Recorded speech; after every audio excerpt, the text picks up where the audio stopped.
My wife demanded a strict prenup to protect her assets. 3 years later, I won a $6.8 lottery jackpot. And used her own contract to destroy her own life. I, 34 male, married my now ex-wife, Chloe, 32 female, 3 years ago. We had been dating for 2.5 years before tying the knot, and for a long time, I genuinely believed she was the absolute love of my life. Chloe was everything I thought I wanted, fiercely intelligent, incredibly ambitious, and she had her entire life meticulously organized.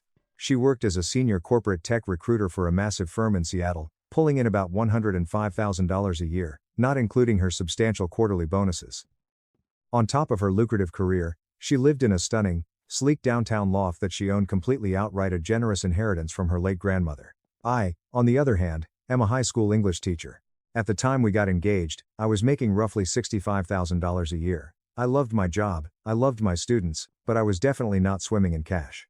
About 6 months before our wedding date, Chloe sat me down at the expensive mahogany dining table in her loft. Her tone was incredibly serious, the kind of tone that makes your stomach drop. I honestly thought she was going to tell me she was pregnant, or maybe that she was having second thoughts about the wedding. Nope.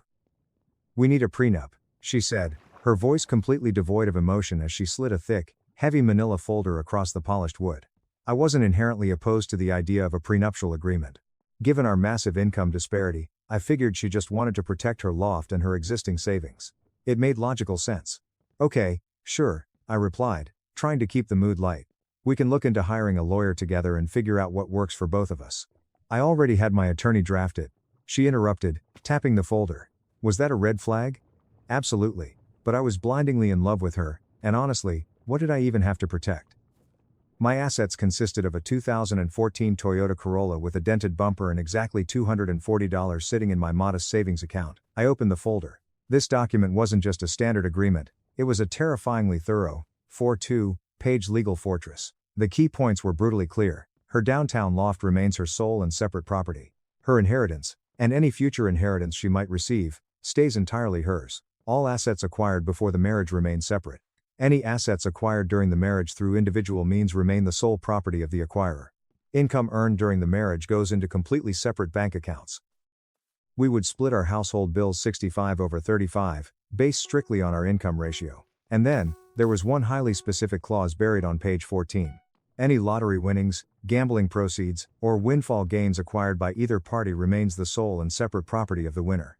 I actually chuckled when I read that part out loud. "Babe, I buy maybe one scratch-off ticket a year when I'm feeling exceptionally lucky. This seems a little excessive, don't you think?" Chloe didn't even crack a smile. "My attorney insisted on it," she said flatly. "It protects both of us." "Both of us?" I literally had nothing to my name. "Exactly." So, in my naive mind, I had absolutely nothing to lose by signing it. To make matters worse, her mother, Brenda, suddenly emerged from the kitchen holding a cup of tea. Another glaring red flag that I foolishly ignored. "Sweetie, this is just smart financial planning," Brenda said, looking down her nose at me. "You understand, right? My daughter has worked incredibly hard for what she has. She needs absolute protection." "Look." I shrugged, feeling a sudden wave of exhaustion. "Fine, let me just have my own lawyer review it first before I sign anything." Chloe's face immediately twisted into a mask of hurt, mixed with sharp annoyance. "Why? Don't you trust me?" "It's not about trust," I countered. "It's about being smart, exactly like you just said." She sighed dramatically, rolling her eyes. "Fine, but let me be perfectly clear. If you don't sign this exact document, there is no wedding. I absolutely cannot marry someone who refuses to respect my financial boundaries." The next day, I took the massive stack of paper to a lawyer buddy of mine, Dave, who owed me a favor from our college days. Dave sat in his office, skimmed through the pages, and literally started laughing out loud. "Dude." Dave chuckled, tossing the packet back onto his desk. "She is aggressively protecting assets you don't even have access to. This contract is so wildly one-sided it's almost comical. But, hey, you aren't losing anything you currently possess. If you really love this woman and want to marry her, just sign it." So, I signed it. We had a beautiful, expensive wedding, and we officially became husband and wife. For the next 3 years, things were fine. Not spectacular, not incredibly warm, but fine. True to the prenup, she kept her money entirely separate. I kept my meager earnings separate. We opened a single joint checking account strictly for household bills, which we both diligently contributed to every month. Chloe made it painfully clear early on in the marriage that the loft was hers. Even though I lived there, slept there, and paid 35% of the utilities. I wasn't allowed to redecorate, paint a wall, or even hang a picture frame without her explicit, written-like approval. Then, about 4 months ago, everything changed. I was driving home from a long, exhausting day of parent-teacher conferences. It was raining heavily, and I stopped at a random gas station to grab a coffee. On a complete whim, feeling a strange urge, I bought a $3 Powerball ticket. I shoved it into my wallet, and completely forgot about it. 3 days later, I was sitting at the kitchen island, grading a massive stack of sophomore English essays, when I suddenly remembered the ticket. I pulled up the winning numbers on my phone. I matched 5 numbers, plus the Powerball. I didn't win the massive billion-dollar grand prize, but I hit a secondary jackpot. I sat there in the quiet loft, staring at my phone screen, my heart hammering against my ribs. I checked the numbers. Then I checked them again. And again. I must have sat completely paralyzed for 30 minutes. Finally, I called the state lottery office. After a tense conversation, they verified the serial number. It was real. I had won $6.8 million before taxes. After taxes, taking the lump sum, I would be looking at roughly $4.2 million deposited directly into my bank account. It was absolute, undeniable, life-altering money. When Chloe came home from work that evening, I couldn't contain myself. We sat down for dinner, and I just blurted it out. I won the lottery. She looked up from her salad, annoyed. You're joking. That's not funny. I'm not joking, Chloe. I verified it with the state office 3 times today. I have to go downtown to claim it tomorrow morning. She dropped her fork, the metal clattering loudly against her porcelain plate. Her eyes went wide. Oh my God, we're rich. We can finally buy that summer house in the San Juan Islands. Well, I said, leaning back in my chair, keeping my voice perfectly level. I am definitely comfortable now. I'll be absolutely fine. Chloe stopped smiling. What do you mean, you'll be fine? This is our money. I slowly shook my head, feeling a strange sense of calm wash over me. Actually, no, it isn't. Do you remember the prenuptial agreement you forced me to sign? Section 4, Clause 12. Any lottery winnings, gambling proceeds, or windfall gains acquired by either party remain the sole and separate property of the winner. I took a sip of my water. Your attorney was incredibly specific about that. Chloe's face drained of all color, going stark white before flushing a deep, furious crimson. That clause was meant to protect my future assets. It says either party just as legal jargon. Legal jargon that includes me, I replied calmly. But you don't have anything, she screamed, slamming her hands on the table. That clause was written for me. Babe, it is in writing. It is a legally binding contract. The one you said meant there would be no wedding if I didn't sign.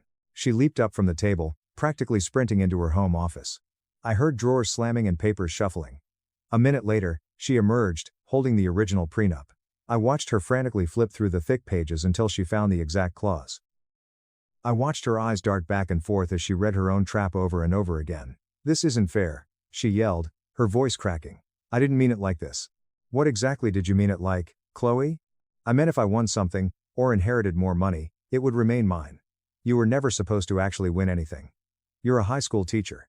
The sheer, unadulterated entitlement radiating from her was absolutely breathtaking. So, I said, standing up to meet her gaze, the contract is only fair and valid when it exclusively benefits you? Don't you dare twist this, she cried out. We are married. We are partners. We are supposed to share everything. Oh, really? I laughed, a bitter, hollow sound. Like how we shared your grandmother's inheritance. Like how we shared this beautiful loft that I'm not even allowed to hang a poster in. Like how we shared your completely separate savings accounts and massive corporate bonuses. She had absolutely no response to that. She just stood there, clutching the paperwork, staring at me like I had just stabbed her in the back. The very next morning, I took the day off work, drove to the lottery headquarters and claimed my winnings. I took the lump sum. By the end of the week, I had set up a marathon meeting with a top-tier fiduciary financial advisor, got my taxes squared away, and secured the funds in private accounts. I didn't file for divorce immediately, but I didn't stay in that loft another night. I packed my clothes, my books, and my meager belongings, and I moved out. I found a gorgeous, luxury apartment across town and paid for a full 12 months of rent upfront in cash. I also submitted my formal notice of resignation to the high school, effective at the end of the academic year. I loved my students, and I wanted to finish out the semester with them, but I was done working for a paycheck. The real, unhinged drama started when her toxic family finally found out. Update 1, 2 weeks later. The last 14 days have been an absolute, living nightmare, and I am meticulously documenting every single interaction because this is rapidly crossing into criminal territory. 4 days after I moved into my new apartment, Chloe's mother, Brenda, organized what she delusionally called a family intervention. I was sitting in my living room when there was an aggressive pounding on my door. I opened it to find Chloe, Brenda, Chloe's father, Tom, and her arrogant older brother Derek. "How the hell did you get my address?" I demanded, blocking the doorway. Chloe looked down. "I followed you from the high school yesterday." "That is incredibly creepy, but whatever. What do you want?" Brenda violently pushed past my shoulder and marched into my apartment, looking around at the high-end furnishings with a sneer. "We need to have a serious discussion about this disastrous situation you've created." "I didn't create any situation," I said, leaving the door open to signal they weren't welcome to stay. "I won money. The legally binding prenup that your daughter demanded says the money is mine. End of discussion." Derek, who has always acted like he's God's gift to the world, stepped forward. "Don't play dense, man. You know damn well that clause wasn't meant for you. The text says either party, but the intent was for Chloe."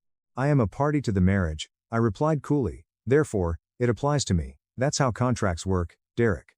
Her father, Tom, who had always been a quiet, henpecked man, finally spoke up. "Son, please be reasonable here. You were making a teacher's salary when you signed that document. The entire spirit of the agreement was to protect existing family wealth." "The spirit?" I laughed. "Tom, it's a legal document. The actual words printed on the page matter, not the spirit." Chloe suddenly burst into theatrical, sobbing tears. "How can you be so incredibly cold to me? I thought you loved me." "I did love you," I said, looking her dead in the eye. "But you made it explicitly clear from the moment we got engaged that our finances were completely separate. I am literally just following the strict rules that you established and forced upon me." Brenda's face turned purple. "This is financial abuse. You are maliciously withholding marital assets from your wife." I couldn't help it. I laughed right in her face. "Your lawyer drafted that prenup. Your lawyer inserted that specific, undeniable clause about lottery winnings. I am just abiding by it." That's when Derek lost his temper. He stepped aggressively into my personal space, his chest puffed out. "You're really going to screw over my little sister like this, after everything she has done to support you?" "Support me?" I challenged. "Like what, exactly?" "Letting me pay 35% of the bills while living in a condo where I couldn't even pick out a rug. Real generous of her." Derek shoved me. It wasn't hard enough to knock me over, but I stumbled back a step. "Big mistake. Get out," I growled, pointing at the door. "All of you. Right now. We are not leaving until you agree to divide that money fairly," Brenda screeched. "Fairly? Like how it was fair that her massive inheritance was completely off limits to me? Get out." I pulled my phone from my pocket. "I am dialing the police. You have exactly 30 seconds before I report a home invasion." They finally scrambled out, but not before Brenda turned around in the hallway and spat. "You are going to regret this. We will see you in court, you parasitic loser." Well, they weren't bluffing about the court part. 3 days ago, I was officially served with a massive stack of legal papers. Chloe is suing me, attempting to argue that the entire prenuptial agreement should be thrown out because she claims I signed it under duress, and that the lottery clause itself is legally unconscionable. I immediately met with Dave, my lawyer buddy, who is now officially on my payroll.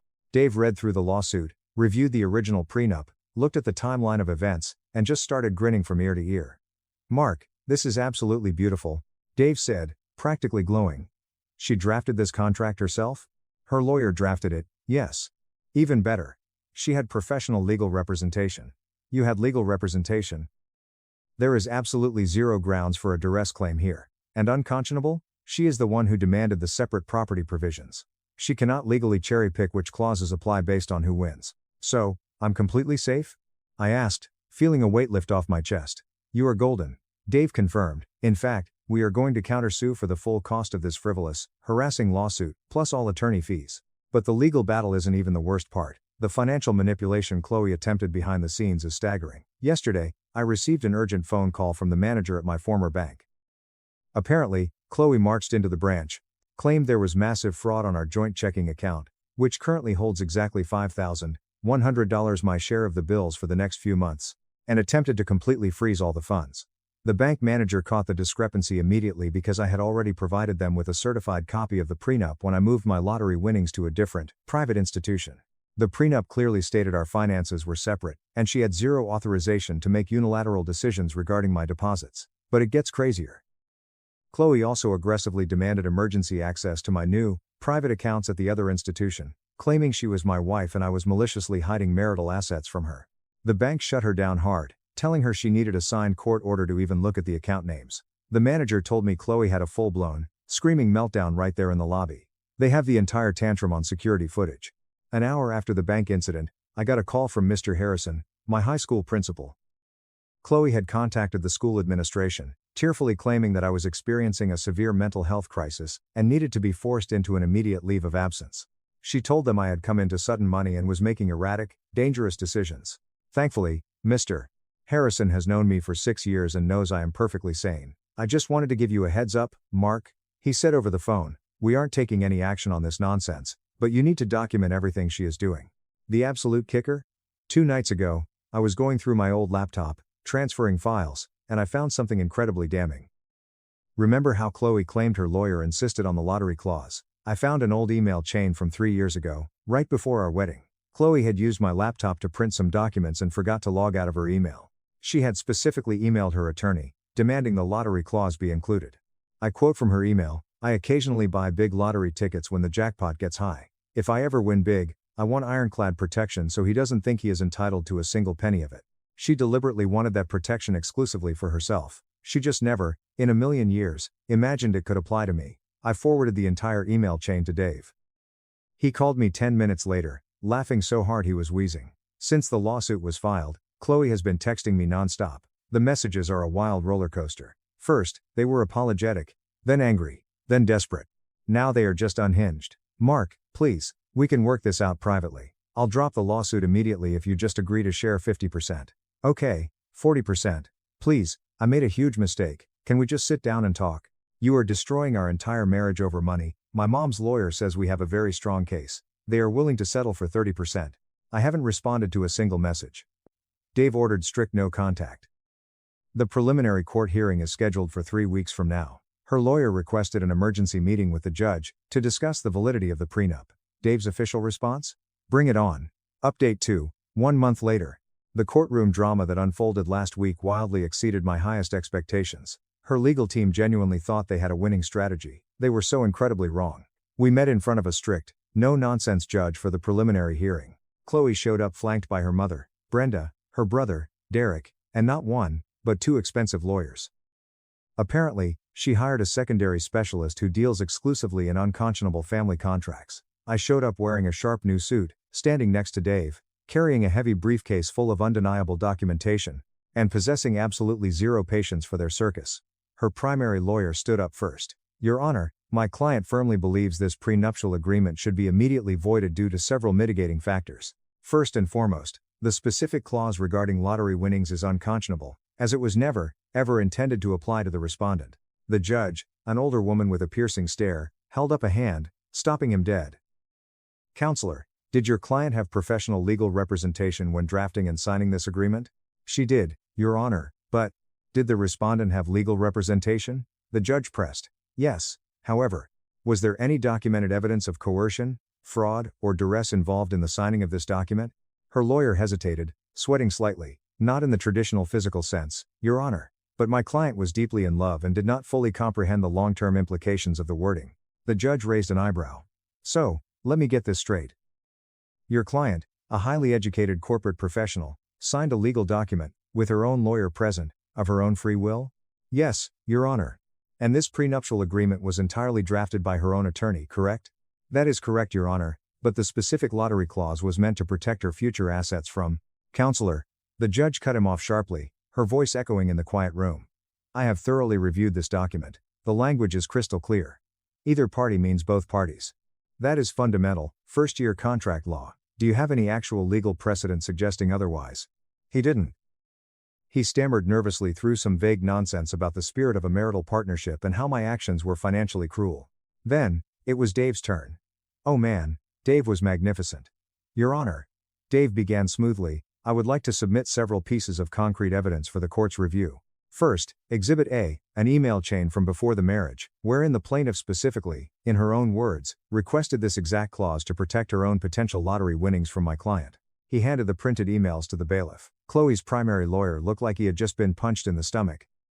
Second, Exhibit B, detailed financial documentation showing that for the entire 3-year duration of this marriage, the plaintiff aggressively insisted on completely separate finances, strictly per her own demands. Third, Exhibit C, banking records proving she never contributed a single dime to his separate accounts, nor did she ever allow him access to hers.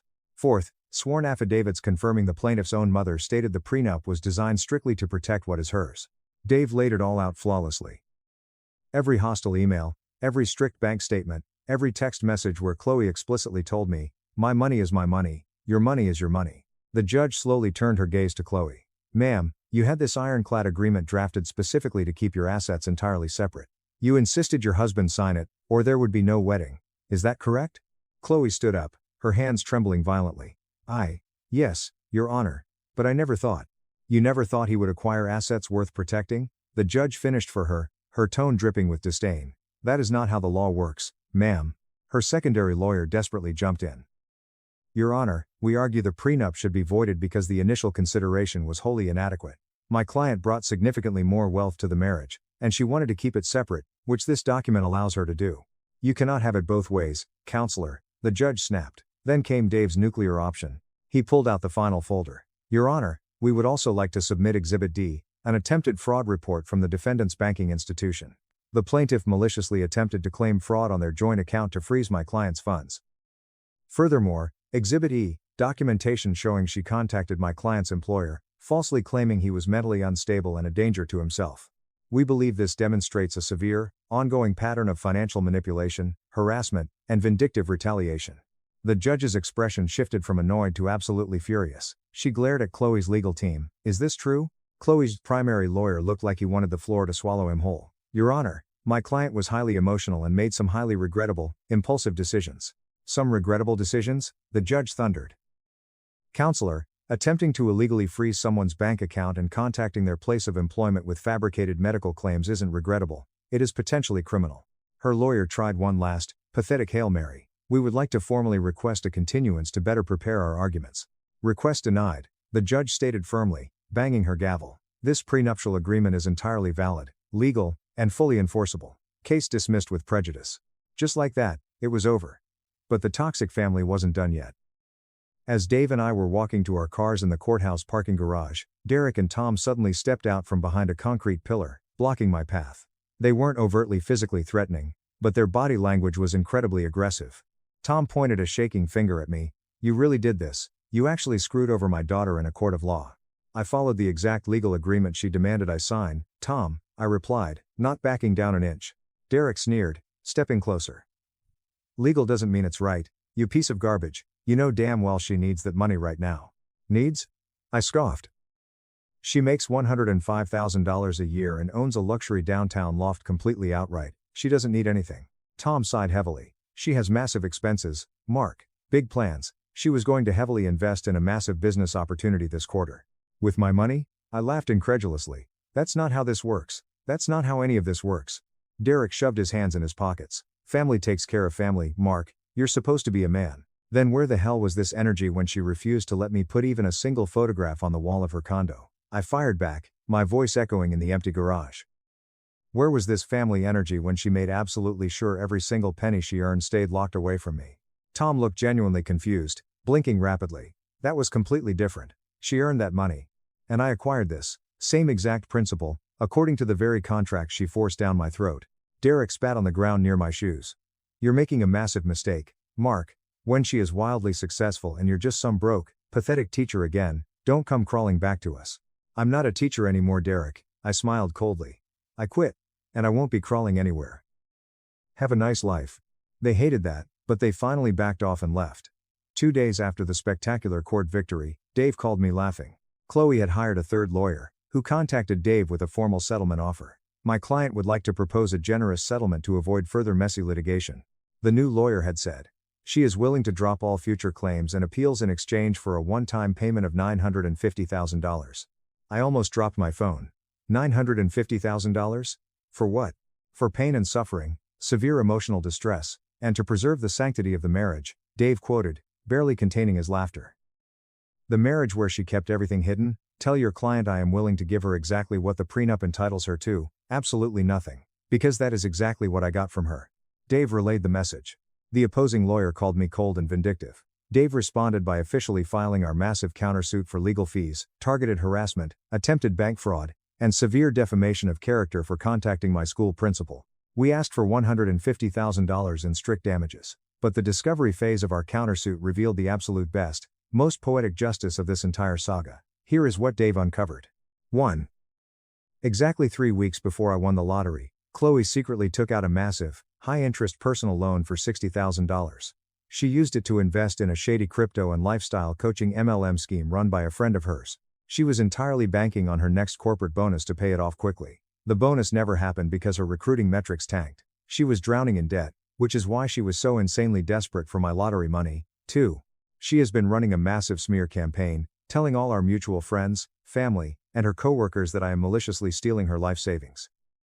Thankfully, several people reached out to me, heard the actual truth, and immediately blocked her number. 3. Brenda hired a sleazy private investigator to follow me around Seattle, presumably to catch me doing something illegal or blowing the money on drugs. The PI actually contacted Dave, laughing, saying he would be more than happy to testify in court that I have done absolutely nothing but attend meetings with a fiduciary and tour open houses in quiet, boring neighborhoods. The final straw happened last week. I walked out of my apartment complex to find my brand new car, an Audi I treated myself to, completely vandalized. The windshield was entirely smashed in with a baseball bat, and the word thief was deeply carved into the driver's side door paint. Total damages, $3,400. Fortunately, the very first thing I did when I moved was pay the building manager to upgrade my designated parking spot's security camera. The high-definition footage clearly showed Derek, wearing a hoodie but perfectly identifiable, smashing my car at 2 a.m. I immediately handed the footage over to the police. Derek was arrested at his office the next afternoon. Chloe called me, absolutely hysterical, sobbing so hard she was hyperventilating. "Mark, please. Please drop the criminal charges. He's family, he just made a stupid mistake because he's angry. He committed a felony." "Chloe," I said coldly, "please, he will completely lose his corporate job if he gets a criminal conviction on his record. He really should have thought about his career before he took a baseball bat to my windshield." "I'll pay for the repairs," she begged. "I swear, I'll pay for everything." "With what money, Chloe?" I asked softly. "With the $60,000 you owe to that crypto scam? Or from your separate, untouchable bank account that I was never allowed to look at?" She went dead silent. She couldn't respond. I hung up the phone and blocked her number for good. I am completely done being the nice, accommodating guy who gets walked all over. Final update, 2 months later. It is officially over. Let me wrap up this insane saga once and for all. I filed for divorce 6 weeks ago. Given the ironclad nature of the prenup, the proceedings were incredibly straightforward and brutally fast. We had absolutely no shared assets beyond that single joint checking account with $5,100 in it. The judge ordered it split exactly 50/50. During the final divorce hearing, Chloe's lawyer tried to claim she deserved substantial monthly alimony because she had become accustomed to a certain marital lifestyle. The judge, the exact same judge from the preliminary hearing, literally laughed out loud. "Ma'am, according to the meticulous financial records you provided, you kept your finances completely separate for the entire duration of your marriage. You consistently earned significantly more money than your husband. You contributed to exactly one joint account for basic utilities. There is absolutely no lifestyle he provided that you became accustomed to. You provided your own lifestyle. Divorce granted, clean break." I walked out of that courthouse a completely free, wealthy man. Our countersuit was settled out of court last week. Her newest lawyer finally managed to convince her that going to a full jury trial would bankrupt her further. She agreed to pay me $95,000 for my legal fees, the targeted harassment, and the school defamation claim. Her homeowner's insurance surprisingly covered the defamation payout, but the massive legal fees came straight out of her rapidly dwindling pocket. Because that $60,000 crypto MLM investment went completely belly up, she lost every single penny. She is now massively underwater on that high-interest personal loan, and her once perfect credit score has absolutely tanked because she missed 3 consecutive payments. The poetic irony is beautiful. She desperately tried to steal my money to quietly cover up her catastrophic financial decisions, and ended up completely ruining herself in the process. As for Derek, he pled guilty to felony vandalism to avoid a much more serious destruction of property charge. He was sentenced to 150 hours of grueling community service and was court-ordered to pay $3,400 in direct restitution for my Audi repairs. Exactly as Chloe feared, his company fired him immediately, citing their strict zero-tolerance policy for violent criminal convictions. Brenda called me from an unknown number to scream that I had destroyed her perfect son's life. I calmly reminded her that Derek destroyed his own life the second he picked up a weapon on camera. I hung up and blocked that number too. The most surprising twist in all of this: the toxic family has completely imploded. Tom, my now ex-father-in-law, quietly called me about a month ago. "Mark, I owe you a massive apology," he said, sounding incredibly tired. "I honestly didn't know how deeply cruel and controlling Chloe had become.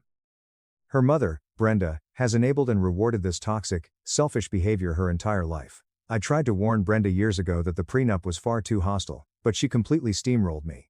Tom and I ended up talking for over an hour. It turns out he had been deeply miserable in his own marriage for nearly 30 years, constantly bending to Brenda's insane demands and financial control.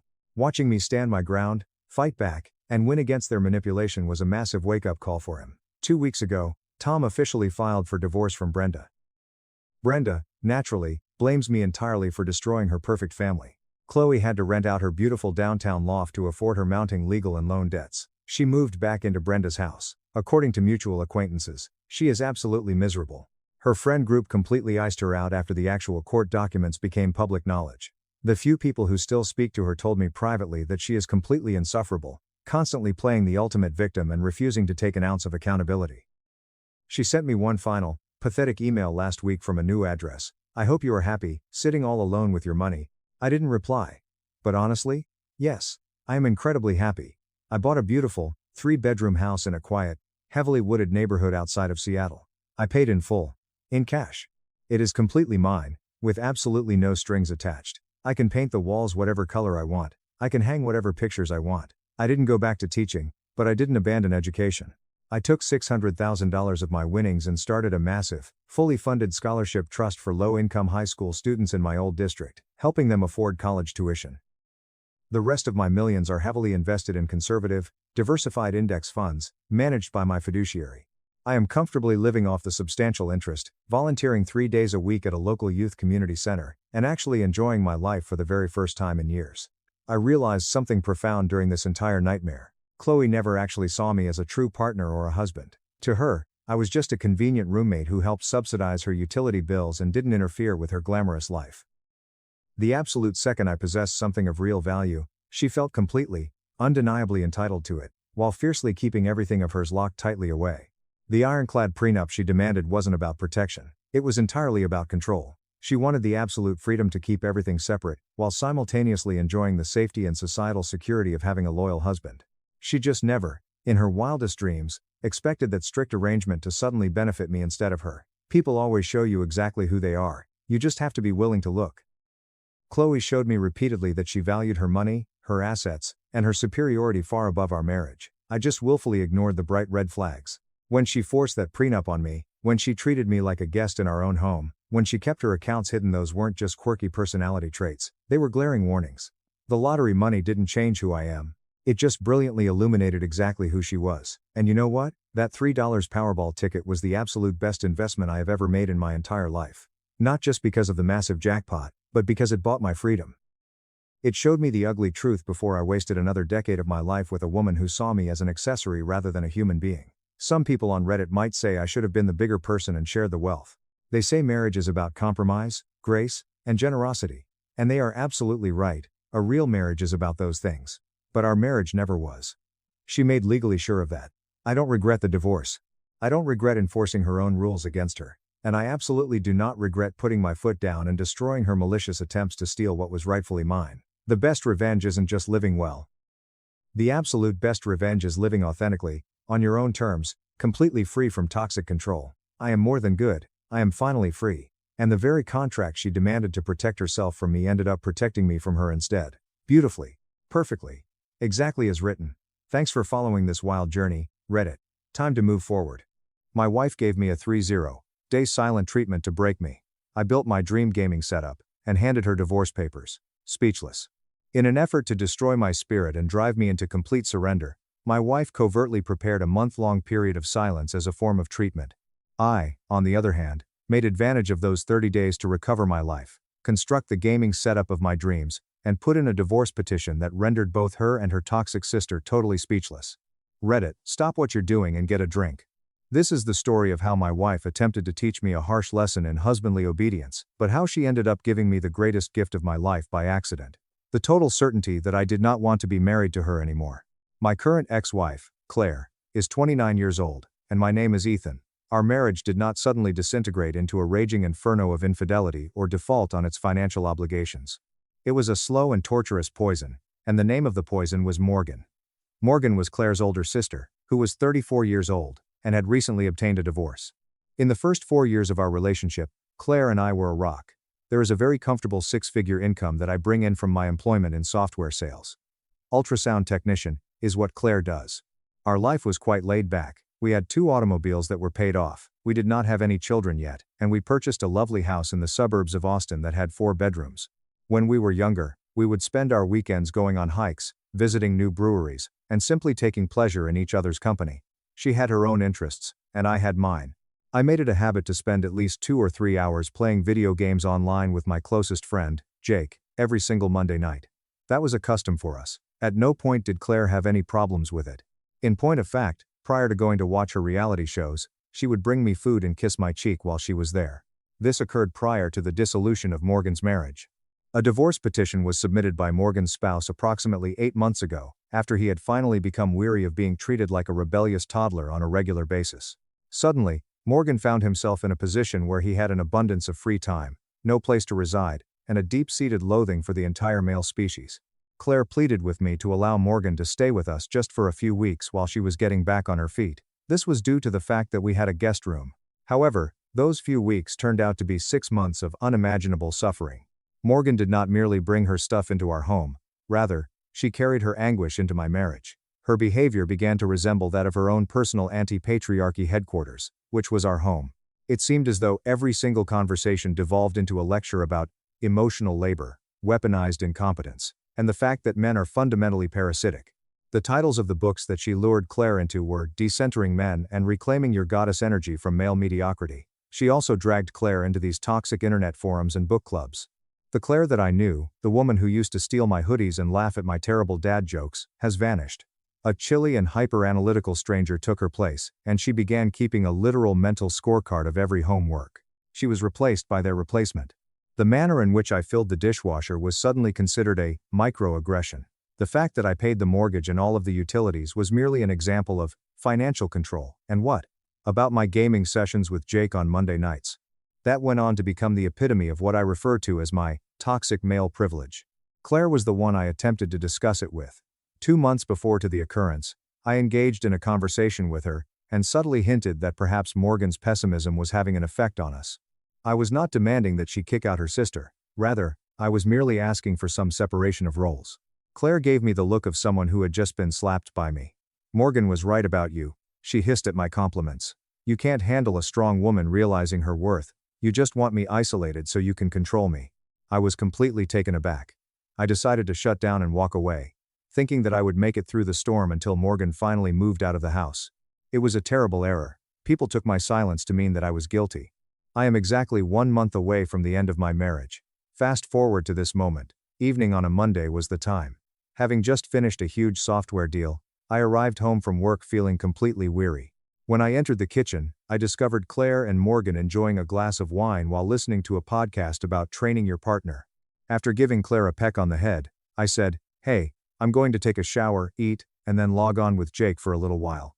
It's going to be a standard Monday." She did not react to my kiss. Claire delivered a forceful blow to the granite countertop, slamming her wine glass into it. "You're gaming again?" she asked, her voice dripping with hate as she looked at him. "Don't you think that's incredibly selfish?" "Selfish?" I inquired, rather perplexed. "Claire, I've gamed on Monday nights for 5 years. We literally spent all day Saturday together at the lake." Morgan instantly chimed in, crossing her arms and giving me a look that gave me the impression that she was superior to me. "See, Claire? This is exactly what we discussed. Men prioritize their little toys over their relationships, then act like victims when we express our very valid resentment." "I wasn't talking to you, Morgan," I shouted, suddenly losing my patience and reaching a breaking point. "This is between me and my wife." The response that Morgan gave was, "That's the problem with men like you, Ethan," and she stood up as if she were giving a speech to the United Nations. "You don't want to hear uncomfortable truths. You treat my sister like an unpaid maid while you play video games like a child." My eyes shifted to Claire as I waited for her to come to my defense. Cleaning the gutters, mowing the grass, and repairing the brake lights on her automobile were the activities that I had completed on Sunday.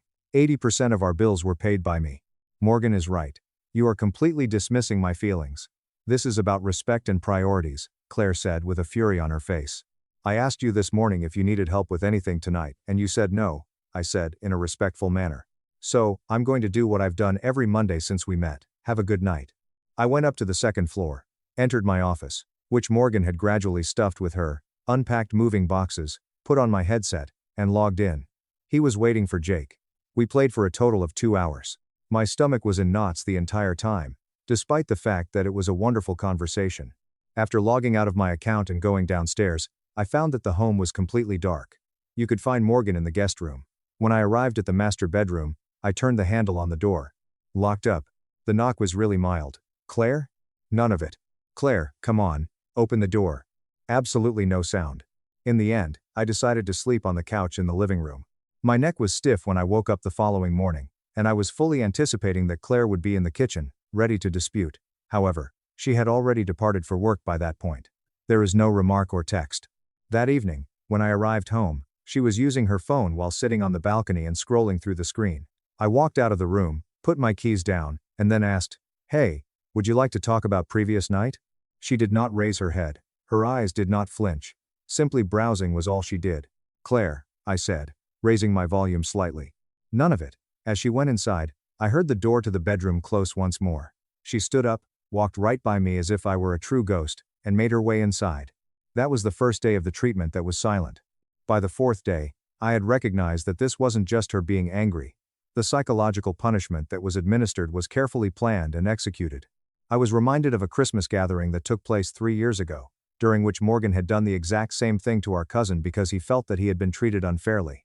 During the course of the entire weekend, Morgan froze the poor girl out, and eventually, the cousin practically broke down in tears and begged for forgiveness. Claire was directing Morgan's playbook at the time. Her intention was to destroy me. At the altar of their warped sisterhood, she wanted me to break down, to beg, to apologize for breathing, and to give up my hobbies and my dignity entirely. She wanted me to do all of these things. During the first week, I found myself fascinated in the most pitiful way possible. With an Oscar-worthy level of dedication, Claire dedicated herself to the role. In front of me, she would consume the dinner that she had prepared, but it would only be enough for one person.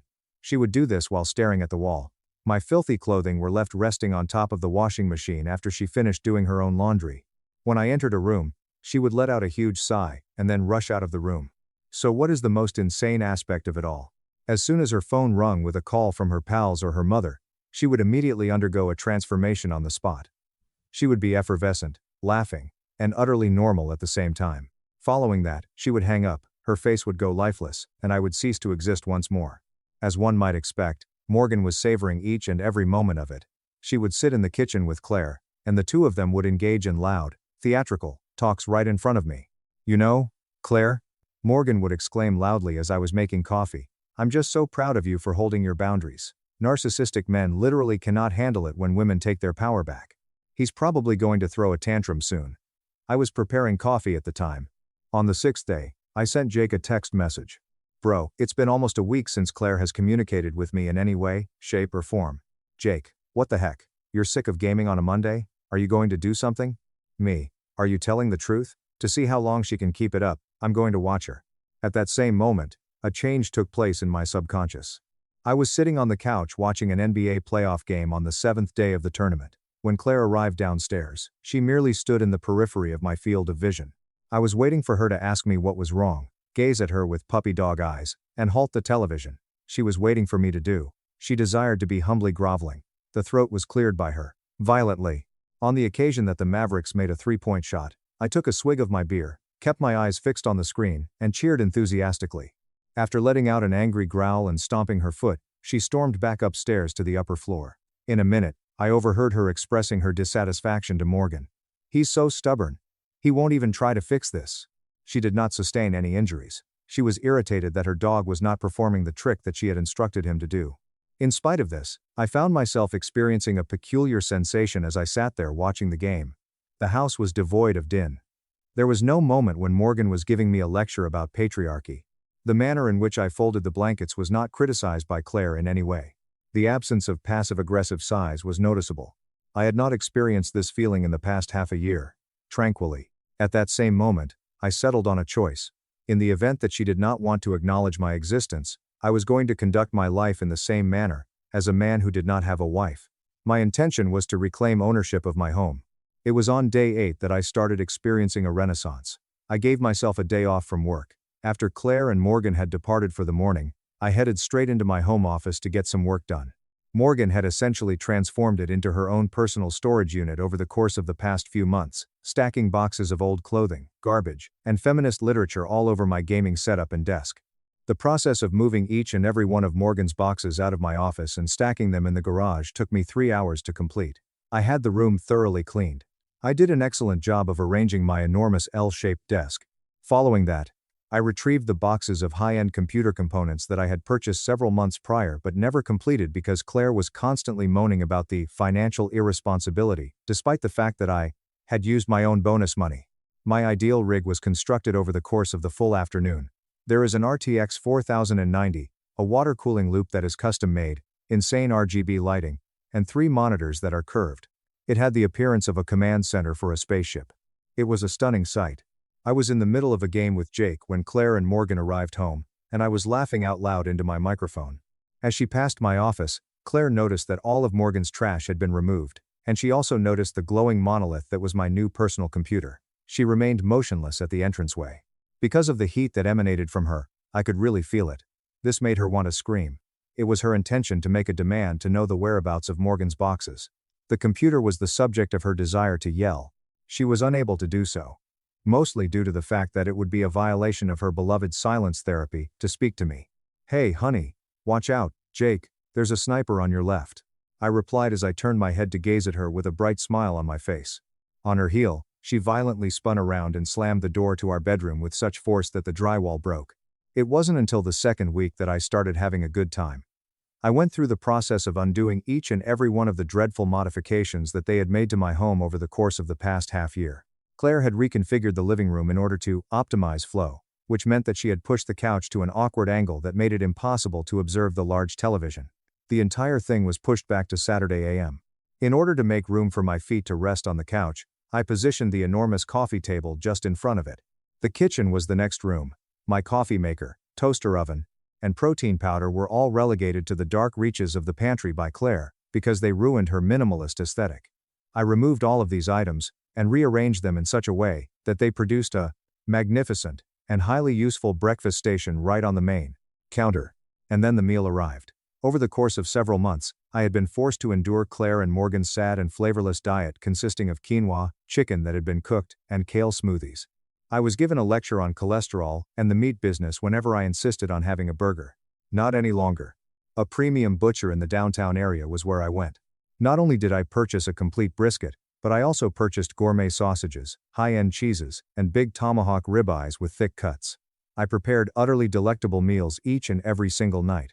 Whenever I would sear steaks in garlic butter and rosemary, the entire house would be filled with the most mouth-watering odors that could possibly be imagined. Claire would come downstairs to make her sad little protein drink, and I could see her eyes darting to the enormous steak that was laying on my cutting board. The steak was cooked to perfection. She was almost on the verge of drooling, but she was unable to request a bite to eat. Therefore, I would sit at the island, eating my steak and sighing about how great it was, while she was agitatedly blending her green sludge. As on the 14th day, Jake had arrived at my place with a large pizza and a 1-2 pack of beer. As we watched Ultimate Fighting Championship, we sat in the living room with our feet propped up on the coffee table. After an afternoon of shopping, Claire and Morgan came in. To reach the stairs, they had to literally squeeze past Jake's legs in order to get there quicker. Morgan gave Jake a cruel glance. She snapped, "Excuse me," as she walked away. All Jake did was smile. "Oh, my bad. Hey Claire, how've you been?" As she walked upstairs, Claire did nothing except gaze at him, her face becoming a deep shade of purple. "Dude," Jake said to me quietly, "this is insane. Your wife is literally acting like a toddler throwing a tantrum. How long are you letting this go?" "Dude." A taste of my beer was taken by me. "As long as she wants, man. I haven't been this happy in half a year. I feel like I'm single again, but with a nicer house." In a serious manner, Jake glanced at me. "Are you listening to yourself, Ethan? You're saying you're happier when your wife pretends you don't exist." I was smacked like a freight train by that concept. Indeed, he was correct. The purpose of the silent treatment was to serve as a form of discipline, but it had turned into a safe haven for me. In the absence of Claire's persistent criticism and Morgan's poisonous whispers, I experienced a complete dissolution of my anxieties. Better sleep was coming to me. When I was at work, I was performing better. My smile was becoming more. In no way did I miss my wife. My heart longed for the lady she had been in the past, but unfortunately, she had passed away. During the third week, Claire's determination began to weaken, and the psychological warfare began to work against her. She came to the realization that her quiet was not enslaving me, but rather empowering me. It was then that she began to make an effort to get my attention. While she was walking around the house in her underwear, She would, accidentally, drop things as she got closer to me. I paid her no attention. During the time that I was preparing meals, she would violently bang the cabinets. It was while I was flipping burgers that I put on my noise-canceling headphones and danced to rock music from the 1980s. Morgan was completely at her wits' end. At that moment, she became aware that she was losing control of the story. My ears began to pick up on fragments of their hushed, frenzied fights that were taking place in the corridor. Over the course of one evening, Claire snarled, "It's been 3 weeks, Morgan. He doesn't care. He's literally building computers and eating steak every night. He's happier." The response that Morgan gave was, "He's faking it. It's textbook narcissistic manipulation. He wants you to break so he can gaslight you. You have to hold the line, Claire. If you speak to him first, you lose all your power in this marriage. Take away all of your strength." That was the way that they viewed my marriage through their eyes. A battle for power. A game that must be won. The turning point of the silent treatment occurred on the 21st day. In the middle of the day on a Sunday, Claire's parents, Tom and Linda, showed in without prior approval. Despite the fact that they were completely unaware of the Cold War that was taking place in our home, they brought a casserole and wanted to check on how we were doing. Claire was overcome with fear. Quickly, she made her way to the entrance, put on a phony smile, and opened the door for them. "Mom, Dad. What a surprise." After leaving my office, I greeted Tom with a kind grin and handed him a handshake. "Hey Tom, Linda. Great to see you guys. Let me take those coats." We all took a seat at the table in the dining room. Claire's head was dripping with sweat. She was overcome with fear that I would reveal her treatment of silence to her parents, or even worse, that I would ignore her in front of them and make her out to be a victimized individual.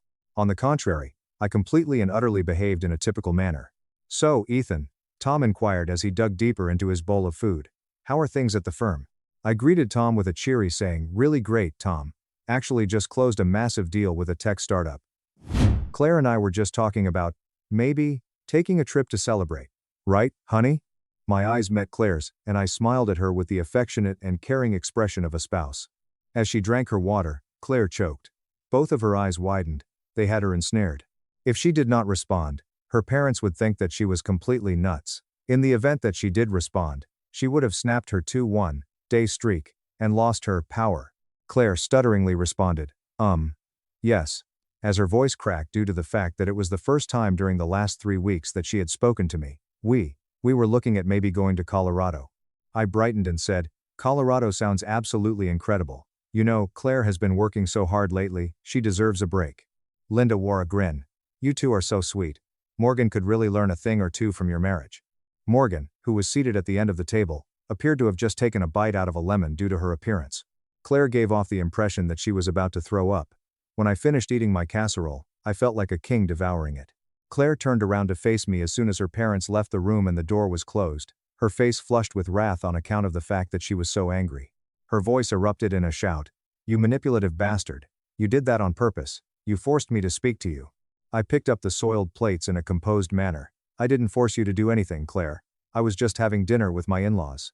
She yelled after me as I entered the kitchen, "Don't play games with me." Throughout our conversation, "You've been ignoring me for 3 weeks. You've been flaunting your little computer and your food, trying to make me miserable."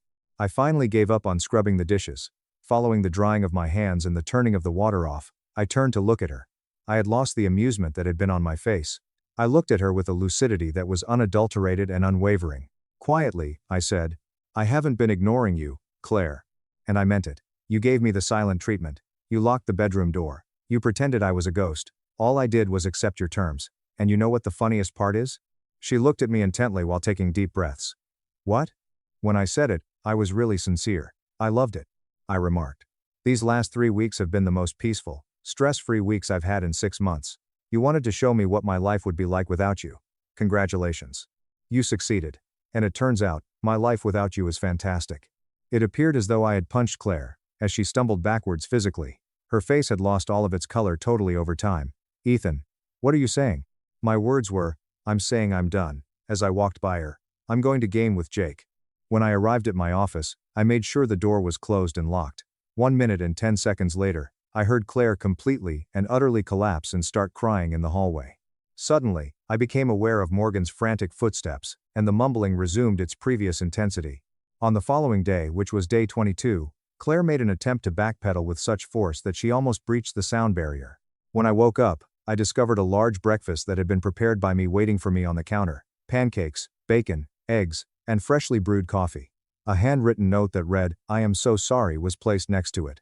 I allowed things to spiral out of control. "Tonight, let's try to talk. You have my love."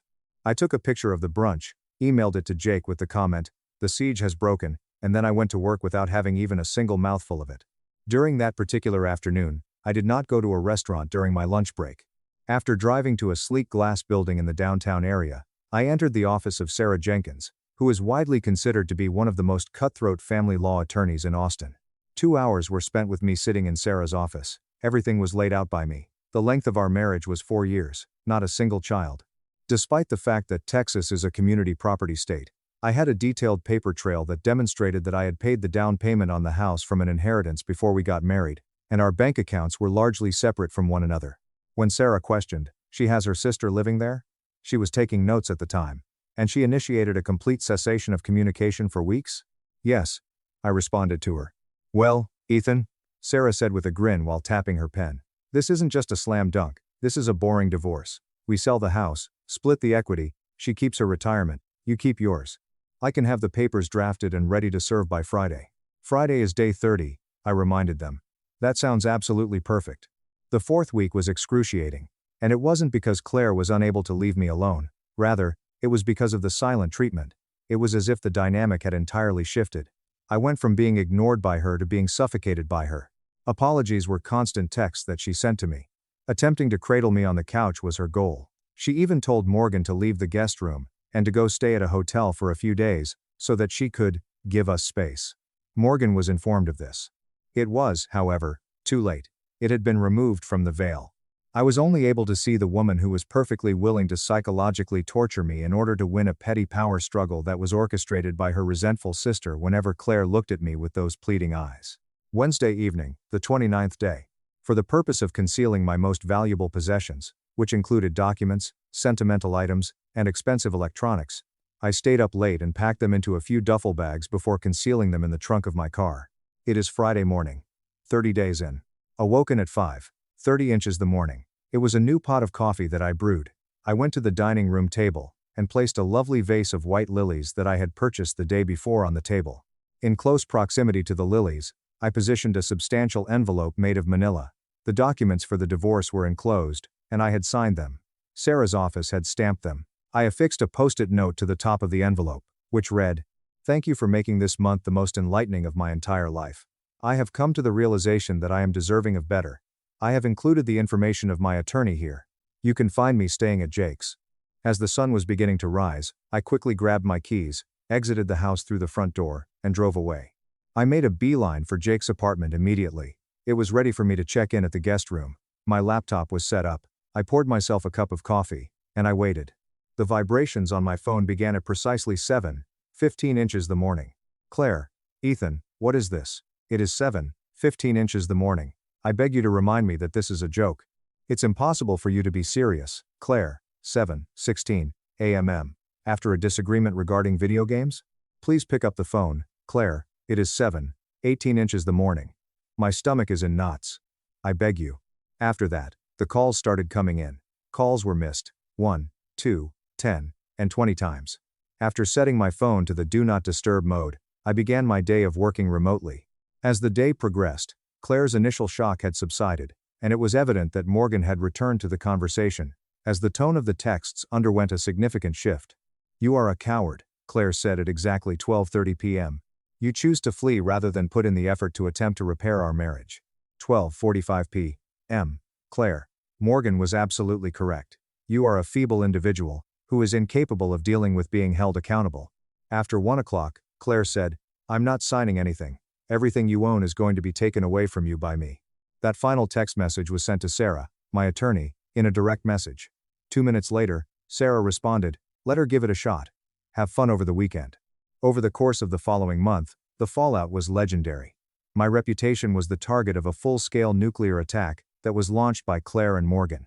Morgan took to social media platforms such as Facebook and Instagram, where she wrote extended essays consisting of multiple paragraphs, claiming that I was a covert narcissist who had emotionally abused Claire and abandoned her without any explanation. They made an effort to turn all of our friends who were also friends. The narrative was purchased by some of the weaker ones, and they became blocked by me. Good riddance to you. However, those who were genuine, those who had actually spent time with us over the course of the previous half year, were aware of the truth. Jake went on a crusade, defending me in comment sections and group chats, and he brought to light the fact that Claire had literally refused to speak to me for a month prior to my departure. The most enjoyable aspect was when Claire's father, Tom, called her on the phone. About a week after I submitted my application, he called me. His tone was deep and his voice was heavy. "Ethan," he said, "Claire is a mess. She had to move back in with us because Morgan couldn't afford the rent on the house without your income."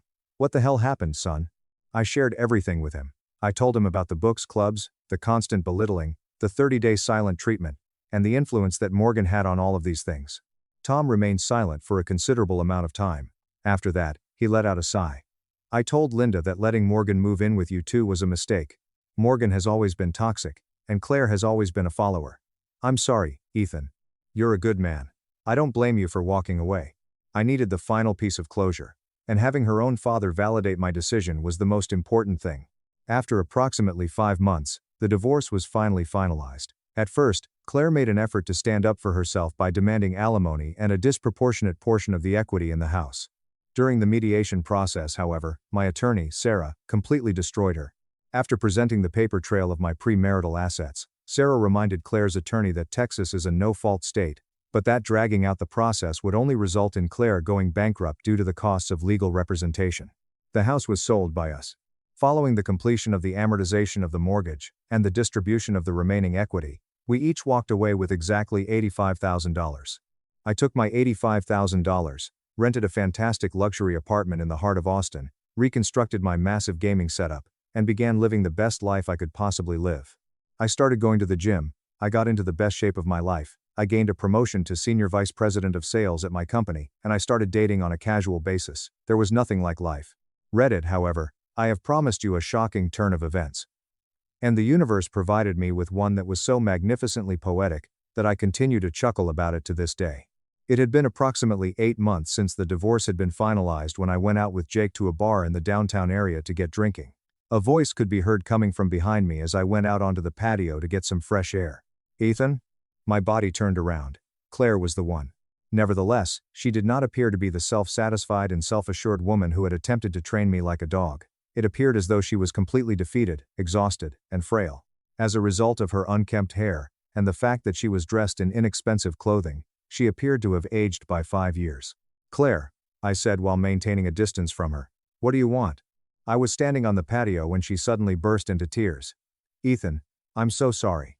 I'm so sorry. I ruined everything. I ruined my life." I did not make any statements. Her tears were just heard by me. Her hands were shaking as she sobbed. "Morgan was the one who destroyed me. After the divorce, Morgan convinced me to pool my $85,000 with her savings to open a women's wellness boutique and sign a lease on a luxury apartment together." An eyebrow was raised by me. "And let me guess, Morgan didn't actually have any savings?" Claire frantically shook her head in response. "No. She was drowning in secret credit card debt from her own divorce. She used my money to pay off her debts, signed the boutique lease under my name, and then, she bailed. She met some guy online, moved to Florida with him, and left me with a broken lease, all the business debt, and absolutely nothing. I'm bankrupt, Ethan. I had to move back into my childhood bedroom. As I stood there, I was completely taken aback. It was Morgan, the woman who had convinced my wife that I was a financial abuser, who had literally defrauded her own sister out of her entire divorce settlement and then abandoned her. Morgan was the grand champion of female empowerment. It was never a concern of Morgan's for Claire to be independent. Having recently become destitute and miserable, Morgan required Claire to be unattached in order to use her as a source of financial support. Claire pleaded with me, "Ethan, please," as she moved closer to me and grabbed my arm. "I see it now. I was brainwashed. I miss you so much. I miss our life. We can start over. I'll do anything. Please, just give me another chance." She had her hand on my arm, and I looked down at it. An instantaneous and fleeting feeling of pity for her came over me. Then, however, I recalled that the door to the bedroom was locked. My recollection is that I would eat my meals in complete silence while she and her sister were laughing in the adjacent room. I recalled the icy look that appeared in her eyes whenever she came to the conclusion that she was in complete control. I carefully removed my arm from her grasp and let it go. "Claire," I whispered to her, "I'm sorry your sister conned you. I really am. That's a terrible thing to go through." A glimmer of optimism could be seen in her eyes as she looked up at me.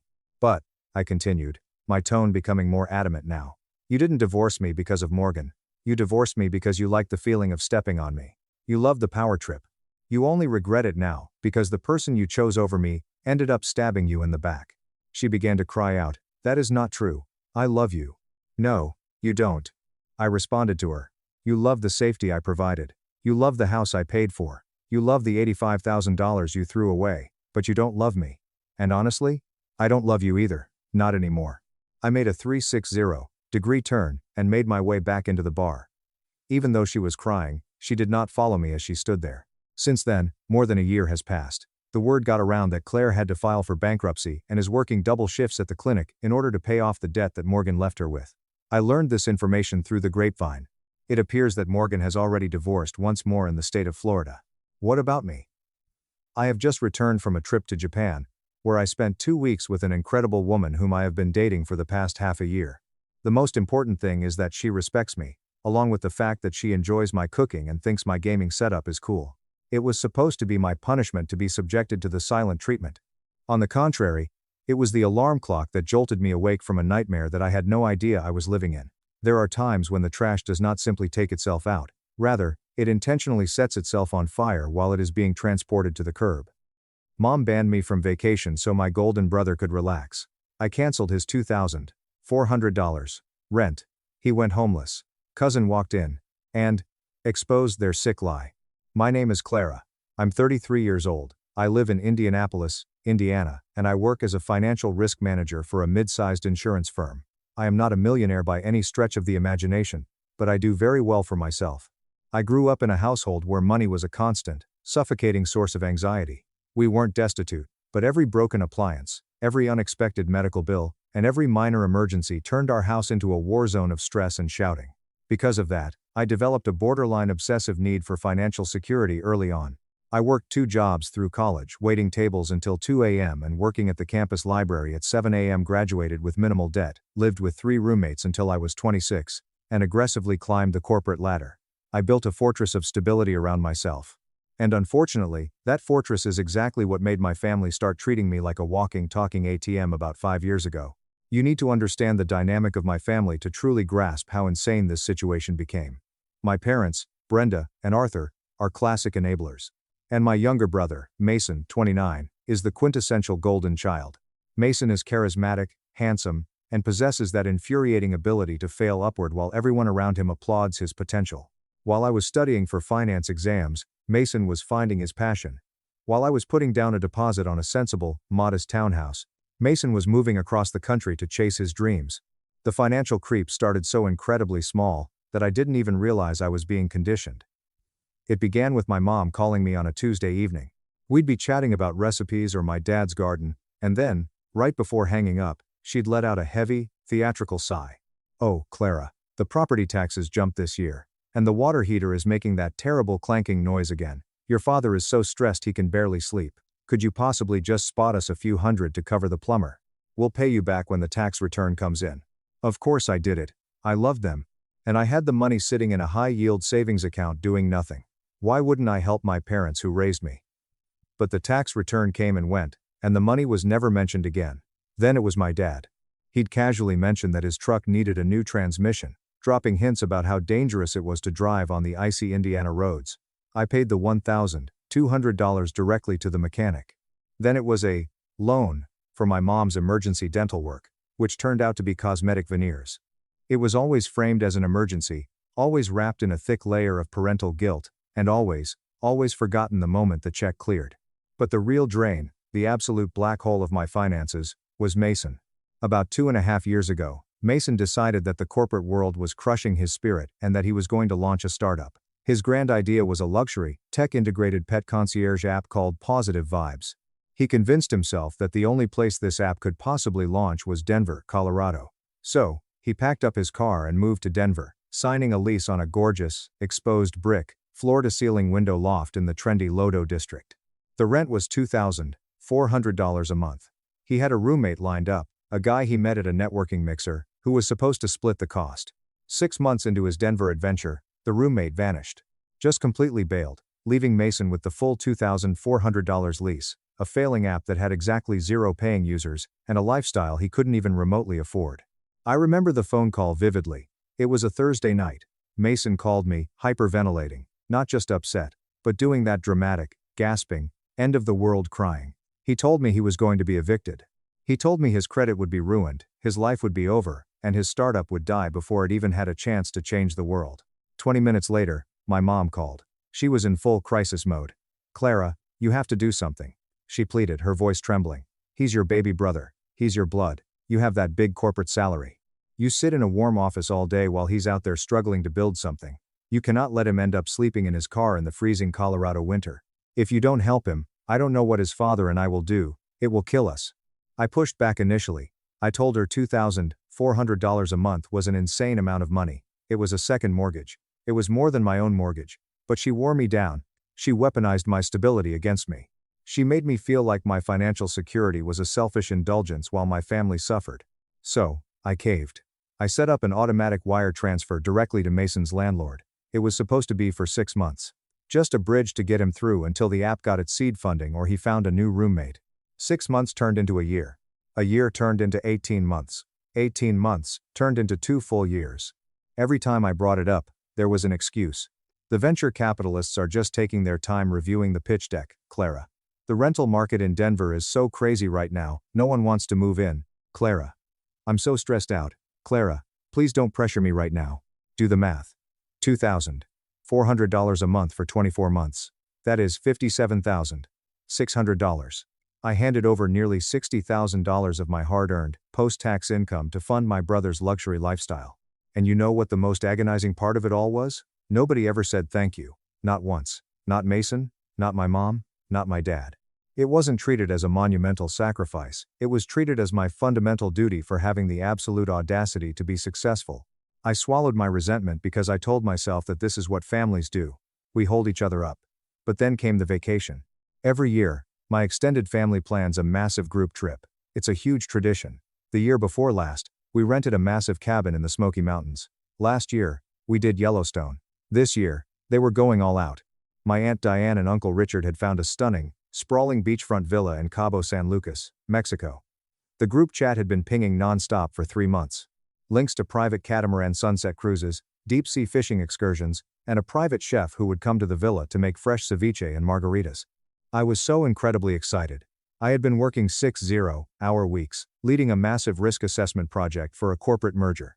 I was burnt out, exhausted, and running on fumes. The thought of just lying on the white sand of Cabo, listening to the ocean, and drinking something out of a coconut was the only thing keeping me sane. I even went out and bought new luggage and a couple of expensive swimsuits. About a month before the trip, I called my mom to finalize the logistics.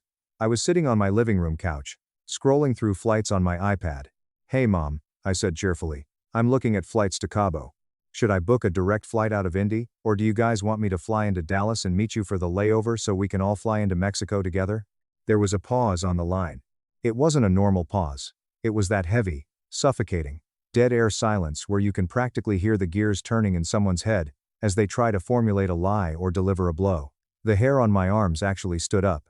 "Mom?" I asked. "Are you there?" Then she sighed. That same theatrical sigh she uses when she's about to ask for money, but this time, the words were different. "Well, Clara," she started, her voice dripping with that fake, soothing tone you use on a volatile toddler. "I've been meaning to talk to you about Cabo. You can come, if you really, really want to. But it would honestly be better if you didn't." I physically pulled my phone away from my ear and stared at the screen, genuinely wondering if I had misheard her. I pressed it back to my ear. "What did you just say?"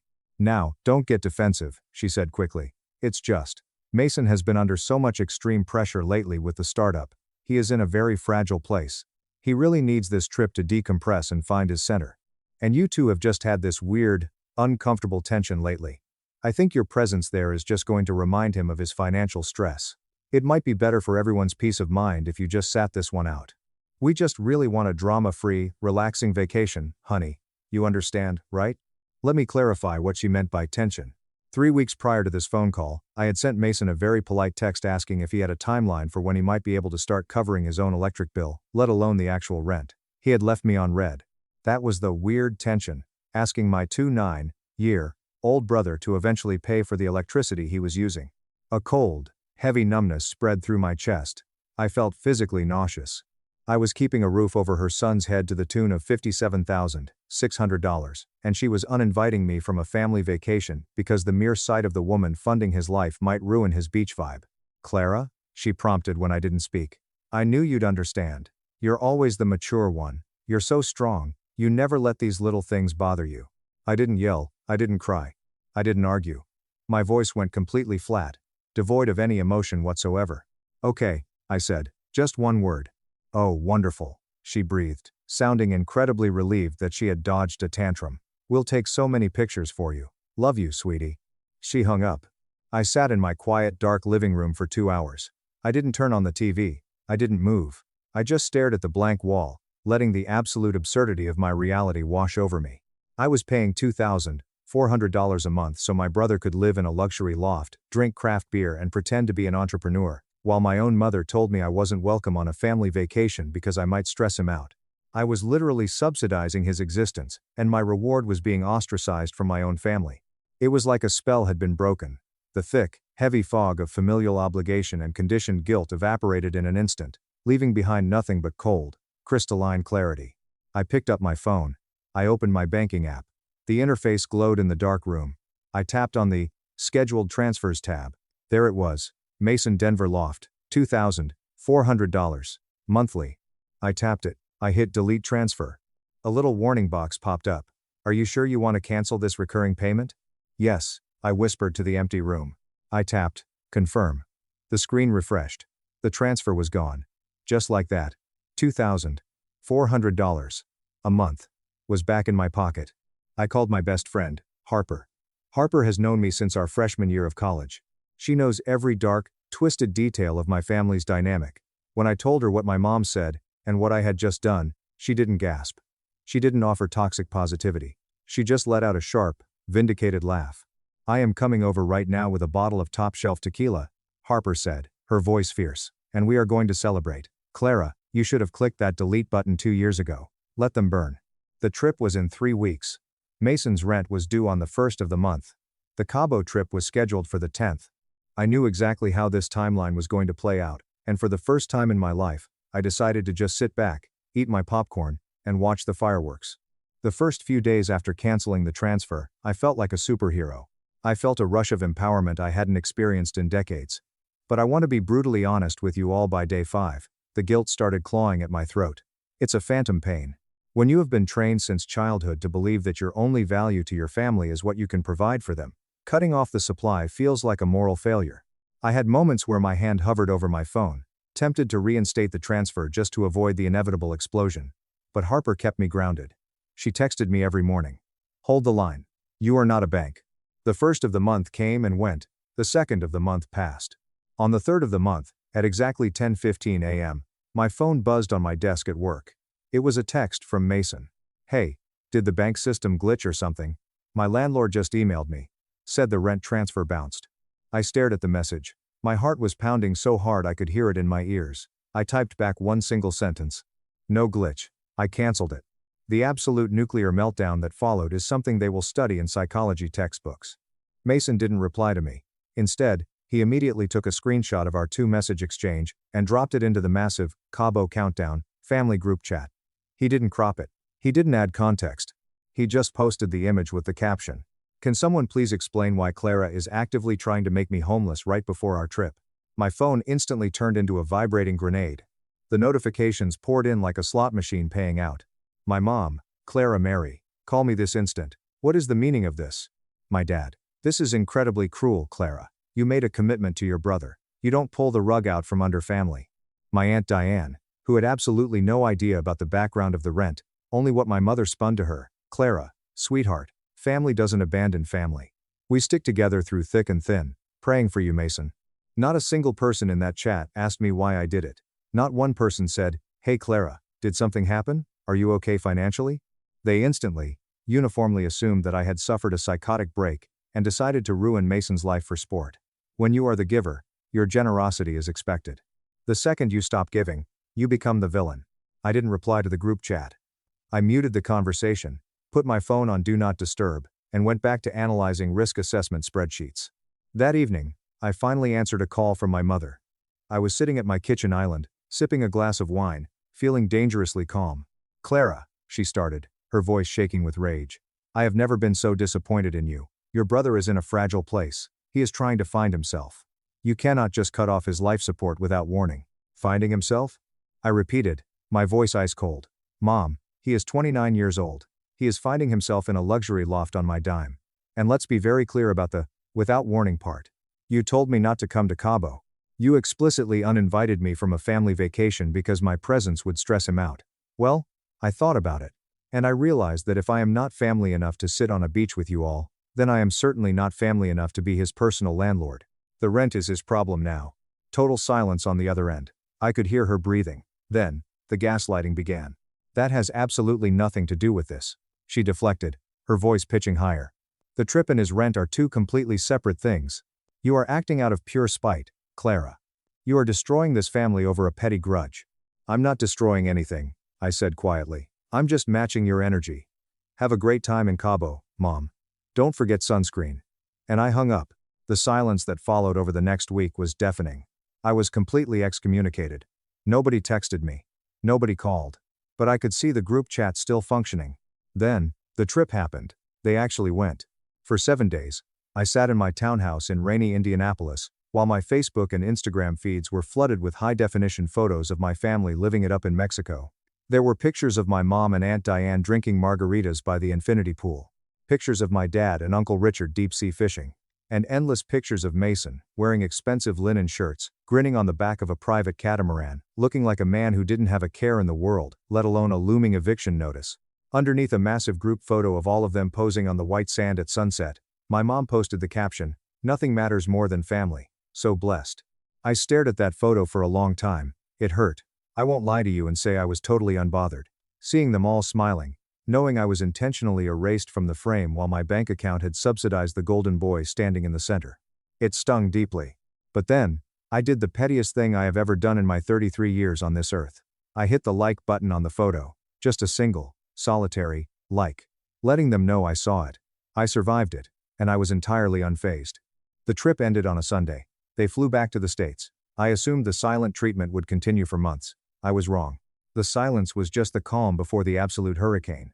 The following Tuesday evening, exactly 3 weeks to the day since I canceled the bank transfer, I was at home making a salad for dinner. It was pouring rain outside. Suddenly, my doorbell rang. A harsh, aggressive, continuous ringing. I walked to the front door, looked through the peephole, and my blood ran cold. Standing on my front porch, soaking wet from the rain, were my mother, my father, and Mason. They had driven 2 hours from my parents' house, and Mason had evidently flown in from Denver. They looked like a heavily armed intervention team. My mom had her arms crossed so tightly she looked like she was trying to crush her own ribs. My dad looked grim. Mason was standing slightly behind them, looking like a teenager who had just been caught shoplifting and dragged back to the store by his parents. I unlocked the door and pulled it open. I didn't step aside. "Can I help you?" My mother didn't answer. She literally shoved her shoulder past me, forcing her way into my foyer, dripping rainwater onto my hardwood floors. My dad and Mason followed right behind her. "We need to talk about this ridiculous situation right now, because it has gotten completely out of hand," my mom snapped, spinning around to face me in my own living room. I closed the front door slowly. I didn't offer them towels. I didn't offer them a seat. I stood near the entryway, crossing my arms, and just stared at them. "Clara," my dad started, using his deep, authoritative, disappointed father voice. Mason's landlord served him with a formal 30-day notice to vacate. He is going to be evicted. It's going to ruin his credit. Do you understand the severity of what you are doing to your brother? "I understand perfectly," I said, my voice dangerously level. "Does Mason?" Mason finally stepped forward. And the words that came out of his mouth are forever burned into my brain. He didn't say thank you for the $57,000. He didn't apologize for never paying a dime back. He didn't even acknowledge the Cabo trip. He looked at me with wide, teary eyes and said, I thought you cared about me, Clara." A white-hot wave of pure, unadulterated rage washed over me. He was weaponizing my love for him. He believed that my financial subservience was the only valid proof of my affection. "Mason," I said, stepping toward him, my voice shaking with fury, "I have cared about you for your entire life. I have handed you nearly $60,000 of my own money. Money I worked 6-0-hour weeks for, to keep you living in a luxury apartment you didn't earn. And in return, I wasn't even allowed to come on a family vacation because my face might remind you of your own failures. Do not ever stand in my house and question whether I care about you. That was the match in the powder keg. My mother lost her absolute mind. She started screaming. Full volume. Top of her lungs screaming in my living room. She called me selfish. She called me a narcissist. She said I was tearing the family apart out of pure jealousy because Mason was a creative genius and I was just a boring corporate drone. She started pulling up ancient, irrelevant history to assassinate my character. She brought up the time I didn't come home for Thanksgiving in 2018 because I had the flu. She brought up the time I refused to co-sign a loan for my dad's boat. She was throwing every piece of mud she could find, hoping something would stick. My dad just stood there. He didn't tell her to calm down. He didn't defend me. He just watched his wife verbally abuse their daughter, because it was easier than confronting his son's failures. But here is the twist. The glorious, cinematic, universe-aligning twist that none of us saw coming. While my mother was mid-sentence, screaming at the top of her lungs with her finger pointed inches from my face, the lock on my front door clicked. We all froze. The door swung open. Standing in the doorway was my younger cousin, Chloe. Chloe is Aunt Diane's daughter. She's 25, lives in Chicago, and works in marketing. About 4 months ago, Chloe was driving through Indianapolis for a weekend trip, and she stayed at my place. I had given her a spare key so she could come and go, and we just kept forgetting to arrange for her to give it back. She had texted me that morning saying she was driving back through Indy, and wanted to drop the key off and bring me a souvenir from Cabo. With the chaos of the week, I had completely forgotten she was coming. Chloe stood frozen in the entryway. She was holding a little gift bag with a fancy agave-scented candle from Mexico in one hand, and her dripping umbrella in the other. Her eyes were wide as saucers. She had just walked in on her Aunt Brenda screaming at the top of her lungs about how I was destroying the family. For 5 seconds, nobody breathed. The only sound was the rain hitting the windows. Then, Chloe spoke. Her voice was quiet, but it cut through the room like a knife. What the hell is happening right now? The mask switch my mother performed in that moment was terrifying. It was instantaneous. The raging, red-faced banshee vanished, replaced instantly by the sweet, demure, Midwestern aunt. "Oh, Chloe, sweetie," my mom chirped, smoothing down her wet sweater and forcing a terrifying, tight-lipped smile. "We didn't hear you come in. We were just having a very passionate family discussion. You know how the Italians do it. We are not Italian." Chloe didn't smile back. She slowly set the umbrella and the gift bag down on the console table. She looked at my mother, then at my dad, then at Mason, and finally at me. My face was flushed, my eyes were burning, and I was breathing hard. I didn't say a word. I didn't have to. "Aunt Brenda," Chloe said slowly, her marketing professional voice kicking in. "I could hear you screaming from the sidewalk before I even put the key in the door. That was not a discussion. You called Clara a selfish bitch." My mother's fake smile faltered. "Now, Chloe, emotions are just running high. Families fight. It's really none of your—" "What is going on?" Chloe interrupted, turning her gaze completely to Mason. "Seriously, Mason. What is happening?" Mason, who had been hiding behind my parents like a frightened toddler, suddenly puffed his chest out, sensing an opportunity to play the victim to a new audience. "Clara, cut me off," he said pitifully. "She was helping me with rent for my loft, and she just canceled the transfers with zero warning. I'm getting evicted next week." Chloe frowned, looking confused. She turned to me. "Is that true? You just stopped paying his rent?" I took a deep breath. I looked my mother dead in the eyes, and then I looked at Chloe. "It's true," I said, my voice remarkably steady. "I have been paying his $2,400 monthly rent for exactly 2 years. I have spent nearly $60,000 keeping him in that loft. And I was happy to do it, until a month ago, when Mom called me." I paused, letting the silence build. My mother's eyes widened in sheer panic. She took a step toward me, raising her hand as if to physically stop the words from coming out of my mouth. "Clara, don't." "Mom called me," I continued loudly, talking over her, "and told me that I was not allowed to come on the family trip to Cabo. She explicitly uninvited me because she said my presence would stress Mason out, and he needed to decompress. So, I decided that if I am not family enough to go on the vacation, I am not family enough to pay his bills. I canceled the transfer." Chloe blinked. Once. Twice. The confusion on her face slowly morphed into absolute, horrified shock. She turned slowly to my mother. You told Clara not to come to Cabo?" My mother's face went pasty white. The redness of her anger was completely replaced by the ashen gray of sheer, unadulterated embarrassment. "Because here is the critical piece of information you need to know. My Aunt Diane, Chloe's mother, and my mom are sisters. They talk every single day. And according to what Aunt Diane had told Chloe, the reason I wasn't in Cabo was that I was too busy with a corporate merger and couldn't get the time off work. That was the official lie my mother had spun to the extended family to cover her tracks. She told everyone I chose work over family. Chloe, it was a misunderstanding, my mom stammered, her hands shaking. I just suggested that maybe it would be easier if. Chloe didn't even let her finish. She reached into her pocket, pulled out her iPhone, unlocked it, and dialed her mother. She put the phone on speaker, and held it up in the middle of my living room. It rang twice. "Hi, sweetie, did you drop the candle off to Clara?" Aunt Diane's cheerful voice echoed through the room. "Mom," Chloe said, her voice hard. "Did you know that Aunt Brenda banned Clara from coming to Cabo?" The silence from the phone speaker was so profound you could have heard a pin drop. What? Aunt Diane's voice dropped an entire octave. My mother lunged forward. She actually tried to physically snatch the phone out of Chloe's hand. "Diane, it's not what it sounds like," she shrieked. Chloe took a swift step back, dodging my mother's grasp. "No, Aunt Brenda. We are talking about this right now." Chloe spoke into the phone. "Mom, Clara has been paying Mason's rent for 2 years. 60 grand. And Aunt Brenda told her she wasn't welcome on the trip because it would stress Mason out. Aunt Brenda lied to us.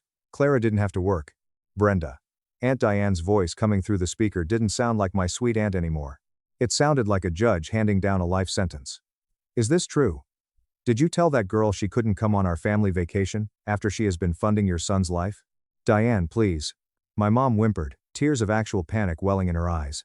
"You don't understand the pressure Mason has been under. I was just trying to keep the peace. It was just a suggestion." "A suggestion?" Aunt Diane roared through the phone. "Have you lost your absolute mind, Brenda? That girl is your daughter. She has been breaking her back to cover for your lazy son, and you excluded her? You lied to my face on the beach while we were drinking margaritas?" I stood there, leaning against the wall, listening to my aunt ruthlessly dismantle my mother's web of lies. For 2 years, I thought I was entirely alone. I thought my entire extended family just viewed me as the cold, corporate workhorse who didn't care about family bonding. But hearing Aunt Diane fiercely defend me, my throat tightened, and for the first time in this entire ordeal, tears pricked my eyes. My dad finally found his voice. He puffed out his chest and tried to take control of the room. "Diane, this is a private matter between Brenda, myself, and our children. It is none of your business, and Chloe needs to leave." Chloe, my beautiful, fearless, 25-year-old cousin, looked my father dead in the eye. "Uncle Arthur," she said coldly, "if you are going to storm into Clara's house, and have a screaming match in her living room with the front door unlocked, it becomes everybody's business." I honestly wanted to applaud. The fight completely drained out of my parents. The gig was up. The lie was exposed to the one person in the family, whose opinion my mother valued above all else, her sister. My mom slowly walked over to my sofa, and sat down heavily. She didn't ask for permission, she just collapsed. She put her face in her hands, and her shoulders started to shake. Mason was still standing near the window, staring at the floor, looking like he wanted the hardwood to open up and swallow him whole. My dad crossed his arms and stared at a spot on the wall, completely defeated. Chloe ended the call with her mom, walked over to me, and squeezed my arm. "I'm going to go," she whispered. "Call me tomorrow. I love you." She walked out, closing the door softly behind her. I pulled one of my dining room chairs over, and sat down across from the sofa, facing my parents and my brother. The adrenaline had faded, leaving me feeling completely exhausted, but incredibly clear-headed. "Mom," I said quietly, "look at me." She slowly raised her head. Her mascara was smeared, and she looked older than I had ever seen her. "I need you to hear me," I said, my voice steady but thick with emotion. "Not as a bank account, not as a problem you need to manage. Just hear me as your daughter. For 2 years, I have given this family everything I possibly could. I paid Mason's rent, so he wouldn't freeze. I paid for Dad's truck. I paid for your teeth, and I did it because I love you. But somewhere along the line, my love turned into an obligation. I became nothing but a wallet to you. And when I couldn't give you anything more, when I just wanted to show up to Cabo as Clara, you told me to stay home." My mom let out a choked sob. "That broke something in me," I said, letting the tears finally spill over. "I need you to know that. You broke my heart." The room was dead silent except for my mother's quiet crying. Then, Mason moved. He walked away from the window, came over to the center of the room, and sat down on the floor, right on the hardwood, crossing his legs like a little kid. He put his head in his hands, and when he looked up, his eyes were bloodshot. "I'm sorry," Mason said, his voice cracked. It wasn't the dramatic, performative apology he usually gave. It was small. It was real. "I'm so sorry, Clara. I was drowning in Denver. The app failed in the first 3 months. I was too embarrassed to tell anyone. I just kept lying, and I used you as a raft. I took your money, And I took it for granted, because it was easier than admitting I was a failure. None of this was fair to you. You didn't deserve any of this. Hearing those words, the absolute, unvarnished truth felt like a massive weight being lifted off my chest. My dad sat down on the sofa next to my mom. He rested his elbows on his knees and looked at the floor. I owe you an apology too, kiddo, he rasped.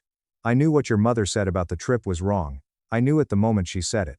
But I didn't want to start a fight, so I kept my mouth shut. I let her do it, and I let Mason take advantage of you. That's on me. I failed to protect you. My mom looked up at me. Her face was a mess of tears and smeared makeup. I don't know when I started treating you like you owed us something, she whispered. But I did. I got so obsessed with protecting Mason because he was struggling, that I completely abandoned you because you were strong. And I am so deeply ashamed of myself. That word, ashamed. My mother is a very proud, stubborn Midwestern woman. She does not admit fault. Hearing her say she was ashamed of her actions told me everything I needed to know. The breakthrough had happened. We sat in my living room for another 3 hours. It wasn't pretty. It wasn't a neat, cinematic ending where everyone hugs and the credits roll. It was messy, uncomfortable, and exhausting. We laid every grievance, every lie, and every resentment out on the table. But for the first time in my entire life, it was honest. It has been about 4 months since that night in my living room. A lot has changed. Mason was evicted from the Denver loft. He packed up his car, moved out, and rented a tiny, cramped room in a house with 4 other guys in a much cheaper suburb. He finally abandoned the app dream and got a real job. He's working as an operations manager at a logistics warehouse. It's hard, unglamorous work, but he is doing it. Last week, he sent me a spreadsheet. It was a payment plan. He is going to send me $300 a month until the $57,000 is paid off. I told him I didn't need him to do that, but he insisted. He said, I need to do this to respect myself again. My mom and I are slowly rebuilding. We talk on the phone every Sunday. She doesn't ask for money. She asks about my job, my friends, my life. Last week, she told me she was proud of me. It was the first time she had said those words to me in over a decade. My dad is trying, too. He's not great with words, but he drove up to Indy last month just to help me restain my backyard deck. He didn't ask for gas money. Aunt Diane and the rest of the extended family know the whole truth now. My mom had to do a very humiliating apology tour, explaining exactly why I wasn't in Cabo. Aunt Diane calls me constantly now, making sure I'm included in every family chat and event. And Chloe? Chloe and I are closer than ever. I bought her dinner the last time I was in Chicago, and I told her she saved my sanity. She just laughed and said, that's what family actually does. I am not paying Mason's rent anymore. I have thousands of extra dollars in my bank account every month, but more importantly, I finally have my self-respect back. If you are reading this and you are the responsible one in your family, if you are the one who is constantly bled dry financially, emotionally, or mentally, because you are strong enough to take it, I need you to hear me. It is okay to stop.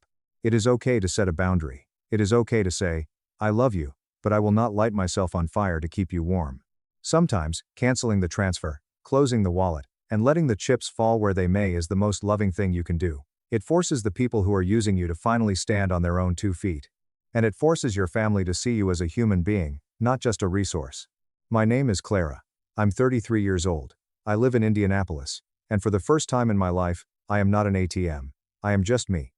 Brother called me spare parts after ruining the liver I gave him. At his 25th birthday, I exposed his drinking timeline. His rich girlfriend left him. I gave my brother my organs before I even had a driver's license. Last week, his girlfriend asked one simple question that made him lose absolutely everything. When I was 15, my older brother Caleb made a catastrophic mistake. He was 18, celebrating his high school graduation, and someone at a frat party told him that mixing cheap vodka with a handful of extra-strength painkillers would get him a better high. That combination completely destroyed his liver in less than 48 hours. His skin turned a sickening shade of yellow first, then the whites of his eyes. I remember hearing him violently vomiting blood in the upstairs bathroom. He couldn't stop shaking. My parents panicked, threw him into the back of my dad's car, and rushed him to the ER. I remember sitting in the sterile, freezing hospital waiting room, my knees pulled up to my chest, when my mom marched out of the double doors. She didn't look sad. She looked frantic, like a woman on a mission. She pulled me into the hallway and gripped my hand so hard her nails dug into my skin.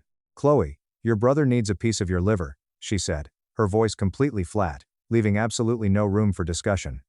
We got tested. You're the only match. My entire body went cold. The fluorescent lights overhead seemed to buzz louder. You want them to cut me open?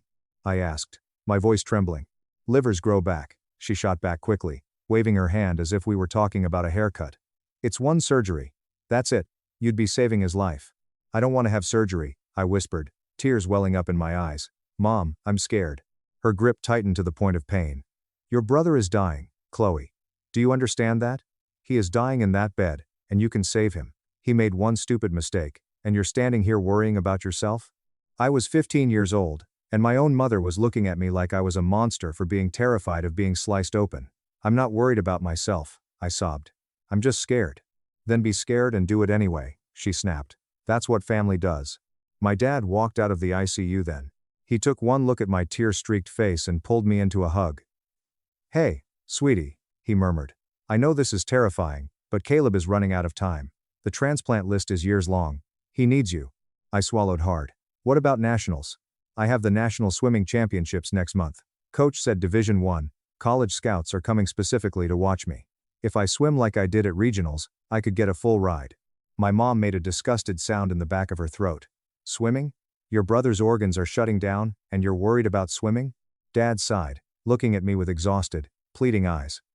The surgeon said you'll need about 6 weeks to recover. You'll miss this year's nationals, but there's always next year. One surgery, Chloe. That's it. Your brother gets better, you heal up, and everything goes back to normal. We will never, ever, ask you to do anything like this again. I promise. I wanted to believe him. I wanted to believe I could just be the hero once, save my big brother, and go back to my life. You promise? I asked, my voice barely a whisper. Just this once? You're our little savior, Chloe, my mom said, her voice finally softening. You were meant to save this family. I didn't feel like a savior, I just felt like a terrified kid trapped in a corner. But Caleb was my brother. He taught me how to ride a bike. He defended me from bullies in middle school. He wasn't perfect, he was spoiled, and he knew it, but I couldn't just let him die. Okay, I choked out. I'll do it. The next 24 hours were a blur of aggressive blood draws, consent forms I barely understood, and nurses talking about complication percentages. Before they wheeled me into the operating room, the anesthesia pulling me under, my last thought was that nothing in my life would ever be this scary again. I was so incredibly wrong. Recovery wasn't 6 weeks, it was 9. My incision got severely infected during week 3, and I spent an extra 5 days in the hospital hooked up to agonizing IV antibiotics. My parents claimed they were splitting their time between my room and Caleb's, but they weren't. They'd pop their heads into my room for 5 minutes, tell me I was a champ, and then vanish down the hall to Caleb's room for hours. I could hear them laughing. I could hear his friends bringing him balloons and video games. My swim team sent me a single generic card. The state nationals happened while I was still bedridden. I watched the live stream on my phone, the volume muted so I wouldn't bother the nurses. I watched my teammate, Sarah, win the 200 meters butterfly, my signature event. I watched the scouts swarm her after the medal ceremony. I watched my entire future evaporate while I lay in a hospital bed with staples holding my stomach together, all because my brother wanted to get high on cheap vodka. When I was finally cleared to swim 4 months later, my body was completely different. The scar tissue pulled violently every time I rotated my torso. My core strength was decimated. I was getting winded halfway through warm-ups. By the time the next season rolled around, I wasn't the star swimmer anymore. I wasn't even in the top 5. The college scouts stopped returning my coach's emails. My dream was dead. Meanwhile, Caleb was thriving. Within 5 months, he was back to his normal life. Back to college, back to his friends, back to the parties. I found out he was drinking again exactly 7 months after the surgery.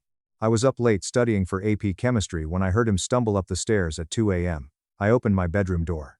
He was leaning heavily against the hallway wall, his eyes glassy, reeking of cheap beer and tequila. "What are you doing?" I hissed, staring at him in horror. He giggled, a sloppy, wet sound. "Relax, little sis. I'm fine. You almost died from drinking," I whispered, my heart pounding.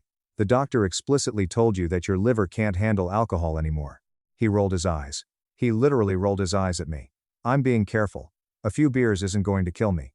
Caleb, I gave you part of my body." I stepped toward him, my hands shaking with rage. "I let them cut me open so you could live, and you're just going to destroy it again?" He pushed himself off the wall, and his face changed. The goofy drunk expression vanished, replaced by a cold, casual cruelty that made my blood run cold. "So what if I do?" he sneered. "Livers regenerate. That's the whole point." "What is that supposed to mean?" He smiled. It was a vicious, entitled smile.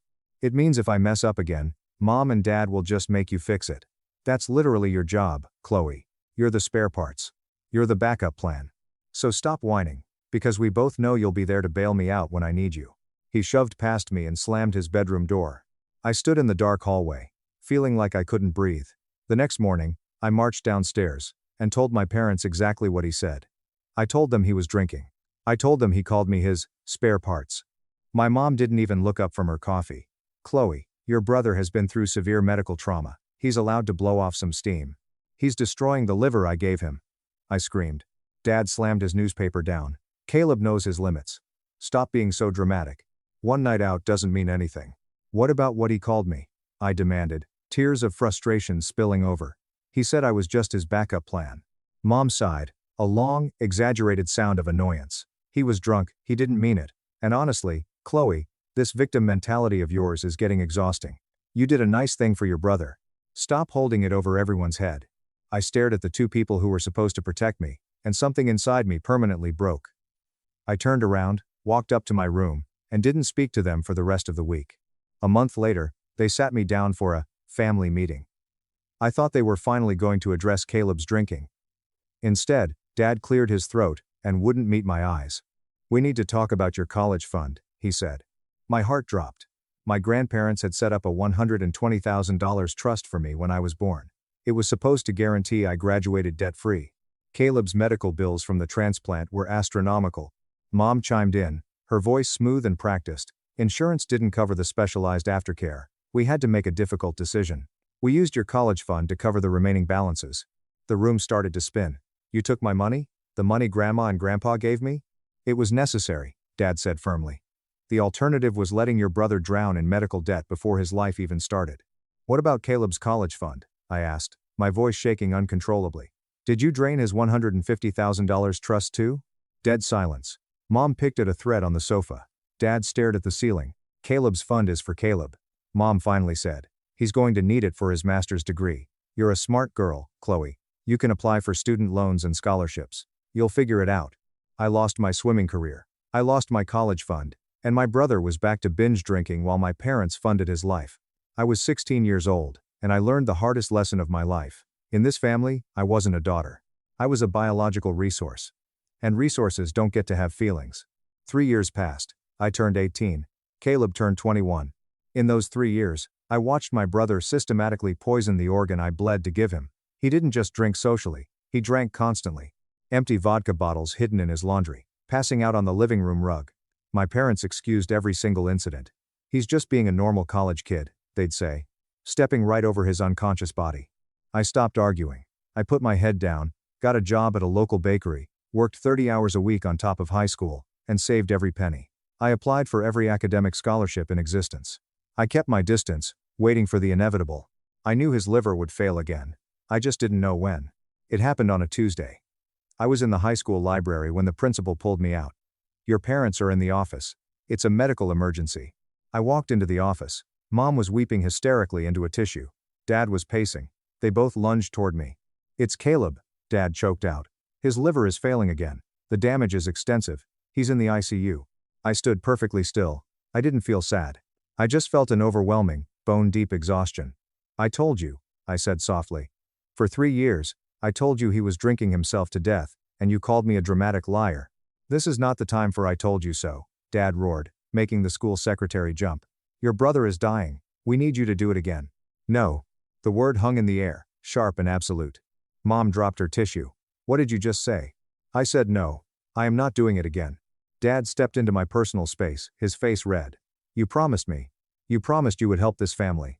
You promised me it would only happen once. I yelled back, my voice cracking. You stole my college fund. You let him drink the liver I gave him into garbage. I am not killing myself to save him again. Mom grabbed my shoulders, her nails digging in exactly like they had 3 years ago. If you let your brother die to prove a point, you will never be welcome in our home again. You will be dead to us. Do you understand me?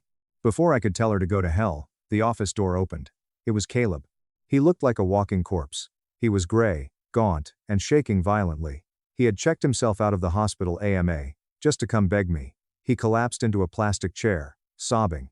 Chloe, please, he wept, real, pathetic tears streaming down his face. I'm sorry. I know I called you spare parts. I know I messed up. But I'm 21. I don't want to die. I swear to God, if you save me this time, I will never touch a drop of alcohol again. I will go to rehab.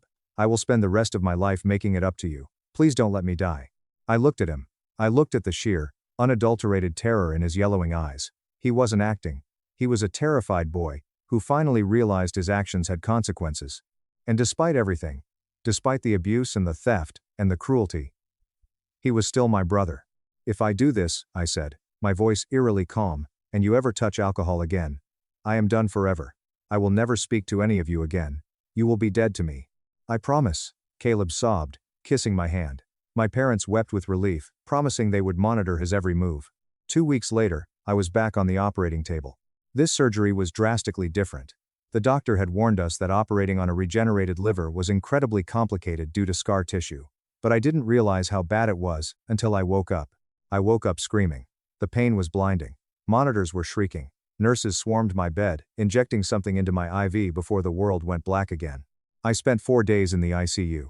I had suffered a massive internal hemorrhage during the resection. I almost bled to death on the table. When I was finally stabilized and moved to a private room, my surgeon came in. He made sure my parents were down in the cafeteria before he closed the door and sat beside my bed. Chloe, I need you to listen to me very carefully, doctor. Eris said, his face grim. Your liver regenerated after the first donation, but the tissue was highly fibrous. During this second procedure, your body almost couldn't handle the trauma. If you are ever asked to donate again, or undergo another major abdominal surgery of this nature, it will likely be fatal. Your liver cannot sustain a third trauma. Do you understand? I stared at him, my heart hammering against my bruised ribs. It would kill me? Yes. I am putting this in your permanent medical file. Do not let anyone pressure you into this again. Dr. Aris, I croaked, my throat raw from the intubation tube. Can you write that down? On your official hospital letterhead? I need it in writing. He looked confused, but he nodded. An hour later, he handed me a sealed envelope with a signed, stamped letter detailing the severe complications and explicitly stating that a third surgery would be fatal. I hid the envelope at the bottom of my duffel bag before my parents came back. When my parents walked in, smiling and talking about how great Caleb was doing, I told them what the doctor said. I told them a third surgery would kill me. Mom waved her hand dismissively. Oh, doctors always exaggerate the risks to avoid lawsuits. Don't worry about that now. Caleb promised he's done drinking anyway. They didn't care. They literally did not care that I had almost died. I spent another 3 weeks in the hospital fighting off a secondary infection. Caleb was discharged 2 weeks before me. When I finally got home, I walked into the house and immediately smelled stale beer. I found a red Solo cup hidden behind the sofa. I checked the outdoor trash cans. Buried under a pile of junk mail was an empty bottle of Jack Daniels. It had been exactly 14 days since he was discharged, and he was already drinking again. I didn't scream. I didn't cry. I didn't run to my parents. I realized in that exact moment that they were never going to change, and if his liver failed a third time, they would gladly sacrifice my life to save his. So, I went to my room. I locked the door. I took the doctor's letter, put it in a fireproof lockbox, and I started building my case. For the next 4 years, I became a ghost in my own family. I moved out, went to a state college on academic scholarships, and worked 2 jobs. I only came home for major holidays. But every single time I was around Caleb, I observed. I documented. I kept a hidden folder on my laptop. Every time I saw him with a drink, I took a discreet photo with the timestamp. I took screenshots of his friends tagging him at bars on Instagram. I screenshot his Venmo transactions for drinks, bottle service, and kegs. By the time I was 22, I had a 4-year, meticulously dated timeline of my brother's chronic unapologetic alcoholism, a timeline proving he never stopped drinking after the second surgery. I had the medical records proving the second surgery almost killed me. I had the surgeon's letter proving a third would be fatal. My parents had spent the last 4 years lying to our extended family. They told my grandparents, my aunts, and my uncles that Caleb only had 1 surgery when he was 18, that it was a freak medical anomaly, and that he was completely sober now. They completely erased the second surgery and my near-death experience to protect Caleb's reputation. I was just waiting for the perfect audience. And then, the invitation arrived in the mail. Caleb's 25th birthday and engagement announcement party. He had been dating a girl named Maya for a year. Maya came from a very wealthy, old-money family. She was sweet, incredibly naive, and thought Caleb was a miracle survivor who volunteered at animal shelters. My parents had invited our entire extended family, grandparents, aunts, cousins, and Maya's wealthy parents to celebrate. This was my moment. 2 weeks before the party, I called my Aunt Vivian. Vivian is my dad's sister, and more importantly, she's a retired trauma surgeon. Aunt Vivian, I said over the phone, how much do you know about Caleb's medical history? Just the liver transplant when you guys were teenagers, she said. Your mom said he's been perfectly healthy since. They lied, I said. There was a second surgery when I was 18. I almost died. He's been drinking the entire time, and his liver is failing again. Mom and Dad have been dropping hints that I need to prepare for a third donation. A third donation will kill me. I have the medical records to prove it. Dead silence on the line. Then, her voice turned to absolute ice. What do you need me to do, Chloe? I need you at the party. I need a medical professional to back me up when I burn their lies to the ground. I'll be right beside you, she promised. The party was in my parents' massive backyard. There were catered tents, string lights, and a champagne tower. Over 50 people were there. My grandparents, my aunts and uncles, Maya's parents in their designer clothes, and Maya, glowing in a white dress, clinging to Caleb's arm. Caleb was working the crowd, laughing, charming everyone. He was also holding a glass of scotch. I watched him down it, and seamlessly swap it for a fresh one from a passing waiter. I pulled out my phone and snapped one final picture. Timestamp, 6:42 del pomeriggio. At 7 p.m., my dad tapped a spoon against his champagne glass. The yard went quiet. Everyone gathered around the patio. I want to make a toast, Dad beamed, raising his glass. To my son, Caleb. Caleb, you are a walking miracle. 7 years ago, we almost lost you to a terrifying health scare. But you fought hard, you survived, and you've grown into an incredibly responsible, sober, and brilliant young man. I couldn't be prouder to see you marry Maya. To Caleb. To Caleb. The crowd echoed. Actually, I said. My voice wasn't loud, but it cut through the applause like a knife. I stepped out of the shadows and walked directly to the center of the patio. Everyone stared at me. Dad's smile froze. Mom's eyes darted nervously. Dad forgot a few minor details in his speech, I said, looking directly at Maya, who looked confused. He forgot to mention that Caleb didn't survive a health scare. He survived because he drank himself into liver failure at 18, and I was forced to donate half my liver to save him. Murmurs rippled through the crowd. My grandmother frowned. We know about the transplant, Chloe. Your father just didn't want to bring up the details tonight. Did you know about the second one, Grandma? I asked loudly. The murmurs instantly stopped. The silence was deafening. What second one? Grandma asked, stepping forward. Caleb's face went chalk white. Chloe. Stop, he hissed, taking a step toward me. Don't ruin this. Mom and Dad lied to all of you. I projected my voice so even the caterers could hear. When I was 18, Caleb drank his new liver into failure again. They forced me onto the operating table a second time. I hemorrhaged. I spent 4 days in the ICU. I almost died. That is a lie. Mom shrieked, her face turning purple. She's making things up for attention. She's always been jealous of Caleb. Is it a lie? I reached down, grabbed the hem of my blouse, and pulled it up to my ribcage. Gasps echoed across the patio. Maya's mother covered her mouth. Traversing my abdomen were 2 massive, jagged, angry surgical scars. One horizontal, one thick vertical line intersecting it from the emergency resection. You didn't need to be a doctor to see that my body had been butchered twice. Does this look like a lie? I demanded. Caleb scrambled. Okay, yes, there were complications, but it's in the past. I've been completely sober since that second surgery. I swear to God. He looked frantically at Maya, grabbing her hands. Maya, I swear, I haven't touched a drop since I was 18. I learned my lesson. Did you? I pulled a thick manila folder out of my bag.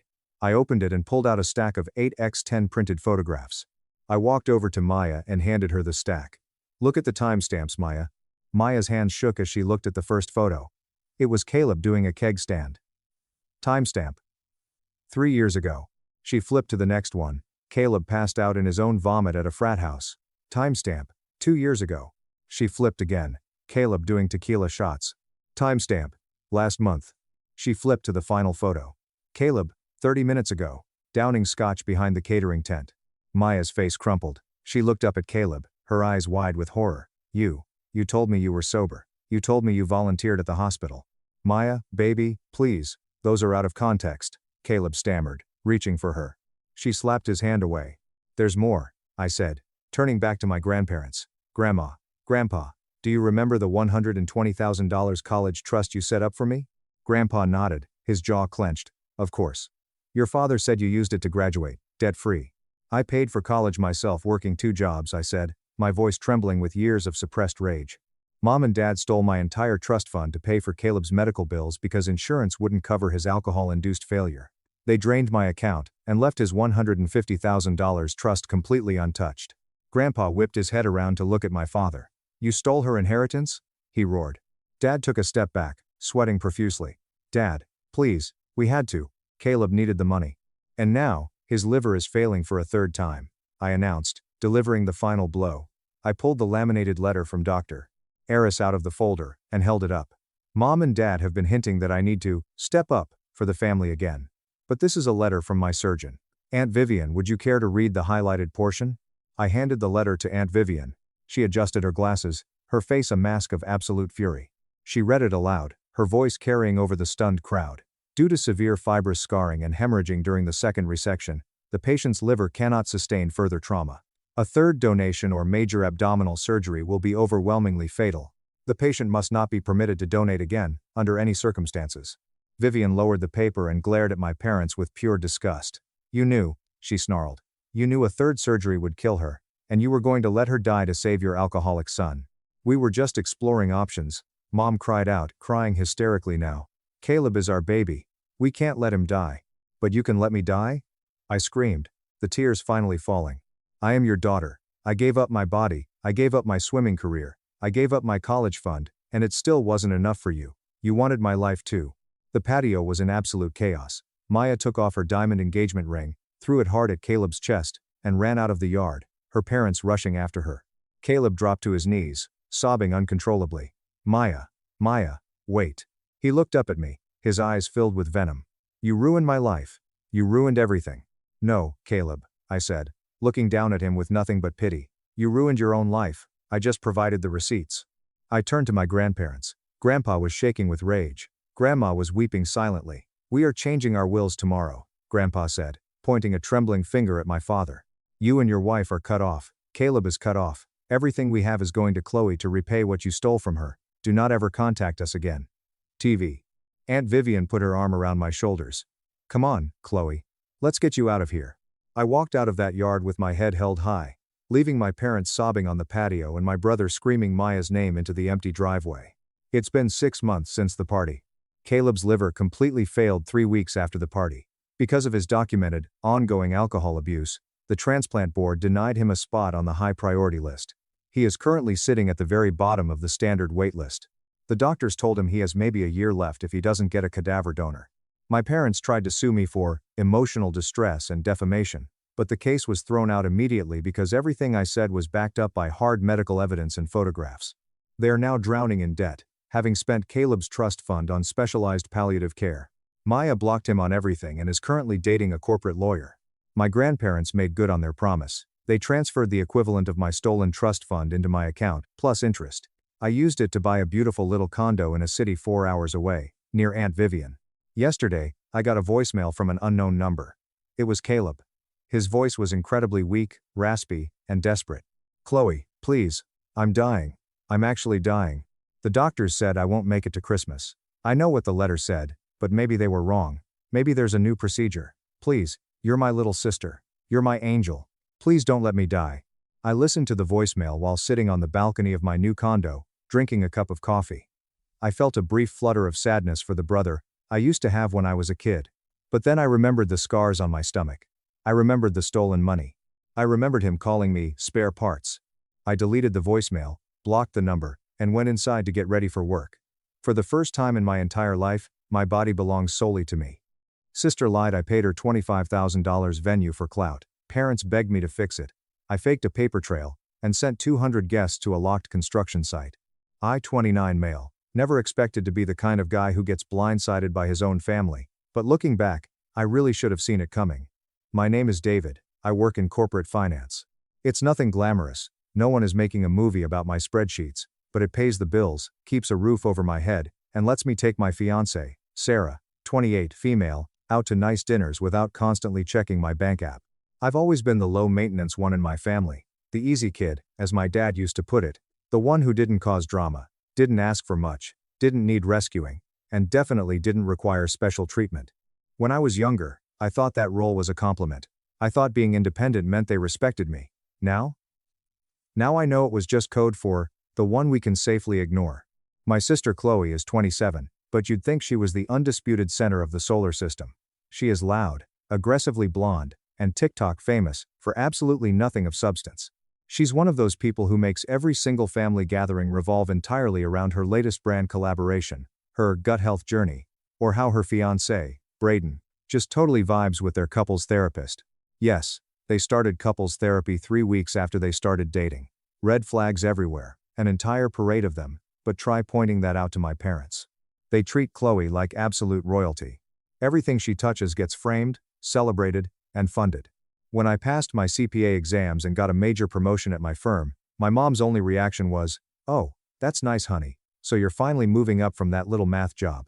Meanwhile, Chloe got a brand deal for a detox tea that gave people diarrhea, and my parents took her out for a $400 steak dinner to celebrate her entrepreneurial spirit. Despite all of this, I've always kept my distance without outright burning bridges. I show up for the big stuff. Birthdays, holidays, the occasional agonizing family dinner where Chloe holds court while I sip my beer and pray for an early dessert. It's not that I hate her, I just don't trust her. There's a massive difference. Chloe is the kind of person who gives you a birthday gift with one hand and a ring light camera in the other so she can post your reaction online. Everything is a performance. Everything is content.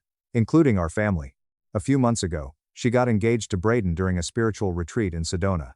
A trip she made sure we all knew about via her 24/7 Instagram stories. I found out my sister was engaged through a mass group text that included a champagne emoji, a boomerang of the ring, and the caption, "He finally locked it down. Number Chloe and Braden forever. Number wifey vibes." My mom followed up with a personal text a day later. It didn't say, "Have you seen the news?" It said, "Aren't you so happy for your sister?" No question mark, just a heavy expectation. Of course, I played my part. I texted back, "Congrats." I double-tapped the photo of the ring. And of course, I RSVP'd yes to the engagement dinner, even though I already knew it was going to be an unbearable, over-the-top event with forced speeches and aesthetic centerpieces. Sarah was the one who pushed me to go. She's thoughtful like that. She's quiet, incredibly kind, but sharp as a tack. She sees the underlying dynamics in my family, much clearer than I do sometimes. It's just one night. Sarah told me while we were making coffee the morning of the dinner. "You show your face, you smile for the photos so they can't say you ruined anything, and then we leave early and go get tacos. We can handle one night." That's the kind of partner she is. She makes everything feel manageable, even when my family is being their absolute worst. The dinner was held at this rooftop venue downtown. It was one of those aggressively trendy places where they hang exposed Edison bulbs over everything, play loud house music, and serve $32 craft cocktails with burnt rosemary and floating flower petals. The kind of place Chloe would have tagged on her vision board months in advance. We showed up 10 minutes early because Sarah is chronically punctual. The moment we stepped out of the elevator and into the reception area, I felt it. It was that distinct, awful shift in the atmosphere, like walking into a party where the music skips just long enough for you to realize you weren't actually invited. There was a long, stunning white table near the back of the rooftop, dressed up with elaborate floral arrangements, tall candles, and little gold place cards written in Chloe's loopy calligraphy. Each card had a name. Mom, Dad, Uncle Mark, Aunt Linda, Braden's parents, Braden's siblings, even some influencer friends of Chloe's I didn't recognize. I scanned the row once. Then I scanned it again. Sarah looked too. Nothing. "No card for us?" Sarah asked gently, keeping her voice low, like maybe we had just missed it. I gave her a tight-lipped smile, trying desperately not to let the heat rise to my face. I knew exactly how this would look if I said anything. I'd be the difficult, quiet brother making a scene over a piece of cardboard. I glanced around and caught Chloe walking toward us. Her arm was linked with Braden's, and her free hand held a glass of something fizzy and pink. Her dress was covered in sequins, her heels were impossibly high, and she looked like she was floating above the rest of us mere mortals. "David," she gasped, placing a hand on her chest like she was genuinely shocked to see me. Then, she let out a loud laugh. "Oh my God. I didn't think you'd actually show up." I forced a smile, my jaw tight. "Why wouldn't I? I RSVP'd weeks ago." She shrugged, casually tossing her hair over her shoulder. "I don't know. You're always so busy with your little office job. Plus, you're not really the luxury dinner party type, you know?" She didn't wait for me to answer before turning to Sarah, giving her that fake, hover hug people do when they're terrified of getting makeup on their clothes. "Sarah, you look so cute. I love that dress. Is it from Target?" Sarah didn't flinch. Calm as ever, she just smiled. "Thanks, Chloe. Congratulations on the engagement." "Yeah. Thanks." Chloe waved her drink vaguely toward the back of the rooftop, near the elevators. "Listen, there's some open seating over there by the bar. It's way more casual, but you guys can totally hang there." Dinner should be starting soon. And just like that, she flitted off to greet someone else, acting as if she hadn't just told her own brother that there wasn't a seat for him at her engagement dinner. Sarah and I made our way to the bar area, where a few high-top cocktail tables stood like absolute afterthoughts. I sat down on a stool, suddenly hyper-aware of how out of place I felt in my tailored blazer. Sarah didn't say anything immediately. She just reached under the table, rested her hand on my knee, and gave me a look that communicated everything. She saw it too. The blatant pettiness. The utter dismissal. I tried to shake it off. I told myself it didn't matter. I wasn't here for their validation. I was here to support my sister, even if she barely acknowledged me as part of her guest list. I ordered an overpriced bourbon and made small talk with Sarah while the speeches started at the main table. Speeches I wasn't asked to give. Dad toasted with tears in his eyes, calling Braden the son he always wanted. Mom beamed like she had birthed royalty. Chloe sat in the center of it all, like it was her coronation. Occasionally, one of Braden's relatives would glance over at our tiny table by the bar, probably wondering who the guy in the corner was and why he looked like an extra who had wandered onto the wrong movie set. Dinner came and went. Plates of microscopic, overpriced tapas were passed around the main table, followed by extravagant desserts served on literal slates. Sarah and I eventually got some cold leftovers, dropped off by a sympathetic bartender who whispered, "Sorry about the delay, guys. We were treated like backstage crew, not blood relatives." I kept waiting for Chloe to come over, just once. To offer some half-hearted apology about a seating mix-up, or to at least bring us a slice of cake. She never did. Then came the final act of the night. A waiter in a crisp black apron walked directly toward our little table by the bar, holding a black leather folder. He paused in front of me with a polite, professional smile. "Sir, the bill," he said, handing it out to me like it was the most natural thing in the world. I blinked, staring at the leather folder. "I'm sorry?" The waiter hesitated, his smile faltering slightly. "The hostess. She said you'd be handling the check for the evening?" I opened the folder. The total was $850. For a dinner I wasn't allowed to sit at. For food I barely ate. Before I could even process the absolute audacity of the situation, Sarah leaned forward. Her voice was incredibly soft, but it cut through the loud house music like a knife. "We aren't even on the guest list," she said, flashing the waiter a perfectly sweet smile. "Try the bride." The waiter's eyes flicked from me, to the folder, to Sarah, and back again. He instantly registered the absurdity of the situation, his face turning bright red. He gave a quick, jerky nod, snatched the folder back, and practically sprinted away. I sat there, stunned. My hand was still hovering in the air where the check had been. I looked at Sarah. She just raised her eyebrows, picked up her water glass, and took a sip. That was the exact moment something inside me permanently shifted. It was quiet, but it was absolute. It wasn't about the money. It was never about the $850. It was about being invisible in a room full of people who were supposed to love me. It was about being used as a prop and an ATM at a party I was never truly welcome at. It was the crushing realization that sometimes, family stops being a place where you belong, and starts being a stage where you are only expected to clap and pay the admission fee. I didn't say a word to Chloe or my parents that night. Sarah and I quietly took the elevator down, walked to our car, and left. You could say that was when the revenge really began. The next morning, I woke up with that heavy, hollow feeling you get after a long night of pretending nothing is wrong. Sarah and I went out for breakfast at our favorite diner. It was a quiet rebellion against a night that made us both feel worthless. She didn't push me to talk at first. She just kept refilling my coffee and holding my hand across the sticky diner table. But somewhere between the eggs and the toast, she finally looked me dead in the eye and said it. "David, you know this isn't normal, right?" I looked down at my plate. "What isn't?" "The way they treat you. The way they talk to you. The way they expect you to just sit in the corner and absorb their disrespect." I wanted to argue. I wanted to give her the same tired excuses I had been feeding myself for decades. Families are complicated. Chloe is just being Chloe. It's not personal. I don't really care anyway. But the words wouldn't come out, because for the first time in my life, I couldn't lie to myself. I did care. It was incredibly personal. Deep down, I had known for years that I was always going to be the placeholder in my own family. The backup plan. The one they could forget about without ever facing a single consequence. That day, I muted the family group chat. I didn't answer any of my mom's texts gushing about how perfect the dinner was. I didn't watch the video of Chloe and Braden kissing that got 10,000 likes on Instagram. I wish I could say I cut them off right then and there, completely went no contact, and lived happily ever after. But real life is messier than that. You don't just wake up and burn a 2-9-year-old bridge in a day. You hesitate. You hope, stupidly, that maybe it was just a one-time misunderstanding. Over the next few weeks, the Chloe wedding train kept chugging along at full speed. She sent out, save the date cards, that looked like the cover of Vogue. Her and Braden, standing on a cliff at golden hour, wearing designer clothes. My invitation arrived 3 weeks after everyone else's. It was bent at the corners, and my name wasn't even printed on it. It just said, David, plus guest, scribbled in blue ballpoint pen. When I casually mentioned it to my mom on a phone call, she actually laughed. Oh honey, you know how frantic Chloe is right now. She must have just mixed up the envelopes. Don't be so sensitive. Sensitive. That word has followed me around my entire life like a shadow. Chloe can throw a screaming tantrum in a restaurant because her iced latte has regular milk instead of oat milk.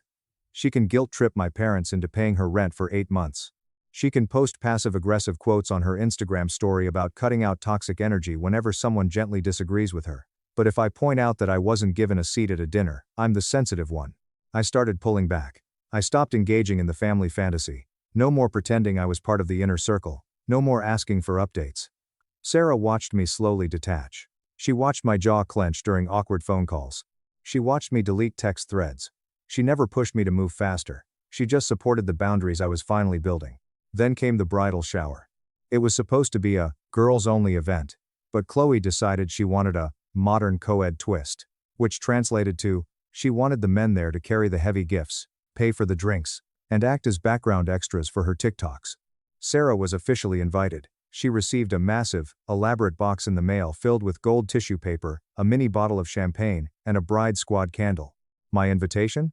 A text from Chloe, at 9 p.m., on a Tuesday. Hey, you can come to the shower on Sunday if you want. Make sure you bring something off the luxury registry. We really want the espresso machine. I didn't want to go. I really didn't, but Sarah nudged me. Let's go. Just to observe, she said. I want you to see them clearly, without making excuses for them. The shower was held at a high-end vineyard about an hour outside the city. Apparently, the vineyard was giving Chloe a 50% discount in exchange for her tagging them in 5 separate posts. When we arrived, there were literal frame signs with hashtags like number Chloe gets her ring and a photo booth station. It felt like a corporate marketing summit, not a family celebration. I kept to myself, standing near the back patio, sipping watered-down sangria and nodding along as Braden's frat brothers talked about cryptocurrency. Sarah was roped into some humiliating trivia game about the couple. That's when I overheard it. I was walking past the indoor lounge area to use the restroom. The door was slightly ajar. Chloe was inside with 3 of her bridesmaids, tearing through a mountain of expensive gift bags. Her voice carries, especially when she's trying to be funny. David is so painfully awkward. Chloe laughed, not even bothering to keep her voice down. He's literally like a background character in his own life. I seriously didn't think he'd show up today. Sarah definitely dragged him here. One of the bridesmaids giggled. He's kind of cute though. Like, quiet cute. Chloe scoffed loudly. You, please. He's like the Walmart version of Braden. He just sits there doing math all day. He has zero aesthetic.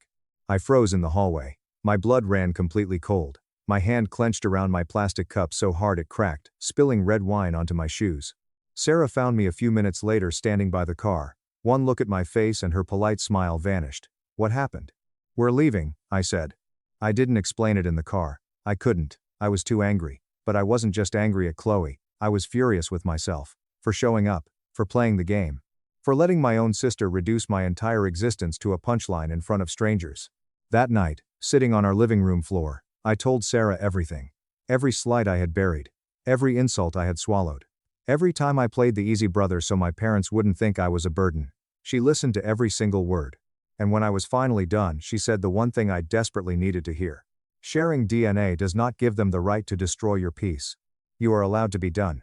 I didn't sleep that night. Something massive was shifting inside me. The anger was solidifying into something cold, calculating, and final. But the universe wasn't done pushing me. 3 days later, I was at my desk at work when my phone buzzed. It was a text from Sarah. Just a link to Instagram. No caption. I clicked it. It was Chloe's newest reel. The video was highly edited, featuring Chloe twirling around a breathtaking, glass-ceiling botanical greenhouse venue. She was wearing a white silk dress, laughing, acting like she was living in a fairy tale. The text on the screen read, "Secured my dream luxury wedding venue." But it was the caption that made my stomach drop. "Can't wait to marry my soulmate at the most stunning venue in the state." A massive, special shout-out to my amazing big brother, David, for fully funding this venue and making my dreams come true. I love you so much. Number sponsored. Number wedding vibes. Number best brother. I stared at the screen until my vision blurred. I hadn't given her a single cent. I hadn't even spoken to her since the bridal shower. She had lied to her 50,000 followers. She was using my name, painting me as her deep-pocketed savior, just so she could look wealthy and secure a brand deal with a wedding planning app she had tagged in the post. She was using my supposed generosity for clout and profit. My phone started blowing up. Texts from extended family members. Aunt Linda, wow David. $25K for the venue? You are such a good brother. Cousin Mark, bro, can I borrow some cash if you're throwing it around like that? LOL. I didn't call her. I didn't text my parents to complain. I just put my phone face down on my desk. I didn't push the anger away this time. I welcomed it, because in that exact moment, I knew exactly what I was going to do. After the Instagram post, I went completely dark. I didn't respond to the family texts. I didn't comment on the video. I let Chloe soak up the praise and the brand deals built on a foundation of absolute lies. I spent the next few weeks focusing entirely on myself. Sarah and I took a weekend trip to a cabin in the mountains. No cell service, no social media. We hiked, we cooked, we talked about our future. A future that didn't include managing my family's delusions.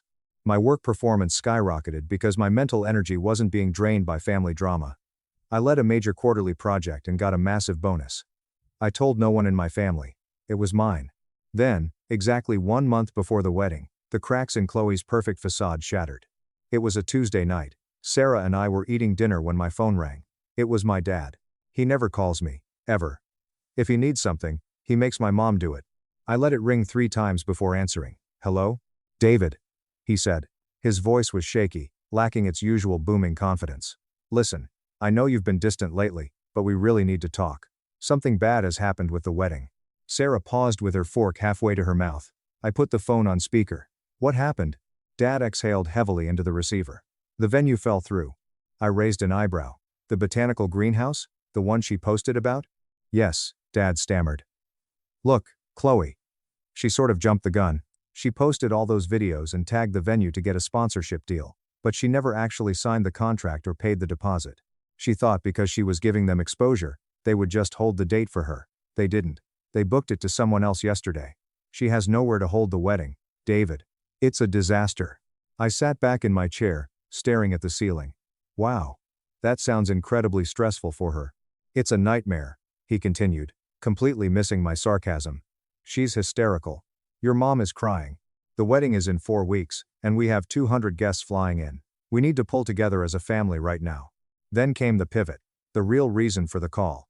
Your mom and I were talking, Dad said, his voice dipping into that pleading tone he uses when he wants me to do his dirty work. You're so organized, David. You work in finance, you know how to negotiate with corporate people. We need you to fix this. Call some places, pull some strings, throw some extra money at a venue if you have to. We will pay you back eventually, I swear. Just save your sister's big day, she trusts you. The absolute audacity. They ignored me my whole life. They humiliated me at the engagement dinner. They let Chloe call me the Walmart version of her fiancé. They let her publicly lie about me paying for a venue just to boost her influencer status. And now, when her own narcissism had literally destroyed her wedding, they demanded I swoop in and act as her savior. I looked across the table at Sarah. She wasn't angry. She was just watching me, waiting to see what the man she loved was going to do.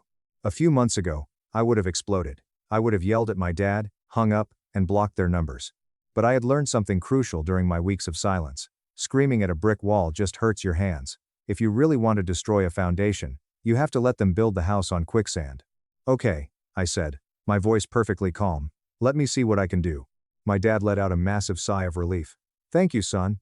I knew we could count on you. You're a lifesaver. I hung up. Sarah looked at me, her eyes wide. You are not actually going to help them. I smiled. It wasn't a nice smile. Oh, I'm going to give Chloe exactly the wedding she deserves. The next day, my phone was flooded with texts. Mom. David, you are an angel. Thank you for stepping up. Brayden. Yo man, respect for helping out. Chloe was losing her mind. Chloe. Oh my god David, I knew you wouldn't let me down. I need something with massive windows, marble floors, and a garden aesthetic. Love you. I didn't reply. Instead, I got to work. I called a guy I know named Julian. Julian used to date Sarah's best friend. He is an events coordinator for high-end corporate retreats. He knows every venue, every vendor, and every loophole in the state. Julian, I need a favor, I said when he picked up. I need a venue for my sister's wedding in 4 weeks. But here's the catch. I don't actually want to book it. I just need it to look like I booked it. Julian laughed. Buddy, What kind of psychological warfare are you pulling? I gave him the short version of the story. The disrespect, the fake Instagram post, the demands. Julian, who hates influencers with a burning passion, was immediately on board. I have the perfect spot, Julian said. It's an old 1920s estate about an hour north. Massive gardens, stone archways, totally breathtaking. A billionaire bought it and is renovating it into a luxury resort. It's currently an active construction site. Absolutely closed to the public. High security. No one is getting in there until next year. Can you get me photos of it? I asked. I'll send you the investor prospectus. It has highly edited, gorgeous mock-ups of the finished estate. She'll drool over it. Julian sent the PDF. It was perfect. I took the photos, created a burner email address that looked like the estate's management team, and mocked up a wildly official-looking contract. I forged a confirmation receipt showing a paid-in-full deposit of $15,000. I forwarded the entire package to Chloe with the message, pulled some major strings. The Oakfield estate is yours. Keep it quiet, they are letting us use it before the grand opening. She replied in 30 seconds. David, you are a literal god. This is better than the first one. I'm posting a teaser right now. I checked her Instagram 10 minutes later. She had posted a blurred photo of the estate with the caption, "When one door closes, a literal mansion opens. So blessed. God is good. Number Oakfield bride. Number luxury wedding." Step 1 was complete. But I wasn't done. A week later, Chloe texted me again. "Hey big bro. So, the photographer we wanted backed out because we changed the date. Do you know anyone who does high-end editorial wedding shoots?" She was treating me like her personal concierge. I texted my cousin Leo. Leo is an incredibly talented freelance videographer and photographer. He is also gay. 5 years ago, when Leo brought his long-term boyfriend to a family Thanksgiving, Chloe threw a fit, claiming Leo was trying to steal her spotlight by being so outwardly political at dinner. Our family sided with Chloe. Leo was quietly uninvited from all future gatherings. I was the only one who still talked to him. I called Leo and pitched the idea. "Let me get this straight," Leo said, laughing so hard he was wheezing. "You want me to pretend to be a high-end, mysterious European photographer named Matteo, accept her booking, string her along, and then just not show up?" "No," I said. "I want you to show up, but I want you to hide across the street and film the exact moment she realizes the venue is locked." "David," Leo whispered reverently, "I am going to win an Oscar for this footage. I'm in." I created a fake portfolio website for Matteo, filled it with stock images of moody, editorial weddings, and sent the link to Chloe. I told her Matteo was incredibly exclusive but owed me a favor. Chloe swooned over the photos. She booked him immediately. Finally, Sarah and I decided to add a little cherry on top. The gift registry. Chloe had circulated a link to her registry in the family group chat. It was filled with absurd demands. A $1,200 espresso machine, a $3,500 Amalfi Coast honeymoon fund, designer luggage, and a PS5 for Braden. Sarah, who is a genius, cloned the registry website. She created an identical-looking page under Chloe and Braden's names. We kept a few of the normal items, but we slowly peppered in increasingly unhinged gifts. A $400 gold-plated garlic press. Matching adult-sized, monogrammed feeding bibs. A $500 emotional support boulder. A personalized wooden cutting board engraved with Braden's meat zone. A framed 8x10 photo of me, David, with the caption, "Because literally none of this would be possible without me." We paid a bot service $50 to quietly boost our fake registry link on Google so it ranked higher than her real one. Within days, the texts started rolling in. "Aunt Linda. Chloe. Sweetie, why are you registered for matching adult bibs?" Cousin Mark. Bro, Braden's meat zone? What the hell is this? Chloe was frantically trying to explain that her registry had been hacked by jealous haters. She was so distracted by the registry drama she didn't bother double-checking the venue or the photographer. The trap was completely set. All I had to do was wait. September 14th. The weather was an absolute nightmare for a bride, but a dream for me. It was 85 degrees, incredibly humid, with zero cloud cover. Chloe's wedding ceremony was scheduled for 4 p.m. sharp. At 3 p.m., Sarah and I were sitting in a small, air-conditioned cafe exactly 2 blocks away from the massive wrought iron gates of the Oakfield estate. We had iced coffees, a plate of pastries, and a perfect, unobstructed view of the main road leading to the venue. My phone was resting on the table. Leo was parked in a discreet black SUV directly across from the estate gates, armed with a telephoto lens. At 3:15 p.m., the first texts from Leo rolled in. "Leo, the Eagles are landing. 3 shuttles just pulled up. It's a bloodbath." I smiled, taking a slow sip of my coffee. Over the next hour, Leo provided a minute-by-minute play-by-play, complete with high-definition photos. 3:30 p.m. The shuttles unloaded 200 guests, in the sweltering heat. They were dressed in black tie attire, sweating profusely, standing on a dusty gravel road in front of a massive padlocked gate. 3:40 p.m. Chloe arrived in a rented vintage Rolls-Royce. The photo Leo sent belonged in the Louvre. Chloe was standing outside the car in her massive, heavy silk gown, shaking the locked iron gates like a prisoner in a Victorian asylum. 3:45 p.m. Two private security guards, hired by the estate's billionaire owner, approached the gates from the inside. According to Leo, they did not look friendly. I had anonymously emailed the estate management 2 days prior, warning them that a rogue influencer might try to trespass for a photo shoot. The guards were ready. 4 p.m., the exact time she was supposed to walk down the aisle, Leo sent a video. Chloe was screaming at a security guard through the bars. Braden was standing 10 feet behind her, aggressively loosening his bow tie and staring into the distance like a man recalculating every life choice he had ever made. My phone started vibrating off the table. Mom. David, where are you? The gates are locked. The owner won't let us in. They say there is no reservation. Fix this now. Dad. David. Pick up the phone. Chloe. David, what the fuck is happening? Where is the manager? Tell them to open the gates. I am going to sue everyone. I watched the screen light up. Call after call. Text after text. I didn't answer a single one. I looked at Sarah. She was quietly eating a croissant, looking completely serene. Do you want to leave? She asked. Not yet, I said. The finale is just starting. 4:30 p.m. The guests were revolting. Without shade, water, or anywhere to sit, elderly relatives were retreating to the shuttles. Braden's groomsmen were visibly arguing with Chloe's bridesmaids. 5 p.m., the breaking point. The security guards called the local police to disperse the crowd for loitering and blocking a private road. A squad car pulled up, with its lights flashing. Leo sent the final masterpiece. A wide-angle shot of the entire circus. The police car, the sweating, miserable guests, boarding the shuttles in defeat, and in the center of it all, Chloe. She was sitting on a decorative rock by the side of the road, her makeup completely melted down her face, sobbing into her hands while my parents frantically argued with a police officer. The dream wedding was officially dead. I picked up my phone, blocked my parents, blocked Chloe, blocked Braden, and turned the device on airplane mode. Okay, I said to Sarah, tossing some cash on the cafe table. Now we can leave.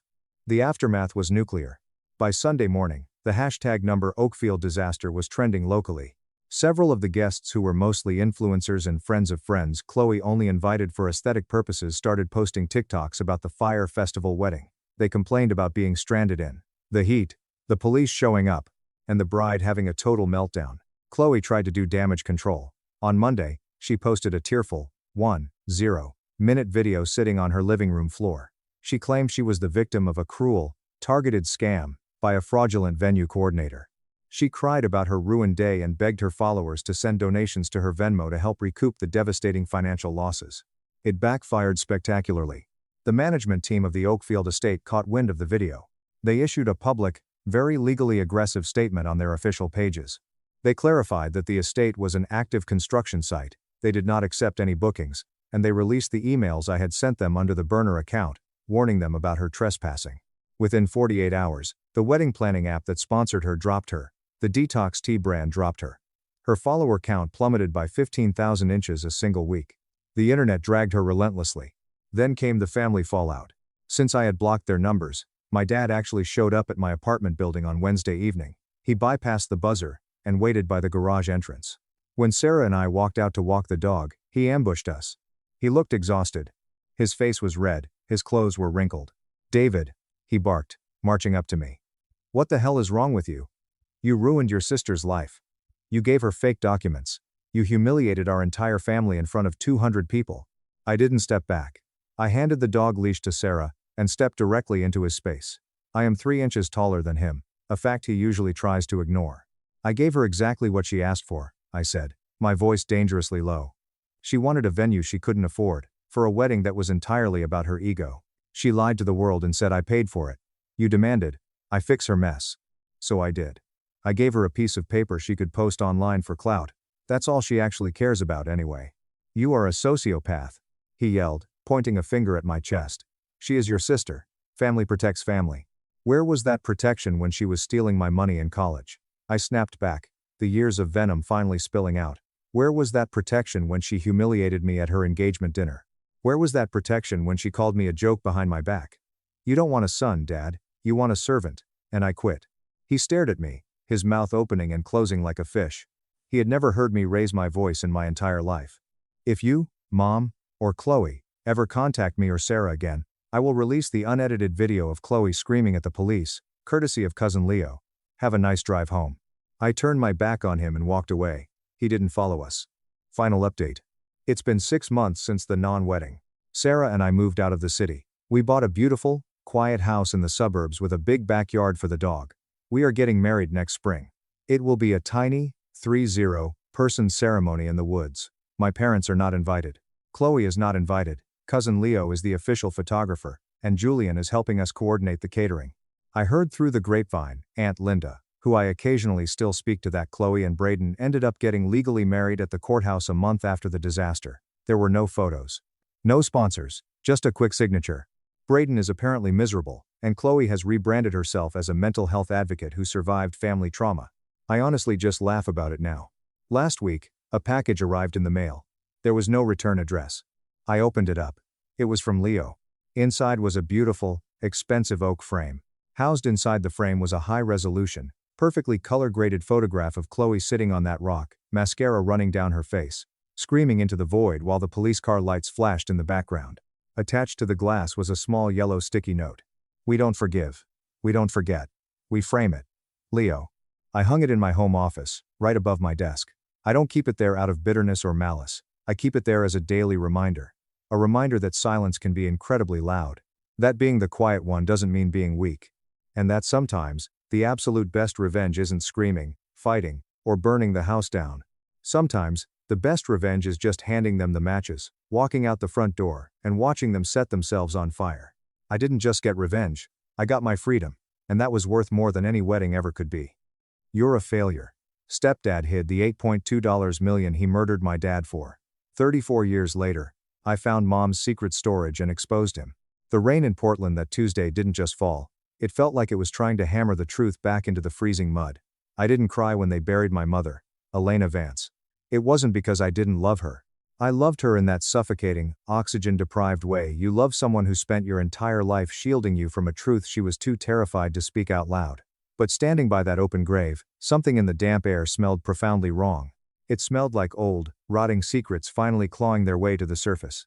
I stood at the edge of the AstroTurf, in a charcoal suit, watching the groundskeepers lower the mahogany casket into the wet earth.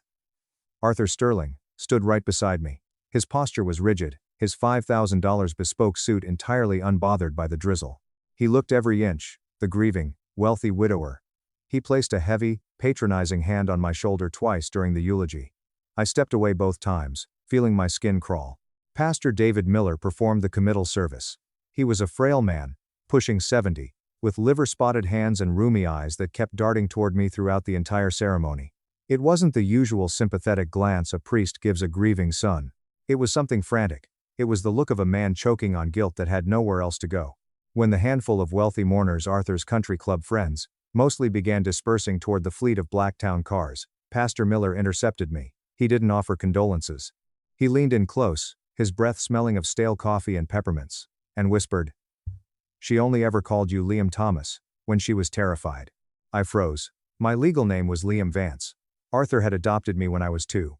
No one called me Liam Thomas. "Your real birth certificate is inside this," Pastor Miller whispered, his voice trembling. He pressed a small, thick envelope into my palm, shielding the movement with his oversized Bible. "Don't open it here. Don't go back to his house. Pinecrest Storage, Unit 42. Go tonight. Go alone. It's everything." She couldn't say while she was breathing. Before I could ask a single question, my phone vibrated in my jacket pocket. It was a text from Arthur. "Arthur, don't linger with the church staff, Liam. Come straight back to the estate. We need to discuss the reading of the will. Your mother's mind was failing her at the end, and we need to be on the same page." I stared at the screen, the cold blue light reflecting in the puddles at my feet. Then I looked at the priest, who was already hurrying away toward the rectory. I slipped the heavy envelope into my breast pocket, texted Arthur a brief, "Need some air, be there later," and walked straight to my beat-up Subaru. I didn't drive to the estate.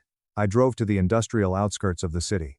Pinecrest Storage sat on the eastern edge of Portland, a depressing compound of gray corrugated metal, razor wire, and flickering sodium lights that buzzed like dying hornets. I arrived at 11:45 p.m. The night attendant was asleep in his booth, a podcast blaring from his phone, and the gate was propped open. I drove through the puddles and found Unit 42 at the very end of the third row, hidden in the shadows. Inside, the envelope Pastor Miller gave me was a brass key taped to a piece of cardstock. I slid it into the padlock. It turned with a harsh metallic snap. I rolled the heavy metal door up, the noise echoing like a gunshot in the empty lot. I clicked on my phone's flashlight. The unit was small, smelling of dust and dried lavender. In the center of the concrete floor sat a single black duffel bag, a heavy fireproof lockbox tied with red twine, and a framed photograph wrapped tightly in brown butcher paper. My hands were shaking, though I tried to convince myself it was just the cold. I unwrapped the photograph first. It was a picture of two people I had never seen before, a man and a woman, both young, vibrant, and laughing wildly on the deck of a wooden boat. The woman was my mother, looking 20 years younger and infinitely lighter than I had ever known her. The man beside her had my exact jawline. He had my deep-set green eyes. He even had the same slight, awkward tilt to his left shoulder that I saw in the mirror every morning. I set the frame down carefully on the concrete and reached for the lockbox. The key from the envelope opened it smoothly. Inside lay a stack of documents that would completely obliterate the foundation of my 34 years on this earth. The first document was a birth certificate. It was an original, heavy paper with an intact, raised state seal. Name, Liam Thomas Gallagher. Mother, Elena Marie Gallagher. Father, Thomas William Gallagher. Not Vance, not Sterling. Gallagher. I sat cross-legged on the freezing concrete, ignoring the dampness seeping through my suit pants, and spent the next 2 hours meticulously reading through the contents of the box. I am an investigative journalist by trade. I've spent the last decade tearing apart corrupt local politicians and exposing corporate fraud. I know how to read a paper trail. And the trail my mother left me was a masterpiece of hidden terror. There were letters between my mother and a woman named Clara Hughes. There was a copy of a last will and testament belonging to Thomas Gallagher, dated 35 years ago, explicitly naming my only son, Liam Thomas Gallagher, as the sole, primary heir to the Gallagher estate, an estate valued at over $5.5 million in commercial real estate, and a massive $8.2 million harborfront property. Then, I found Thomas Gallagher's death certificate. Cause of death, accidental drowning. Stapled to the back of the death certificate was a handwritten note on my mother's personalized stationery. The handwriting was shaky, frantic, written in the dead of night. Liam, if you are reading this, it means I am gone, and I finally found the courage to give you the truth. Arthur didn't just adopt you. He arranged your father's death. The drowning was not an accident. He stole the harbor property, he stole our name, and he kept me trapped in that house by threatening to do the same to you if I ever spoke. I played the obedient wife to keep you breathing. Go find Clara Hughes. She was on the lake that day. She saw the second boat. She saw everything. I am so sorry I was weak. Burn him to the ground, my beautiful boy. Love, Mom. I leaned back against the freezing corrugated metal wall and let the absolute silence of the storage unit press against my eardrums. I didn't panic. I didn't scream. I didn't spiral into a breakdown. My grief instantly calcified into something cold, sharp, and incredibly dangerous. I cataloged the facts in my mind like a courtroom prosecutor. Fact 1. My real name was Liam Gallagher. Fact 2. My biological father was murdered. Fact 3. The man who had raised me, who had constantly belittled my career, who had cut off my college tuition when I refused to go to law school, who had sneered at me for being a financial disappointment, that man had orchestrated my father's murder, stolen a multi-million-dollar empire, and forced my mother into a 3-4-year psychological hostage situation. Fact 4. There was a living witness. I packed everything back into the duffel bag, threw it into the trunk of my Subaru, and pulled out my phone. I opened my encrypted search database and typed in, Clara Hughes, Oregon. I didn't sleep that night. At 2 a.m., I drove straight to Marcus Thorne's apartment. Marcus was my oldest friend, a former Army intelligence analyst who currently ran a private research firm that operated in the highly useful, completely gray area between perfectly legal and, we should never discuss this in front of a microphone. I pounded on his door until he answered in a faded t-shirt and boxer briefs, holding a baseball bat behind his leg. He took one look at my pale face, the soaked charcoal suit, and the heavy black duffel bag in my hand. How bad is the bleeding? Marcus asked, his voice gravelly with sleep. It's not blood, I said, stepping past him into his living room. It's a 34-year-old murder cover-up disguised as a probate file. Make coffee. A lot of it. Marcus was the kind of guy who didn't ask stupid questions before he was ready to handle the answers. He started the espresso machine, sat down at his kitchen island, and let me talk. I laid out the documents across his granite countertop with the methodical, obsessive precision I had spent 10 years cultivating on the investigative desk of the Portland Chronicle.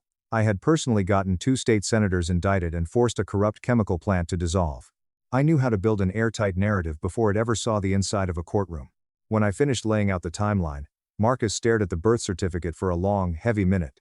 Arthur Sterling has been practicing high-level real estate law and wealth management in this city for 4 decades, Marcus said slowly, tracing the raised seal on the paper. He golfs with the district attorney. He has federal judges at his Thanksgiving dinners. You can't just walk into a police precinct with a box of old moldy letters and a note from a deceased woman who, according to Arthur, was suffering from severe dementia. I have absolutely no intention of walking into a precinct, I replied, my voice dead flat. Not yet. Look at these property transfers. I pointed to the secondary documents my mother had hoarded. Thomas Gallagher had been a brilliant civil engineer who owned a massive, highly profitable commercial development firm. In the year before his accidental drowning, Thomas had been locked in a vicious legal dispute over an $8.2 million waterfront parcel. The opposing party in the earliest public filings had been aggressively redacted, but the filing numbers perfectly matched documents in Thomas's estate records. Records that were handled by a newly licensed, incredibly ambitious young attorney named Arthur Sterling. There it was, clean, brutal, and undeniably ugly. Arthur hadn't just seduced a grieving widow. He had stolen the land deal, murdered the man holding the deed, legally represented the estate in probate court, transferred the assets into shell companies he secretly controlled, and then married the victim's wife to ensure no one would ever contest the paperwork. He had spent 3 decades building an empire of respectability on top of my father's watery grave. Arthur looked at me every single day. I whispered, staring at the countertop. He told me I was lazy. He told me I lacked the Sterling drive. He didn't see a son when he looked at me, Marcus. He saw a piece of living evidence he had to keep suppressed. Marcus pulled his massive dual-monitor setup forward without another word. His fingers flew across the keyboard. You said the mother's note mentioned a witness. Clara Hughes. Find her, I said. By noon the next day, Arthur had called my phone 4 times. I let every single one go to voicemail. I sat in Marcus's apartment, listening to the audio recordings of the man who murdered my father. The voicemails were perfectly calibrated. They were warm, dripping with paternal concern, offering to explain the complexities of the estate. Liam, it's Arthur. I'm growing very concerned. You didn't come back to the house after the service. There is a lot of legal context regarding your mother's estate that you simply don't have. Her mind was incredibly confused near the end, making wild accusations. Please, come home, have a drink with me, and we'll sort through this together like family. It was the voice of a psychopath who had spent 34 years performing sincerity and had completely forgotten it was a performance. I deleted the voicemails. At 1:15 p.m., Marcus spun around in his chair. Got her. Clara Hughes. She's 64 years old now. Lives in Oakhaven, about 2 hours east of here, up in the Cascades. Minimal digital footprint, no social media. Pays her property taxes in money orders. I ran the number through a verification database and called it. When she picked up, I didn't even have to say your name. What did she say? I asked, my heart hammering against my ribs. She said, and I am quoting verbatim, I have been sitting by the window waiting for this phone call for 34 years. Tell the boy to come up the mountain. Ah. I grabbed my keys and was out the door before Marcus could offer to come with me. The drive to Oakhaven was a blur of towering pines and gray skies. Clara Hughes lived in a small, weathered A-frame cabin at the absolute end of a brutal gravel road. It was surrounded by the kind of deliberate, deafening quiet that people build around themselves when they are perpetually terrified of a knock at the door. She was standing on her front porch before my car even shifted into park. She was a small, bird-like woman with long gray hair pulled into a tight braid. Her eyes were sharp, intelligent, and carrying a heavy burden of ancient grief. She didn't offer a polite greeting. She just looked at my face, let out a ragged, shaking breath, and said, You have his eyes. God help me. You look exactly like Thomas. She brought me inside, poured 2 mugs of black tea, and sat across from me at a scratched wooden table. She didn't ask for apologies, and she didn't offer any. She just started talking. Thomas and I were best friends. We grew up together, Clara said, wrapping both of her frail hands around the hot mug. The year before he died, we both noticed things moving without his authorized signature. Deed transfers, massive sums of money shifting through offshore accounts connected to a new legal consultant he had brought on to help with the waterfront acquisition. Arthur Sterling. I said. Clara nodded slowly. Arthur. Thomas was building a case to take to the FBI. He had the ledgers. But Arthur found out. I was on the lake with Thomas, the day he drowned. I was sitting on the shoreline, painting, while Thomas was out on his skiff checking the property lines. I saw a second, larger speedboat approach him. It was registered to a shell entity I only managed to trace years later. I saw two men in the boat. One of them was Arthur. Clara's voice cracked, but she forced herself to keep going. I saw the confrontation, I saw the struggle, I heard Thomas shout. There was a splash. The speedboat immediately turned around and tore off toward the marina. Thomas's skiff just drifted. It came back to the shoreline empty. I screamed for help. I waded into the freezing water. But he was gone. I felt physically sick. The room seemed to tilt. Did you go to the police? I was 30 years old, Clara said bitterly. I went straight to the local precinct. I gave a full statement. One detective, a man named Robert Vance, listened to me for 20 minutes, patted my hand, and told me I was just grieving and confused. He refused to file the homicide report. 3 days later, my apartment in Portland was completely ransacked. Every file I had, gone. My dog was poisoned. I looked at the warning, packed a single bag, and ran up here. Why didn't you try to contact my mother? I asked, my voice tight. I did, Clara whispered, tears finally spilling over her wrinkled cheeks. 5 years after the murder, I managed to get her on a burner phone. She wept. She told me she already knew Arthur did it. She said she found the forged deeds. But she said you were only 7 years old, and Arthur had explicitly told her that if she ever went to the authorities, you would have a tragic accident on your bicycle. She sacrificed her entire life, her freedom, her sanity, to keep you alive. But she promised me. She promised me that before she died, she would gather enough evidence to make sure you knew the truth. I looked down at my hands. They were Thomas Gallagher's hands.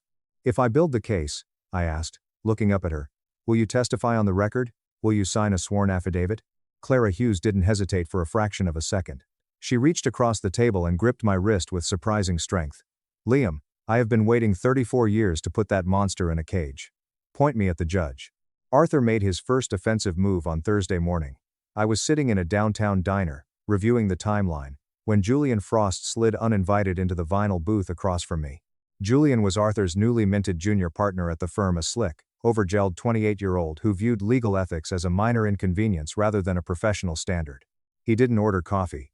He just set a thick manila folder on the table between my eggs and my laptop. Liam, good to see you, Julian said, his voice entirely too easy and practiced.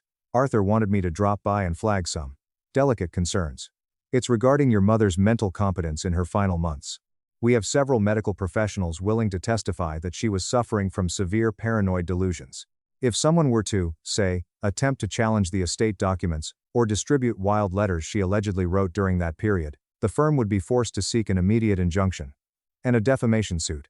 We'd hate to ruin you financially while you're grieving. I slowly closed my laptop. I didn't raise my voice. I didn't break eye contact. Julian, I said, my tone dangerously calm. Do you actually know what I do for a living? Julian blinked, his smug smile faltering slightly. You write blog posts for that local paper? I am the senior investigative journalist for the Chronicle, I said, leaning forward. I have spent 10 years dismantling corrupt organizations. I have 3 state-level indictments on my resume. I am the reason the former mayor is currently serving 48 months in federal prison. Julian swallowed hard. I want you to go back to the office, I continued, tapping the manila folder. And I want you to tell Arthur that I have a sworn eyewitness who was present the day Thomas Gallagher was murdered. I have a certified, state-issued birth certificate. I have the complete, unredacted estate paper trail proving Arthur funneled $8.2 million through a dummy corporation called Meridian Holdings. And I have a forensic estate attorney who spent all of last night verifying the fraud. I picked up my coffee mug, took a slow sip, and smiled at him. It wasn't a nice smile. Tell Arthur I said thank you for sending his lapdog to threaten me. It means he's terrified. And terrified men make sloppy mistakes. Run along now, Julian. Julian left the diner so fast he knocked his chair over. He didn't touch the folder. The moment he was out the door, I called my editor, Sarah Jenkins. Sarah was a hard-edged, chain-smoking veteran of print journalism who had the ulcer to prove she cared more about the truth than libel threats. I need a leave of absence from my current assignment, I told her over the phone. And I need the entire front page of the Sunday digital and print edition, above the fold. Sarah was quiet for 3 seconds. Is this a personal vendetta or massive public interest? Both, I said. It involves Arthur Sterling, an $8.2 million fraud, and a 3-4-year-old covered-up homicide. My favorite combination, Sarah said, her voice dropping an octave with excitement. You have the legal team's full backing. Write the nuke, Liam. I hung up and called Harper Chen. Harper was a ruthless forensic estate attorney who had helped me source documents 2 years ago for a piece on fraudulent trusts. At the time, she told me that if I ever needed the specific kind of legal violence that lived at the intersection of probate law and righteous fury, I should call her. I explained the entire situation to her in 20 minutes. I sent her the photos of the documents. Harper was silent on the line for a long time. When she finally spoke, her voice was razor sharp. Liam, the original Gallagher estate was never legally dissolved because the transfer signatures were forged by a conflicted representative. If those transfers were executed under false representation, and I am looking at the proof right now that they were, the entire chain of title is completely void. It goes all the way back to the original fraud. What does that mean in English, Harper? It means, Harper said, that the $8.2 million waterfront property, plus the $5.5 million in commercial holdings, plus 34 years of accrued interest and development value, technically, still belongs to you. Arthur Sterling doesn't own his empire. You do. And he's been trespassing on your money since 1990. I can file the freeze orders on his accounts by Friday morning. Do it, I said. But don't file until 9 a.m. I need him to read the morning paper first. I spent the next 48 hours locked in Marcus's apartment. I didn't sleep. I survived on black coffee and sheer, unadulterated adrenaline. I wrote the article. It wasn't just a story, it was a 15,000-word execution block. I meticulously sourced and verified Clara Hughes's eyewitness account. I embedded high-resolution scans of the forged estate documents, the certified birth certificate, and the voided transfers. Marcus even managed to track down the retired detective, Robert Vance, who admitted on a recorded line that Arthur Sterling had personally visited his precinct 3 days before the drowning case was officially ruled an accident, bringing a very thick, unmarked envelope with him. The piece was scheduled to automatically publish at exactly 6 a.m. on Friday. I had one final thing left to do. On Thursday night, at 9 p.m., I drove up the long, winding, perfectly manicured driveway of Arthur Sterling's $4 million estate.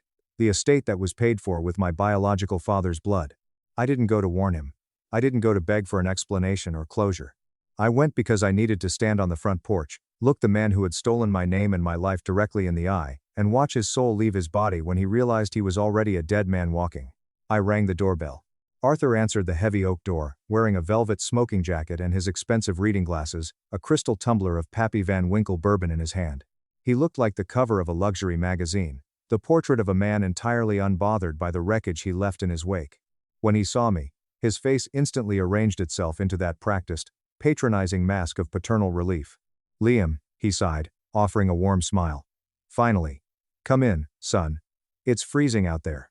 Let me pour you a drink and we can put all this ugly business with your mother's delusions behind us. I'm not coming in, I said, keeping my hands loose in my jacket pockets. I stood on the porch, the freezing rain misting around us, and I really looked at him. I looked at the man I had called Dad for 3 decades. I looked for any resemblance, any shared trait, and found absolutely nothing. I didn't come here to negotiate, Arthur, I said, my voice carrying clearly over the sound of the rain. I came here to tell you that I know everything. Not a rumor, not a delusion. Everything. I know about Thomas Gallagher. I know about the confrontation on the lake. I know about the shell transfers through Meridian Holdings. I know about the bribe you paid Detective Vance. And I know you threatened my mother's life to keep her silent. Arthur's face froze. The practiced warmth drained out of his features so fast it was like watching water pour out of a cracked vase. His eyes darted to the dark driveway, checking to see if I had brought the police. He took a slow, agonizing sip of his bourbon. His hand was trembling so violently the ice clinked against the crystal. Those are incredibly serious, defamatory allegations, Liam. If you speak of this to anyone, I will bury you in litigation until you are homeless. They stopped being allegations yesterday, I said, tilting my head slightly. I wanted you to hear it from me, face to face. Because you spent 34 years looking me in the eye, telling me I was a failure, while you lived in a mansion built on my father's corpse. I thought you deserved to know what it feels like to be utterly outmaneuvered by the boy you spent a lifetime underestimating. I turned my back on him and walked down the steps toward my car. Liam, Arthur barked, his voice finally cracking, pitching into genuine panic. Liam, wait, let's talk about this. We can make a financial arrangement. I didn't turn around. I got into my car, started the engine, and drove away. As I pulled down the driveway, I looked in the rearview mirror. Arthur was still standing on the porch, the crystal glass shattered on the stone steps at his feet, the amber liquid washing away in the rain. I went home and slept for 6 hours. It was the best sleep of my entire life. The article went live at exactly 6 a.m. on Friday morning. The headline was simple, brutal, and impossible to ignore. The The architect of fraud. How prominent attorney Arthur Sterling murdered a rival, stole an $8 million empire, and hid in plain sight for 34 years. By 7:30 a.m., the article had been shared over 50,000 times. By 8:15 a.m., the server for the Portland Chronicle crashed from the sheer volume of web traffic, forcing the IT department to route to backup servers. By 9 a.m., every major regional news station was parked outside of Arthur's law firm downtown. At exactly 9:01 a.m., Harper Chen filed the estate claim in probate court, backed by a mountain of irrefutable documentary evidence, the voided chain of title, and Clara Hughes's sworn, notarized affidavit. Simultaneously, Harper filed an emergency injunction that immediately froze every single bank account, investment portfolio, and real estate asset tied to Arthur Sterling's name. Arthur's firm released a panicked public statement at 10:30 a.m., calling my article baseless, defamatory fiction from a grieving, unstable stepson. That statement was quietly deleted from their website at 1 p.m. when Julian Frost, the junior partner who had tried to threaten me, publicly resigned from the firm, citing irreconcilable ethical violations. Julian didn't want to go down with the sinking ship. He handed over internal emails to the district attorney to save his own skin. At 2:45 p.m., the retired detective, Robert Vance, was cornered by a news crew outside his suburban home.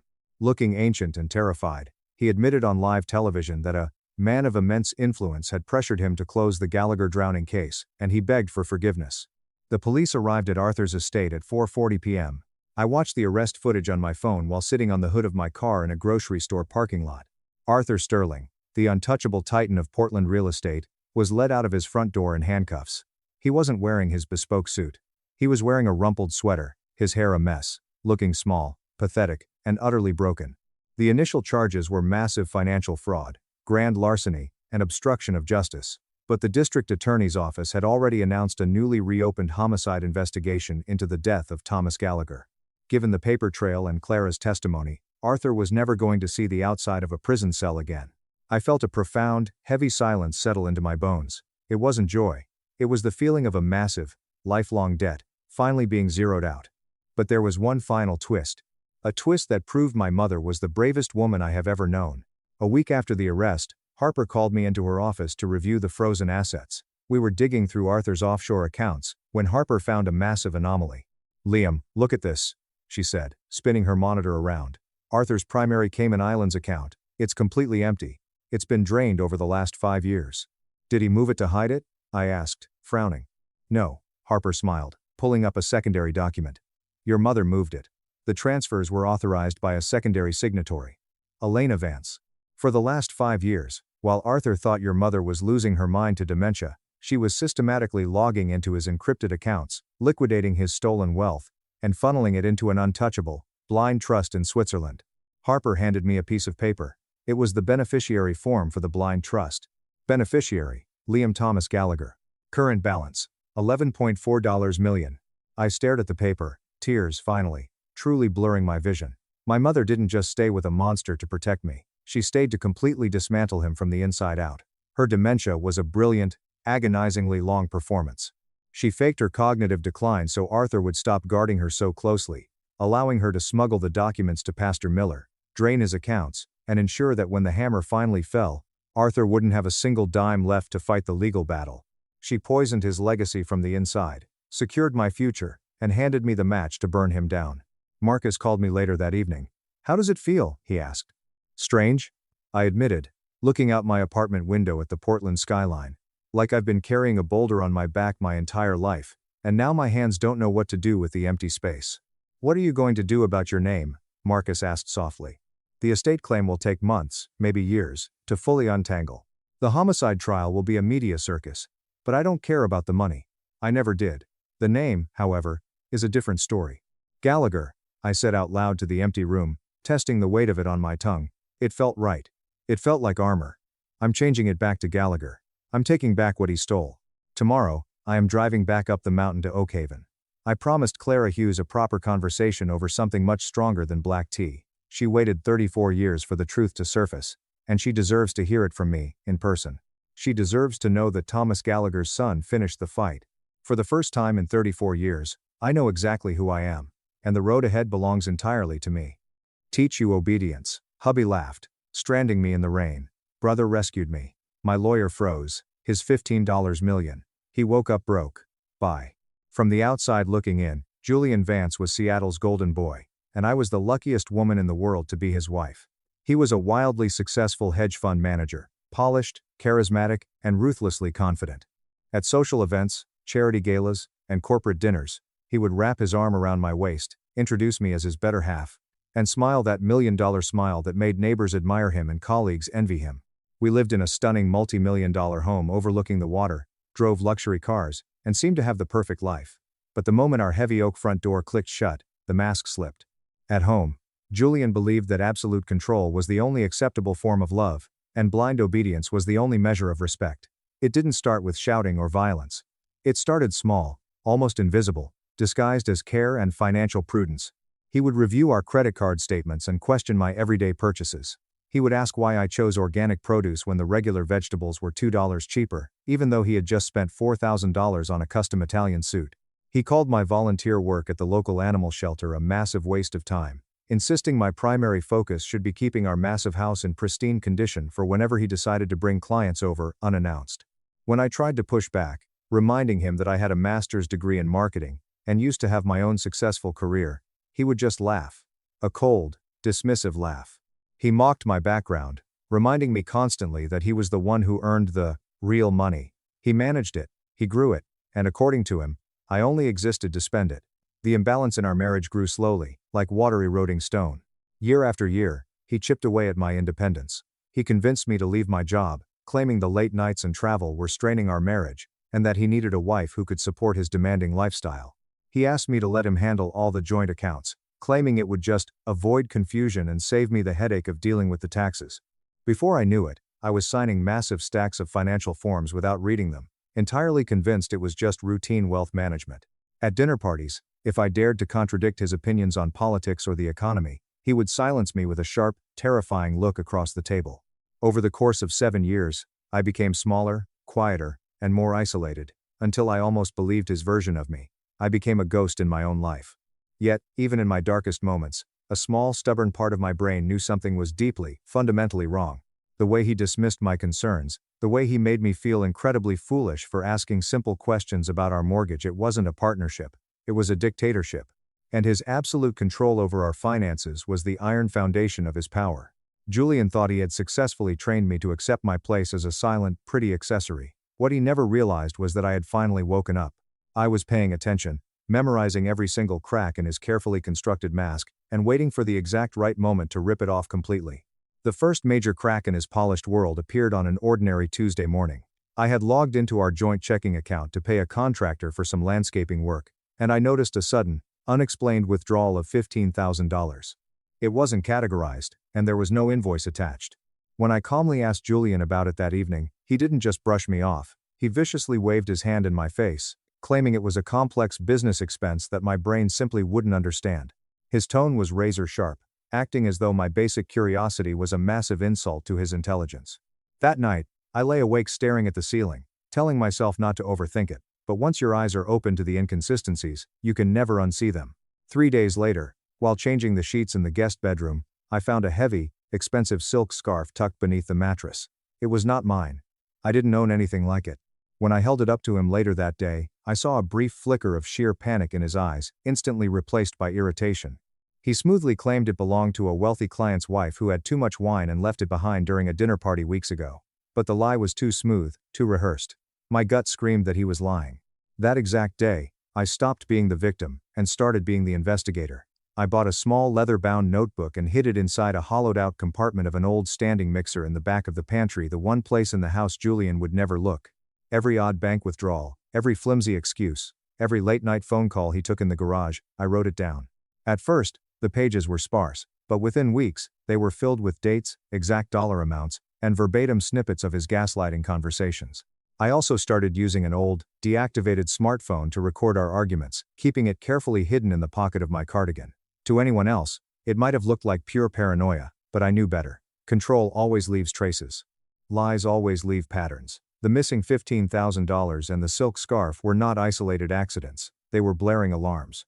I knew I couldn't fight a man like Julian alone. His entire world was built on intimidation and deep pockets. He had spent years convincing me that if I ever left, he would ruin me, take everything, and ensure no one would ever believe my side of the story. So, I silently reached out to the only 3 people on this earth I trusted completely. The first was my older brother, Leo. Leo is a former military communications technician who now runs a high-end private security firm. He understood exactly how to gather concrete evidence without drawing an ounce of suspicion. Under the guise of upgrading our home security system while Julian was away on a weekend golf trip, Leo installed completely undetectable, microscopic cameras in the living room, Julian's home office, and the hallway. He also set up a hidden router that cloned Julian's phone backups to a secure, encrypted server. Every late-night text, every secret visitor, every time Julian rifled through his personal safe, it was all perfectly preserved in high definition. The second ally was Maya Sharma, a brilliant forensic accountant I had met years earlier during a charity fundraiser. Maya specialized in uncovering financial abuse in high-net-worth divorces. When I called her from a burner phone and explained the situation, she didn't hesitate for a second.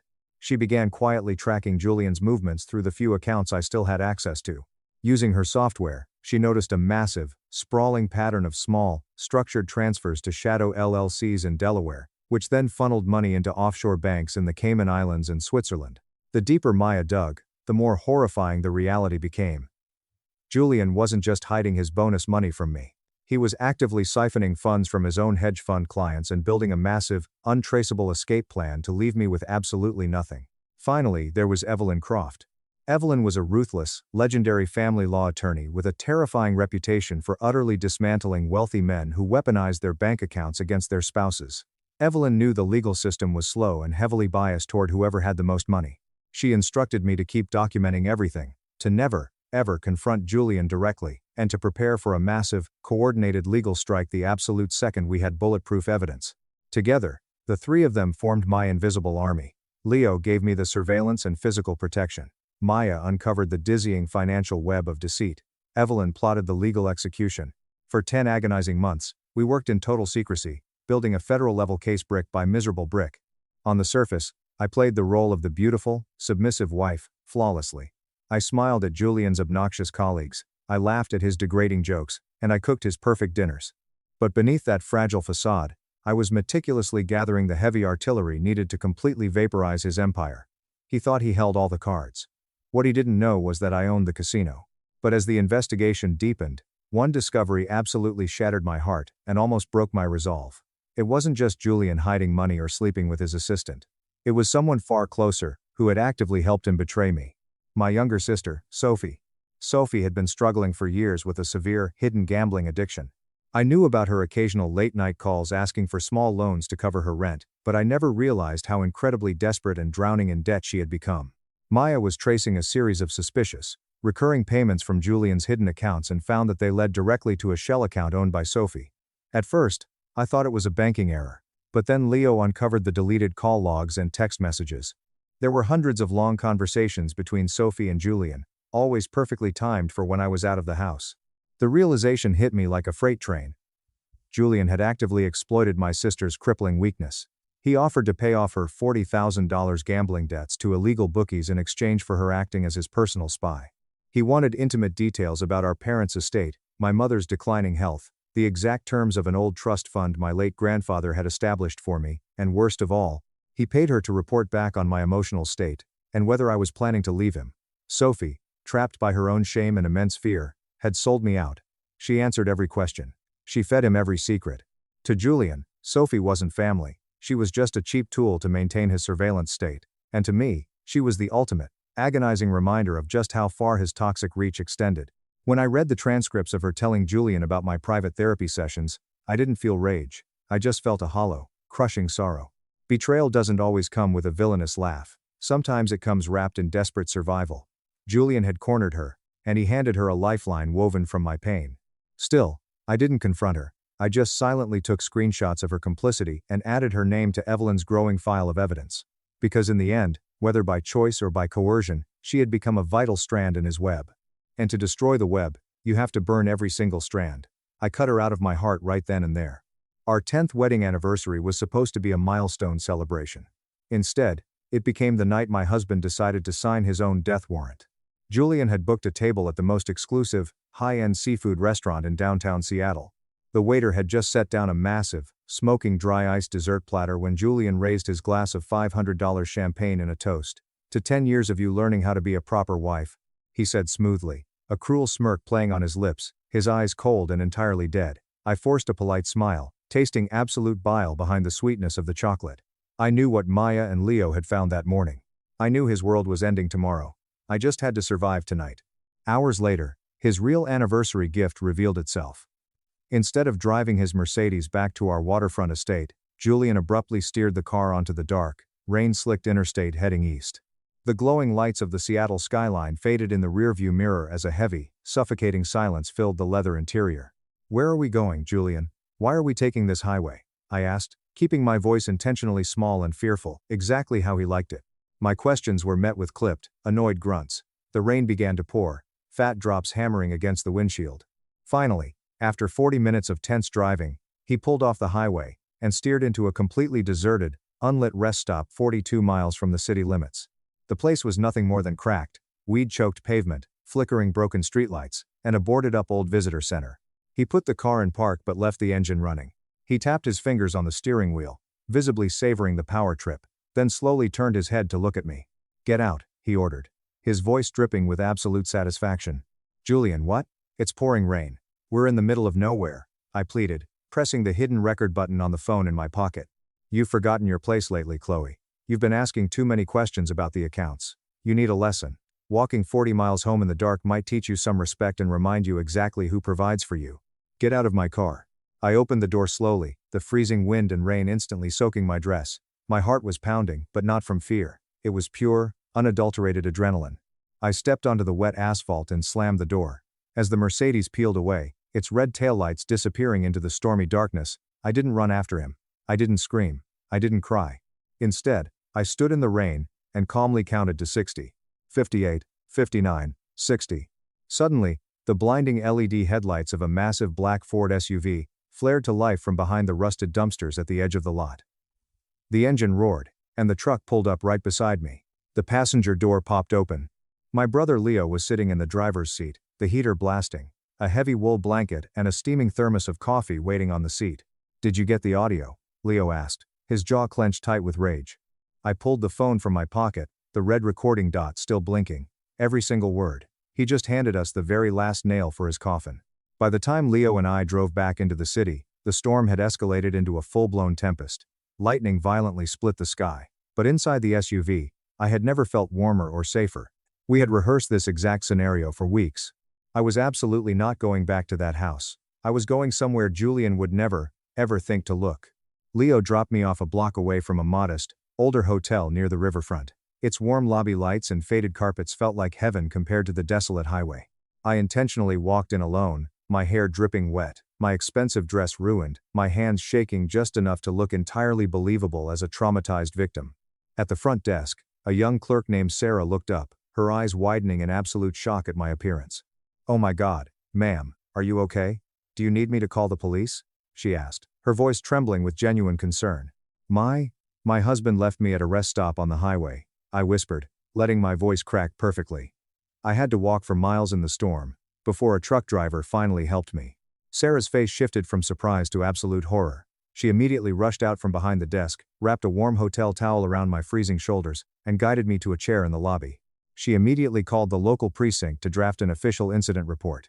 Just as Evelyn had coached me, I now had a bulletproof, third-party, time-stamped police record of the exact date, time, my physical condition, and my statement.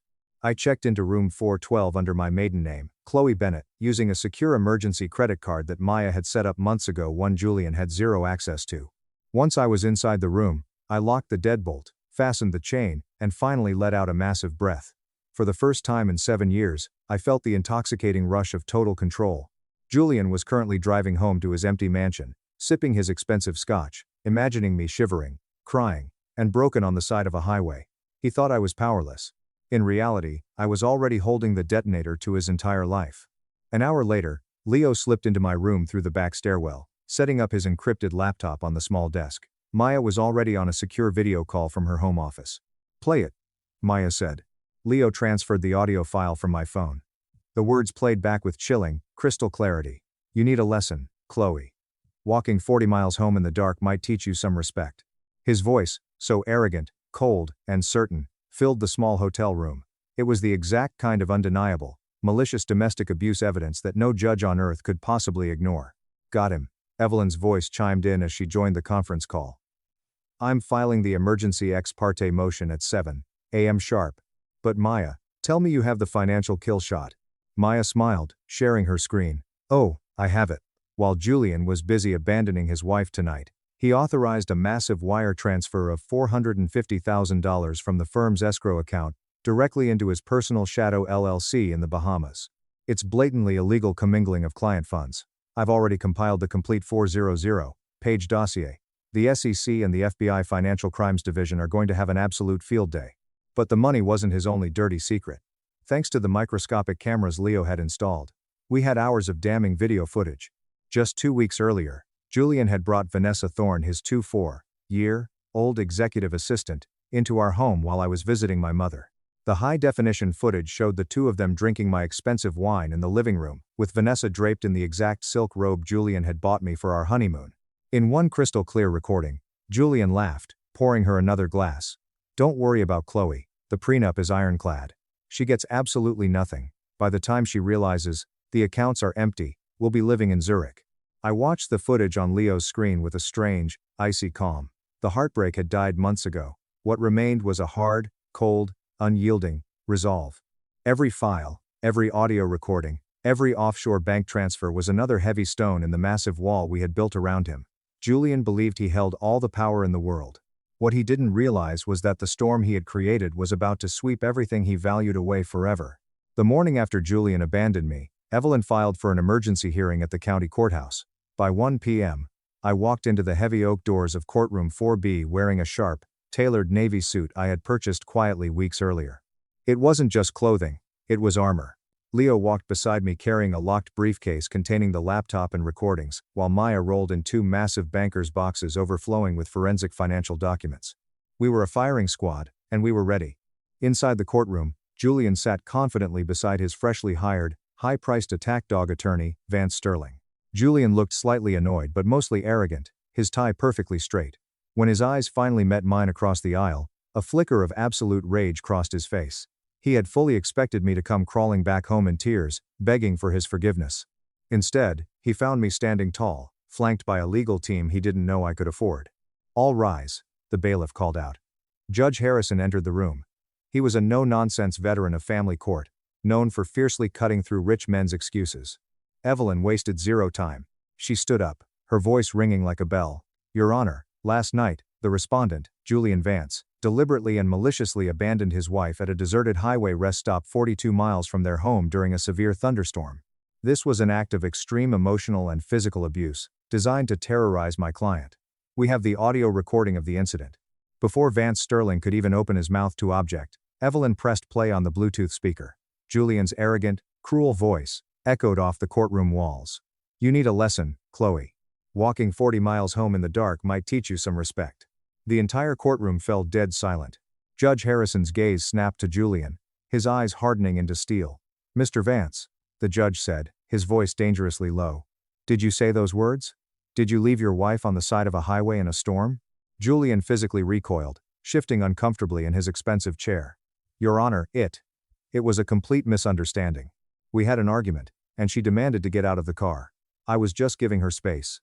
Save it, Judge Harrison snapped, slamming his gavel. I've heard enough on that front. Miss Croft, proceed. Evelyn then unleashed the financial apocalypse. She presented the bank statements, tracing millions of dollars being illegally funneled from joint marital accounts and hedge fund client escrows into offshore Bahamian shell companies. Maya displayed massive, color-coded charts of the hidden transfers on the courtroom projector. The pile of undeniable evidence grew higher and heavier with every passing second.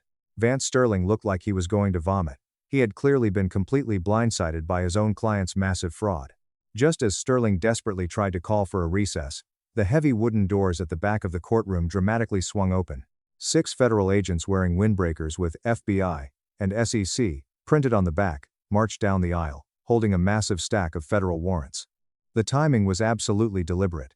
Evelyn had anonymously forwarded Maya's entire 400-page dossier to the FBI's white-collar crime tip line 48 hours earlier. Julian's empire wasn't just collapsing, it was being utterly obliterated in real time. And then, as if the universe wanted to twist the knife one final time, Vanessa Thorne, the mistress assistant, stormed into the gallery. She looked completely hysterical, her mascara running down her face. Her voice shook as she screamed across the silent courtroom, entirely ignoring the bailiff. "You lied to me, Julian," she shrieked, waving her phone in the air. "The feds just raided the downtown office. They took my laptop. You said the divorce was already final. You said the money was clean." Julian buried his face in his hands, his perfectly styled hair falling out of place. His grand lesson in respect had officially turned into his total undoing. The emergency family court hearing was only the opening act. Within 3 weeks, Julian was federally indicted on 24 counts, including wire fraud, massive embezzlement, tax evasion, and financial abuse. The subsequent criminal trial drew reporters and news vans from across the entire state. Each morning, the courthouse steps absolutely swarmed with cameras eager to capture the spectacular downfall of a man who was once hailed as Seattle's financial genius. Inside the courtroom, the atmosphere was suffocatingly heavy. Witness after witness took the stand to destroy him. Elderly clients testified through tears about how Julian had manipulated them, convinced them to sign complex derivative papers they barely understood, and drained their retirement savings. 170-year-old widow described how he constantly gaslit her, telling her she was simply misremembering her own account withdrawals, planting deep psychological doubts, until she genuinely questioned her own sanity. It was the exact same playbook he had used on me. Former employees from his hedge fund explained how he viciously ordered them to falsify SEC records, punishing anyone who dared to ask questions by threatening their careers. Maya Sharma walked the jury through the sprawling charts of offshore accounts, brilliantly exposing a pattern of massive deception stretching back nearly a decade. But the most dramatic testimony of the entire trial came from Vanessa. No longer polished and glamorous, she sat on the witness stand wearing a plain beige sweater, looking utterly exhausted. She fully admitted to her affair with Julian but revealed that she had also been secretly recording their private conversations to protect herself. "He called it playing chess while everyone else was playing checkers," she said into the microphone, her voice echoing in the silent room. She played a recording from her phone where Julian's voice boasted loudly about draining his clients' accounts, bribing auditors, and leaving me with absolutely nothing but the clothes on my back. The jury listened in horrified silence, their faces hardening into pure disgust with every arrogant word. And then came the final shock that absolutely no one, not even me, expected. The federal prosecutors called a young man named Tyler Hayes to the stand. Tyler was a 19-year-old college student who nervously introduced himself as Julian's secret biological son from a relationship he had hidden for 2 decades. Tyler's mother had been receiving massive monthly hush money payments of $5,000 directly from Julian funds that Maya's forensic trace proved came directly from stolen client escrow accounts. The shocking revelation painted Julian not only as a massive financial fraud but as a deeply disturbed sociopath willing to use stolen pensioner money to conceal his secret family. In a last, desperate bid to save his own ego, Julian insisted on taking the stand himself. Against the frantic advice of his defense attorneys, he tried to spin an elaborate, delusional story where he was simply a misunderstood genius, claiming that his employees framed him, and even wildly accusing me of forging the financial documents to ruin him out of jealousy. But under the brutal, surgical cross-examination of the lead federal prosecutor, his lies completely unraveled. He stuttered, he contradicted himself, and finally, he lost his temper, screaming at the prosecutor in front of the jury. By the time he stepped down, the jury no longer saw a brilliant hedge fund manager. They saw a pathetic, vicious man, permanently trapped in his own web of deceit. The jury deliberated for less than 4 hours. When they returned to the courtroom, the verdict was incredibly clear: guilty on all 24 counts. Each word echoed through the courtroom like a heavy hammer striking an anvil. Wire fraud, embezzlement, conspiracy. Julian's multi-million-dollar empire had been reduced to ash. 2 weeks later, we gathered one last time for his sentencing hearing. Judge Harrison's voice carried the heavy weight of absolute finality as he stared down from the bench. "Mr. Vance, you exploited the deep trust of your spouse, you viciously targeted vulnerable elderly clients, and throughout this entire proceeding, you have shown absolutely zero remorse. You are a predator in a custom suit. This court sentences you to 120 months in federal prison without the possibility of early parole, 10 years behind bars." The man who had once prided himself on absolute control was forced to stand up, his hands roughly pulled behind his back, and shackled by the U.S. Marshals. Before he was led away through the side door, Julian turned his head to look at me one last time. His eyes were filled with pure, unadulterated fury. He mouthed the words, "This isn't over." I didn't flinch. I stood up from my bench, my voice calm, steady, and loud enough for him to hear over the murmurs of the courtroom. "You're right. The civil suits to seize your remaining properties start next Monday." Julian's face drained of all color, as the marshals shoved him through the door. The heavy wooden door slammed shut, echoing like a gunshot. For the first time in 7 years, I was no longer the one being silenced. Outside the courthouse, reporters swarmed me with questions, microphones flashing under the bright afternoon sun. Evelyn shielded me from the noise, but I could feel the massive, tectonic shift inside my soul. I was no longer the terrified woman abandoned in the rain at a dark rest stop. I was the woman who had turned horrific betrayal into federal evidence, deep humiliation into terrifying strength, and his toxic control into absolute justice. Julian's lesson had ended. Mine was just beginning. With Julian firmly behind bars, I faced a massive choice. I could take my share of the recovered assets, quietly move to a new city, and rebuild my life in total peace. Or, I could take the immense pain he caused and transform it into a weapon to protect others. The decision was easy. Using the massive federal whistleblower reward I received from the SEC, along with the liquidated assets Evelyn secured through the divorce and civil courts, I founded the Vanguard Refuge. It is a comprehensive, heavily funded foundation dedicated entirely to helping women who are trapped in severe financial and emotional abuse find safety, legal representation, and an escape route. Leo oversees the physical security branch of the foundation, installing hidden panic buttons, sweeping for spyware, and providing secure transport for women fleeing dangerous homes. Maya runs our financial forensics department, teaching clients exactly how to spot hidden offshore accounts, track unauthorized crypto transfers, and secretly secure their credit. Evelyn offers free, aggressive legal clinics, showing terrified women how to navigate brutal divorce proceedings and custody battles against wealthy, powerful abusers. What had started as my desperate, lonely survival plan had officially become a massive lifeline for hundreds of others. Our very first client was a woman named Elena. She was a middle school teacher whose wealthy surgeon husband had completely hidden their life savings, frozen her credit cards, and repeatedly threatened to take her children away if she ever tried to leave. She came to us completely broken and terrified. Within 3 short weeks, Maya traced every single hidden dollar. Evelyn filed the emergency ex parte papers, and Leo arranged her completely safe, undetected transition into a secure apartment while her husband was at the hospital. I sat with Elena in our office as she cried tears of pure relief, recognizing my own past terror in her eyes. When she left with her children, holding the keys to her new life in her hand, I understood exactly why Vanguard mattered. Julian had tried to erase my existence, but instead, he had accidentally given me my life's true purpose. Vanguard wasn't just my revenge, it was my rebirth. 6 months after the trial concluded, a single letter arrived in the mail at my office. The handwriting on the envelope was unmistakable. It was Julian's, written in neat, tight cursive on cheap federal prison stationery. It was 4 pages of rambling, delusional bitterness, entirely blaming me for his spectacular downfall, claiming I had maliciously set him up from the very start, and whining about the terrible food and the lack of respect he received from the guards. He ended the letter with a single, pathetic line. "I hope you finally learned your lesson." I read the letter exactly once. I didn't cry. I didn't feel a single ounce of anger.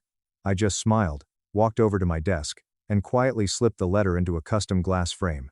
That letter now hangs proudly on the wall of my office at the Vanguard Refuge, right beside dozens of smiling photos of the women and children we have helped rebuild their lives. When new, terrified clients come into my office and nervously ask about the framed letter, I look them dead in the eye and tell them the absolute truth. Yes, I did learn a lesson. I learned that cruelty and control will always expose themselves if you have the quiet patience to meticulously collect the evidence.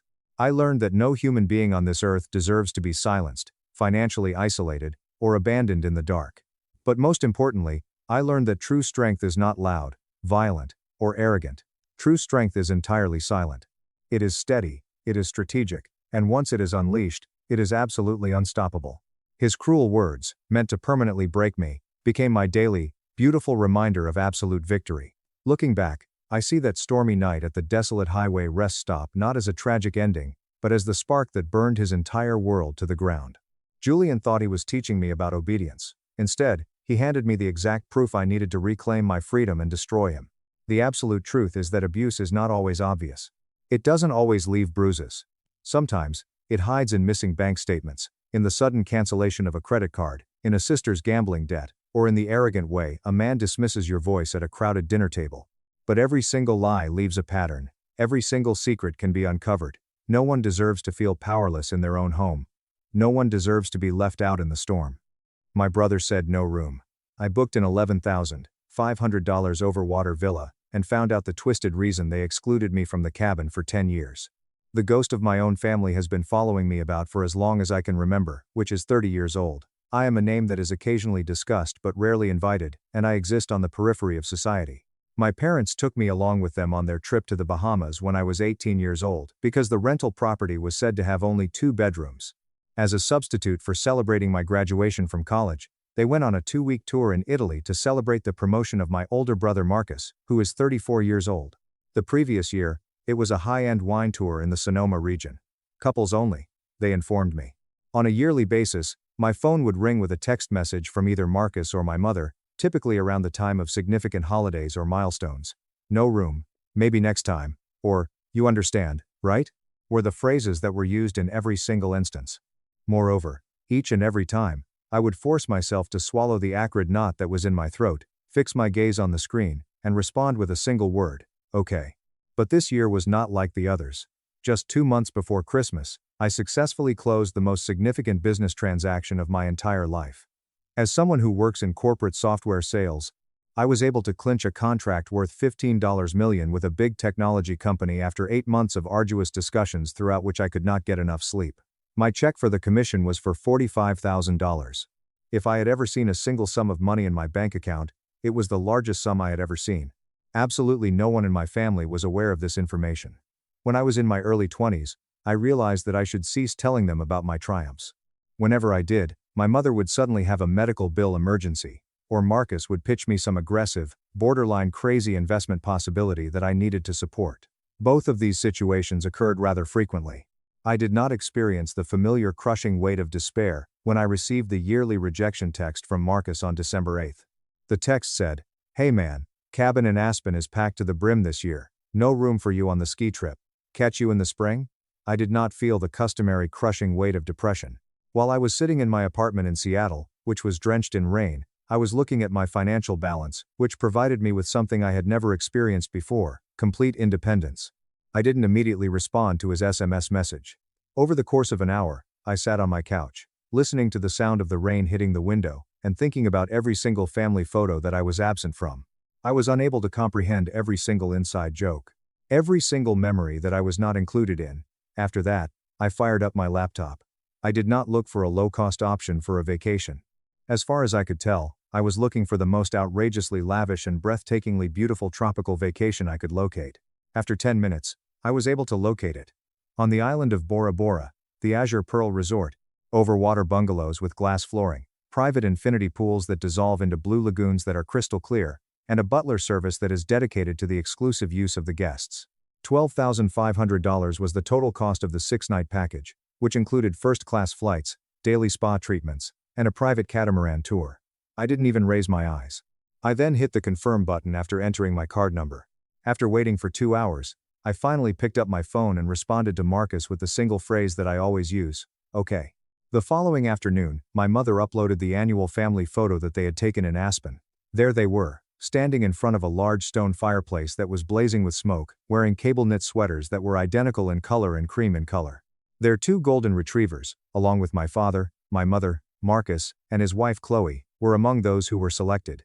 I experienced a momentary, familiar sting, but I just liked the photo, closed the app, and continued packing my bags. The description read, "Our entire world in one room. So incredibly blessed." I felt a familiar sting, but just liked the photo. I was awakened around 5:30 inches the morning on Christmas morning. A moment for Bora Bora. Over the South Pacific, the sky was brimming with magnificent tints of violet and gold throughout the entire sky. I went out onto the terrace of my overwater bungalow, placed an order for a huge breakfast spread and a bottle of vintage champagne, and then waited for the food to arrive. We will begin at 9 o'clock.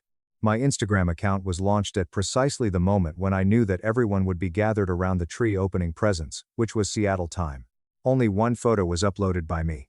I was the only person there, and I was leaning on the railing while holding a crystal champagne glass, wearing a linen blouse that was unbuttoned, and looking out from behind me at an ocean that seemed to extend on forever. This was a straightforward caption that said, "Finally found the perfect family vacation. Merry Christmas to me." The next 4 hours were spent swimming with manta rays, during which time I put my phone into airplane mode, grabbed my snorkeling gear, and went snorkeling. Upon my arrival at my villa and subsequent reconnection to the Wi-Fi network, my mobile device almost completely stopped functioning. 62 alerts were sent to me. There had been 8 calls from my mother. Marcus had sent a flurry of messages via text message including, "Where the hell are you? Are you kidding me right now?" And, "You're really going to pull this petty stunt on Christmas?" My father had left a severe voicemail, which said, "Call me the second you get this." Chloe, who is my sister-in-law, sent a lengthy paragraph. "Alex, this is incredibly toxic and immature. Your mother is literally in tears, in the kitchen. We saved you a present under the tree. This is how you repay them? By flaunting some ridiculously expensive vacation to make everyone feel guilty during our family time? Grow up." Not a single one of them received a response from me. I had a lengthy shower, put on a lovely outfit, and then proceeded to the resort's 5-star seafood restaurant for a meal consisting of freshly caught mahi-mahi and additional champagne. A wonderful experience. A top executive at my company named Maya left a remark on my post just as I was finishing my dessert. I was surprised to see her comment. During the $15 million transaction, Maya and I had worked closely together, and she was the only person who was aware of the true dynamics of my family. Her response ran as follows: "Wait, are you at the Azure Pearl? I'm literally 2 resorts down hosting the APAC Tech Leaders Summit. So glad you decided to come out for the keynote panel. See you tomorrow."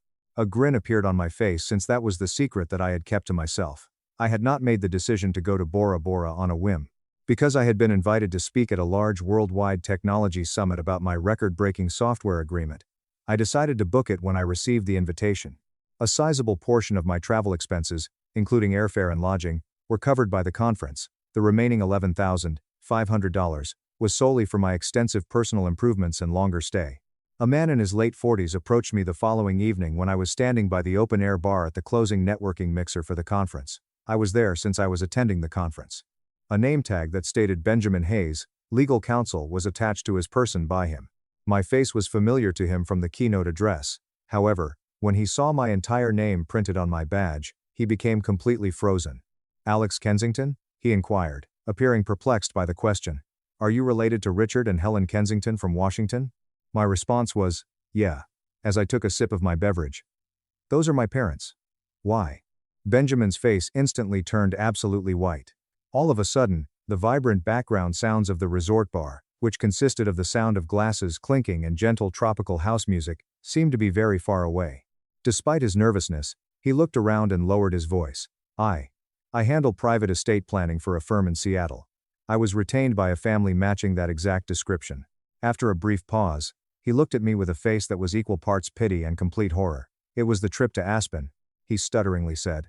"The ski lodge. It wasn't just a holiday vacation. It was a mandatory gathering to notarize and sign the final documents." However, despite the fact that my stomach was already beginning to drop into my shoes, I asked, "What documents?" Benjamin whispered, "Your parents updated their living trust and their wills last week," as he became aware that he had just stepped upon a landmine, but was powerless to stop himself from doing so. "You were completely removed from the estate. Everything, the house, the assets, the life insurance, was transferred entirely to Marcus and his children. All I did was stand there. I can still vividly recall staring down at the condensation that was cascading off of my cocktail glass and watching as a single drop made contact with the wooden bar. This was the most out-of-body and strange experience I've ever had in my entire life. If you were to find out from a total stranger that you had been legally and financially removed from your own family when you were standing in paradise thousands of miles away from home, it would be overwhelming." Benjamin began to withdraw his statements in a frantic manner, babbling about attorney-client privilege, how he ought not to have said anything, and how he presumed that I was aware of the situation, and was content with it. Just to put a halt to him, I just raised my hand. My voice was unnaturally calm when I said, "It's fine, Benjamin," saying it. "I appreciate you telling me." Whatever the case may be, he offered me his business card while his palm was somewhat shaking. He also instructed me to get in touch with him if I had any questions regarding the legal terms. After accepting the card and expressing my gratitude to him, I departed from the mixer. By foot, I made my way back to my bungalow on the ocean. The wooden boardwalk was illuminated by minuscule solar lights, and the sound of the waves washing against the stilts was a rhythmic and rushing sound. I went straight past the bedroom, unlocked my door, and sat down on one of the lounge chairs that were located on my deck at the end of the hallway. Not a single light was turned on by me. I was just sitting there in the darkness, staring at the water, which was completely dark. No, I did not cry. My voice was not heard. I just experienced a void that was both spacious and hollow in my chest. I lied down on the bed, all dressed, and stared at the ceiling fan until the sun came up. This occurred at approximately 2:00 inches the morning. I did not get any sleep.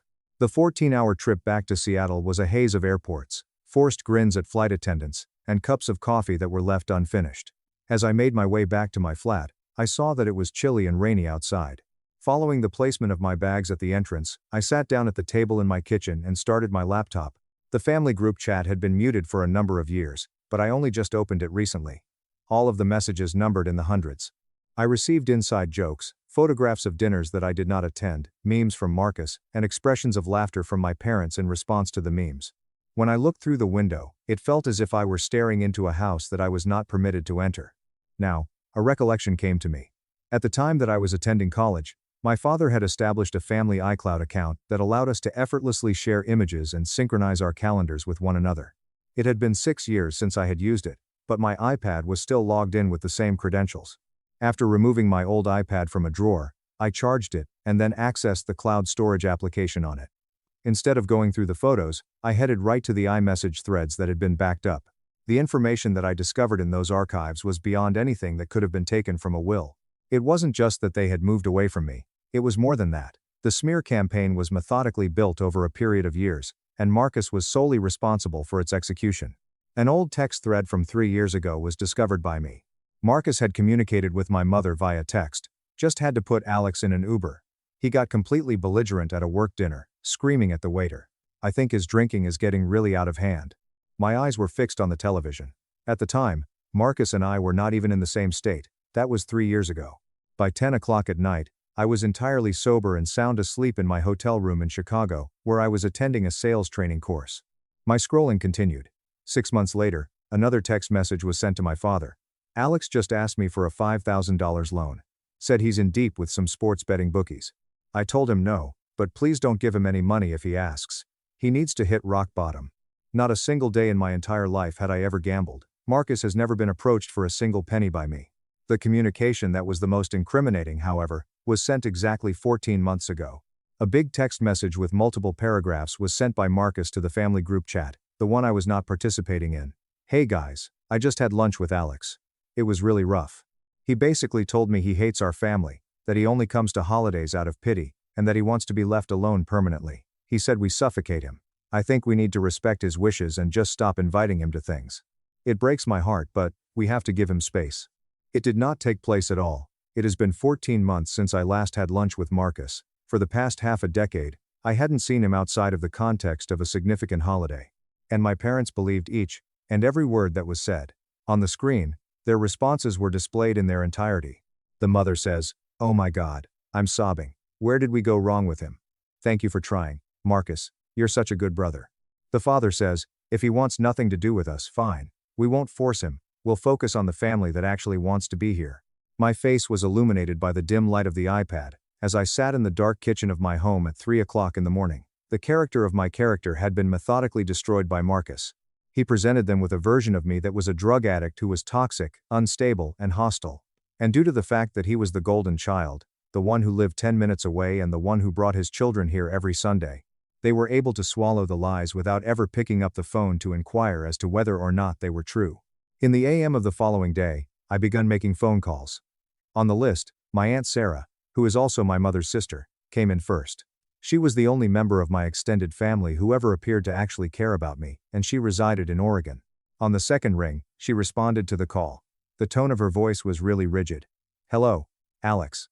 My name was Aunt Sarah, and I skipped the pleasantries after that. Did Marcus call you?" There was a deep sigh that reverberated through the speaker. "Yes, Alex, he called me yesterday. He said you're having a severe manic episode and that you might start lashing out and spreading lies because of some financial issues." I squeezed the bridge of my nose close to my eyes and closed my eyes. "Sarah, do you remember the last time you saw me? At Thanksgiving, 2 years ago?" "Yes." "Did I seem drunk to you? Did I seem unhinged?" There is no sound. "Because apparently," I said, my voice shaking with exasperation, "Marcus has been telling everyone for years that I have a severe drinking problem and crippling gambling debts. I just want to know. Did you actually believe him?" "Alex," she began, her voice unable to contain itself. "He's your brother. He's around all the time. He would tell us these horrible stories about having to bail you out of trouble. And, well, you were never around to defend yourself. I just assumed, where there was smoke, there was fire. I wasn't around because they stopped inviting me, Sarah, because he told them I hated them. I burst out laughing. Did you ever, even once, think to call me and ask?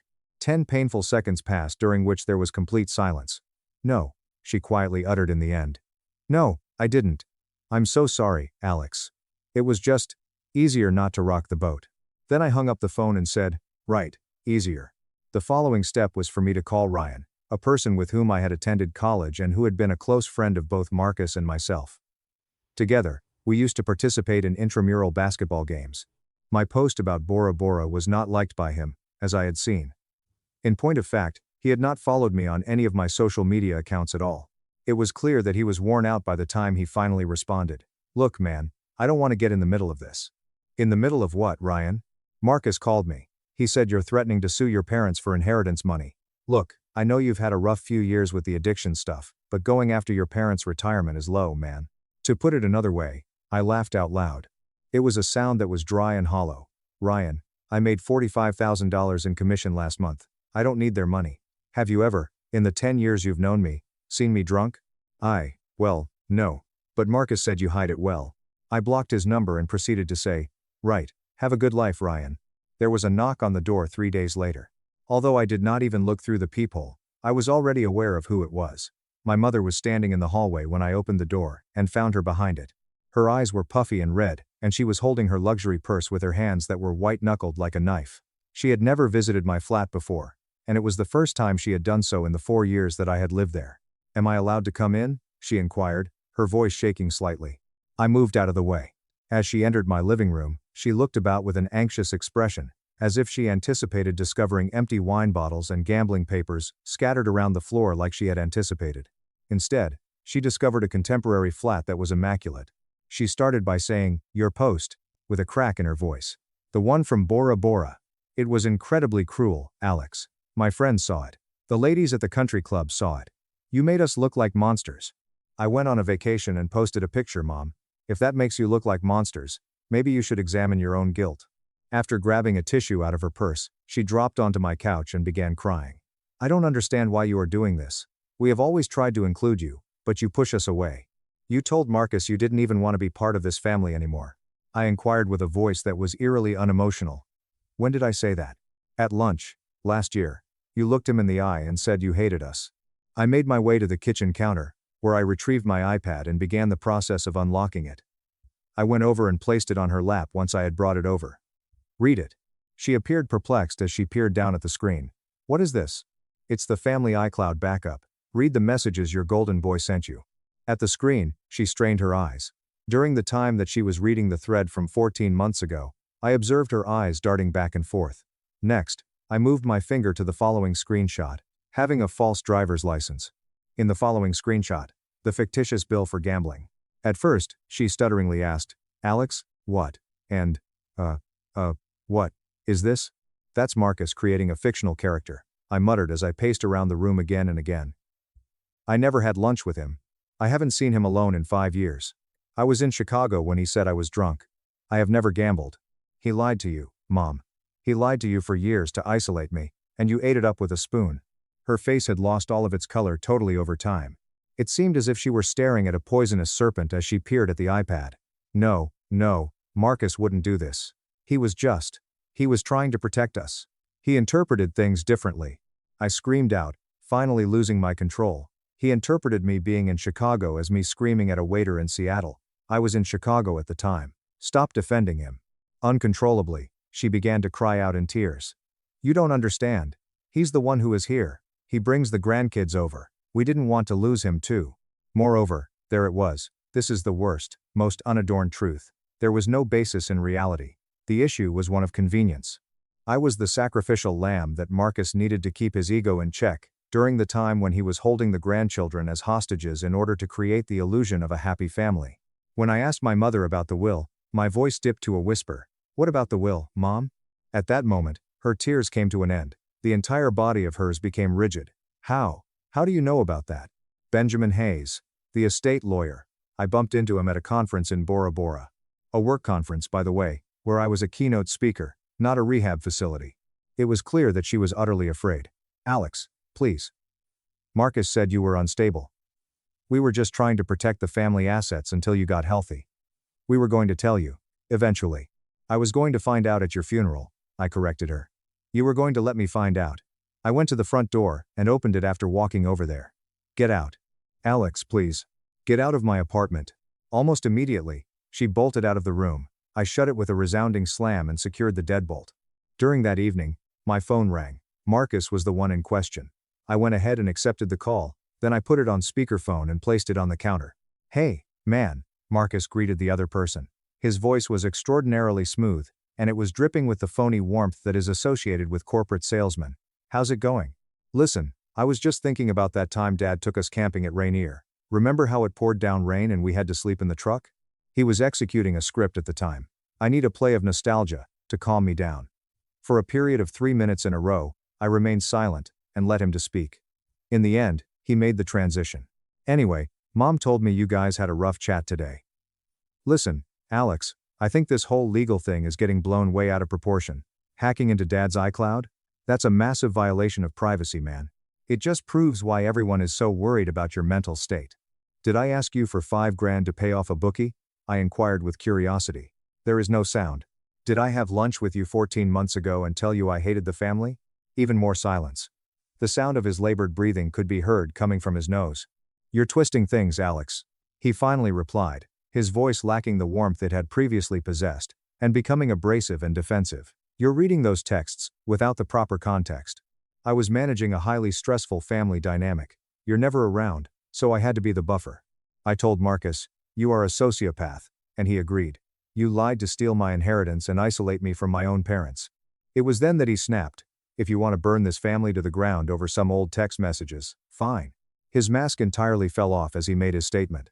But don't expect me to let you drag Mom and Dad through the mud. They don't need your toxic energy. He abruptly ended the conversation. After 2 days, my father gave me a call. His voice sounded exhausted and defeated. Alex, he asked in a low voice.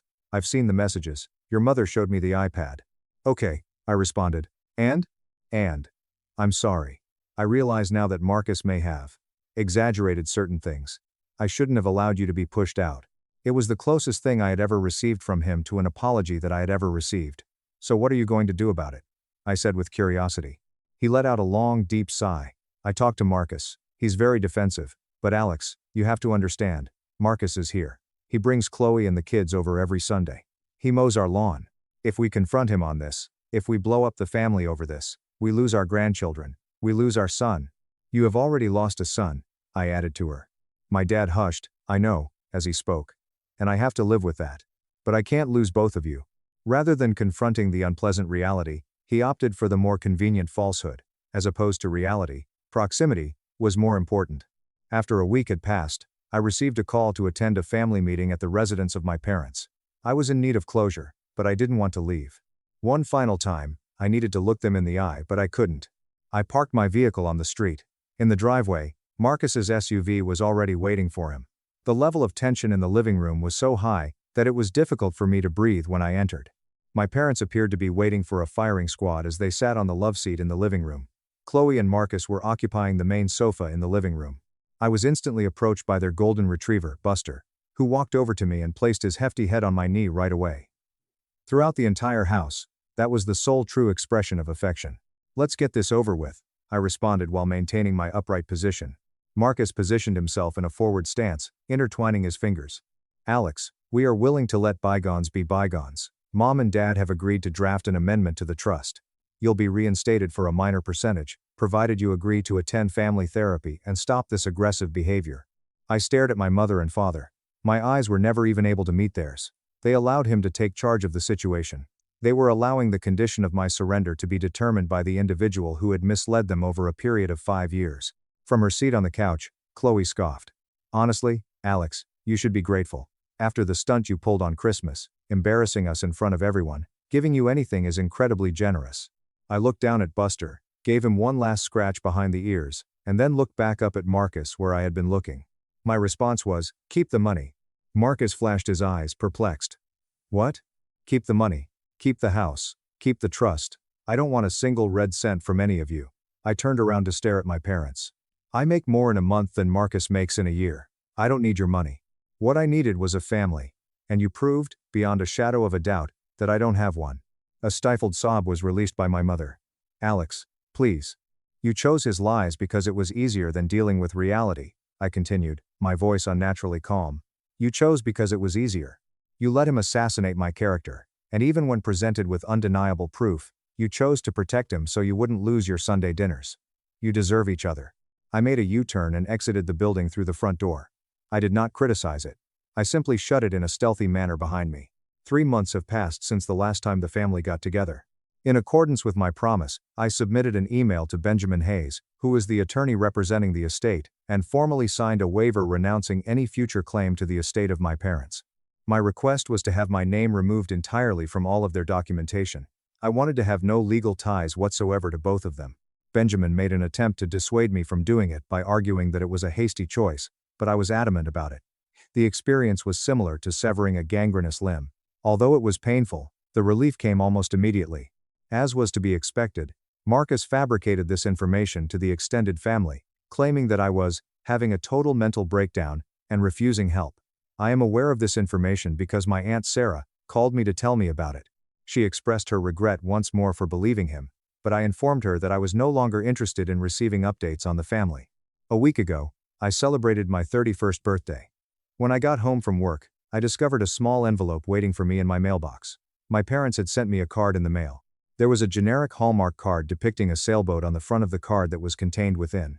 My mother had written the following on the inside of the envelope: "Family is forever. We are always here when you are ready. Love, Mom and Dad." Concealed within the card was a check for the amount of $250. Since I was 20 years old, they have sent me the exact same amount of money each and every year. The lies are not acknowledged in any way. I will not apologize for the will. All that was required was a check and a platitude, and everything was pretended to be perfectly normal. I accepted the check, written my name on the back, and then gave it to a local charity that helps people recover from addiction in Marcus's name. I retrieved the receipt, placed it in an envelope, and then sent it to his residence via the mail. Following that, I returned to my apartment, poured myself a glass of the pricey champagne that I had found in Bora Bora, and then I began looking at the real estate listings that were available in London. I am submitting a request for a transfer through my employer. I am completely content with the fact that there is no room for me in this location for the very first time in my entire life. Divorced over a fabricated story from her toxic best friend, I kept quiet until I got the proof. I dropped the evidence, and ruined them. Both. I, a 3-4-year-old guy, have just completed the final steps of my divorce from Chloe, a 3-year-old female. In Austin, Texas, where we had been living together for 7 years and had been married for 3 years, we had a happy and comfortable existence. Upon reflection, I see that I was a complete and utter idiot for failing to recognize the impending catastrophe from a mile away. The warning indicators were not merely present, rather, they were blazing neon lights. Nonetheless, I continued to disregard them since I had a deep affection for Chloe. Indeed, I did it. But there was a term for the enormous and obvious fissure that existed in our relationship: Roxy. Chloe's best buddy from college was Roxy back in the day. When you first met someone, did you feel your stomach plummet because you knew without a doubt that they were going to cause you complete and utter trouble? Roxy was the one who said that. She had a pathological need to be the center of attention in every single room she entered. Not just because she was noisy and aggressively self-absorbed, but also because she was hyper-focused on herself. I had the impression that Roxy was evaluating me from the moment Chloe introduced us to each other at a bar in the downtown area. She wasn't looking at me like a friend's new partner. Rather, she was looking at me like an obstacle. In the same way that she needed to figure out how to disassemble me, I was a conundrum. On the other hand, Chloe was totally unaware of it. To her, Roxy was her soulmate. She was the girl who had her hair pulled back during fraternity parties, and who comforted her while she was going through a difficult breakup. Roxy knew precisely how to push my buttons, and she made a sport out of it. I told myself, okay, I'll bite my tongue. She's important to the woman I love. However, Roxy knew exactly how to push my buttons. The moment Chloe and I announced our engagement, things began to take a fast turn for the worse. 4 years into our relationship, I made the proposal. We had a wonderful home, we were doing well in our work, and everything seemed to be going well. Chloe was beaming with happiness. However, as soon as the ring was placed on her finger, Roxy was nearly a living being in our minds. At first, it was not very obvious. For the wedding, Chloe and I decided to go with a color palette that featured gold and dark blue. The proposal was rejected by Roxy, who informed Chloe that it appeared to be a corporate retreat and advocated for the use of blush pink and sage green. Because I didn't care about colors, I didn't give it any thought. The catering was the next point of contention.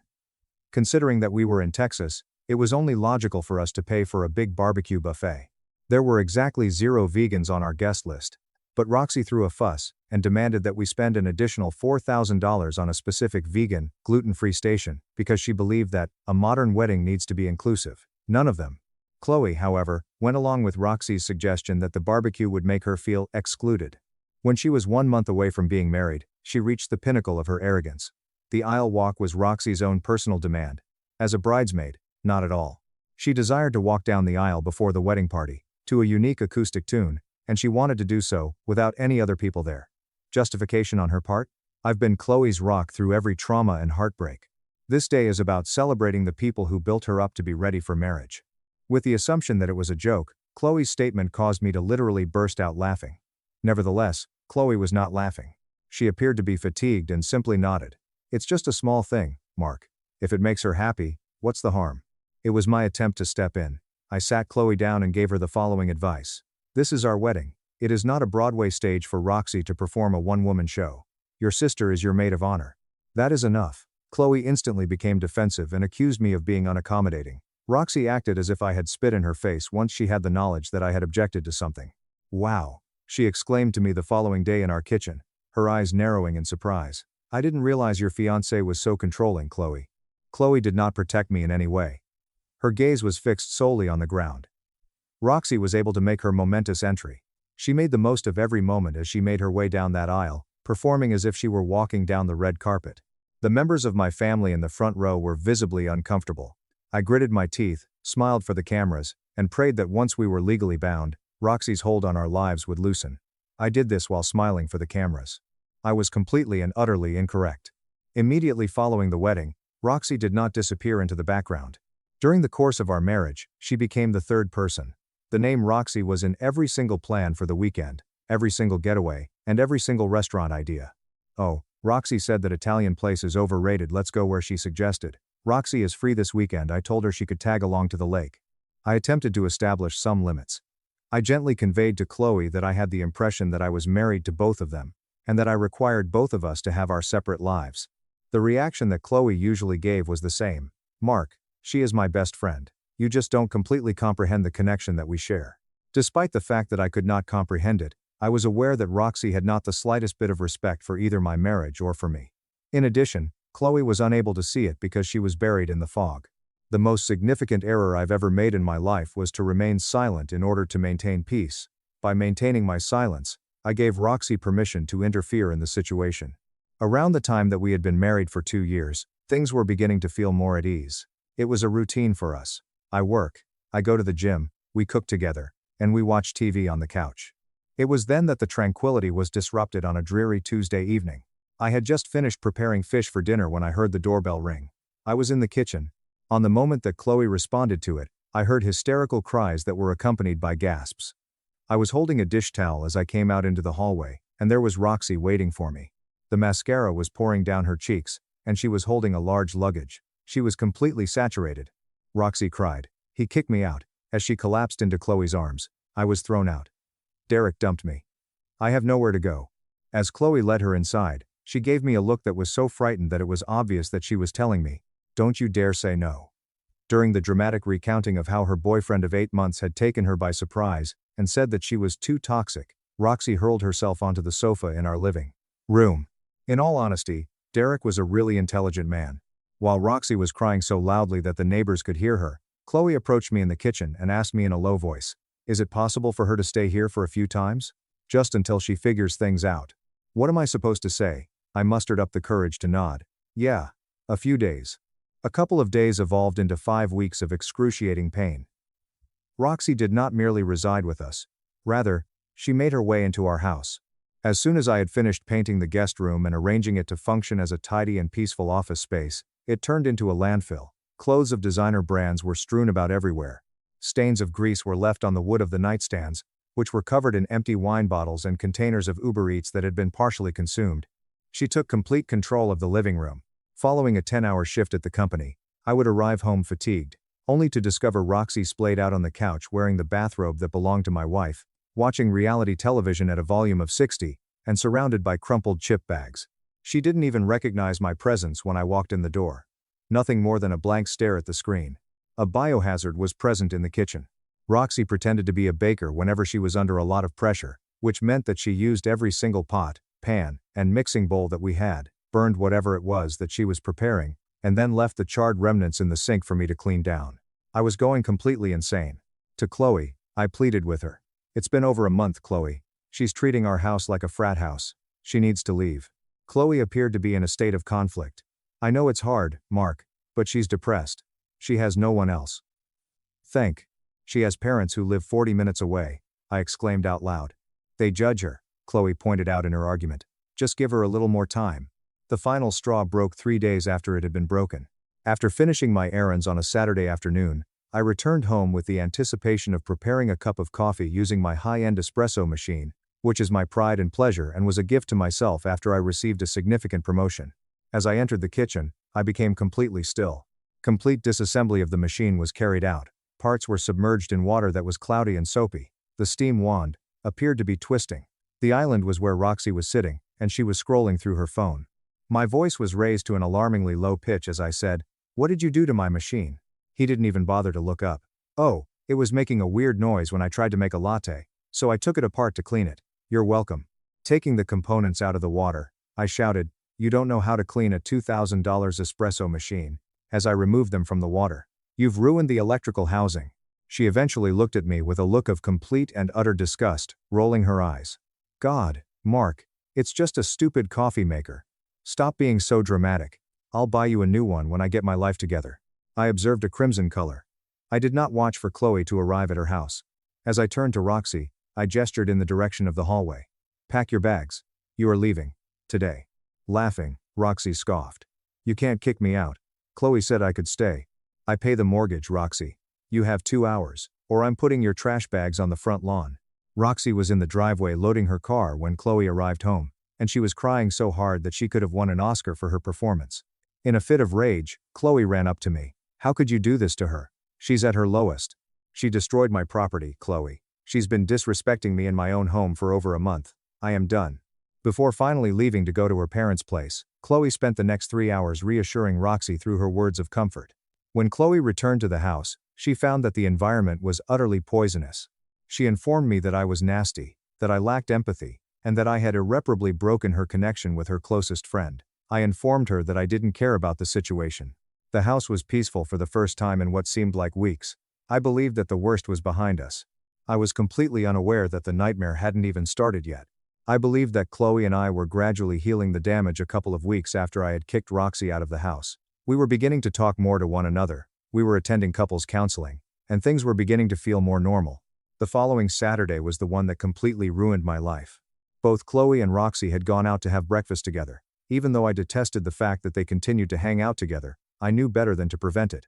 I decided to stay at home, clean my car, do some laundry, and then go to the enormous H-E-B grocery store that is located a few miles away in order to load up on supplies for the upcoming week.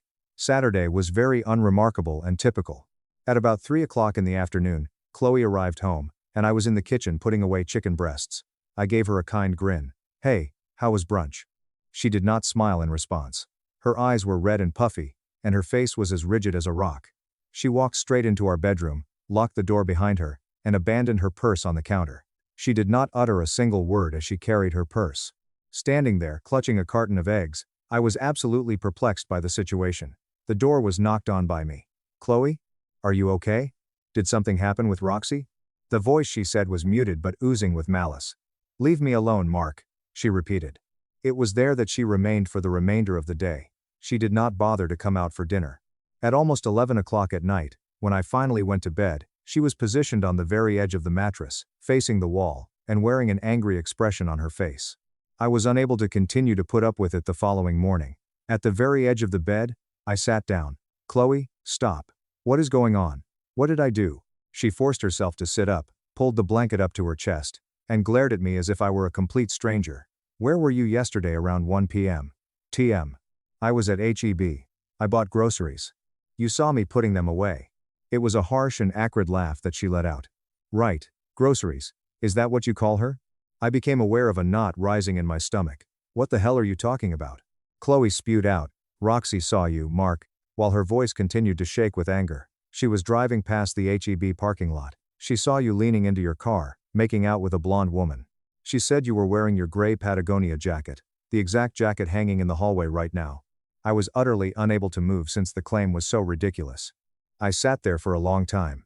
Chloe. I was putting groceries in my trunk, by myself. There was no blonde woman. I didn't speak to anyone except the cashier, whose name was literally Greg. Are you out of your mind? The tears began to fall from Chloe's eyes as she cried, Don't gaslight me. Roxy wouldn't lie about this. She called me crying, because she was so heartbroken for me. I responded with a cry. Roxy despises my guts. As my own wrath began to flare up, I kicked her out of the house. Of course she would lie. She's trying to punish me. Chloe gave a passionate shake of her head. No, she's my best friend. She wouldn't do something this evil just to get back at you. She described your car. She described your jacket. I was now walking around the room and pulling at my hair as I said, because she knows what car I drive and what jacket I wear. Chloe, check my phone, check my location history, check the dash cam in the car. I will literally drive us to H-E-B right now and beg them for the security footage. I did not cheat on you. I quickly grabbed my phone and pushed it into her hands as if it were a weapon. She did not accept it as a gift. She mumbled, Location history can be faked, as she cast her gaze downward toward the ground, and dash cams can be turned off. I don't know what to believe. The impact of the sentence was greater than that of a physical blow. My mind is at a loss for what to believe. For 7 years, after 7 years of faithfulness, of providing support for her, and of constructing a life together, it was only one sentence from a woman who deliberately loathed me that was enough to undo everything that had been done. She was so adamant that she refused to even look at the proof. Due to the fact that Roxy's claim was unquestionable, she had already made up her mind. I lowered my voice to a whisper and asked, Are you seriously under the impression that I would cheat on you? In a grocery store parking lot, in broad daylight, wearing a jacket your friend recognizes? Do you think I'm that stupid, or just that evil? Chloe decided not to respond. She just shed a tear. Finally, she hushed, I need space, and she continued, I'm going to my parents' house. After packing her belongings, she left within the hour. She was not stopped by me. It was too late for me to fight, because I was too fatigued and too deeply hurt by the betrayal of her doubt. I was sitting on the couch in a house that was completely empty, staring at the wall, and I felt my entire reality disintegrate. After 3 days had passed, Chloe sent me a text message. I believe that it would be best if we went our separate ways. My attorney will get in touch with you. Please refrain from getting in touch with me. Not in any other way. Nothing to talk about. There was no looking at the tape from the dashcam, which I checked, and it showed me loading groceries by myself fine, but she banned my number before I could send it. It's just a text message and a lawyer. What followed was a living horror for the following 2 months.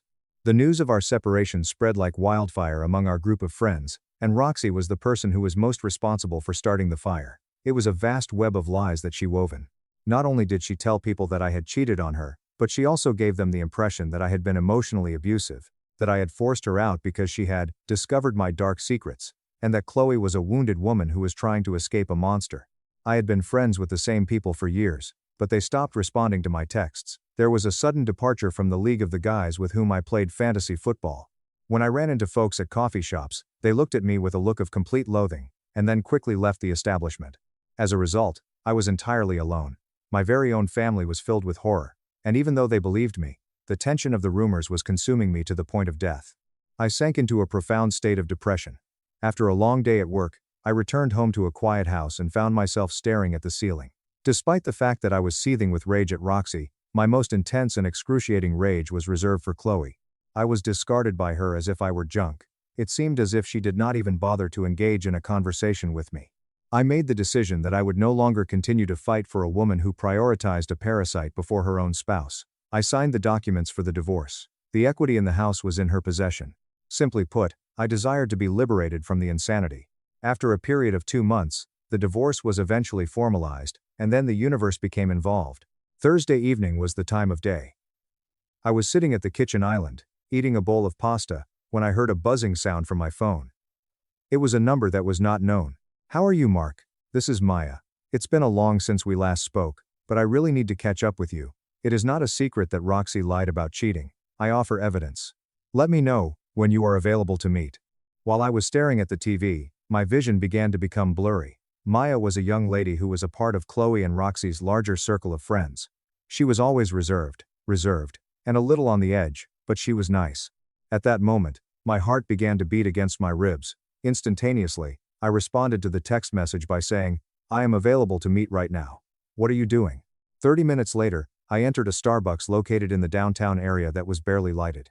Maya appeared to be in a state of extreme anxiety as she sat in a booth in the corner, holding a mug of tea in her hand.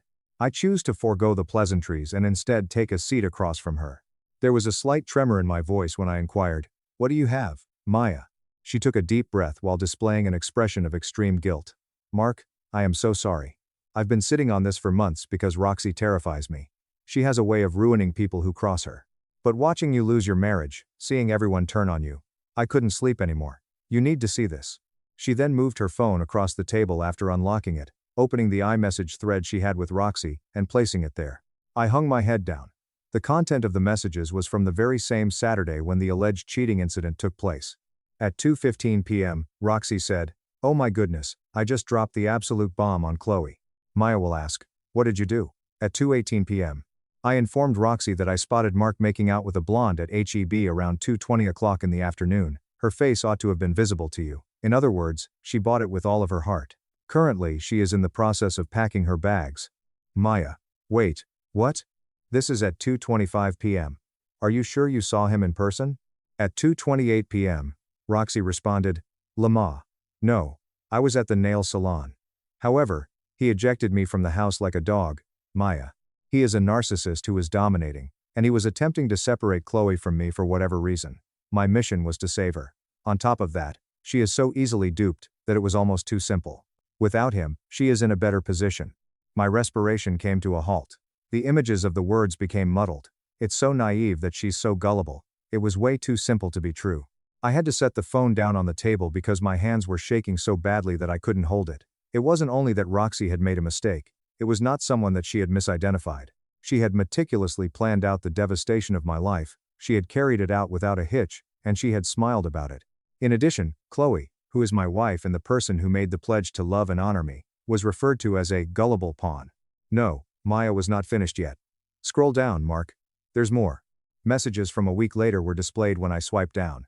Maya, Roxy, this is a very disorganized situation. What happens if they are able to locate him? But what if they discover the answer? I don't think so, Roxy. Chloe prevented him from accessing anything. In all honesty, I was in desperate need of the distraction anyway. She wouldn't notice the cash if she was concentrating on Mark, which she was. Who is the cash, Maya? Roxy. Don't get too worked up. While I was living with them, I was able to use Chloe's iPad during that time. Over the course of a few weeks, I used her emergency funds to send me almost $8,000 via Venmo in order to pay off my American Express card. That is an account that she never checks. When she finally becomes aware of it, she will be so preoccupied with the divorce that she will believe Mark has taken it. It was a bodily gag to me. The room began to spin. It's not simply that Roxy was spiteful that she ruined my marriage. It was a smokescreen that she used to cover up a large theft, and she ruined it. In order to cover her tracks, she blew up our family and stole $8,000 from my wife by blowing up our family. I was staring at the girl on the other side of me when I finally managed to exhale. Maya. Why did you let this happen? Maya's cheeks were dripping with moist tears. I was terrified. Roxy threatened to ruin my career, she knows my boss. But I can't live with this anymore. I forwarded all the screenshots to your email. Do whatever you need to do. It wasn't just Maya that I thanked. After making the payment for her tea, I walked out to my car and sat in the driver's seat for 20 minutes, allowing the sheer magnitude of the situation to wash over me. My despair, which had been weighing me down for months, vanished in an instant, and it was immediately replaced by a wrath that was icy, razor-sharp, and scary. It was not in my nature to scream. It was my goal to carry out a demolition that was immaculate. I started by sending the screenshots to my attorney as the first step. Due to the fact that the divorce was finalized, the assets of the marriage had already been divided, however, the discovery of the stolen $8,000, which was technically half of my property at the time, indicated that Roxy had committed both wire fraud and theft. My attorney was drooling profusely. The second step was that I took out my phone, unblocked Chloe's number, and sent a single text message to our conversation. What actually took place on that day is something that I can attest to. Tomorrow at noon, I will be waiting for you at the benches in Centennial Park. If you do not show up, you will be miserable for the rest of your life, because of your decision. Instantaneously, she read it. The response she gave was, fine. An hour later. There was a clear blue sky and a cool breeze the following day. I was wearing a nice watch and a clean shirt as I sat on the green park bench, and I had the distinct impression that I was extremely detached. There was no longer any love in my heart for the woman I was about to meet. The moment Chloe refused to look at the footage from my dashcam, she passed away. I loved her the most. Chloe arrived to the scene looking miserable. It was obvious that she had lost weight because she had dark circles under her eyes, and she was wearing a sweater that was too big for her. Her arms were crossed, and she looked at me in a defensive manner. Make it quick, Mark. What is this about? No words were spoken by me. The PDF of the screenshots that I had printed out was opened on my iPad, and I handed it to her after pulling it out of my pocket. When I said, read the highlighted parts, my voice was completely silent. Chloe grabbed the iPad and rolled her eyes as she did so. However, as her eyes moved across the screen, the irritation began to subside. Her posture became more rigid. The color quickly disappeared from her face, leaving her with a presence that was eerie and spectral. As she read the text, her eyes widened and darted back and forth across the page. Despite the fact that she was still wearing her wedding ring on her right hand, her hands began to shake so violently that the iPad began to tap against it. Upon reaching the section where she discussed the $8,000, she made a sound that I will never forget. She let out a guttural, wounded gasp, as if someone had just stabbed her in the stomach with a knife. While she was staring at me with wide, horrified eyes, she dropped the iPad onto the bench and covered her mouth with both hands. Chloe mumbled beneath her breath, She lied. And her voice was shaking. She made it up. She stole from me. In response, I said, yeah, while leaning back against the bench and experiencing no sensation at all. She made it up because she hated me. She stole from you because she thinks you're a gullible idiot, and she was right, wasn't she? As if I had struck her, Chloe jerked back and forth. Her face was flooded with tears, and they began to pour down in torrents. Mark. Oh my God, Mark, I didn't know. I swear to God I didn't know. You didn't want to know, I reprimanded her in a heartless manner. I offered you my phone. I offered you my dashcam. I begged you to look at the truth. But you chose her. You threw away 7 years of our lives, you let her drag my name through the mud, and you let all our friends think I was a monster. All because you couldn't take 3 seconds to question your toxic, parasitic friend. When Chloe was standing next to the bench, she suddenly fell to her knees and collapsed onto the ground. While she was crying uncontrollably, she grabbed my hand. I'm so sorry. I'm so stupid. Mark, please forgive me. We can fix this. We can tear up the divorce papers, we can get remarried, we can go to therapy. I will never speak to her again. I'll do anything. Please, you're the love of my life. I looked down at the woman with whom I had intended to start a family and with whom I had completed the construction of our home. The sight of her begging in the dirt did not make me happy, but it also did not make me feel sorry for her by any means. There was no water in the well at all. After carefully removing my hand from her grasp, I stood up and walked away. There is nothing to fix, Chloe, I whispered to her from a distance. This isn't just about Roxy lying, it's about the fact that you had absolutely zero trust in me. A marriage without trust is nothing. You chose your side. Now you get to live with the consequences. She grabbed my leg and yelled, Mark, no, please don't walk away, as she put her hand on my leg. Adding, by the way, I looked down at her for the very last time before speaking. My lawyer is forwarding those screenshots to the police regarding the wire fraud. I suggest you check your bank statements. Goodbye, Chloe. I walked away after turning around. In spite of the fact that her cries reverberated throughout the park, I did not turn around. I felt like I could finally breathe for the first time in almost a year. I had been unable to do so. Still, I wasn't finished. As soon as I arrived at my vehicle, I opened the group chat that I was still technically a part of. This was the chat with all of the friends that we shared in common who had shunned me. Those screenshots have been uploaded. A single message was typed by me, for the record, cheers to your companion. After that, I left the group, blocked every single number, and drove back to my house to place an order for an enormous steak. Over the course of the following month, the fallout was biblical. Because she wanted to make amends, Maya kept me informed about the situation. An explosion occurred in Roxy's life the moment those screenshots were posted in the group chat. As if they were a pack of wolves, her friends who had been so cruel to her and who had demonized me turned against her. Nobody likes a thief, and nobody likes a pathological liar who blows up a marriage for fun. Both behavior are disliked by everyone. It was immediately decided that she would be excluded from the entire social circle. Having been fueled by complete and utter destruction as well as rage, Chloe went straight to the police. Roxy was charged with theft of $8,000, and she filed charges against her. The digital paper trail was proven beyond a reasonable doubt due to the fact that Roxy paid her American Express card with Chloe's iPad and then transferred the money directly to her own accounts. In 2 weeks, Roxy was taken into custody at her place of employment. Maya claims that the police used handcuffs to walk her out of the building, right in front of the Human Resources Department. On the spot, she was terminated from her position. Roxy made an attempt to portray herself as a victim on social media by posting rambling, unfocused status updates about how she was being framed by a toxic abuser, and how nobody understands the pressure she was under. However, this strategy was a complete and utter failure. She was being ridiculed by individuals she hadn't communicated with in years in the comments section. Eventually, she deleted all of her accounts and was forced to move back in with her parents, which was precisely the situation she was attempting to avoid when she broke into my residential property. She is currently facing serious charges of grand theft and wire fraud, and she is expected to serve a significant amount of time in jail. The situation in Chloe's life is not significantly better. Totally and completely, the guilt shattered her. Because she was unable to afford the mortgage on her own, especially considering the fact that the funds that were stolen were gone, she was forced to sell the lovely house that we had purchased together. In the less desirable part of town, she relocated to a cramped apartment with only one bedroom that was depressing. Months passed while she attempted to get in touch with me, emails that are lengthy and rambling. She left voicemails in which she cried, pleaded for a second chance, and stated that she was going to undergo intensive therapy in order to analyze the reasons why she was so easily manipulated. Never once did I respond. After some time, I arranged for my attorney to send a letter requesting that the messages be stopped, and they eventually stopped. I was informed by a friend of ours that Chloe is a mere shadow of the person she used to be.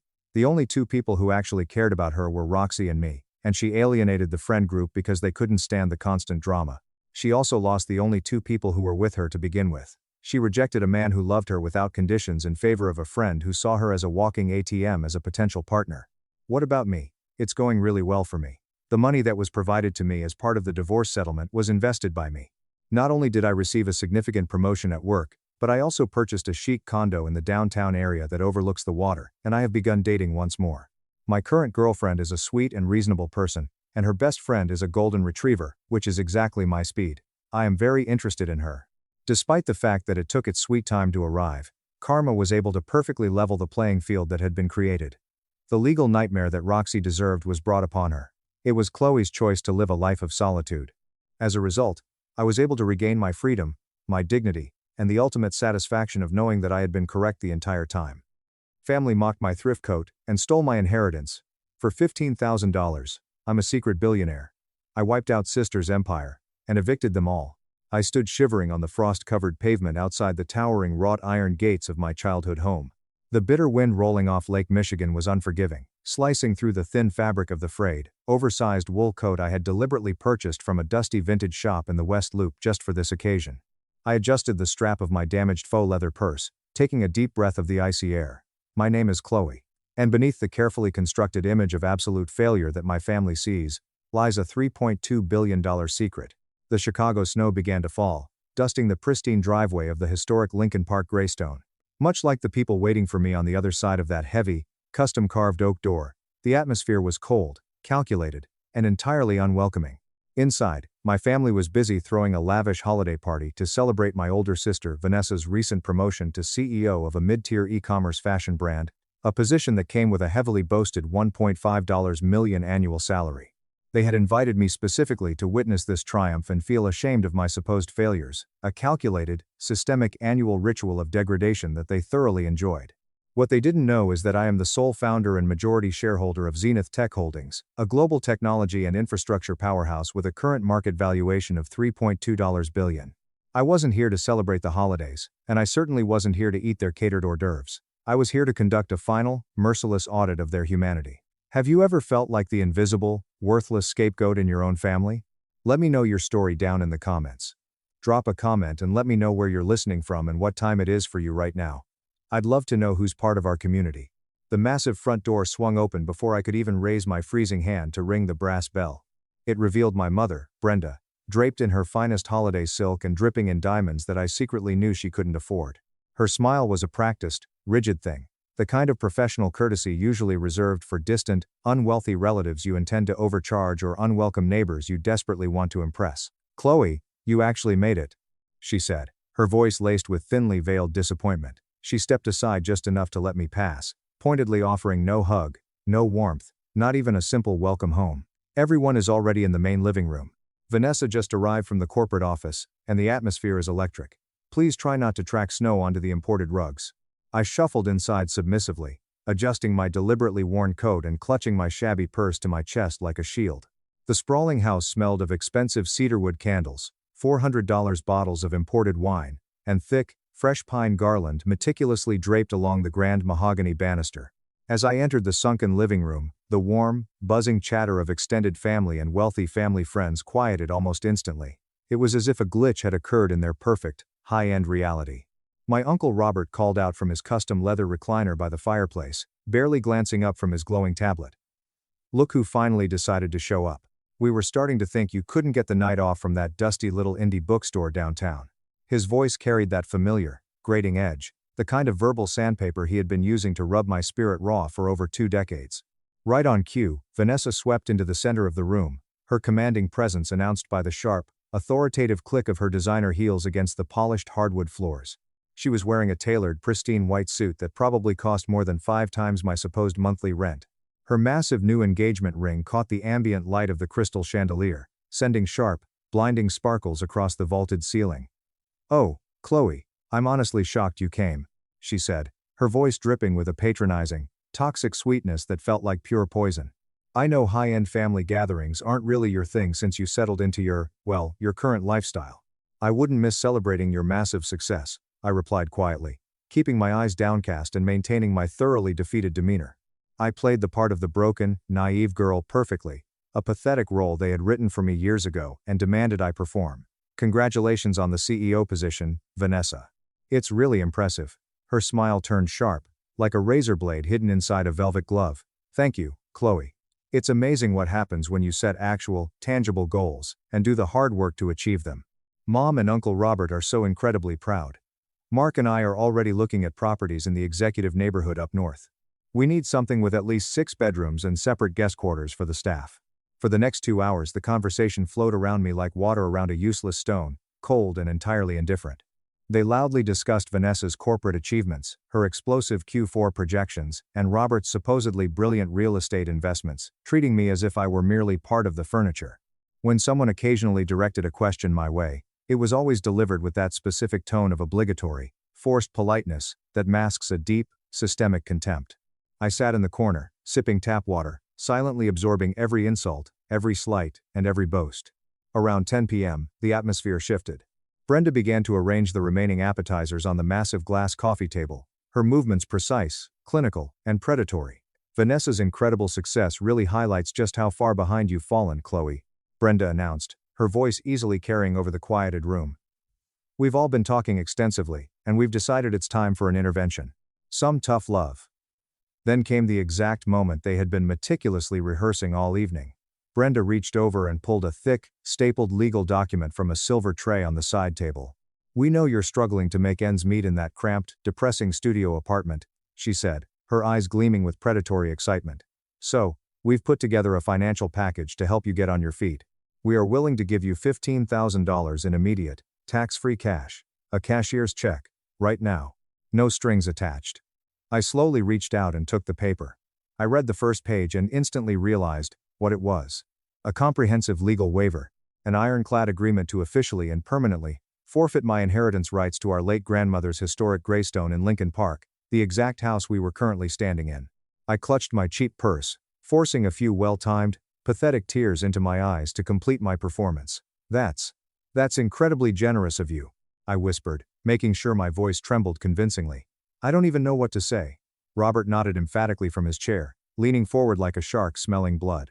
"Accept the reality of your situation, Chloe. You're 31 years old, with absolutely nothing to show for it. No career, no assets, no retirement, no future.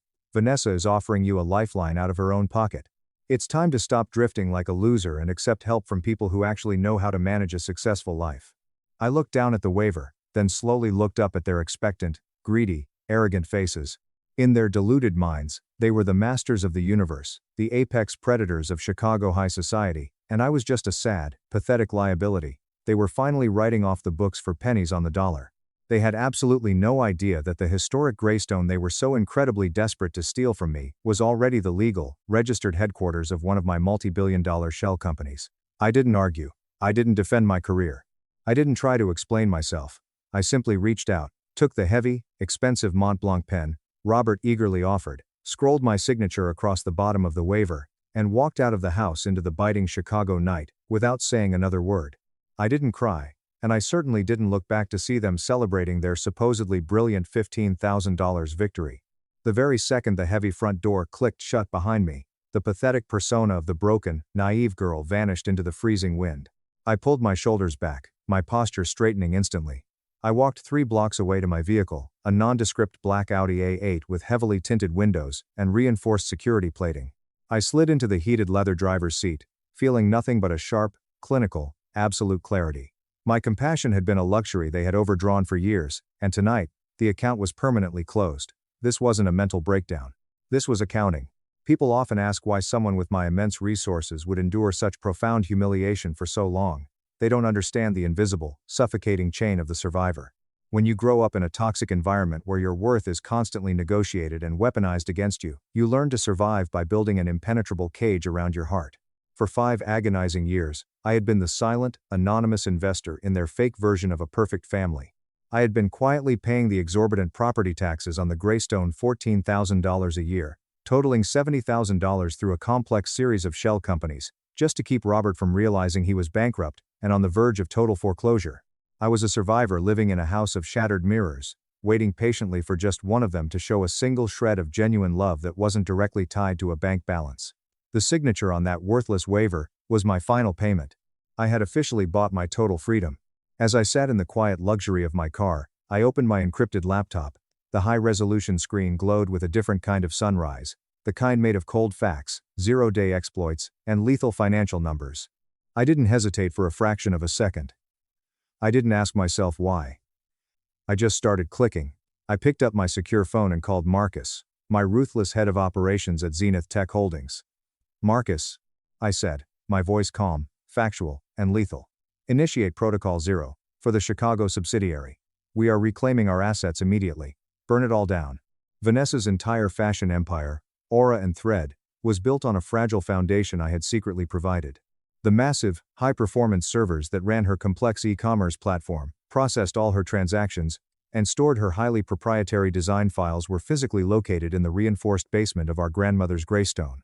It was a space I had anonymously leased to her firm for $1 a year under a heavily obscured contract. More importantly, her heavily publicized recent corporate expansion was entirely funded by a silent angel investor she had never met. That investor was me.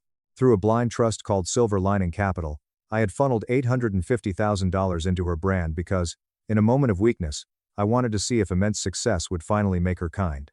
It didn't. It only made her a more efficient predator. Now, it was time to violently rebalance the sheet. I authorized the immediate, irrevocable withdrawal of all Zenith Tech investment funds from her brand, triggering emergency clawback clauses I had buried deep in the initial term sheets. I also gave Marcus the direct order to remotely shut down the private server farm in the Greystone basement, revoking all IP addresses, nullifying the SSL certificates, and physically locking the server racks via the smart grid system. In exactly 60 seconds, Vanessa's heavily boasted $1.5 million career would be reduced to nothing more than a pathetic collection of broken links, 404 errors, and completely empty bank accounts. She had spent years making me feel like a useless shadow in her bright world, but she was about to learn the hard way that without the light I provided, her world literally did not exist. The subscription to my Mercy had just expired, and I was footing the bill for her catastrophic reality check. The digital fallout was instantaneous and utterly devastating. By 2 a.m., Vanessa's pristine digital storefront was a burning graveyard. The $850,000 I had violently pulled back didn't just leave a massive hole in her operating budget. It triggered a series of automated default clauses in her vendor and payroll contracts. When the massive anchor of my investment disappeared, her entire financial structure imploded instantly. I watched the analytics drop to zero from my actual office, a high-security, ultra-modern suite on the 42nd floor of the Zenith Tech Tower that smelled of ozone and expensive espresso, miles away from the cinnamon-scented lies of my parents' house. My private phone started vibrating violently on the glass desk at 3:15 a.m. The caller ID flashed. "Brenda." I didn't answer. I just watched it glow, a silent, blinking witness to her sudden desperation. Then came the frantic text messages, a rapid-fire stream of toxic projection and panic. Chloe, what the hell did you do? Vanessa's entire system is down, and her main investors just pulled out without warning. She is hysterical and screaming. I knew having you there tonight was a huge mistake. Your failure energy is literally infectious. Call us right now, you selfish brat. I didn't reply. I simply screenshotted the messages and dragged them into a newly created legal file labeled evidence. My anger wasn't loud or chaotic this time. It was surgical. I was performing a deep biopsy on my family's character, and the results were terminally malignant. By dawn, Brenda had predictably moved the attack to public social media. She posted a heavily filtered photo of the family minus me, of course smiling brightly in front of the massive Christmas tree. The caption read, "Some people completely forget the hands that fed them, and the sacrifices made for their future. It's absolutely heartbreaking when bitter jealousy turns a child against their own blood. Praying for my eldest daughter to find her way and stop trying to bring successful people down to her pathetic level," Vanessa commented under the post within 3 minutes. "It's okay, Mom. Some people just can't handle seeing others thrive. I won't let her toxic bitterness ruin my career. I'll rebuild with or without her support." I stared at the massive monitor, genuinely marveling at the sheer, impenetrable density of their delusion. They weren't shocked by what they had done to me for 20 years. They were only shocked that I had finally stopped playing along. Robert's furious call came through at exactly 7 a.m. He was less frantic and far more demanding. "Chloe, I don't know what kind of pathetic tech games you think you're playing from your little coffee shop, but you need to fix this right now. We helped you get that bookstore job. We've kept a roof over your head. If you've done anything to interfere with Vanessa's servers, you are completely finished in this family. Do you hear me? I'll make sure you never work a minimum wage job in this city again." I leaned back in my custom Italian leather chair, looking out at the sprawling, snow-covered Chicago skyline. My reflection in the floor-to-ceiling glass didn't look like a broken, naive girl anymore. It looked like the ruthless billionaire who controlled the literal infrastructure of their entire lives. I didn't cry. I didn't ask why he was aggressively threatening me just hours after I had signed away my entire inheritance. I simply opened my laptop and authorized the next phase of the demolition. If they wanted to talk about severe consequences, I was more than happy to provide a comprehensive, itemized report. I didn't answer the phone. I didn't engage with the pathetic social media noise. I simply forwarded every threat, every scream, and every toxic text message to Sarah Chan, my executive coordinator, and Elena, my brilliant head of legal. By 9 a.m., the personal, emotional phase of this audit was officially over. We were now moving into professional, scorched earth liquidation. My compassion had reached its absolute limit, and the massive debt of honor they falsely thought I owed had been permanently cancelled by their own staggering cruelty. I rubbed my eyes, trying to summon even a single ounce of regret or sadness. But there was only crystal clear clarity. This wasn't a family falling apart. It was a poorly managed, deeply corrupt business, being aggressively restructured. Elena, my ruthless lead attorney who had been with Zenith Tech since we were worth a mere $500,000, called me on the secure line with the cold efficiency of a precision surgical instrument. "Everything is locked and loaded, Chloe," she said, her voice steady, unemotional, and exactly the tone I needed. "The Greystone property in Lincoln Park is officially registered under our primary holding company, Zenith Real Estate Acquisitions. The massive server farm Vanessa illegally installed in the basement is a direct, flagrant violation of the strict residential zoning permits for that historic district. More importantly, the unauthorized, highly dangerous commercial use of the city's utility lines to support her fashion platform gives us the absolute legal right to terminate the current occupancy immediately, without standard notice." I gave her the green light. I didn't hesitate. I didn't ask if we could give them a few more days to pack. I only felt the deep, profound satisfaction of a perfectly balanced ledger. By exactly noon on December 26th, a highly professional process server named David, wearing a high-vis jacket and flanked by 2 private security contractors, was walking up the pristine, snow-shoveled driveway of the Greystone, the very house Brenda and Robert had just tricked me into forfeiting for a pathetic $15,000. He knocked firmly and handed a stunned Robert a thick, heavy manila envelope containing a formal, court-approved 48-hour eviction notice. The countdown timer had officially started, and for the first time in my entire life, I was the one holding the stopwatch. The legal grounds for the eviction weren't personal. They were technical, clinical, and financially lethal. The formal notice specifically cited the unauthorized installation of high-capacity liquid-cooled server racks and the highly illegal rerouting of industrial-grade electrical power, which posed a severe fire risk to a historic landmark. Because the property was legally owned outright by Zenith Tech Holdings, and because the current occupants had severely compromised the building's structural safety protocols, they were being legally ordered by a federal judge to vacate the premises entirely by 2:00 p.m. on December 28. My family was about to forcefully discover that the pathetic black sheep they had marginalized, mocked, and abused for years didn't just have a minimum wage bookstore job. She had a ruthless legal team with a $10 million annual retainer. My phone lit up again, but the caller ID showed a completely different kind of raw desperation this time. It was Vanessa. I finally picked up, leaning back in my chair at the Zenith Tech headquarters, staring out over the frozen lake. "Chloe, please tell me this is a sick joke," she shrieked, her voice cracking violently with a profound, primitive fear I had never heard from her before. "Some corporate lawyer just served Uncle Robert with an emergency eviction notice. They're saying a massive tech conglomerate called Zenith Holdings owns the house. They're saying we have exactly 48 hours to get out or we'll be arrested for trespassing. You have to call them, Chloe. You have to tell them who we are and explain the mistake." I listened to her hyperventilating panic for 3 long, satisfying seconds. The silence on my end was heavy, suffocating, and absolute. "I don't know what to tell you, Vanessa," I said, my voice as freezing and unforgiving as the Chicago winter wind. "I don't own the house anymore. I signed it away to you guys for $15,000. Remember? You're the one with the big CEO title and the $1.5 million salary. Surely a wildly successful, brilliant executive like you can handle a little minor real estate dispute. But they're legally locking down the house," she screamed, sobbing hysterically into the receiver.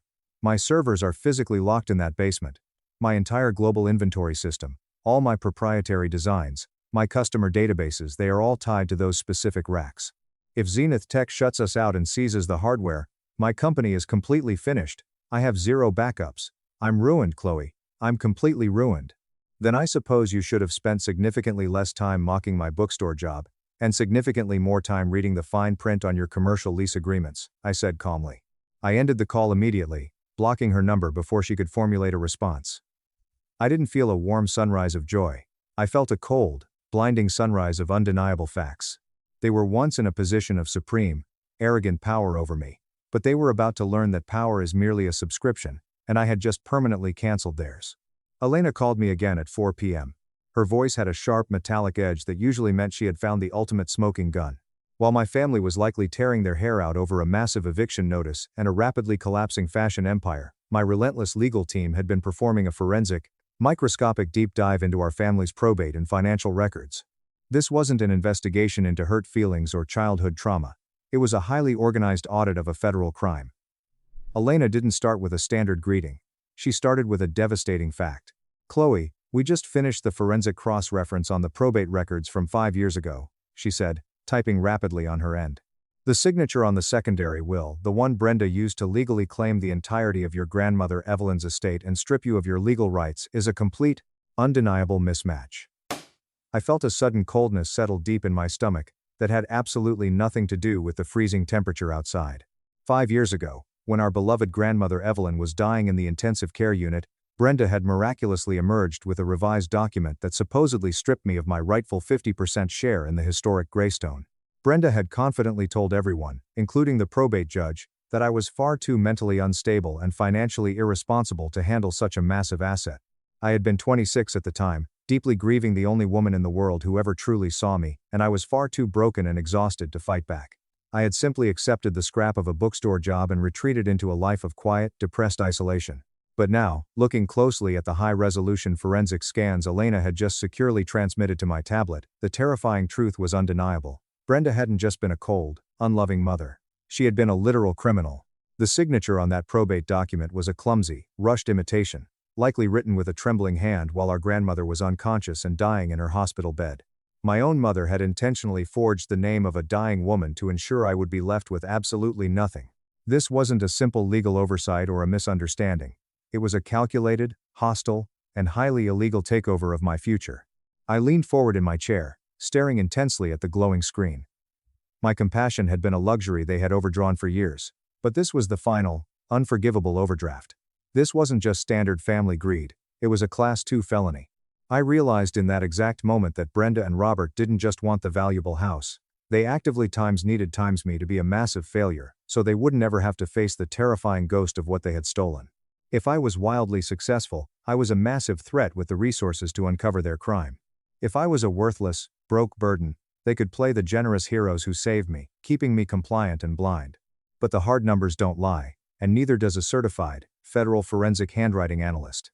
Brenda had effectively stolen approximately $2.5 million in property value and liquid inheritance funds.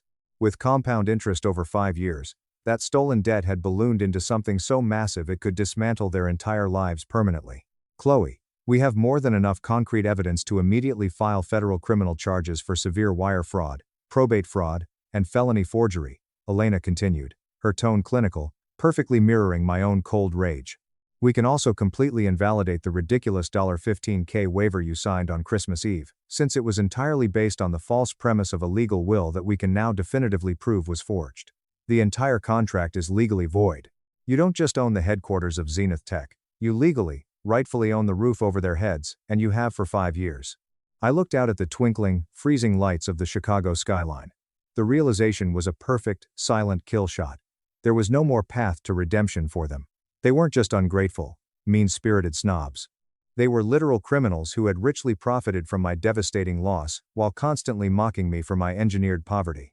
I told Elena to prepare the formal legal depositions and contact the district attorney's office. No more fake family lunches. No more insulting tough love interventions. From this exact moment on, we were only communicating through heavily armed process servers in the federal court system. I wasn't just reclaiming a stolen house. I was violently reclaiming a legacy they had tried to bury under 5 years of toxic lies. They arrived at the Zenith Tech Holdings headquarters at exactly 10 a.m. sharp on December 27, desperate and terrified. I watched them through the tinted, soundproof glass of my office suite, as they sat nervously in the expansive, ultra-modern reception area. Robert was still wearing his expensive, flashy Rolex, and Vanessa was desperately clutching her limited edition designer bag like a life preserver, but their posture was incredibly brittle. Even now, facing total financial and social ruin, they were haughty and demanding with my front desk staff. They barked arrogant orders for sparkling water and premium coffee, desperately trying to maintain the crumbling facade of important people who mattered. They didn't realize they weren't in a position of power anymore. They were in a slaughterhouse. When my executive assistant, Sarah, finally opened the massive double doors to my corner office, they practically sprinted inside, ready to scream at whoever was in charge. "We need to see the CEO or the chairman immediately," Brenda demanded, her voice shrill and echoing, not even bothering to look at the person sitting silently behind the massive desk. "There has been a massive, catastrophic legal mistake involving our family property and my daughter's business infrastructure. We demand answers." I slowly, deliberately turned my high-backed leather chair around to face them. I wasn't wearing the pathetic, frayed thrift store coat anymore. I was wearing a pristine, $2,500 custom-tailored Tom Ford suit, my hair was perfectly styled, and my posture radiated absolute authority. The silence that instantly followed was profound, heavy, and absolute. Vanessa's designer bag slipped from her trembling fingers and hit the hardwood floor with a heavy, satisfying thud. Brenda's mouth fell completely open, but no sound came out. Robert just stared at me, his face draining of all color, looking as if he were staring at a terrifying ghost. "Chloe," Robert finally whispered, his voice trembling violently. "What? What is this? What the hell are you doing in this office? Where is the CEO?" "I'm not doing anything, Robert," I said, my voice echoing with the cold, undeniable authority of a $3.2 billion empire. "I'm simply sitting in my own office. You're the ones who aggressively requested an emergency meeting with the founder and majority shareholder of Zenith Tech Holdings. So, here I am." I reached into a sleek leather folder and slid the massive, 50-page forensic handwriting analysis slowly across the polished glass desk. It stopped exactly in front of Brenda. "Before we discuss Vanessa's utterly failed fashion partnership, or your impending, highly publicized eviction, let's discuss the $2.5 million you stole from me 5 years ago, Brenda. The money you stole through a highly illegal, forged signature on grandmother Evelyn's will while she was dying in a hospital bed." I watched the remaining blood completely drain from Brenda's face. She looked down at the horrifyingly detailed forensic document, saw the side-by-side comparisons of the forged loops and lines, and instantly knew the game was entirely, permanently up. Vanessa began to sob uncontrollably, her perfect makeup running down her face in dark, ugly streaks. But it wasn't the sad sob of a sister who realized she had deeply wronged her family. It was the terrified, selfish sob of a fake CEO who just realized her premium subscription to success had been permanently canceled, and she was about to face the real world with absolutely nothing. This was the exact moment I realized a profound psychological truth about them, a pattern I now understood perfectly. This was the absolute peak of the illusion of power from a completely empty wallet. My entire family had focused entirely on the superficial difference between times having times and times being. They obsessed over having the flashy cars, the fake CEO titles, the $1.5 million fake salaries, and the massive engagement rings. But their high society status was just a fragile shell, rented entirely with stolen money. Money that, as it turns out, Brenda had obtained through a vicious federal crime, and money that I had secretly been supplying to keep them afloat. When that stolen foundation was violently pulled back, they didn't have a single ounce of intrinsic character, talent, or resilience left to keep them standing. They had spent decades building a massive illusion of power from an empty wallet. And now, the catastrophic bill had finally come due, with massive interest. "Vanessa," I said, my voice cutting through her pathetic sobbing like a knife. "Your commercial contract with Zenith Tech Holdings is officially and permanently terminated for severe ethical violations and breach of terms. Your servers have already been entirely wiped, your IP address is revoked, and your hardware seized as collateral against the $850,000 you owe me. Robert, the eviction proceeds exactly as scheduled. You have less than 24 hours to remove your personal belongings before the police escort you off my property in handcuffs." I turned my freezing gaze to my mother, who was visibly shaking, clutching the edge of the glass desk to keep from collapsing. "And Brenda, the historic Greystone will be immediately transferred to a brand new trust, the Evelyn Woods Legacy Foundation. It will provide massive technology and education scholarships for underprivileged young girls who, exactly like me, were repeatedly told they were worthless burdens by the very toxic people who were supposed to love and protect them. As for the forgery, my legal team has already forwarded this entire packet to the district attorney. Expect a knock on whatever door you manage to rent by the end of the week. Please, Chloe, please," Brenda begged, her voice a pathetic, raspy whisper, her eyes red, puffy, and leaking tears of pure terror. "We are your family. We are your blood. We just made a mistake. We were trying to protect you. Think about what you're doing. Think about Vanessa's future. Think about us." I looked at her, staring deeply into the eyes of the woman who had tormented me for 3 decades, and for the very first time in my entire life, I felt absolutely nothing.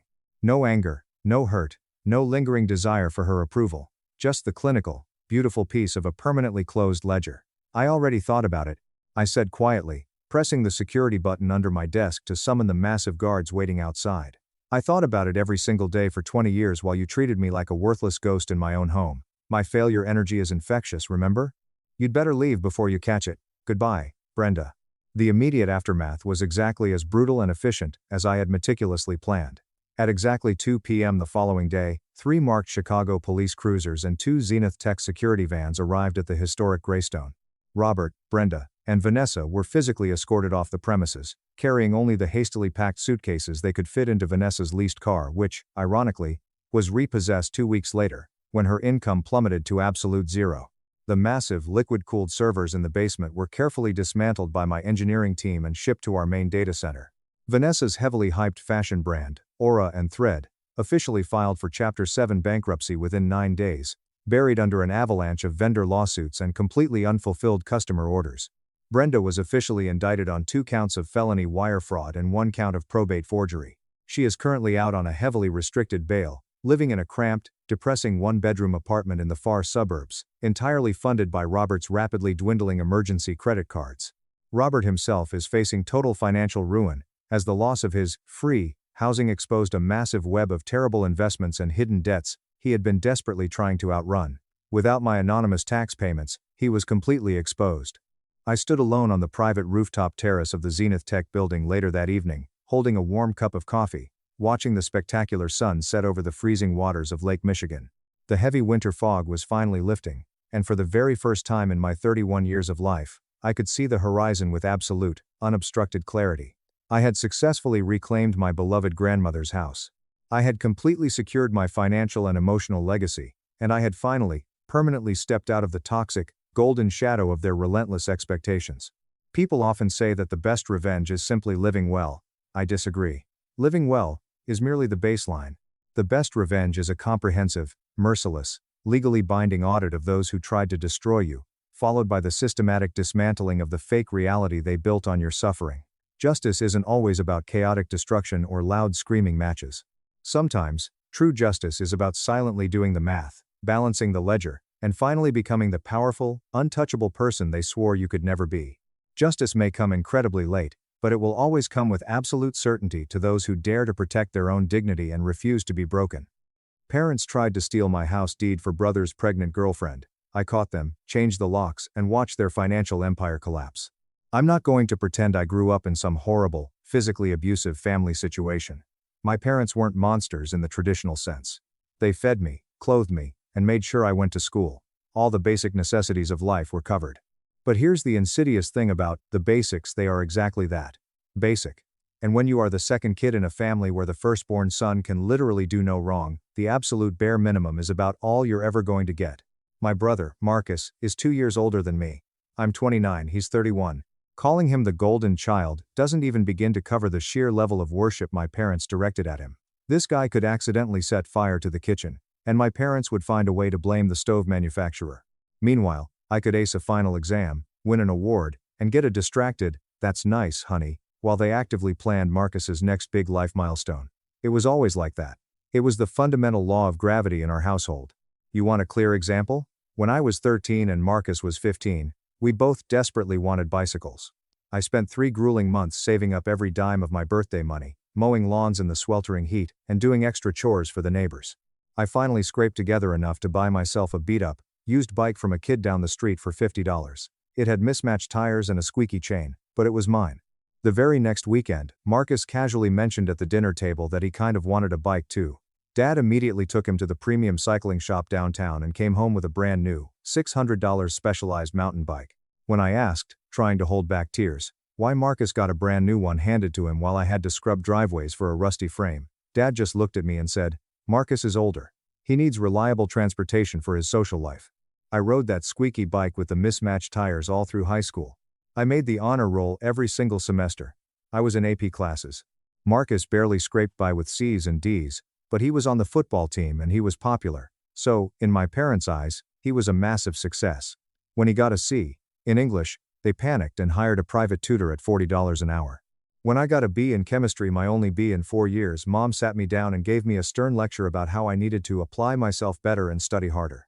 I'm not bitter about it. Or, well, maybe I was when I was an angry teenager. But by the time I hit my early 20s, I had completely accepted that this was just the reality of my bloodline. Some families have favorites. Mine made it a religion.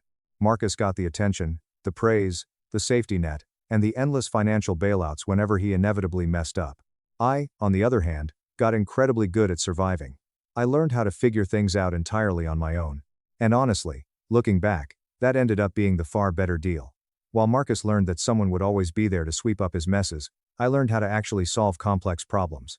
After high school, I went straight to community college. I paid for it entirely by myself, working brutal night shifts at an industrial shipping warehouse.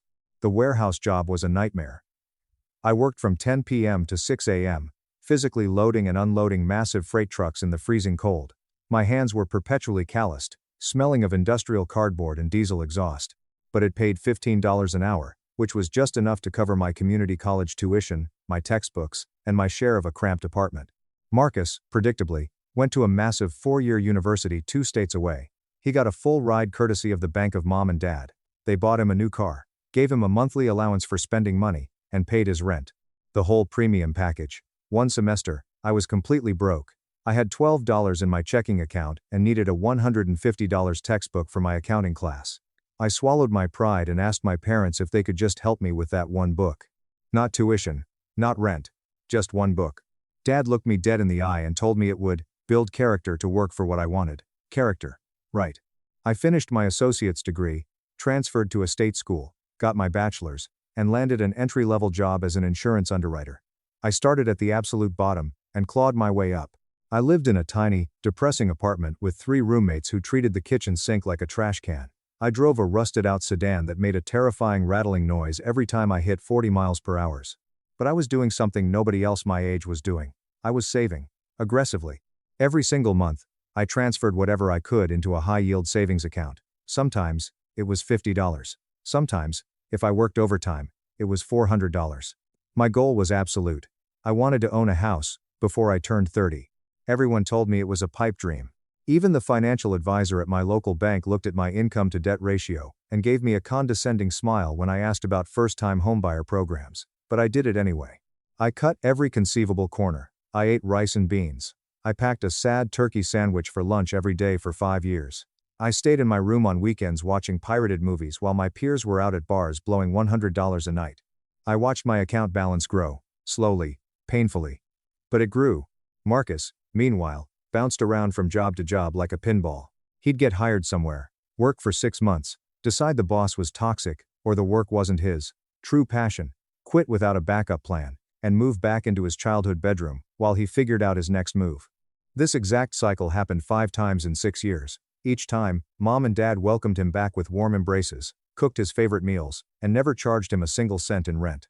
By the time I was 26, I had managed to save $45,000. I started seriously hunting for a house. The market was brutal. Everything was either astronomically out of my price range, or located in neighborhoods where you wouldn't walk outside after dark. But then, I found it. A 3-bedroom, single-story fixer-upper, sitting on a decent quarter-acre lot, about 45 minutes outside the city center. It was ugly. It needed new drywall, the floors were scratched to hell, and the kitchen looked like it hadn't been updated since 1985. But, the bones were good. The foundation was solid. I offered $10,000 under the asking price. They countered at $5,000 under. I accepted, slammed down my 20% down payment, and suddenly, at 26 years old, I was a homeowner. Nobody helped me. Nobody gave me a single dollar. I bled for every inch of that property. My parents came to see it exactly once. They walked through the front door, wrinkled their noses at the smell of old paint, made a few passive-aggressive comments about how small the bathrooms were, and left after barely 20 minutes. Dad complained that the drive was too far from their house. That was it. No, congratulations. No, we are so proud of you. Just a list of observations about what I needed to fix. But I didn't care. I didn't buy it for them, I bought it for me. Every creaky floorboard, every weirdly angled cabinet, every drafty window, it was mine.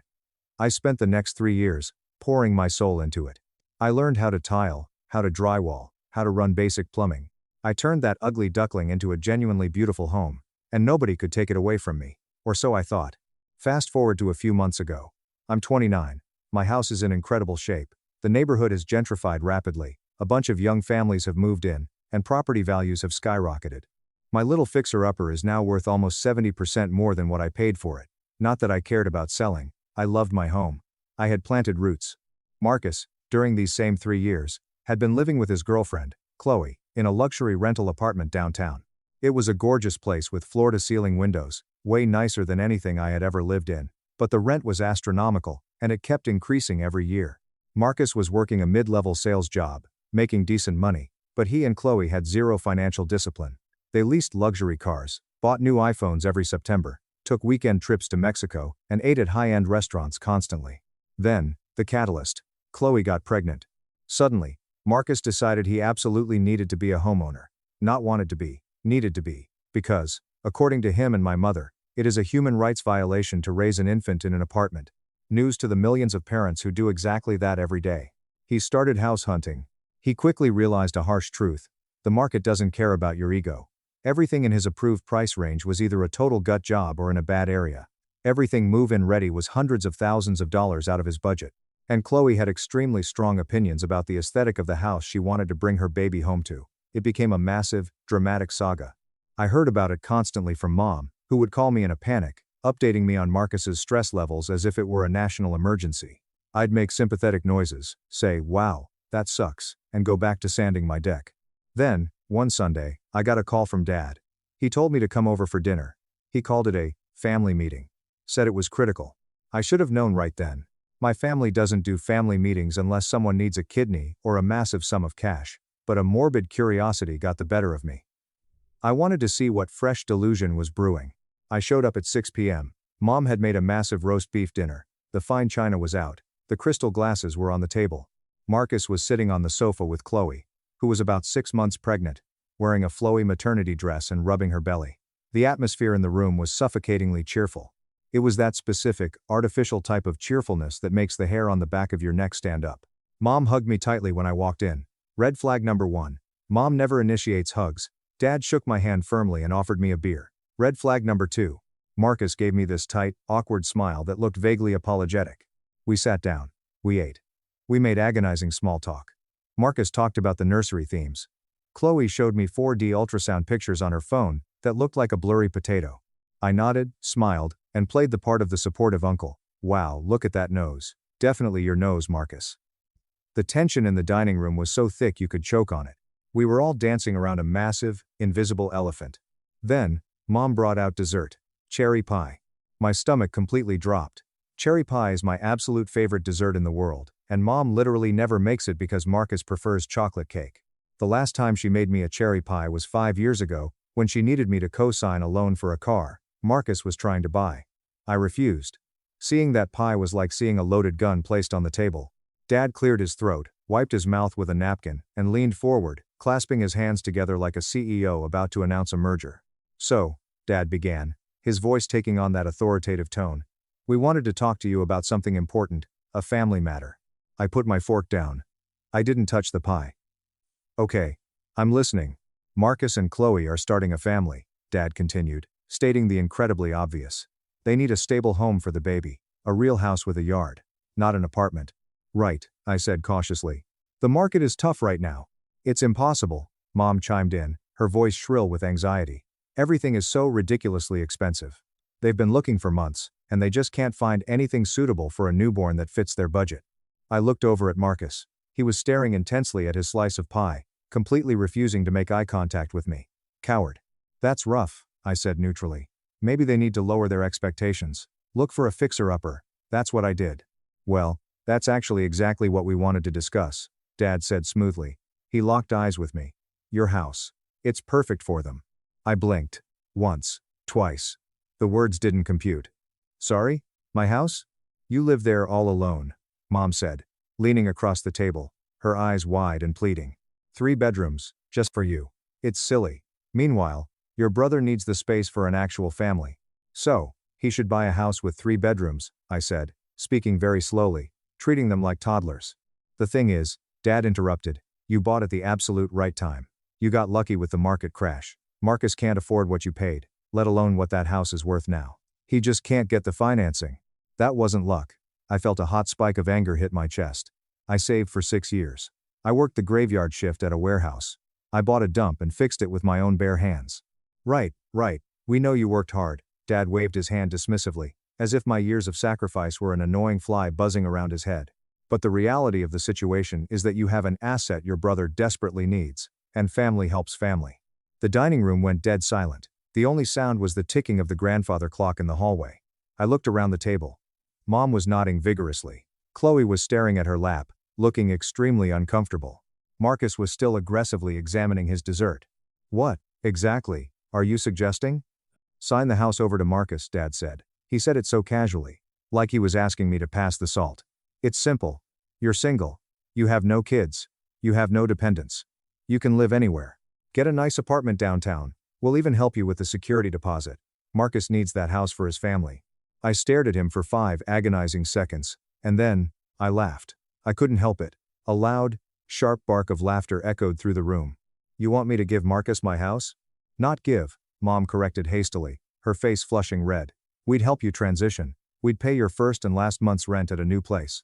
I own a house, I stated, the amusement fading into cold fury. Why on earth would I trade a property I own free and clear to go back to renting, just because my brother couldn't be bothered to use a condom while living in a luxury apartment he can't afford? Hey, Marcus finally snapped, his head snapping up. Don't talk about my kid like that. I'm not talking about your kid, I'm talking about your choices, I shot back. Dad slammed his hand on the table, rattling the china. He has a baby coming. You are established in your career. You can afford to rent. You are being completely unreasonable. I can afford to rent because I don't have to, I yelled back. Because I sacrificed my entire 20s to buy property. It is my house. It's just a building, Mom cried out, tears instantly welling up in her eyes. Family is more important than property. Why are you so materialistic? If family is so important, why don't you guys buy him a house? I demanded. You paid for his college.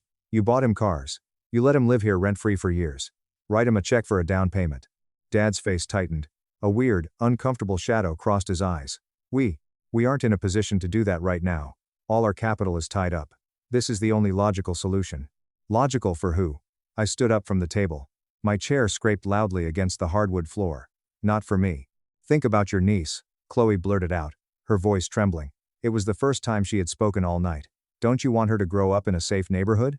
I want her to have a great life, I said, looking right at her. But I also want to live in the house that I bought. Marcus needs to step up and figure it out. I am trying to step up, Marcus yelled, standing up to face me. I'm trying to provide for my family. I thought, for once in your life, you'd actually understand and be a brother. I understand perfectly, I said, my voice dropping back to a terrifying calm. I understand that you want my house. What I don't understand is the sheer, unadulterated entitlement that makes you think you deserve it. Entitled? Dad roared, his face turning purple. He is asking for help. Is that what you think of your own flesh and blood? Asking is one thing, I said, grabbing my jacket from the back of the chair. This was an ambush. You sat me down, fed me roast beef, and demanded I hand over a $500,000 asset so your golden boy doesn't have to experience the consequences of his own financial illiteracy. You are being incredibly selfish, Mom wailed, the tears finally spilling over. You have always been like this. Ever since you were little, only thinking about yourself, never caring about your brother. That stung. Even at 29, the injustice of that statement felt like a knife to the ribs, but I didn't let them see it. I'm leaving, I said. Sit down, Dad barked, pointing a finger at me. We are not done discussing this. Yeah, we are, I said, walking toward the front door. There is absolutely nothing to discuss. The house is in my name. I am keeping it. End of story. Just think about it. Marcus called out after me, desperation cracking his voice. That's all we're asking. Just think about it. I didn't answer. I walked out, got into my truck, and drove away. The entire drive home, my hands were shaking so hard I could barely grip the steering wheel. Not from sadness, but from pure adrenaline-fueled rage. They had actually done it. They had looked me in the eye and demanded I hand over the biggest achievement of my life to the guy who had everything handed to him. I pulled into my driveway and sat in the truck for 20 minutes, just staring at my house, my home. The porch I rebuilt. The garden I planted. The roof I paid to patch. They wanted to take it and hand it to Marcus like a participation trophy. I walked inside, locked the deadbolt, and stood in the dark living room. I knew my family. I knew how they operated. When they decide Marcus needs something, they do not stop. They are relentless. They would view my no as a temporary obstacle to overcome. I needed to prepare for war. The very next morning, I took the day off work. At 8 a.m. sharp, I called a highly rated local locksmith. A gruff older guy named Frank showed up an hour later. I paid him $350 cash to completely change every single lock on the property. Front door, back door, side garage door, even the sliding glass patio lock. I watched him drill out the old cylinders and install heavy-duty Schlage deadbolts. I took the old keys, threw them in a Ziploc bag, and shoved them in the bottom of my trash can. While Frank was working, I drove to Home Depot. I didn't buy a polite little private property sticker. I bought a massive, reflective, heavy-gauge aluminum sign that read, "No trespassing. Violators will be prosecuted to the fullest extent of the law." I bought an 8-foot metal post and a bag of quickset concrete. I drove home, dug a hole at the exact edge of my property line where the driveway met the street, poured the concrete, and mounted that sign so high and so securely that nobody could rip it down without a truck and a chain. I took a time-stamped photo of it with my phone for legal documentation. Then, the administrative lockdown began. I called my bank. I put a hard freeze on all my accounts. I set up a verbal password that was required before any teller could even look at my balances. I called my mortgage company. I explained that I was dealing with a hostile family situation and feared identity theft. The representative was incredibly sympathetic. She said they see this all the time. We set up a 2-factor authentication protocol and a completely randomized passphrase, a string of nonsense words required for any account changes. Next, I called the county recorder's office. I spoke to a clerk named Patricia. I asked her about the process for preventing fraudulent property transfers. Patricia was a godsend. She walked me through setting up a property fraud alert. Basically, if anyone ever tried to file a quitclaim deed, a lien, or any legal document regarding my property parcel number, I would receive an instant text and email notification, and the transaction would be flagged for manual review. It cost me exactly $20. It was the best $20 I have ever spent in my life. I spent the rest of the afternoon buying a massive fireproof safe. I gathered my original closing documents, my physical deed, my title insurance paperwork, my passport, and my social security card. I locked them inside. Then, I scanned every single document and uploaded them to 3 separate, encrypted cloud storage accounts. I changed the passwords to my email, my Wi-Fi, my security cameras, and my Apple ID. I built an impenetrable fortress. And it was a good thing I did. I didn't hear a peep from anyone for 2 agonizing days. I figured they were giving me the silent treatment, hoping the guilt would eat me alive. On Wednesday afternoon, I was working from my home office when my driveway alarm chimed. I pulled up the camera feed on my monitor. It was Dad. He parked his SUV, walked confidently up my driveway, completely ignoring the giant no trespassing sign. He walked up the porch steps, pulled a key out of his pocket, the emergency spare I had given Mom 3 years ago and completely forgot about, and slid it into the front door deadbolt. He tried to turn it. It wouldn't budge. He pulled it out, looked at the teeth, shoved it back in, and jiggled the handle aggressively. Nothing. I watched his face contort from confusion to absolute fury. He started pounding his fist against the heavy wooden door. I walked out of my office, went to the front door, and yanked it open. I stood in the doorway, blocking his entry. "New locks?" Dad asked, his voice dripping with venom. "Yep," I said casually, crossing my arms. "Why?" "It's my son's house." "Exactly," I said. "My house, my locks." He stared at me, his face turning a dangerous shade of red. "Are you out of your damn mind? You actually think I would try to break into your house?" "I think you will do absolutely whatever it takes to get Marcus what he wants," I said coldly. "So yes, I changed the locks. And if you look at the end of the driveway, you'll see a sign. You are currently trespassing." His jaw tightened so hard I thought his teeth would shatter. "This is what you think of your own father. We raised you better than this." "You raised me to work for what I want," I shot back. "So I did. I bled for this house. It is mine. And I am keeping it." "Marcus needs this house," Dad yelled, losing his temper. "He has a baby coming. He needs stability." Then he should have thought about stability before raw-dogging his girlfriend in an apartment he can't afford. I yelled back, entirely out of patience. "That is not my problem. He is a 31-year-old man. Tell him to figure it out." "What would it take?" Dad suddenly asked, his voice dropping to a desperate growl. "What would it take for you to reconsider? Tell me your price." "Nothing," I said, staring directly into his eyes. "There is nothing on this earth you could offer me that would make me hand over my home. Now, get off my porch before I call the police." He looked at me like I was a stranger, like I was a monster. He shook his head in disgust, turned around, and marched back to his car. The psychological warfare escalated the next day. Mom started calling. First, it was 3 times a day. Then 5. I let them all go to voicemail. They were incredibly manipulative. "How can you be so cruel? Don't you care about your niece? Your brother is having panic attacks. You are tearing this family apart." I saved every single voicemail in a dedicated folder. Then came the legal threat. On Monday morning, I received a certified letter in the mail from a local law firm. My stomach did a brief flip until I opened it. It was a formal request for mediation regarding a family property dispute.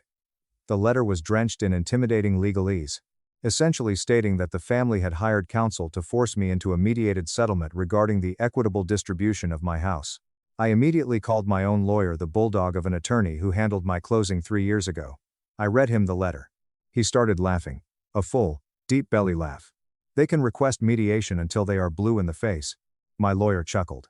"You don't have to agree to a damn thing. Unless your parents are on the mortgage or the deed, which they aren't, they have zero legal standing. It's an intimidation tactic, a bluff. Do you want me to bite back?" "Please," I said. That afternoon, my lawyer sent a brutal cease and desist letter to their attorney.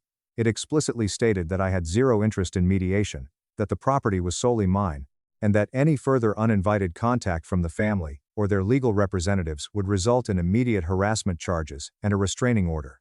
That shut the lawyer up, but my parents weren't done. 2 days later, at 10 a.m., my phone buzzed. It was an automated text message from the county recorder's office. "FRAUD alert. A request for a quitclaim deed transfer has been initiated for parcel number 88472A. Action required."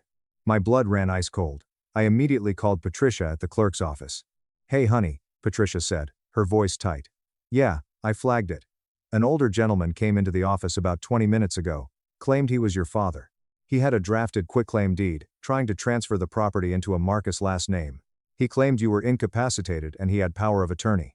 "Did he have proof of POA?" I asked, my heart hammering against my ribs. "Nope," Patricia said smugly. "Just a lot of bluster, and a fake-looking notary stamp on the document. I told him I needed your physical presence, and 2 forms of ID, due to the fraud alert on the parcel. He got incredibly hostile, yelled at my supervisor, and stormed out. I kept a copy of the forged document he tried to file. Do you want me to send it to the police? Send it to my lawyer, I said, my voice shaking with rage. My own father had tried to forge a property transfer to steal my house. My lawyer immediately drafted a secondary, far more severe warning letter. He attached a copy of the forged document, and explicitly stated that if they ever attempted to commit real estate fraud again, we would bypass civil court and go straight to the district attorney to press felony forgery charges. That finally broke them. The realization that they could actually go to prison for this seemed to pierce their delusion. The calls stopped. The visits stopped. But then, on Thursday night at 11:30 p.m., my doorbell rang. I checked the camera feed. It was Marcus. He was alone. He looked absolutely destroyed. His clothes were wrinkled, he had dark circles under his eyes, and he was shivering in the cold. Against my better judgment, I opened the door, leaving the heavy metal screen locked between us. What do you want, Marcus? I asked, exhausted. Please, he croaked, his voice cracking. Just let me talk to you. 5 minutes. Brother to brother. 2. You've got 3 minutes. Talk through the screen. He slumped against the doorframe. Chloe is threatening to leave me, he whispered, tears suddenly spilling down his cheeks. She says I'm a failure. She says I promised her a house and a yard for the baby, and now we're stuck in that apartment.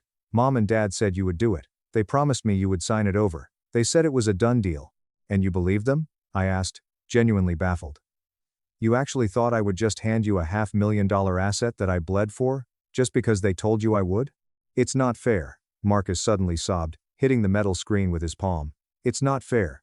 You have this massive house all to yourself. I have a baby coming. I'm drowning, man. I'm drowning, and you're just standing on the boat watching me. 29 years of repressed rage finally boiled over. You want to talk about fair? I shouted through the mesh. Was it fair that Mom and Dad paid your entire college tuition while I worked the graveyard shift loading trucks until my hands bled? Was it fair that you got a brand new car at 16 while I drove a rusted out piece of junk? Was it fair that you lived rent-free in their house until you were 28, while I paid my own way from the day I turned 18? Marcus stared at me, his mouth open, the tears freezing on his face. You have never had to think about fairness in your entire life because the scales were always tipped in your favor. I continued, my voice echoing into the quiet street. Mom and Dad always bailed you out. But they can't bail you out this time because it's not theirs to give. It's mine. I built this. I earned this. And you are not entitled to a single brick of it. I didn't know you hated me this much, he whispered. I don't hate you, Marcus, I said, the anger suddenly draining out of me, leaving only a profound, hollow exhaustion. I pity you.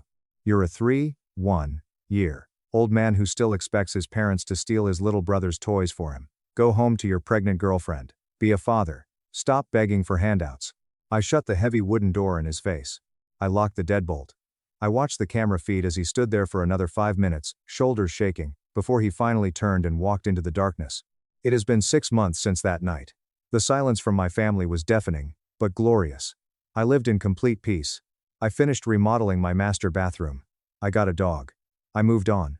3 months ago, Chloe gave birth to a baby girl. I received a mass group text from Mom with a picture of the baby. I replied, "Congratulations," and then immediately muted the chat. I didn't visit the hospital. I didn't send a gift. I was done. But then, the bomb dropped. The twist that completely shattered my reality and explained exactly why my parents were so desperate to steal my house. Last Tuesday, I was watering the hydrangeas in my front yard, when a moving van pulled up to the house across the street. As I watched, a familiar car pulled up behind it. It was Chloe. She got out of the car, carrying a baby carrier. She looked exhausted, but determined. I stood there, frozen, holding the hose. She saw me, locked the car, and walked straight across the street, right up to my property line. She stopped just short of the no trespassing sign. "Can we talk?" she asked. Her voice was steady, completely devoid of the panic she had at the dinner months ago. I turned off the hose. "What's going on, Chloe? Where's Marcus?" "I left him," she said bluntly. "I filed for full custody yesterday. I'm moving in with my sister across the street." I was stunned. "What happened?" She let out a harsh, bitter laugh. "You want to know the real reason your parents were trying to force you to give up this house? The real reason they couldn't just write Marcus a check for a down payment? Because they're cheap?" I guessed. "Because they are bankrupt," Chloe said, her eyes blazing with anger. "Completely, utterly, devastatingly broke." I dropped the hose. "What? Dad makes 6 figures. The house is paid off." "Not anymore," Chloe said, shaking her head. "I found the financial documents hidden in Marcus's desk last week. Marcus has a gambling addiction. Not casinos. Crypto and high-risk options trading. Over the last 4 years he lost everything. His savings, his retirement, all of it. He racked up over $120,000 in secret debt. He was about to be sued by his creditors. My jaw literally dropped. I felt dizzy. When he realized he was going under, he went crying to Mommy and Daddy, Chloe continued, her voice trembling with rage. And what did your parents do to save their precious golden boy? They took out a massive second mortgage on their fully paid off house to cover his $120,000 debt. They drained their retirement accounts. They leveraged everything they owned to bail him out. The pieces suddenly slammed together in my brain with sickening clarity. They didn't have any money to help him buy a house, I whispered, the realization hitting me like a freight train. Exactly, Chloe said. When I got pregnant, I demanded we buy a house. I told Marcus I wouldn't raise a baby in that apartment. I threatened to leave him if he didn't provide. He panicked. He went to your parents. They couldn't give him money, because they were drowning in the debt they took on for him. But they couldn't tell me that, because then I would know Marcus was a broke gambling addict. So they targeted me, I said, feeling sick to my stomach. Your house was their only way out, Chloe nodded, wiping a tear from her cheek. If they could bully you into signing over your house, Marcus gets a home, I stay with him, and nobody ever finds out about the massive financial hole they dug. You were the sacrificial lamb to cover up their catastrophic failure. I stood there in the afternoon sun, completely speechless. The sheer, sociopathic audacity of it all was staggering. My own father tried to forge a deed and steal my home just to cover up his golden child's gambling addiction. When you refused, and locked down the house, the entire house of cards collapsed, Chloe said with a dark, grim smile. Marcus couldn't afford the luxury apartment anymore because the rent went up. He had to confess everything to me. The crypto losses. The second mortgage. The lies. I packed my bags that night. Where is he now? I asked, almost afraid of the answer. He moved back into your parents' house, she said. But they won't be there long. Since they drained their retirement to pay off Marcus's initial debts, they haven't been able to make the payments on the second mortgage. The bank initiated foreclosure proceedings on your parents' house last week. Karma didn't just knock on their door. It drove a bulldozer through their living room. My parents, who had spent my entire life coddling Marcus and treating me like an afterthought, had finally sacrificed themselves on the altar of the golden child. They gave him everything, and he dragged them down into the abyss with him. They are going to lose their home. Their credit is destroyed. And Marcus is a 31-year-old bankrupt single father, living in a house that the bank is about to seize. I just wanted to tell you, Chloe said softly, looking at my house. You were right. You were right to protect yourself. I'm sorry I ever participated in that dinner. I had no idea how sick your family dynamic really was. I'm sorry you got caught in the crossfire, I said honestly. Take care of your daughter. I will, she said. She turned and walked back across the street to begin her new life. I stood in my front yard for a long time. I looked at the grass I had seeded. I looked at the porch I had painted. I looked at the no trespassing sign standing proudly at the end of the driveway, like a silent sentinel. I went inside, locked the heavy deadbolt, made myself a cup of coffee, and sat in my living room. I listened to the quiet hum of the refrigerator. I felt the solid floorboards beneath my feet. I am 29 years old. I am safe. I am secure. And for the first time in my entire life, I am completely, utterly free of them. Let the bank take their house. Mine is paid for. Money is tight. Parents lied. Skipping son's B-day for sister. I didn't yell. I just canceled her $500 month secret fund and watched them fall. My name is Maya. I'm 33. I live in Indianapolis. And until a couple of months ago, I genuinely believed my family loved my son, the exact same way they loved my younger sister, Chloe's kids. I had no reason to doubt it. My son, Leo, is 8 years old. He has this crooked smile that could melt glaciers. He is obsessed with marine biology, and he absolutely worships my parents. He calls my dad Chief, because my dad used to be a fire battalion chief. Leo draws my mom pictures of great white sharks wearing little hats on random Tuesdays just to make her smile. This kid loves these people with his entire soul, and I thought they loved him back. Let me give you some quick background so you understand exactly how deep this betrayal goes. I am a dental assistant. I make decent money, not private jet money, but enough to keep the lights on and food in the fridge. I am also a single mom. Leo's dad, Gavin, walked out when Leo was 3 because he wasn't ready for the responsibility. His child support payments arrive with the frequency of a lunar eclipse. So, I budget. I budget like my life depends on it. I clip digital coupons, I buy generic brands, and I drive a 2015 Toyota Corolla, with a duct-taped side mirror, that I've named Barnaby. Barnaby rattles when I hit 60 miles an hour, but he gets us from point A to point B. The reason I have been pinching pennies so aggressively is that I was desperately trying to save up a down payment for a modest townhouse. Leo and I have been crammed into a tiny, drafty 2-bedroom apartment for 5 years, and the landlord was threatening another rent hike. I was finally getting close to my goal. Every single dollar was accounted for. Enter my sister, Chloe. Chloe is 28, and she has 3 kids, Mason, 10, Lily, 7, and Noah, 2. Chloe's ex-husband, Derek, is a phantom. He ghosted the family right after Noah was born, moved to some random town in Arizona, and vanished from their lives. When Derek left, Chloe panicked. And because I am the older sister, I stepped up. You don't just stand by and watch your sister and your nieces and nephews drown in eviction notices. I started transferring Chloe $500 every single month. Sometimes more if she needed groceries or if the electric company was threatening to cut her off. I didn't hold it over her head. I didn't make a spreadsheet. I just sent the money because family is supposed to help family. But, looking back, the warning signs were flashing neon red. About 2 months before Leo's 8th birthday, my mom, Brenda, called me. Brenda is the type of woman who weaponizes guilt better than a seasoned hostage negotiator. She never asks for things, she heavily implies that you are a failure of a daughter if you don't offer. Maya, honey, she said over the phone, her voice dripping with that fake sweet tone she uses when she wants something. Your father and I are finally redoing the master bathroom. The contractor just gave us the final estimate, and it's a bit steeper than we anticipated. We need an extra $2,500. We were hoping you could chip in. I was stunned. I was already bleeding $500 a month to keep her other daughter afloat. I was driving a car held together by hopes and prayers, and I was desperately trying to buy a home for my son. Mom, I can't, I said gently. I'm saving for the townhouse, and my budget is stretched to the absolute limit. I really wish I could help, but I don't have $2,500 to spare right now. The silence on the line was deafening. It wasn't a polite, understanding silence. It was the freezing, calculated silence of a woman, tallying up my disrespect. Well, Brenda finally said, her voice dropping 10 degrees. Your sister would have found a way to help us. I had to bite the inside of my cheek to keep from screaming. Chloe? The same Chloe who I had been financially propping up for over a year? That Chloe would have magically produced $2,500 for a luxury bathroom remodel? I didn't say it. I just apologized again and hung up, thinking that was the end of it. I was so incredibly naive. Fast forward to March. Leo's 8th birthday was approaching. I had been planning a laser tag and pizza party for weeks. Nothing extravagant, just 10 excited 8-year-olds running around a dark room with plastic phasers, followed by cheap arcade games and a sheet cake from the local grocery store.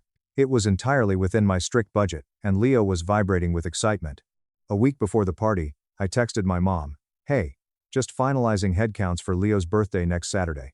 Laser tag at 2 p.m. He is so excited to see you and Chief."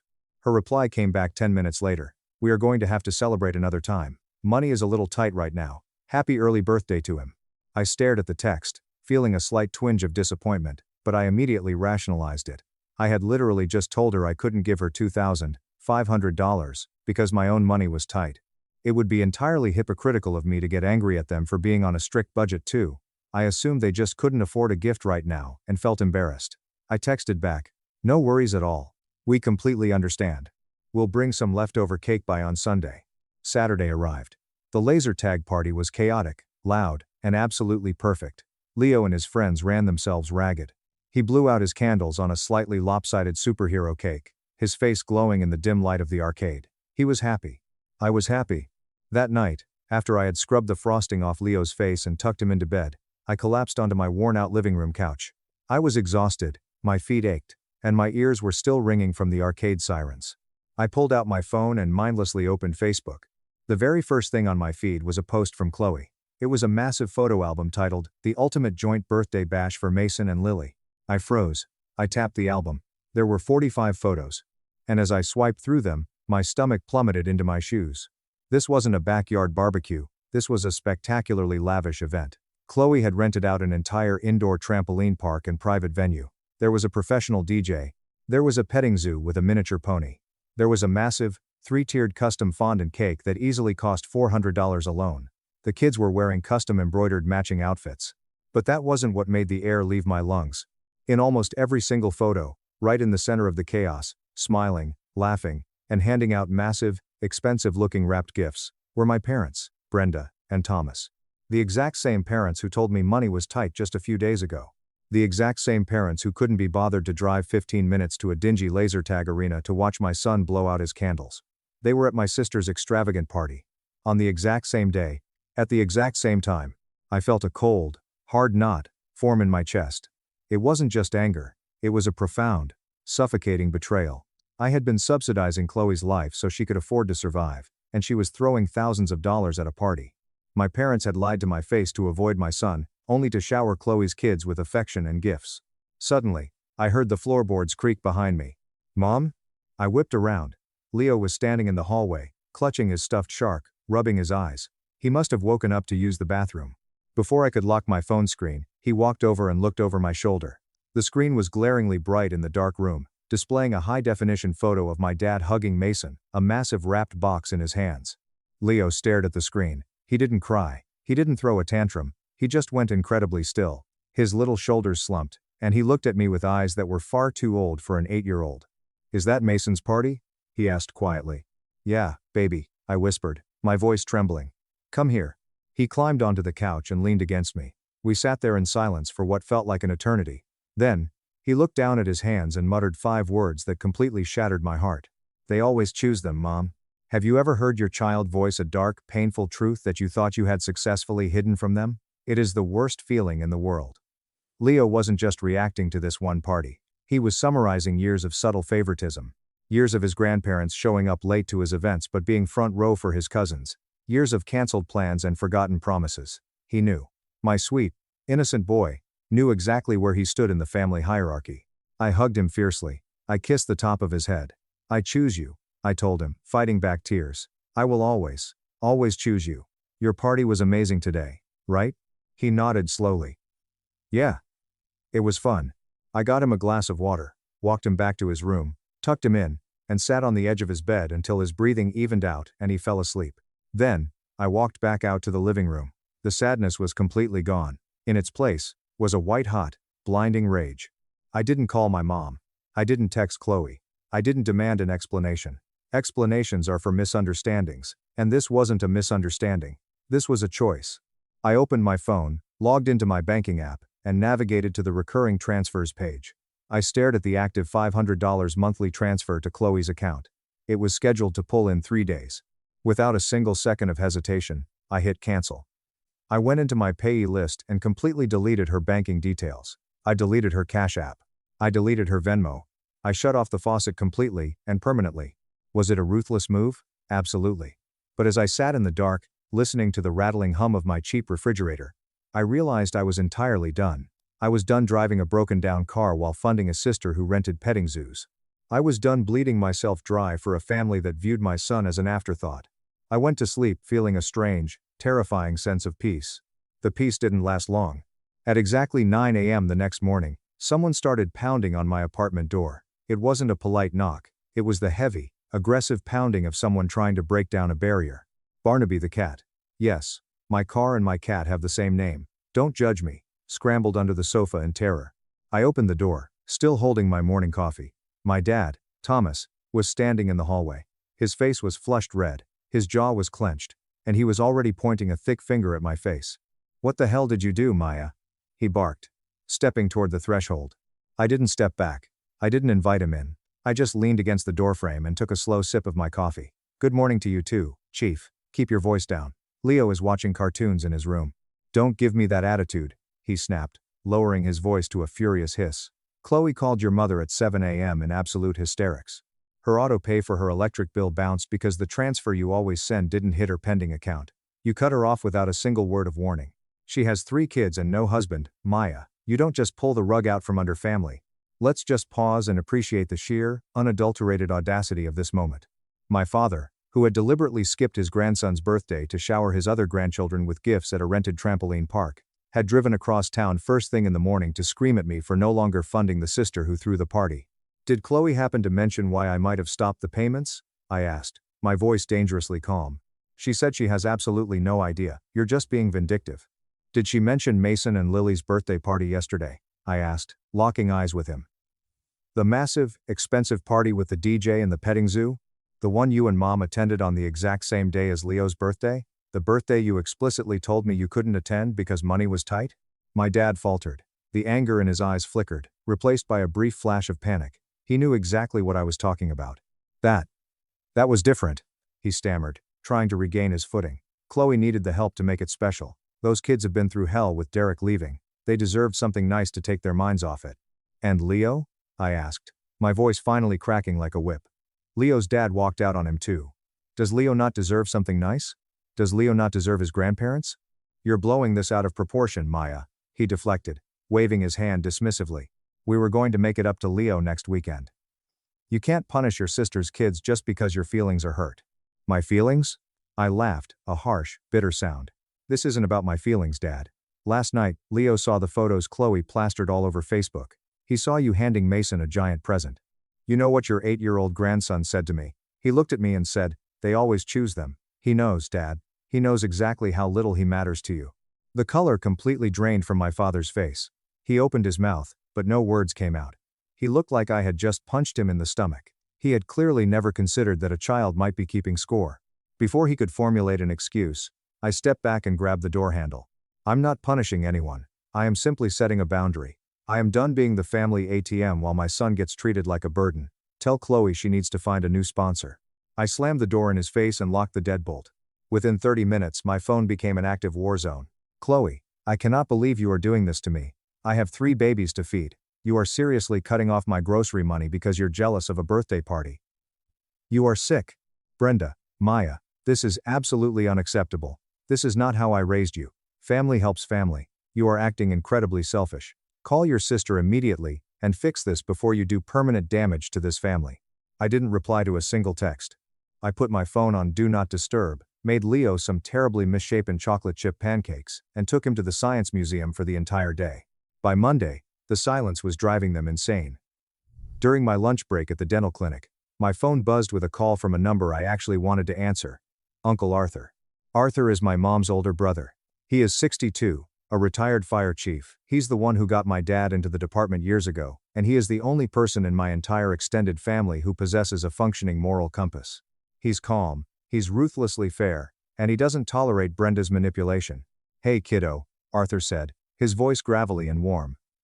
I hear there's a Category 5 hurricane tearing through the family group chats.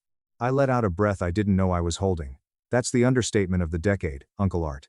Your mother gave me her extremely curated version of events, he said. She claims you had a psychotic break over a scheduling conflict and are trying to starve your nieces and nephews. I'd like to hear the actual truth. I sat in my car, staring at the cracked dashboard of Barnaby, and told him everything. I told him about Brenda, asking for $2,500 for a bathroom remodel. I told him about the rejection text for Leo's party. I told him about the Facebook photos, the petting zoo, and the exact words Leo had said to me in the dark. I told him about canceling the transfers. Arthur listened in total silence. He didn't interrupt once. When I finally finished, I was crying. Maya, Arthur said softly, and the absolute certainty in his voice anchored me. None of that is okay. What they did to Leo is cruel. You have every right to be furious. They think I'm crazy, I sobbed. You aren't crazy, he replied firmly. But, cutting Chloe off without a single word of warning was dropping a grenade, not setting a boundary. You know that, right? I know, I admitted, wiping my eyes. But I was just so tired, Art. I was so tired of sacrificing my own child's future to fund her life, only to be tossed aside. I hear you, Arthur sighed. But Mason, Lily, and Noah didn't do this. Chloe is drowning, and your mother is steering the ship into the rocks. I'm coming to Indianapolis this weekend. We are going to sit down in one room, face to face, and we are going to fix this mess. Do not engage with them until I get there. I agreed. But unfortunately, Chloe wasn't willing to wait. Wednesday evening, I pulled into my apartment complex after picking Leo up from after-school care. Sitting on the concrete steps leading up to my building was Chloe. She was holding 2-year-old Noah on her hip, and she had this perfectly rehearsed look of devastated sadness on her face. I told Leo to run inside and start his homework, promising I'd be right behind him. I walked up the steps and stopped a few feet away from my sister. Maya, please, Chloe started, her voice trembling perfectly on cue. We need to talk. I don't understand why you are doing this to me. I'm your sister. Did you know Mom and Dad were going to skip Leo's birthday to come to your party? I asked point blank. No pleasantries, no warm-up. Chloe shifted uncomfortably, looking down at the concrete. They wanted to be there for Mason and Lily. Leo had his little arcade thing. I didn't think it was a big deal. You had yours, we had ours. You had yours, we had ours. I repeated, the anger boiling over. As if a $200 laser tag party and a $3,000 venue with a petting zoo and our parents' undivided attention are the exact same thing. My son saw the photos, Chloe. He thinks his grandparents love your kids more. And right now, I have absolutely no evidence to prove him wrong. For a split second, the rehearsed sadness dropped, and I saw a flash of genuine guilt. But Chloe has never been able to take accountability, so she immediately deflected. Well, she snapped, her tone turning venomous. Maybe if you had just given mom and dad the money for their bathroom renovation like they asked, they wouldn't have been so mad at you. They felt disrespected, Maya. I froze. The entire world seemed to stop spinning for a fraction of a second. Excuse me? I whispered. Chloe clapped a hand over her mouth, realizing she had said too much, but it was too late. The truth was out. So, it was punishment, I said, my voice shaking with a rage so profound I could barely see straight. Mom asked me for $2,500 that I don't have. I said no. So she intentionally skipped my son's birthday party to punish me, and went to yours instead. And you knew about it. Chloe started backing away. Maya, that's not. Get off my steps, I snarled, stepping toward her. Noah started to fuss, sensing the aggressive energy. Get off my steps right now, Chloe, before I say something I will regret for the rest of my life. You will never see another dime of my money. Ever. She practically ran to her car. I walked into my apartment, locked the door, and leaned against it, shaking violently. The sheer malice of it all was suffocating. My mother had weaponized my child's birthday over a rejected cash grab. Saturday arrived. Uncle Arthur pulled into my apartment complex in his beat-up Ford pickup truck. He gave me a massive, crushing hug, the kind of hug that makes you realize how entirely alone you've been feeling. You ready for this, kiddo? He asked. Not even a little bit, I admitted. Good. Means your head is clear, he chuckled. We drove to my parents' house. Brenda always insists on home court advantage for conflicts. She likes to control the seating, the lighting, and the exits. I had dropped Leo off at my neighbor Mrs. Chin's apartment, where he was currently eating his weight in graham crackers and watching documentaries about octopuses. When Arthur and I walked into the living room, the tension was thick enough to choke on. My dad was sitting in his leather recliner, looking deeply uncomfortable. Chloe was sitting on the sofa, bouncing Noah on her knee, looking like a martyr. Brenda was standing in the kitchen doorway, her arms crossed tightly over her chest, her lips pursed into a thin, furious line. Nobody said hello. Arthur didn't waste time. He pulled a wooden dining chair directly into the center of the room, sat down, and laid out the facts with brutal precision. All right, let's cut the theatrics. Arthur started. Maya asked you to attend Leo's birthday. You declined, citing a lack of funds. That exact same day, you attended a wildly expensive party for Chloe's kids. Maya has been financially supporting Chloe to the tune of $500 a month for over a year. Leo saw the photos of you at the party, realized he was intentionally excluded, and was deeply hurt. Maya reacted by cutting off the financial support. Those are the facts. Who wants to start? My dad leaned forward, rubbing his temples. We didn't think about it like that, Arthur. We genuinely weren't trying to hurt Leo. We wanted to help Chloe give her kids a good day. They've had a rough year. If it had stopped there, if they had just offered a genuine apology and admitted their short-sightedness, things might have been salvageable. But Brenda couldn't help herself. Her ego couldn't handle being the villain. The difference, Brenda announced, her voice echoing sharply in the quiet room, is that Chloe's kids need more from us right now. They don't have a father in the picture. Leo has Maya, and Maya handles everything perfectly. Leo is a quiet, easy child. He doesn't need the exact same level of attention. I stared at her, my blood turning to ice. She was literally punishing my son for being well-behaved. She was punishing me for being responsible. And frankly, Brenda continued, doubling down on her own cruelty, Leo is one child. Chloe has 3. It is simple math, Arthur. 3 children require more resources and time than 1. Simple math. My mother had just reduced my son to a fraction. 1/3 the priority, 1/3 the love. She didn't even use his name. She called him one child like he was a defective line item on a budget spreadsheet. I stood up. My chair scraped loudly against the hardwood floor. Mom, I said, my voice eerily calm. Did you seriously just sit there and say my son matters less to you because there is only one of him? That is not what I said, Maya. Stop twisting my words. She snapped defensively. That is exactly what you said, Brenda, Arthur interjected, his voice dropping into his authoritative fire chief tone. That is one of the most disgusting things I have ever heard a grandmother say. And I've known you for 62 years. Brenda's face flushed a dark, angry red. You are all ganging up on me. I am trying to hold this family together. I didn't go to Leo's party because we literally could not afford to buy him a gift, and I was too embarrassed to show up empty-handed. But you could afford to help fund a petting zoo? I fired back. Chloe told me you helped pay for that massive party, Mom. You told me money was tight, and then you turned around and spent hundreds, if not thousands, on a venue and a DJ. My dad's head snapped up. He looked at Brenda, utter confusion washing over his face. Hold on, what are you talking about, Maya? I frowned, looking at my dad. The party, Dad. Chloe's party. Mom helped pay for it. No, she didn't, my dad said firmly. Chloe paid for that party with her tax refund. Brenda and I are completely broke right now. The room went dead silent. Chloe suddenly looked terrified, clutching Noah tightly to her chest. Brenda's angry red face instantly drained of all color. She looked like she was going to pass out. Arthur's eyes narrowed. He smelled smoke, and he was hunting for the fire. Maya, Arthur said slowly, never taking his eyes off Brenda. Tell Thomas about the phone call, the one from 2 months ago.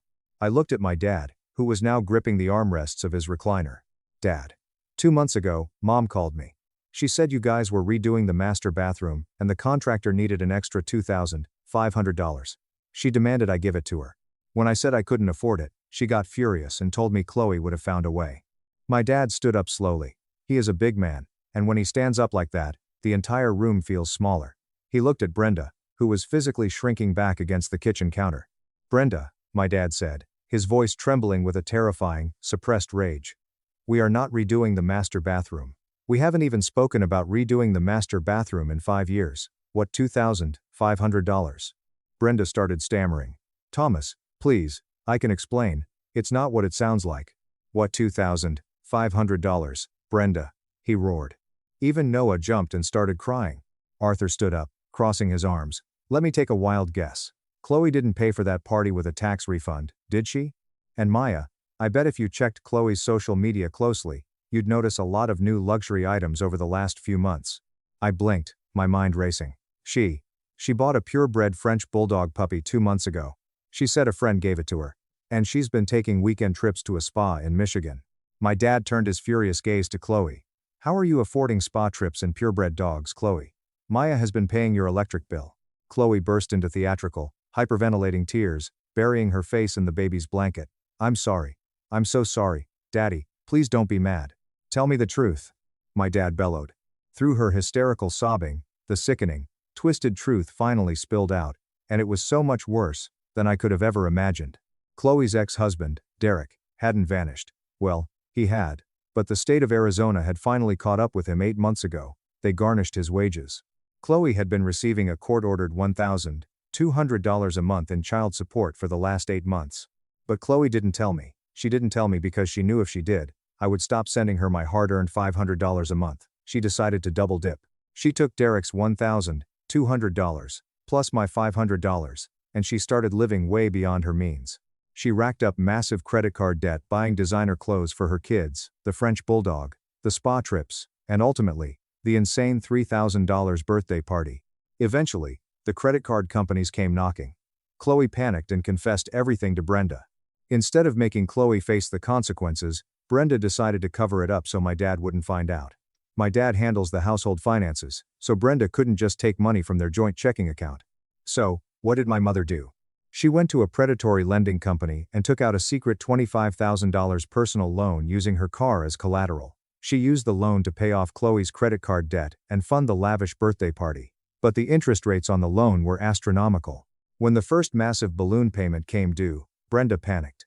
She needed $2,500 to cover the payment before the lenders contacted my dad. She tried to extort the $2,500 from me under the guise of a bathroom remodel. When I refused because I was saving for a house, Brenda was furious. She felt I was abandoning the family.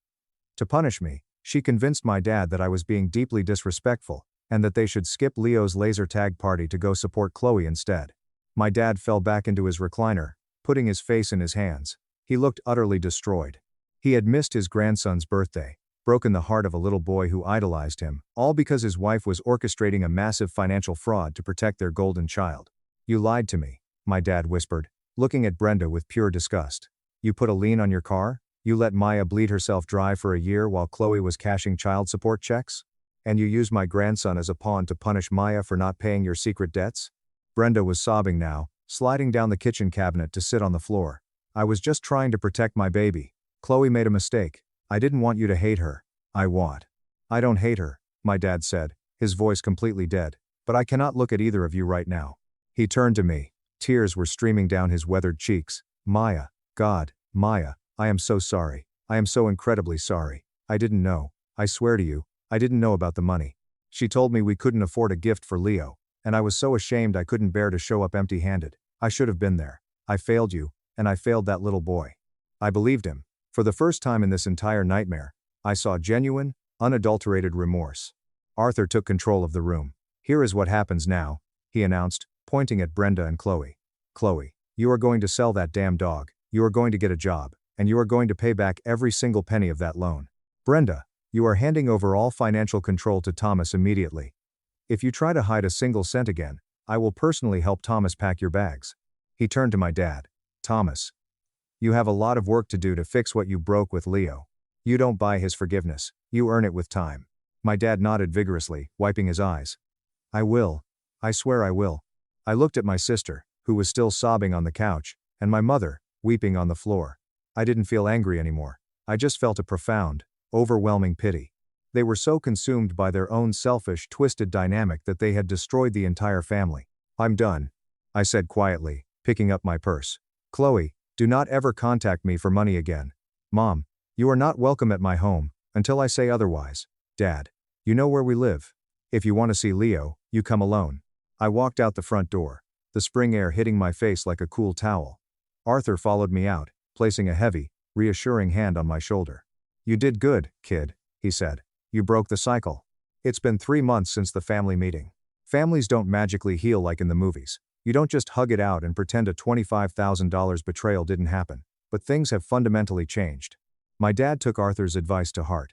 He didn't try to buy Leo's love. Instead, the very next Saturday, he showed up at my apartment with a massive, complex model rocket kit. He sat at our tiny kitchen table with Leo for 4 hours, carefully gluing plastic fins and explaining aerodynamics. He has come over every single weekend since. Last week, they took the rocket to an open field and launched it. I watched from Barnaby the Corolla as Leo cheered, jumping up and down, hugging his chief. My dad looked over at me with tears in his eyes. He is putting in the work, and Leo is slowly realizing that his grandfather is choosing him again. Chloe was forced to face reality. My dad completely cut her off. She had to sell the luxury items, she got a job as a receptionist at a local clinic, and she is slowly paying off the massive loan she forced Brenda to take out. We barely speak. When we do, it is strictly about the kids. I miss my nieces and nephew, but I do not miss the financial terrorism. Brenda is on a strict information diet. I allow her to see Leo once a month, supervised, in a public place. She tries to make her little passive-aggressive comments, but the second she does, I pack Leo up and leave. She is terrified of losing access completely, so she is slowly learning to keep her mouth shut. It's not perfect, but it's peaceful. And the best part? Without the $500 a month draining my account, and without the constant emotional stress weighing me down, I finally hit my savings goal. Last month, I signed the closing papers on a beautiful, 2-bedroom townhouse. It has a small fenced-in backyard, big windows that let in tons of natural light, and a dedicated parking spot for Barnaby. Leo picked out the paint for his new room. A bright, obnoxious ocean blue. Moving day was exhausting. Uncle Arthur drove his truck over and hauled boxes all afternoon. My dad assembled Leo's new bed and mounted the TV. As we were unpacking the final boxes in the living room, Leo ran in, holding a framed photo. It was a picture of him and my dad from the rocket launch, both of them covered in dirt and grinning like absolute maniacs. Can we put this right here, Mom? Leo asked, pointing to the center of the mantel. Right in the middle, I smiled, taking the photo and setting it perfectly in place. We are going to be just fine. You'll ruin our weddings, siblings said. Years later, I handed my parents a guest list with 0 family. Watch them burn. Bye. Reddit. Fasten your seatbelts because this is a gigantic story of favoritism that happened over the course of several decades, betrayal, and a final serving of karma that was so icy that it almost caused my entire family to get frostbite. The middle child in a family of 5 is me, Mark, and I am 29 years old. I am the middle child. Lucas, my older brother, is 33 years old. Chloe, my older sister, is 31 years old. Emma, my younger sister, is 26 years old. And Noah, my younger brother, is 24 years old. If you look up middle child syndrome in a psychology textbook, you will most likely find a picture of me standing awkwardly in the background of a family vacation shot. This is because most people have this syndrome. During my childhood, The dynamic of the family was set at an early age and was strictly enforced. The golden boy was Lucas, the great quarterback, the student who received straight A's, and the child who was incapable of doing anything wrong. As the cheerleading captain, the homecoming queen, and the girl whose every tiny annoyance was treated as if it were a national disaster, Chloe took on the role of the princess. As the youngest members of the family, Emma and Noah, were spoiled and sheltered by their parents. Simply put, I was the noise in the background. My role was that of a stand-in. The only time I was noticed was when someone needed a scapegoat, or when the trash needed to be carried out. I was the kid who was always forgotten about. My parents, Arthur and Helen, were the proprietors of a boutique accounting firm that was extremely successful. While my mother managed high-net-worth individuals' personal taxes, my father was in charge of managing corporate accounts for wealthy clientele. They were able to make great money. A huge home with 5 bedrooms was our home, and it was located in a wealthy area. The Bahamas or Aspen were our annual vacation destinations, and we had a 3-car garage and an in-ground pool. We also went skiing in Aspen. Although we did not have billions of dollars, we were comfortably in the upper middle class. Everybody had access to a sufficient amount of money. However, similarly to their devotion for one another, the wealth was rigidly compartmentalized. The partiality was not something that was done covertly or behind closed doors. A spectator sport was the best way to describe it. When Lucas woke up on his 16th birthday, he found a brand new Honda Accord, lying in the driveway with a massive red bow affixed to the dashboard. It was hardly a Ferrari, but for a young man of 16 years old, it was complete and utter liberty. For her 16th birthday, Chloe received a brand new Jeep Wrangler that was in excellent condition, as well as her very own platinum credit card that she used for emergencies. This emergency card was used more frequently at Sephora, Nordstrom, and expensive brunch establishments than it was ever used at a mechanic or a pharmacy. I watched everything that was going on, assuming that my turn would eventually come. Nevertheless, there was no car in the driveway when I became 16 years old. There was no credit card being used. Instead of that, my father sat me down at the kitchen table, slid a paper application over the granite countertop, and then gave me a stern speech about learning the value of $1 and character building. The application was for Megamart, which is a discount grocery store in the area. While gazing over his reading glasses, my father told me, "Lucas and Chloe have worked hard to earn the privileges they have.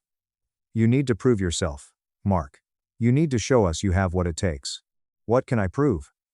The fact that Lucas had gotten into fistfights in the locker room had resulted in him receiving 2 suspensions.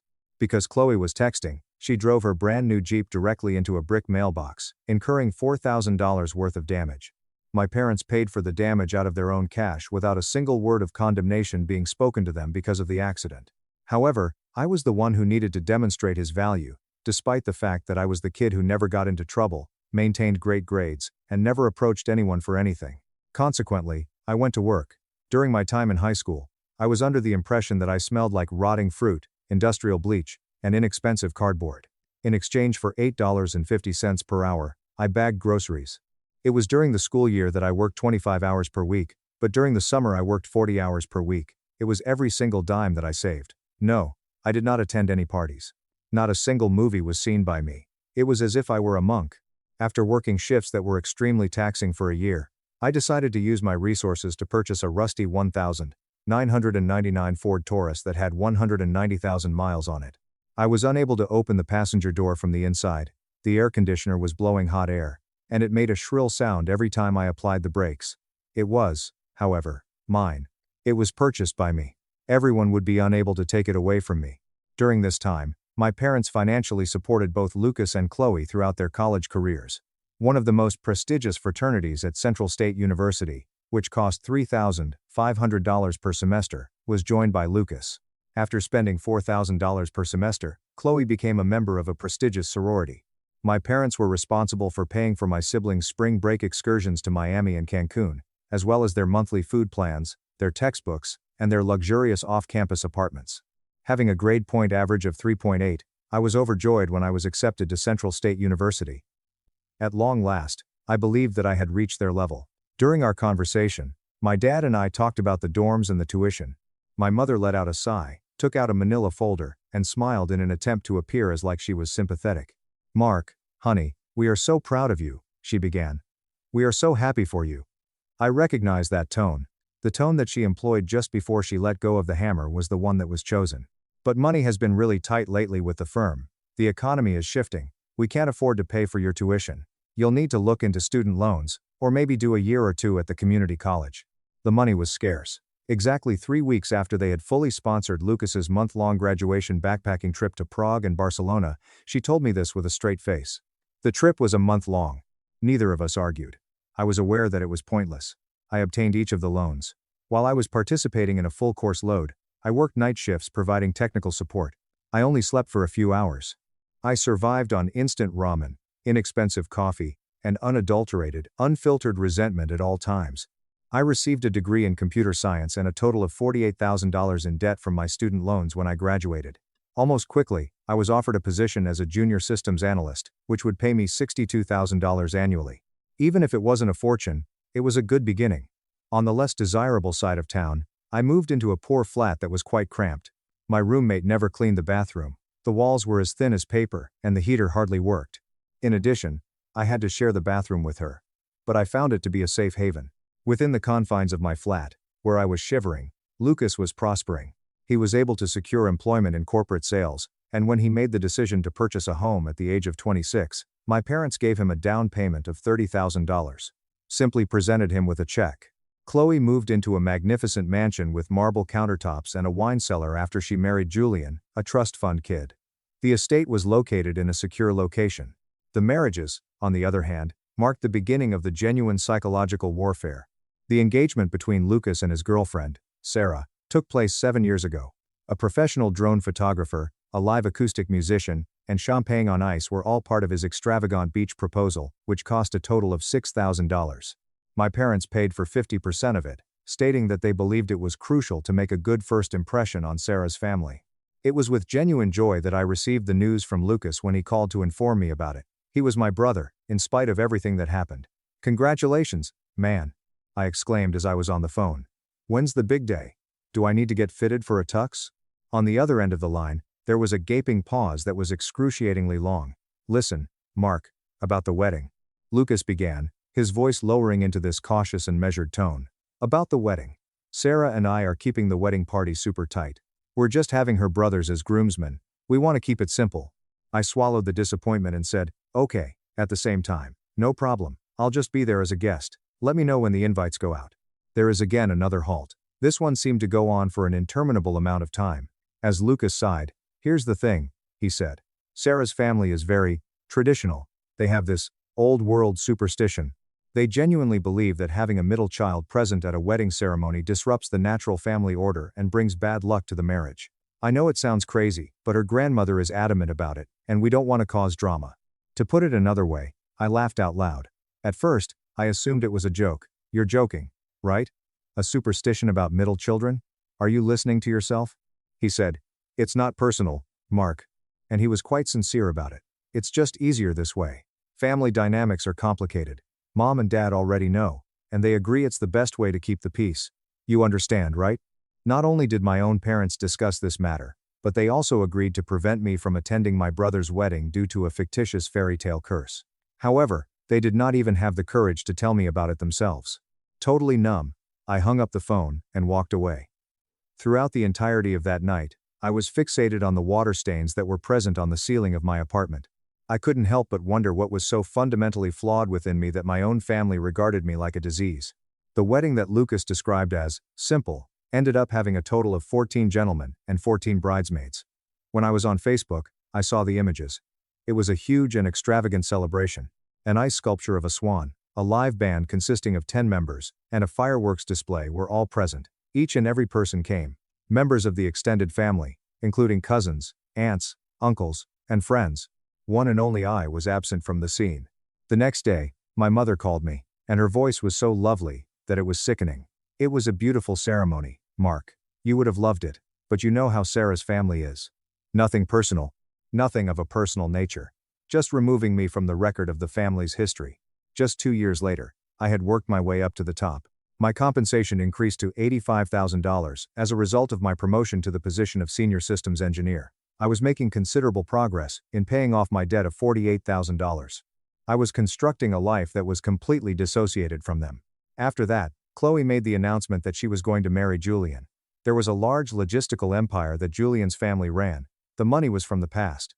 At the traditional Sunday dinner with the family, Chloe happily announced that they had decided to book the Grandview Estate for the ceremony. The Grandview Estate was a venue that demanded a minimum of $60,000 just to walk through its doors. "It's going to be a fairy tale," Chloe said as she waved her 3-carat ring around in the air. "We're doing the ceremony here, but then we are flying out for a week-long destination reception at a private luxury resort in Cabo San Lucas, but we're keeping it incredibly intimate. We have a strict budget for the Cabo trip." I experienced a nagging feeling in my stomach. I was familiar with the script. It seemed clear to me what was about to happen. Chloe continued, avoiding my gaze before saying, "We are only able to afford to bring members of our immediate family to Cabo. Mom, Dad, Lucas, Emma, and Noah are coming. But Mark, you know how expensive these things are. The budget is just so tight." "But you're absolutely invited to the local ceremony." I was fixated on her. There was a tens of millions of dollars worth of wealth in Julian's family. There were private charters that they were flying on. However, bringing me, who was her actual brother, was going to put them in a state of financial ruin. My tone was deadpan as I said, "So, let me get this straight." And I meant it. "I can come to the church to watch you sign a piece of paper, but I'm banned from the actual celebration, the dinner, the vacation, and the family bonding because of a budget?" In an instant, my mother defended Chloe by saying, "The ceremony is the most important part. That's where the holy vows happen, Mark. The reception in Cabo is just a party. Don't be selfish and ruin your sister's moment. It's just a party." I was able to quell my pride. I purchased a clearance outfit that was on sale. At the Grandview Estate, where the ceremony was held, I was present. I purchased a crystal vase for them that cost $250, which was beyond my financial means. I sat in the back pew and saw them exchange wedding vows. After that, I stood in the parking lot in the pouring rain and watched my entire family board luxury black car services to travel to the airport for a week-long vacation in Cabo.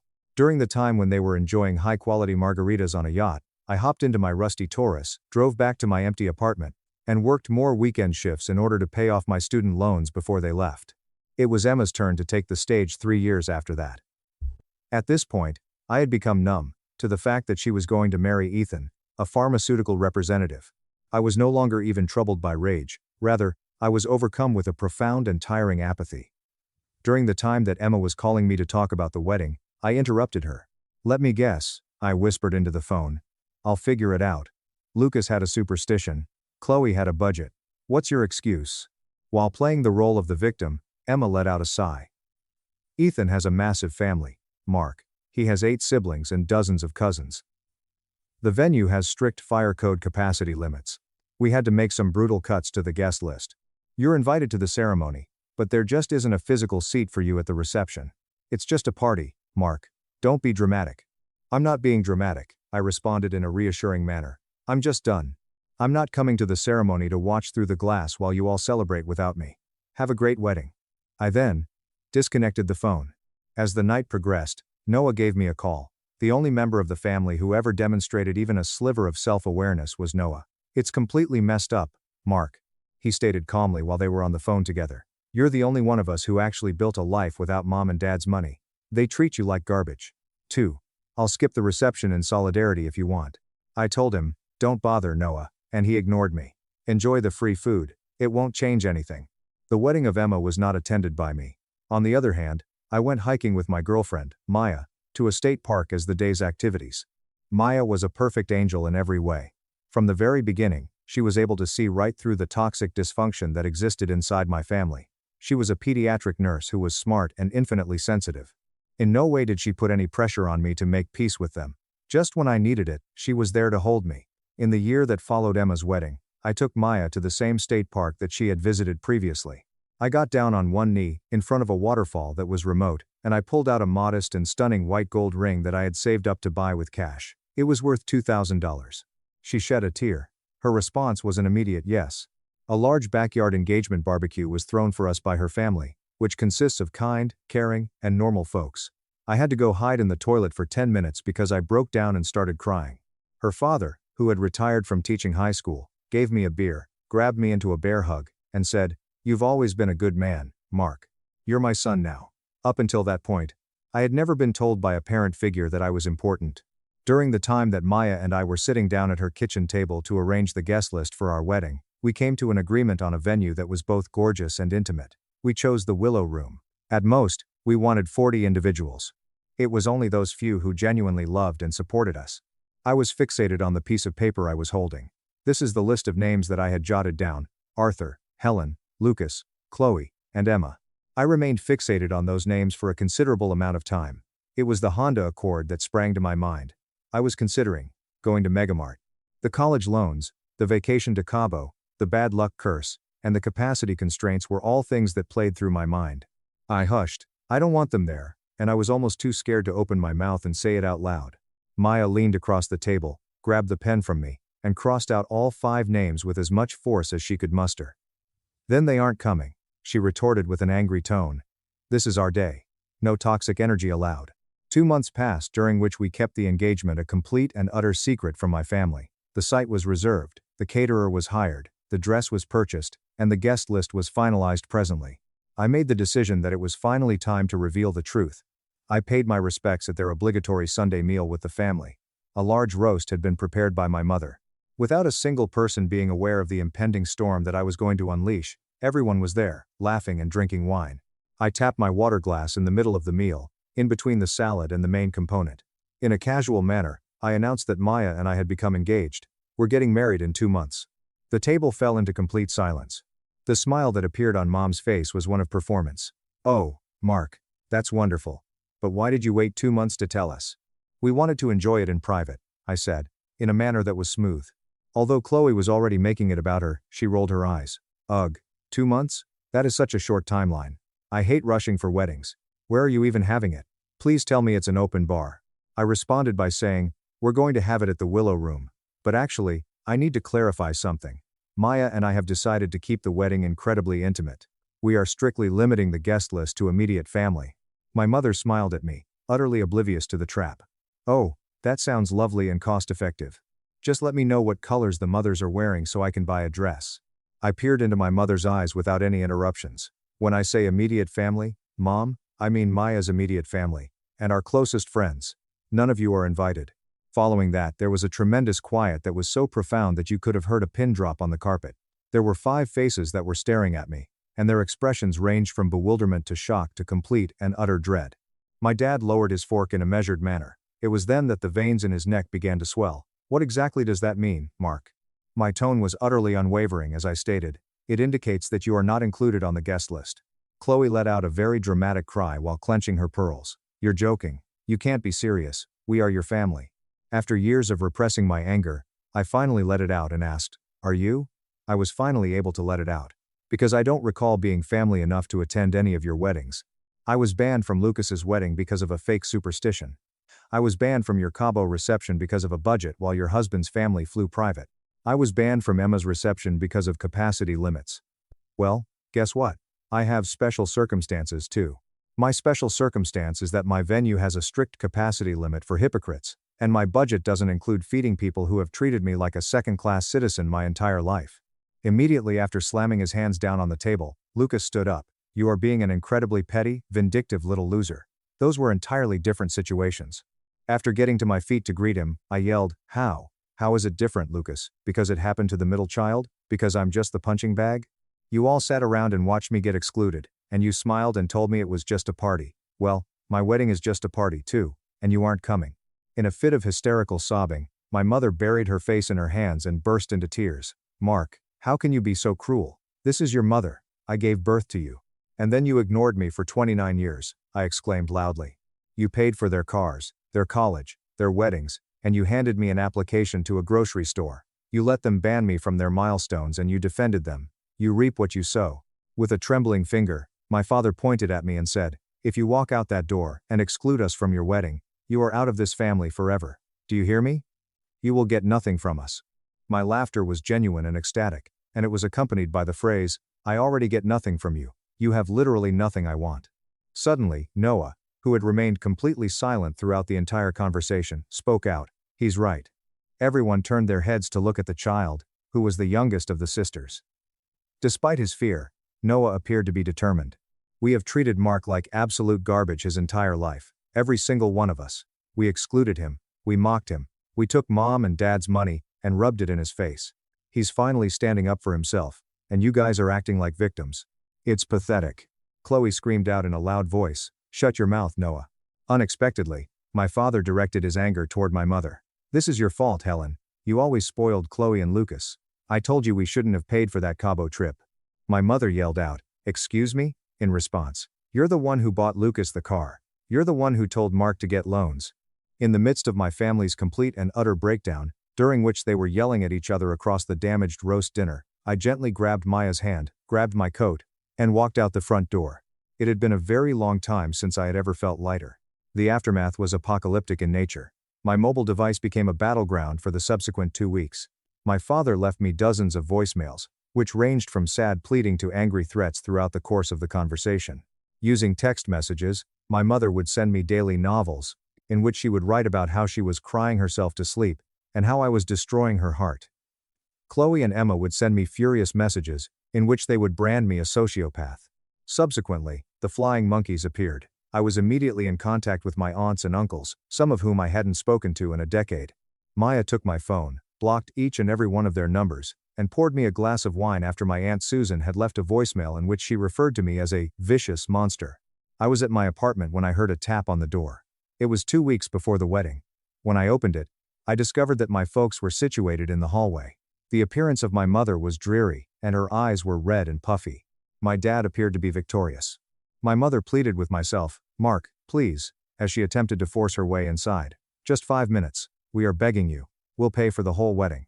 We'll write you a check right now. Just let us come." My position in the doorway was firm, and I was obstructing their progress. "You can't buy your way out of this, Mom. You can't write a check to erase 29 years of neglect."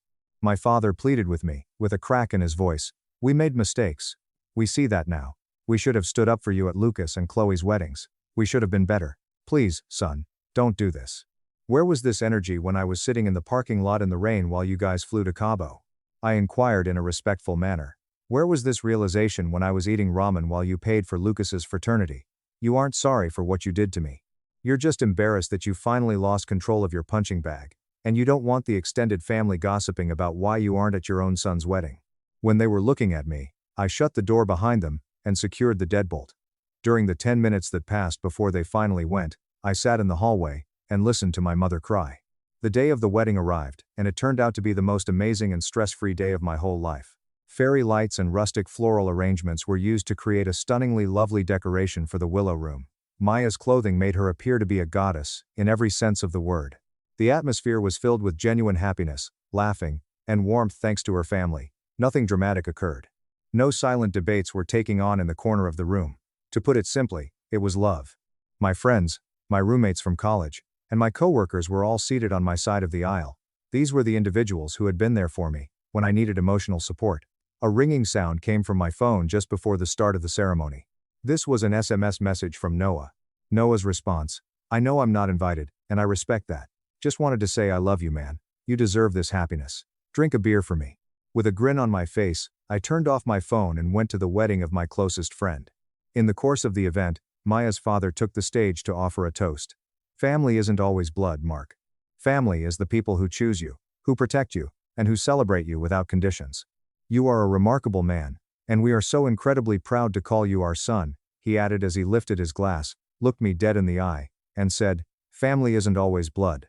I shed tears. Freely, and openly, shed tears. When Maya and I returned to our hotel suite later that evening, I turned my phone back on and immediately began using it. It burst with notifications all at once. Both the date and the time had been determined by my parents. There were 14 missed calls from my mother, 8 missed calls from my father, and a barrage of furious messages from Chloe and Lucas calling me a piece of garbage for breaking Mom's heart on what should have been her special day. My mother and father both missed their calls altogether. I paid no attention to any of them. But it is not the conclusion of the narrative. I'm so sorry. Still, the universe had not finished dealing with them. My family's living room was the destination of the karma train, which arrived 6 months after my wedding and derailed without any deviation. The Internal Revenue Service, IRS, unexpectedly conducted an audit of the accounting firm that my parents run. In the course of more than a decade, it was discovered that my father had been taking enormous and very unlawful shortcuts. For the sake of maintaining their lavish lifestyle and providing Lucas and Chloe with continual financial support, he had been manipulating client finances and evading taxes since the beginning. The company was required to pay exorbitant fines, it was stripped of its licenses, and it went out of business entirely. In order to escape going to federal jail, My parents had to sell the large home that they had grown up in, which had 5 bedrooms. They were forced to relocate into a tiny condo with only 2 bedrooms. Instantaneously, the domino effect sprang into effect. In order to meet his sales objectives, Lucas, who had always relied on my father's business ties, was fired from his position at the corporation. The mortgage on the house that my parents had purchased for him was within his financial means, but he was unable to pay it because he was drowning in credit card debt and auto payments. The property entered a state of foreclosure. Oh, and Chloe? Her husband, Julian, who was involved in a trust fund, discovered that she was having an affair with a personal trainer. A horde of cutthroat corporate lawyers were unleashed upon her by Julian's family at that time. She was left with nothing at all, as a result of a prenuptial agreement that she had ignorantly signed, which was a bulletproof agreement. There is no house, no trips to Cabo, and no platinum cards. My parents' new condo was a gloomy place to live, and she was forced to relocate into the cramped guest bedroom. Where exactly was I for the entirety of this? My professional life took off at the same time that the lie-based empire that my family had built was falling apart. The massive Silicon Valley conglomerate that I had joined as a senior engineer 2 years prior to the acquisition of a technology startup that I had initially joined. The acquisition resulted in a payout of approximately $2.5 million for me, which was due to the fact that I had equity in the company. It made it into the business news in the area. My family, of course, was able to witness it. All of a sudden, the individuals who had previously referred to me as a vengeful monster and who had excluded me from their lives were making frantic efforts to get in touch with me. Chloe sent me a pitiful email in which she detailed the trauma she experienced as a result of her divorce and asked if she could stay with me and Maya for a few months in order to get back on her feet. My father left a voicemail, his voice dripping with fake humility, saying that we needed to put the past behind us and heal as a family. Lucas sent me a text message in which he requested a small, brotherly loan of $150,000 in order to prevent the foreclosure of his home. They believed that simply because I was wealthy at the time, I would revert to my role as the submissive middle child and save them from their predicament. I was sitting at my desk in the lovely house that Maya and I had just purchased, which had 4 bedrooms, and I typed out a single email. I copied my parents, Lucas, Chloe, Emma, and every single member of my extended family who had harassed me during my wedding. In response to your requests for financial assistance, there is the following. Good day to everyone. Your voicemails and emails requesting financial assistance, housing assistance, and bailouts were received by me. It would be my absolute pleasure to be of assistance to each and every one of you during this trying time. However, I am currently in the midst of dealing with some very stringent constraints. To begin, Maya and I have gone over our budget, and it has become clear that incorporating you into our financial lives at this time would be prohibitively expensive. It is imperative that we maintain a very close relationship with our wealth. Second, the volume of money that can be deposited into my bank account is restricted, and there is simply not enough room to accommodate your enormous debts. Maya's family has a very old and very traditional superstition, which brings us to our final point. They have a firm conviction that if you give millions of dollars to people who have treated you like a disposable punching bag for the past 29 years, you will experience unparalleled misfortune, and you will be disrupting the natural order of the universe. I am aware that this has a crazy sound to it, but you do comprehend, right? The dynamics within a family are complicated. This is not a personal attack. I wish you the best of luck with the Internal Revenue Service and the foreclosure. It is Mark. I pressed the send button. I deleted all of my social media accounts, prevented them from receiving emails from me, and changed my phone number for the last time. It was the last time I heard from them. This coming spring, Maya and I will be welcoming our first child, a little girl, into the world. As she grows up, she will be raised in a home that is brimming with love, warmth, and complete equality. In her own house, she will never have the opportunity to experience what it is like to be a ghost. I am the one who breaks the cycle of trauma. My parents mocked me and gave deadbeat brother $12,000. 18 months later, the front page exposed my secret million-dollar empire. They wept. I, 29 male, have always been the glass child in my family. The thing about being the forgettable, disappointment, son, is that people completely forget you're even in the room. You become a piece of the furniture, easily ignored until someone needs to rest their feet.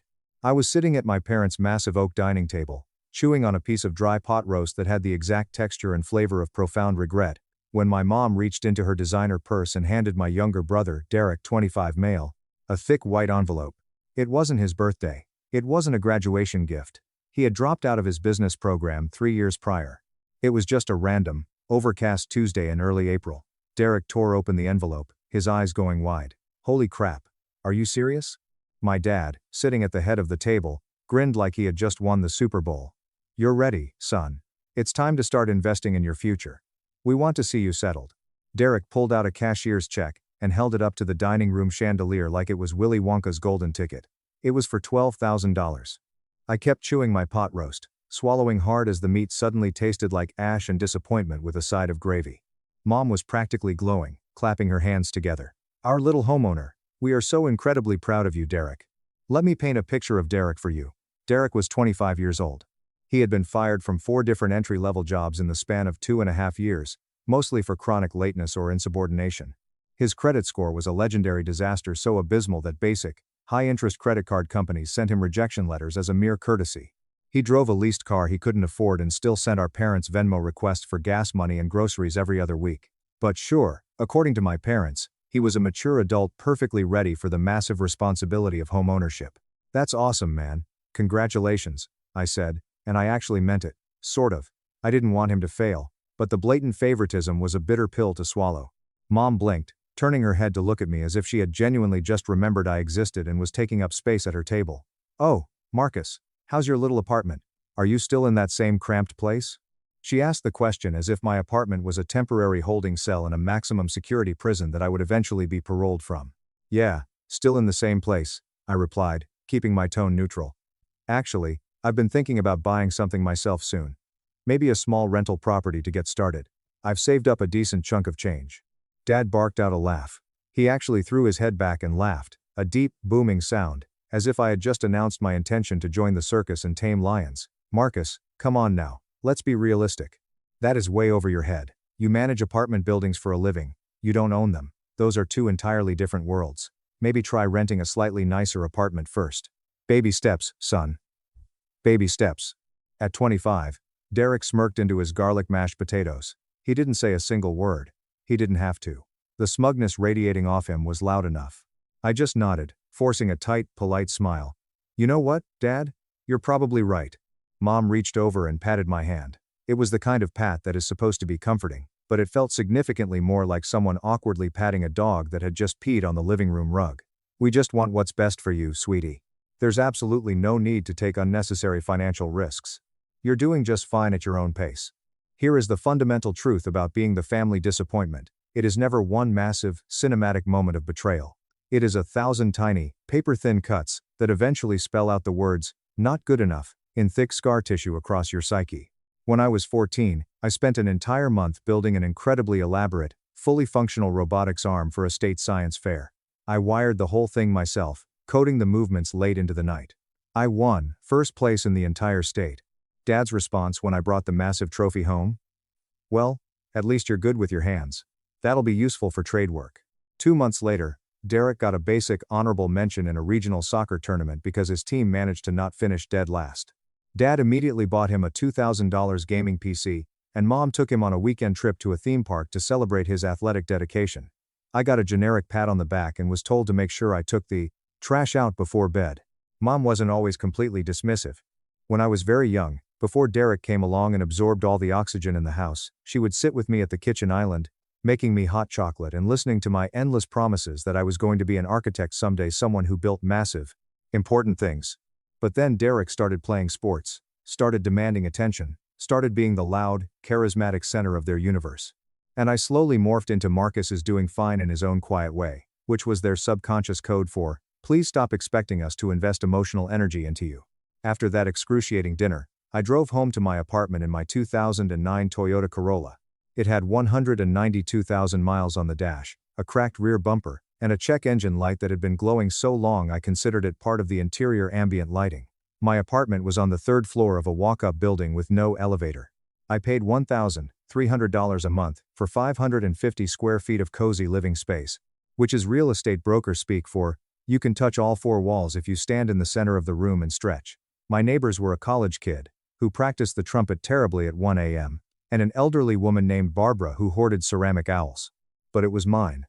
I paid for it every single month, exactly on time, without ever asking for a dime from anyone.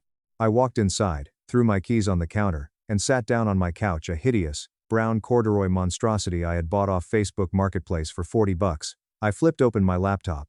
For the last 2.5 years, I had been doing something my family knew absolutely nothing about. I wasn't just working my day job as a property manager for a mid-sized complex, I was obsessively studying real estate investing. And I don't mean just passively watching flashy YouTube videos from finance gurus, I mean brutal, collegiate-level studying. I had taken 3 different online certification courses.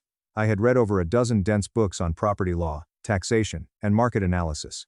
I lurked on professional forums where actual, multi-millionaire investors aggressively debated cap rates, cash-on-cash returns, and depreciation schedules. I had even saved up to pay $500 for an intensive, 3-day weekend seminar 2 states over, sleeping in my car in the hotel parking lot because I refused to spend money on a room. I had been saving every single spare cent I generated for nearly 4 years. I had taken exactly 0 vacations. The last time I took time off, it was a staycation where I painted a friend's house in exchange for free meals. I hadn't bought new clothes in years. I never ate out unless it was a buy one get one free special at a local diner with questionable health code ratings. Through sheer, unadulterated financial starvation, I had managed to save $26,000. For 3 months, I had been obsessively watching a specific property. It was a duplex on the north end of the city, a gritty, working-class neighborhood that was just starting to see signs of revitalization. The property was a bank-owned foreclosure. The listing photos looked like crime scene investigation evidence. The exterior paint was peeling off in massive, depressing strips. The lawn was a jungle of weeds, and one of the front windows was boarded up with a piece of plywood. But, structurally, the bones were incredible. Solid foundation, relatively new electrical panel, good plumbing lines. Both units were currently occupied by month-to-month tenants who had lived there quietly for over 5 years. The bank was asking $94,000. I had run the numbers on my deeply complex Excel spreadsheets so many times I saw the formulas when I closed my eyes. If I put down $23,000, keeping a small emergency reserve, and secured a conventional investment loan at a 6.8% interest rate, my monthly mortgage payment, including taxes and insurance, would be roughly $610. The 2 units were currently bringing in a combined total of $1,500 in rent every month. Even after heavily budgeting for maintenance reserves, property management software, and potential vacancy allowances, I would clear a pure, passive profit of about $450 every single month. More importantly, I would own an appreciating asset. I would own land. I would own a piece of the earth, with my actual name on the legal deed. I already had my pre-approval letter from a local credit union. I had already spoken to my real estate agent, a sharp, no-nonsense woman named Sarah. All I had to do was send the email to officially make the offer. But as I hovered my mouse over the send button, my dad's booming, mocking laugh echoed in my tiny living room. That is way over your head. You manage them, you don't own them. Baby steps. I stared at the screen until my eyes burned. And then, rising up from the very bottom of my stomach, I heard my own voice. The voice that had survived nearly 3 decades of being entirely overlooked, underestimated, and written off. Screw them. I clicked send. I offered the full $94,000 asking price. And I decided right then and there that I wouldn't tell my family a single, goddamn thing. Edit. A lot of people in the comments are asking why I didn't just tell them right away, to prove them wrong. You have to understand the psychology of my family. If I had told them I made an offer, they wouldn't have congratulated me. They would have spent the next month telling me every single reason why it was a terrible idea, why I was going to go bankrupt, and why Derek's brand new suburban house was a much safer, smarter investment. I needed to protect my peace. I needed to build this in the dark so they couldn't poison it before it grew. The next 4 weeks were an absolute masterclass in extreme stress. Submitting an offer, getting it accepted by a slow-moving bank, surviving the agonizing inspection period, waiting on the appraisal, and signing more legal paperwork than I thought physically existed. My loan officer, a meticulous woman named Brenda, called me almost daily. Marcus, we need your last 3 pay stubs. Marcus, we need a written letter explaining this $40 deposit from 2 years ago. Marcus, we need a blood sample and your firstborn child. Okay, the last one is a joke, but barely. Through all of this, I continued showing up to my parents' obligatory Sunday dinners. The Sunday, immediately following my accepted offer, Derek proudly announced that his mortgage had been officially approved. We're closing in 3 weeks. Derek cheered, aggressively passing a bowl of green beans across the table. Mom immediately burst into happy tears, dabbing her eyes with a cloth napkin. Oh, our boy is officially a homeowner. I can't believe it. Dad raised his glass of iced tea, clinking it against Derek's glass. To Derek, and to making smart, adult investments. I calmly raised my glass of tap water, took a sip, and said absolutely nothing. Later that evening, as I was loading the dishwasher, my permanent, unspoken family assignment while Derek relaxed in the living room, Mom walked into the kitchen. She picked up a dish towel that said, "Live, laugh, love," and started drying a plate that was already dry. "You seem very quiet tonight, Marcus. Are you just tired? How's the apartment complex treating you?" "It's fine, Mom. Still managing the same buildings. Everything is good." She sighed, a heavy, theatrical sound. "You know, if you ever wanted to go back to school, maybe try to get a degree in business, or something more stable, your father and I could probably help you with a little bit of the tuition. Just a little help to get you on a better path." A little help. Derek was handed $12,000 in raw cash on a random Tuesday for a house he couldn't afford, and I was being offered a little help to go back to school for a career I didn't even want. "I'm perfectly fine, Mom. Thank you though," I said, keeping my eyes fixed on the soapy water. She reached out and squeezed my shoulder. "We just worry about you, Marcus. That's all." Translation: we have collectively decided that your life is a sad, stagnant dead end, and it makes us uncomfortable.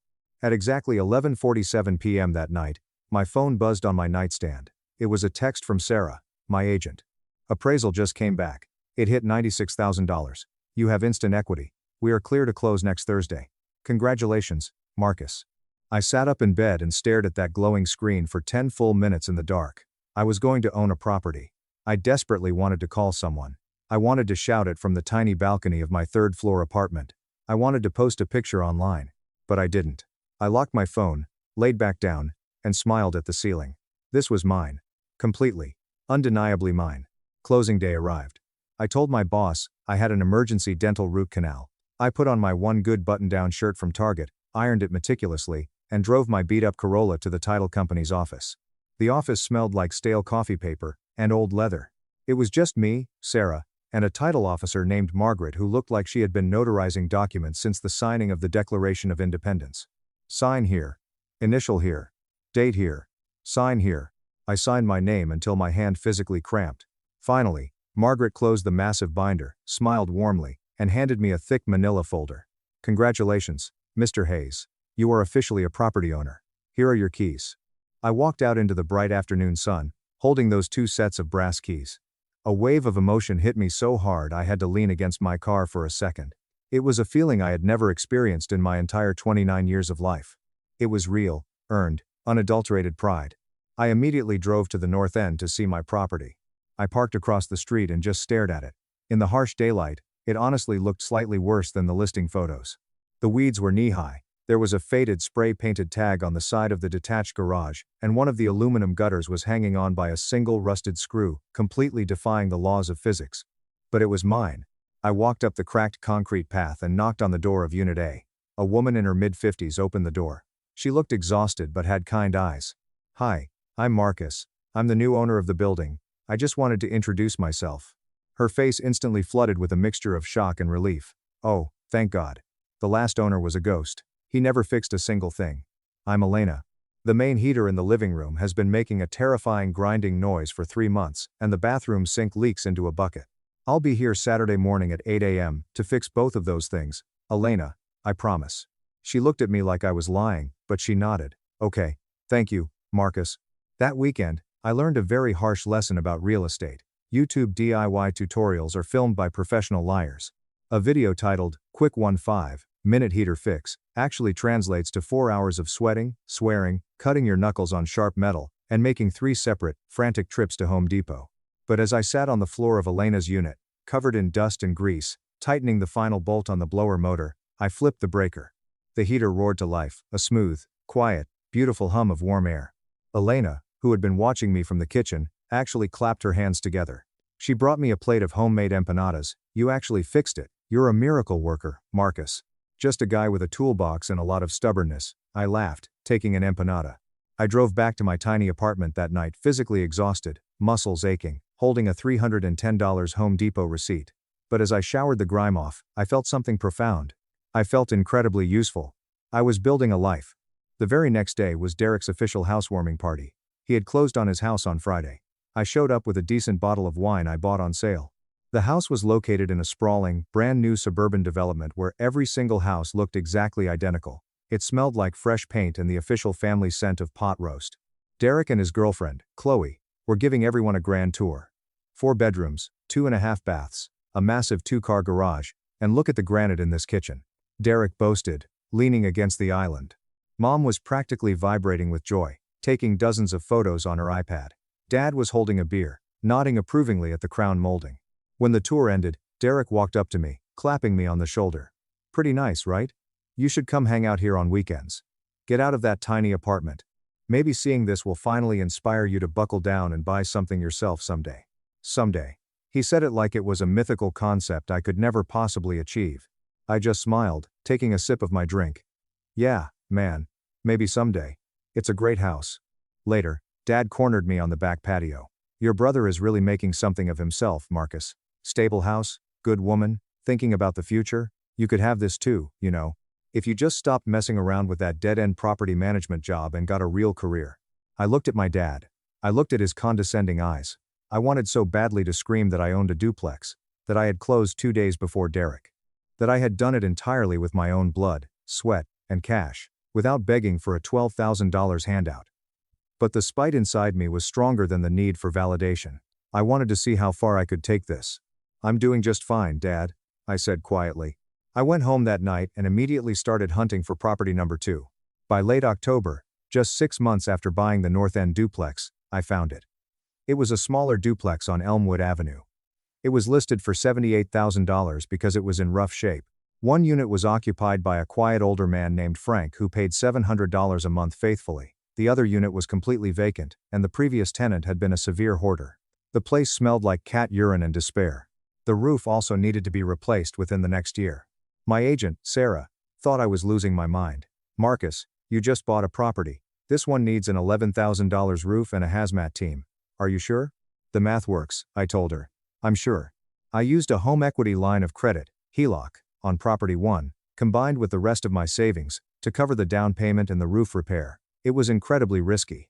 I was leveraging debt, but I had studied the strategies of top investors. I knew what I was doing.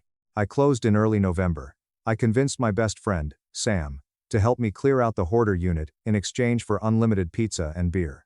We spent 3 grueling weekends filling 2 massive commercial dumpsters with trash, ruined furniture, and unspeakable horrors. You are absolutely insane, bro, Sam said, wiping sweat from his forehead as we dragged a urine-soaked mattress down the stairs. You literally own 2 entire buildings now. Why haven't you told your parents? Because if I tell them, Dad will find a way to explain why Derek's one house is a superior investment, and Mom will ask if I'm bankrupt yet, I grunted, heaving the mattress into the dumpster. By January, I had installed new laminate flooring, $2,400, painted every wall, and rented the vacant unit out for $900 a month. Between property 1 and property 2, after all mortgages, taxes, insurance, and maintenance reserves, I was generating $850 a month in pure, passive cash flow. I was making money while I slept. In February, I took the biggest leap yet. I quit my W-2 job managing the apartment complex. My passive income wasn't quite enough to comfortably live on yet, so I transitioned into freelance property management consulting for other small, independent landlords in the city. I set my own hours, charged a premium hourly rate, and had total freedom to hunt for more deals. When I casually mentioned at Sunday dinner that I was now consulting, my family had a field day. Consulting? Derek laughed, nearly choking on his dinner roll. So, instead of fixing toilets at one building, you're driving around fixing toilets at multiple buildings as a freelancer? Bro, you're practically a CEO. Everyone at the table laughed. Even my sister, Chloe, who rarely spoke to me, chimed in. Marcus, you really need health insurance. You can't just float through life. I sat there, eating my dinner, smiling politely. What they didn't know was that my floating involved managing a real estate portfolio worth nearly $180,000, and I was actively negotiating on property number 3. Property number 3 closed in May. It was a charming, slightly outdated cabin near a popular lake just outside the city limits. I bought it for $105,000. Instead of a traditional long-term renter, I decided to pivot my strategy. I spent a grueling 2 weeks furnishing the entire place with thrift store finds, refurbished Facebook Marketplace furniture, and cheap but stylish IKEA decor. I took high-quality photos with my phone and listed it on Airbnb as a weekend getaway. It exploded. By July, that single cabin was generating $2,400 a month in profit. My total portfolio cash flow skyrocketed to over $3,200 a month. I was 29 years old, and I was officially financially free. I didn't need to work another day in my life if I lived frugally. The secret was becoming a massive, heavy boulder to carry. The closest I came to slipping was at Derek's summer barbecue in August. Dad had invited his old college friend, Mr. Vance, who was a wildly successful commercial real estate broker. I was flipping burgers on the grill when Mr. Vance wandered over, beer in hand. "Hey Marcus, your dad tells me you're doing freelance property management now. It's a tough gig. Any interest in moving up to commercial real estate? I have clients looking for hungry guys." "I appreciate it, Mr. Vance, but I'm heavily focused on the residential side right now, specifically acquisitions and asset management," I said carefully. Mr. Vance raised an eyebrow, clearly impressed by the terminology. "Smart man. Residential is booming. Are you investing yourself, or just managing for other people?" I felt my dad walking up behind me, his presence heavy. "A little bit of both," I replied smoothly. Mr. Vance grinned. "Good for you, kid. Real estate is the single greatest wealth builder in the world. I wish I had started buying when I was your age." Derek jogged over, holding a pair of tongs like a weapon. "Who's talking about real estate? Hey Mr. Vance, I've got a ton of equity in this place already. Market is hot. Your brother here is getting into the investment game," Mr. Vance said, gesturing to me. Derek scoffed loudly, rolling his eyes. "Marcus? Come on. He fixes leaky sinks for landlords. He doesn't invest." Mr. Vance looked incredibly uncomfortable, sensing the toxic family dynamic instantly. Dad quickly changed the subject to football. I excused myself, walked into the kitchen, and stared out the window. I realized right then that I wasn't hiding my success out of fear anymore. I was hiding it because I was building a weapon. I was building an undeniable, mathematical mountain of proof that I was better than their lowest expectations. In September, I bought property number 4, another duplex on the North End, for $110,000. My portfolio was now officially worth over $380,000. I owned 9 rental units across 4 properties. Then came Thanksgiving. This was the turning point. We were all sitting around the table. The turkey was carved. Derek stood up, tapping his glass with a knife. "Chloe and I have a massive announcement. We're pregnant." The dining room erupted into chaos. Mom burst into hysterical, joyous tears. Dad rushed over to hug Derek, slapping him on the back. I smiled genuinely, stood up, and congratulated them both. A baby was good news. As the excitement settled and everyone sat back down, Dad looked at Derek with absolute pride. "Well, you're going to need more space soon. When you're ready to upgrade to a bigger house, your mother and I are prepared to help you out again. Consider it a family investment for our grandchild." I carefully cut a piece of turkey, chewing slowly. Chloe, riding high on the attention, turned her gaze to me. "What about you, Marcus? Are you ever going to settle down? Are you still doing that freelance toilet fixing thing?" "I'm actually doing full-time real estate investing now," I said quietly. Dad paused, his fork halfway to his mouth. "Investing? With what money, Marcus? You don't have capital." "I've been saving up," I replied casually. Derek let out a sharp, mocking laugh. It wasn't even malicious. It was purely dismissive, which somehow hurt worse. "Dude, come on. Investment properties require serious cash. You need like 30 or 40 grand just for a down payment. You drive a Corolla with a bumper held on by zip ties." "I'm well aware of how down payments work, Derek," I said, my voice dropping an octave. Dad set his silverware down heavily. The table went dead silent. "Marcus, I need you to be realistic for once in your life. Real estate investing is a shark tank. It is not for beginners, and it is certainly not for someone who has zero financial backing. You could lose everything and end up bankrupt. You need to go back to school, get a standard business degree, and stop living in this fantasy world. Look at your brother. He owns a home. He has a family on the way. He is grounded." I looked around the table. I looked at Mom's pitying stare. I looked at Derek's smug superiority. I looked at Dad's absolute, unwavering certainty that I was a failure. I took a sip of my water, counted to 3 in my head, and smiled. "I appreciate the financial advice, Dad. Truly." Later that night, as I was walking to my car, Derek followed me out into the driveway. He looked stressed. The smugness was completely gone, replaced by deep, dark circles under his eyes. "Hey man," Derek said, shivering in the cold night air. "I wasn't trying to shoot you down in there. It's just, Dad is right. Real estate is terrifying." "I know it can be," I said, leaning against my frozen Corolla. Derek rubbed his face aggressively. "Honestly? My mortgage is absolutely crushing me. The property taxes just got reassessed and jumped up by $2,000. The HOA fees are insane. I'm barely breaking even every month, and now with a baby coming, I'm terrified. I just don't want to see you end up financially ruined trying to chase some dream." I stared at my younger brother, the golden child, The one who was handed $12,000. He was drowning. He was drowning in a house he couldn't afford, completely house poor, while I was generating over $3,500 a month in pure passive profit. I almost told him. The words were physically sitting on my tongue. Derek, I own 4 buildings. I can teach you how to manage your debt. I can help you. But then, I remembered his laugh at the dinner table. I remembered him mocking my car. Thanks for looking out for me, Derek. Good luck with the baby, I said, getting into my car and driving away. 2 weeks later, the universe handed me the ultimate microphone. A local business journal, a highly respected publication in our city, was doing a feature series on millennial entrepreneurs, reshaping the city. A journalist named Sarah Jenkins had been pulling public property records to track neighborhood revitalization trends. My name had popped up repeatedly on LLC filings and property deeds. She tracked down my phone number and called me on a Tuesday morning. Hi, Marcus Hayes? My name is Sarah Jenkins. I'm a senior reporter with the City Business Journal. I'm working on a feature piece about young, self-made, real estate investors. Public records indicate that you, under your LLC, have acquired 4 properties in the last 18 months. Would you be willing to sit down for an interview? I almost dropped my coffee mug. My immediate, ingrained instinct was to say no.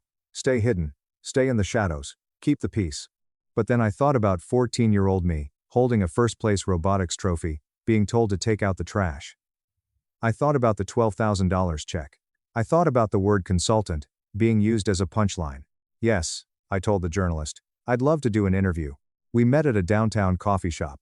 Sarah was sharp, professional, and took meticulous shorthand notes. She asked me everything. How did I start? What was my strategy? How did I finance the deals? I laid it all out. I told her about the $26,000 saved from eating ramen and never taking vacations. I told her about the HELOC strategy. I told her about fixing Elena's heater myself. I told her about the Airbnb cash flow. Then she asked the golden question. Did you have financial backing? Family money? A rich uncle? I looked her dead in the eyes. Absolutely none. In fact, my family has no idea I do this. They think I'm a freelance handyman who manages other people's buildings. Sarah stopped writing. She looked up, her eyes wide with journalistic hunger. Wait, you built a nearly $400,000 real estate portfolio in a year and a half, and your family doesn't know? They didn't think I was capable of handling money, I said quietly. So I decided to prove it to myself first. Sarah smiled, tapping her pen against her notebook. Oh, people are going to absolutely love this story. The article was scheduled to be published in the first week of January. I went through Christmas with my family, acting perfectly normal. I bought Derek a nice baby outfit. I smiled. I ate the ham. I played my role as the forgettable son, flawlessly. The article went live on Tuesday, January 9th, at exactly 6 a.m. I woke up to an email from Sarah with the link. I clicked it. My heart hammered against my ribs like a trapped bird. There it was. Front page of the digital journal. A massive, high-definition photo of me standing on the front porch of property number 1, holding a set of keys, looking confident. The headline was massive, bold, and unapologetic. How 129-year-old built a $380,000 real estate portfolio in 18 months entirely in secret and without a dime of family money. The article was a masterpiece.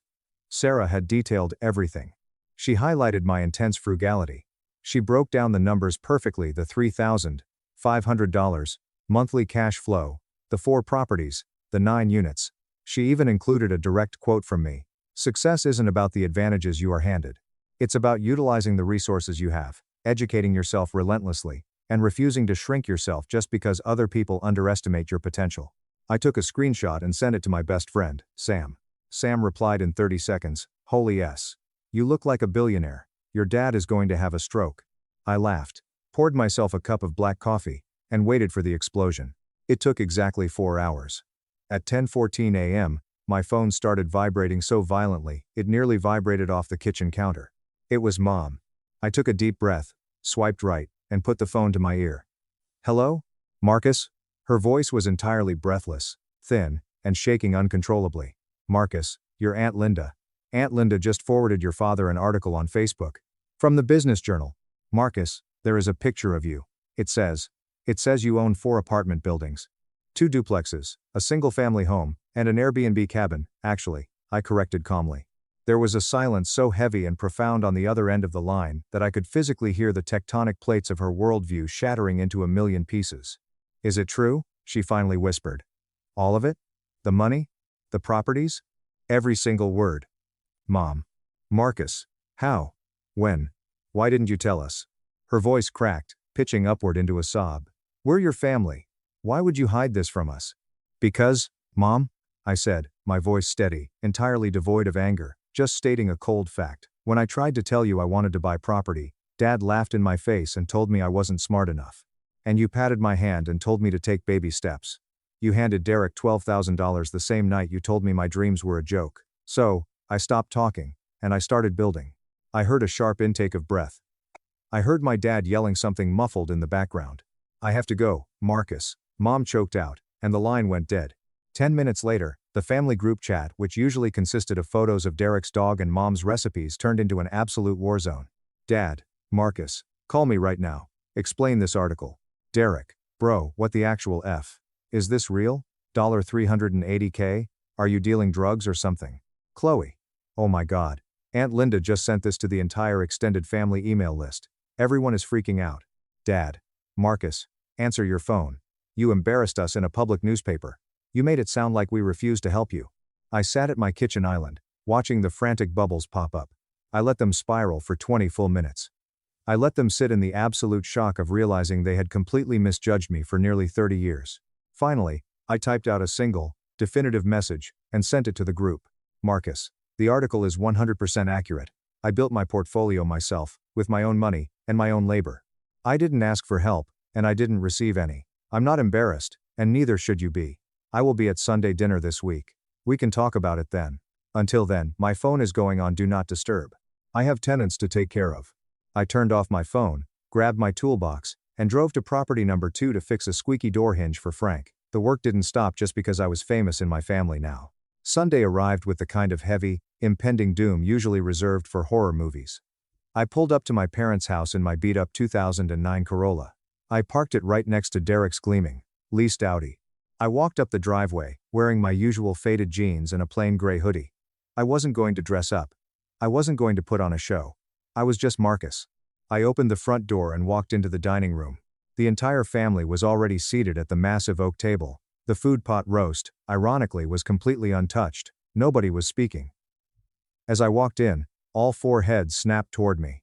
Mom's eyes were bloodshot and swollen. She had clearly been crying for days. Dad looked like he had aged 10 years since Tuesday. His posture was slumped, his face tight.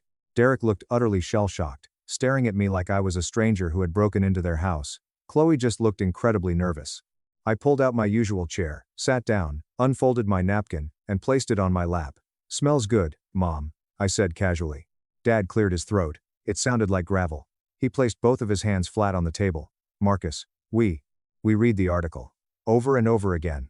Your mother and I went to the bank. We pulled your credit history. We looked at the public LLC filings. I raised an eyebrow. You ran a background check on your own son? Dad flushed deep red. We had to know if it was real. And it is. You own 4 properties. You're generating thousands of dollars a month. You're a self-made man. I am, I agreed quietly. Derek leaned forward, his voice completely devoid of its usual arrogance. Bro, seriously, how did you do it? I make almost 80 grand a year, and I'm drowning in debt. You were making 50 grand managing that complex. Where did the money come from?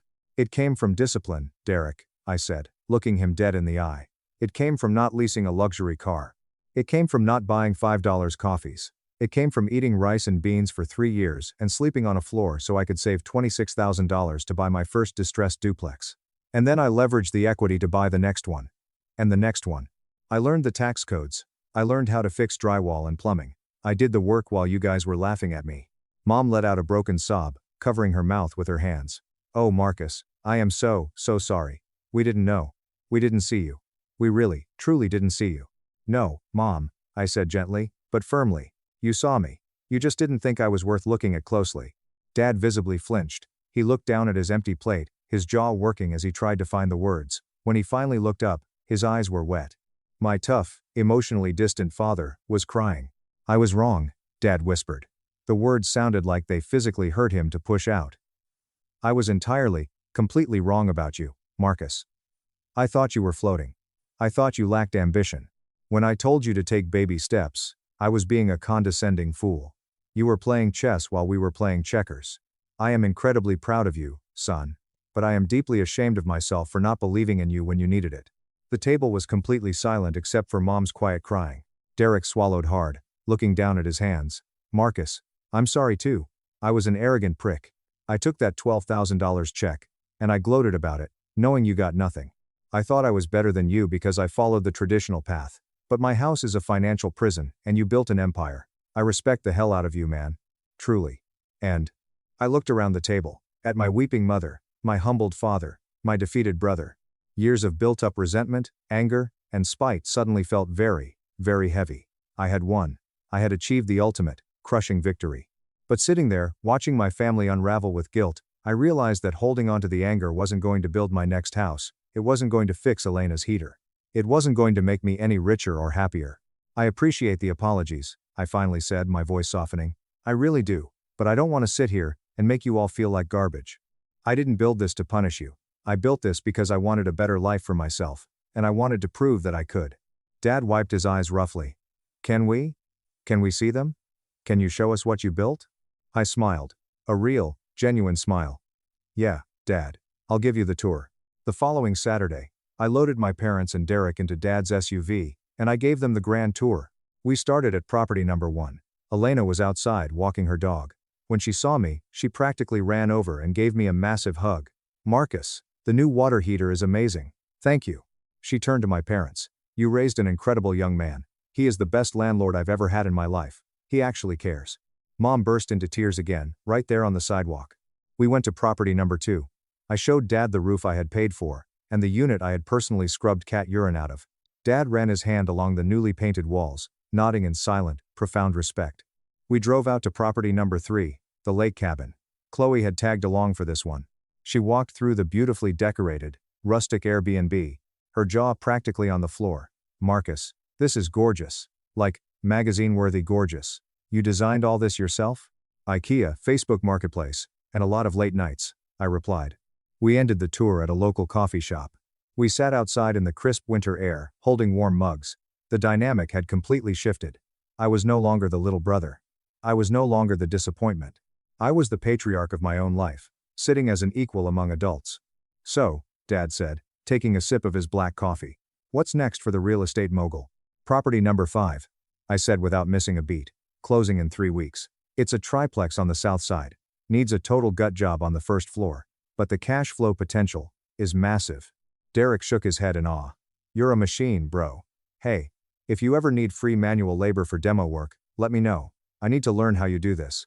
I'll hold you to that. I laughed.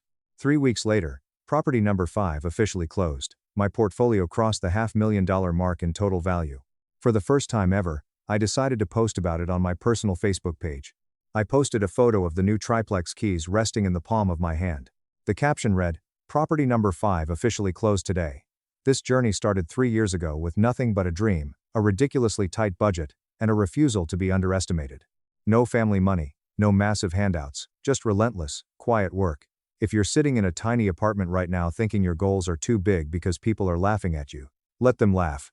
Build in the dark, and let your success make the noise. Within 2 hours, the post had 300 likes. Friends I hadn't spoken to in years were messaging me for advice. But the only notification that truly mattered was a comment right at the top. Mom, we are so unbelievably proud of the man you have become, Marcus. You built this all on your own, and you are a true inspiration. Dad and I love you so much. Dinner is on us this Tuesday. Your choice of restaurant. I liked her comment. I locked my phone, walked into the gutted first floor of my new triplex, picked up a sledgehammer, and got to work. My family dynamic wasn't magically perfect. There were still years of underlying trauma and favoritism to unpack, and things would never be a Hallmark movie. But the power dynamic had permanently shifted. I was no longer waiting for a seat at their table. I had built my own damn table, and it was exactly the size I wanted it to be. Nobody wants you here. Failure, Dad texted. Family laughed. I smirked, canceled their secret, $3,200 B-day dinner and moved away. I never thought I would be the kind of guy pouring my heart out to strangers on the internet. But the events of the last 2 years have been so intensely surreal that I just need to get this on paper. Or screen, I guess. Fair warning, this is going to be a massive, detailed saga. Grab a drink, get comfortable, and buckle up, because the absolute audacity of my family needs to be documented in full. Names, locations, and identifying details have been changed to protect the innocent and to keep the guilty from trying to contact me again. I am Marcus. I'm 39 years old, and I've been married to the love of my life, Clara, 38, since we met in a psychology elective during our sophomore year of college. We have two incredible kids, Leo, who is 10, and obsessed with anything that has an engine, and Mia, who is 6 and firmly believes she is a descendant of royalty. Up until recently, we lived in a very modest, slightly drafty 3-bedroom ranch house on the outskirts of Columbus, Ohio. The house needed a lot of love, but it had good bones, a big yard for the kids, and a garage that I had converted into my personal sanctuary. I run my own custom carpentry and high-end renovation business. I specialize in luxury kitchen and bathroom remodels, custom built-ins, and historic restorations. It's dirty, physically demanding work. I come home with sawdust in my hair, calluses on my hands, and aching joints, but I love it. I started with nothing but a rusted-out Chevy Silverado and a collection of second-hand power tools I bought at estate sales. Through sheer grit, I built a solid life, pulling in about $92,000 a year. In Ohio, that's a decent living. We weren't flying first class, but the bills were paid, the kids were happy, and we had each other. But in my family, $92,000 a year, working with your hands, made me an absolute peasant, a pariah, the ultimate black sheep. Let me paint a picture of the toxic swamp I grew up in. On paper, we were the perfect, affluent, Midwestern family. In reality, my childhood home was a sterile, suffocating museum governed by appearances, bank account balances, and an unspoken caste system. My father is a commercial investment broker. He made an absolute killing in the late 90s and early 2000s flipping massive commercial properties, and he has spent every single day since making sure everyone in a 5-mile radius knows exactly how much his watch costs. My older sister, Sarah, is a luxury real estate agent who married a corporate defense attorney. They live in a gated community, drive matching pristine white Range Rovers, and treat service workers like gum on the bottom of their designer shoes. My younger sister, Chloe, works in high-end medical device sales. She drives a company Porsche, lives in a penthouse loft downtown that my parents heavily subsidized, and spends her weekends at exclusive country clubs networking with people who use the word summer as a verb. Growing up, our house was unbearable. We had a pristine mahogany dining table that we were literally forbidden to touch.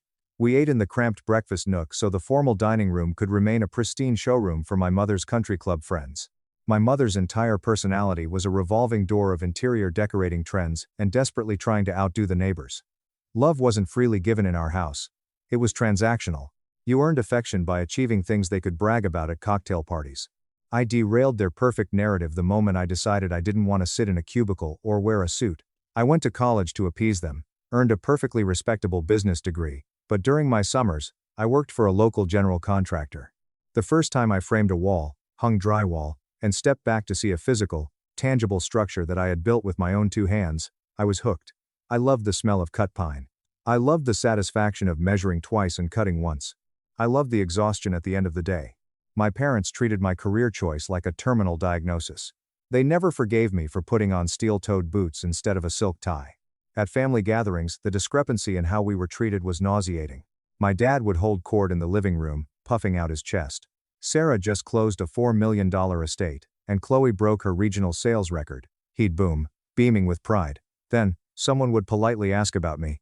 My dad's smile would falter, his eyes would glaze over, and he'd wave a dismissive hand in my direction.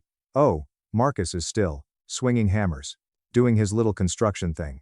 He'll figure it out eventually. I was in my late 30s, running a fully insured, profitable LLC, and they talked about me like a confused teenager going through a punk rock phase. But the absolute worst part wasn't how they treated me, it was how they treated Clara. Clara is an angel on earth. She is a dedicated, passionate special education teacher who pours her heart and soul into kids who need it most. She makes a fraction of what my sisters make, but she impacts more lives in a single Tuesday than they will in a lifetime. To my family, Clara was basically the hired help. During Thanksgiving dinners, Sarah would lounge on the sofa sipping a $100 bottle of Cabernet, casually telling Clara, "Hey, Leo and Mia are making a mess in the playroom, can you go handle that?" Or Clara, "Be a doll and help the caterers clear the salad plates." My mother would introduce her to friends by saying, "This is Marcus's wife, Clara. She's just a teacher." She'd say, "Just a teacher," with the exact same tone you'd use to say, "She has a mild contagious disease." For years, I swallowed the anger. I kept the peace. I showed up to the excruciating holiday dinners, bought the obligatory expensive gifts I couldn't really afford, and fixed their leaky pipes, broken garage doors, and flooded basements for free, because that's what family does. I thought that if I just kept being a good son, a good brother, they would eventually see my worth. I was an idiot. It all shattered on a freezing Tuesday morning in early March. It was a chaotic morning. Leo had forgotten his geography diorama, so we had to turn the truck around, making me 20 minutes late. I dropped the kids off, kissed Clara goodbye, and stopped at my favorite local coffee shop to grab a black drip coffee before heading to a massive kitchen gut job I was doing for a local tech executive. I was standing in line, shivering slightly, scrolling through my phone to check a lumber delivery status, when my screen lit up with a notification. It was the family group chat, titled Mom's 65th Extravaganza. For context, my mother treats her birthday like a national holiday. She expects a multi-day festival of worship. The previous year, Sarah had flown her to a luxury spa in Sedona, dropping at least $5,000. I obviously couldn't compete with that, so I usually leaned into sentimental gifts. The year prior, I had spent 40 hours meticulously restoring a 19th century music box that had belonged to her grandmother. I sourced period-accurate brass fittings and hand-polished the mahogany. She had looked at it, said, "Oh, how quaint," and I literally never saw it again. It probably went straight into the attic. This year was her 65th, a milestone. I wanted to do something that would finally bridge the gap, something undeniable. So, I opened the group chat, expecting the usual barrage of messages about color palettes for the party or debates over which designer shoes everyone was wearing. Instead, there was just one message. From my dad. "Marcus, do not come to your mother's birthday dinner. Nobody wants you there. You embarrass us with your cheap clothes and your complete lack of ambition. You are a total failure, and we are done pretending otherwise. Stay home." I stopped breathing. The bustling noise of the coffee shop, the grinding espresso beans, the chatter, the indie music faded into a high-pitched ringing in my ears. I just stared at the glowing pixels on my cracked screen. There was no cushion. No, we need to talk. Just a brutal, unfiltered assassination of my character, dropped directly into a group chat with my sisters, their husbands, and a few extended cousins. "Marcus? I have a large dark roast for Marcus." The barista was looking at me with concern. I mechanically walked up, took the cup, and stepped to the side, my eyes glued to the phone. I waited for the "Oh my God, Dad, that's harsh," or "Dad, what the hell?" from my sisters. I waited for someone, anyone, to defend me. Instead, Sarah replied with 3 crying laughing emojis. "Honestly, it's about time someone said it," she typed. I was dreading having to explain his dirty work boots to the Johnsons. Chloe chimed in seconds later. "Seriously. And please, Dad, tell me Clara isn't going to wear that awful Target dress again. It's mortifying." My cousin Derek, a smug crypto bro who once asked me to build him a custom humidor, and then paid me an exposure, sent a gif of a garbage truck driving off a cliff. They were all piling on. Decades of thinly veiled contempt were suddenly out in the open, raw and bleeding. They were feasting on my humiliation. And you know what happened? After the initial nauseating gut punch, after the sting of rejection washed over me, I felt a bizarre, creeping sensation starting in my chest. It was relief. The mask was finally off. I didn't have to play the game anymore. I didn't have to try to win the affection of people who viewed me as subhuman. I set my coffee down on a small table. My hands weren't shaking. I felt a cold, crystal clear calm settle over my mind. I tapped the text box and typed my reply. "Understood. So cash matters more than your own blood. Enjoy the celebration." I hit send. Then, I didn't block them. I didn't leave the chat. I just closed the app. I pulled up my contacts and dialed a number I had saved under favorites.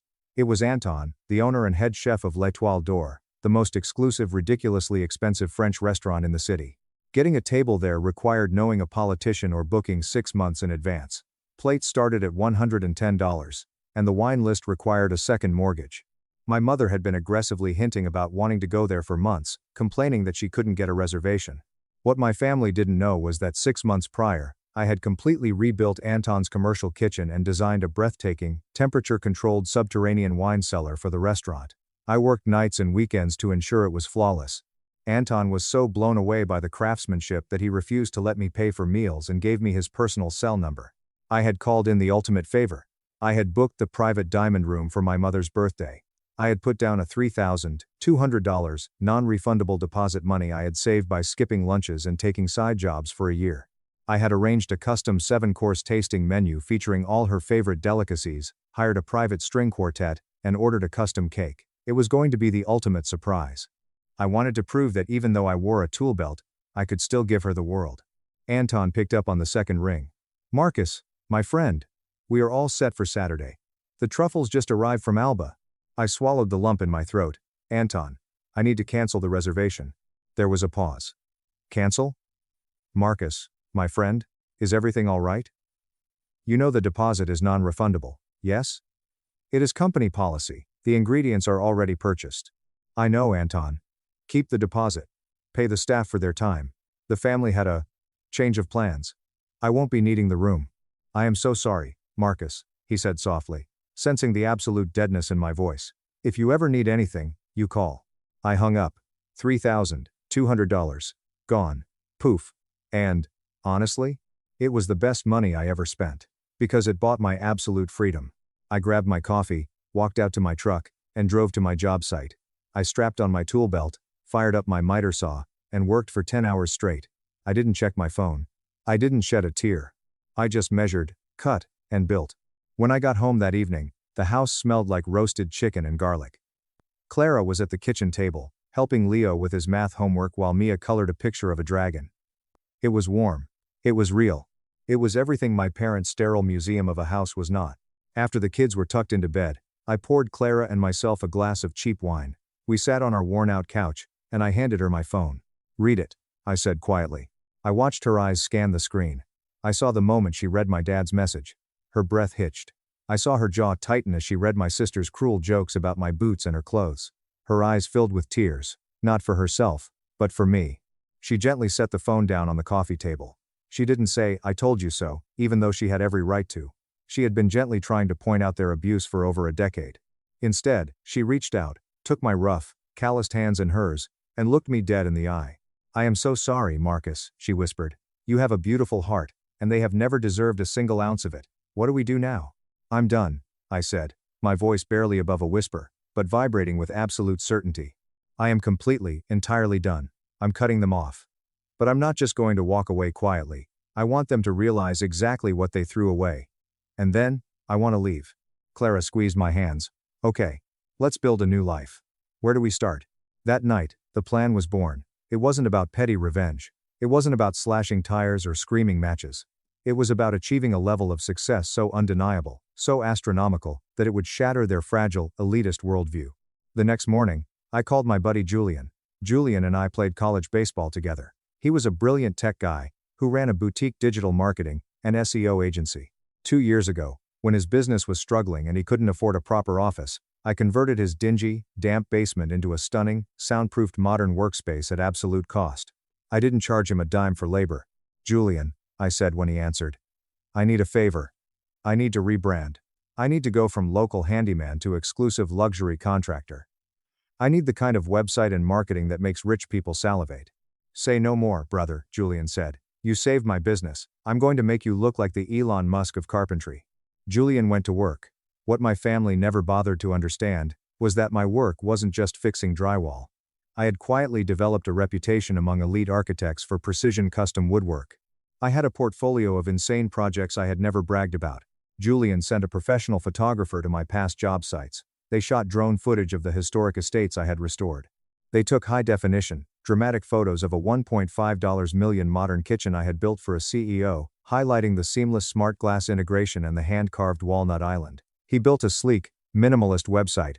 He rebranded my company to Ethel Custom Restorations. He set up aggressive, highly targeted social media ads aimed exclusively at the wealthiest zip codes in the state. Within 3 weeks, my phone started ringing off the hook. And not just for standard remodels, I was getting calls for massive, blank check projects. A retired NFL player wanted a 2-story custom library with secret doors and mahogany paneling.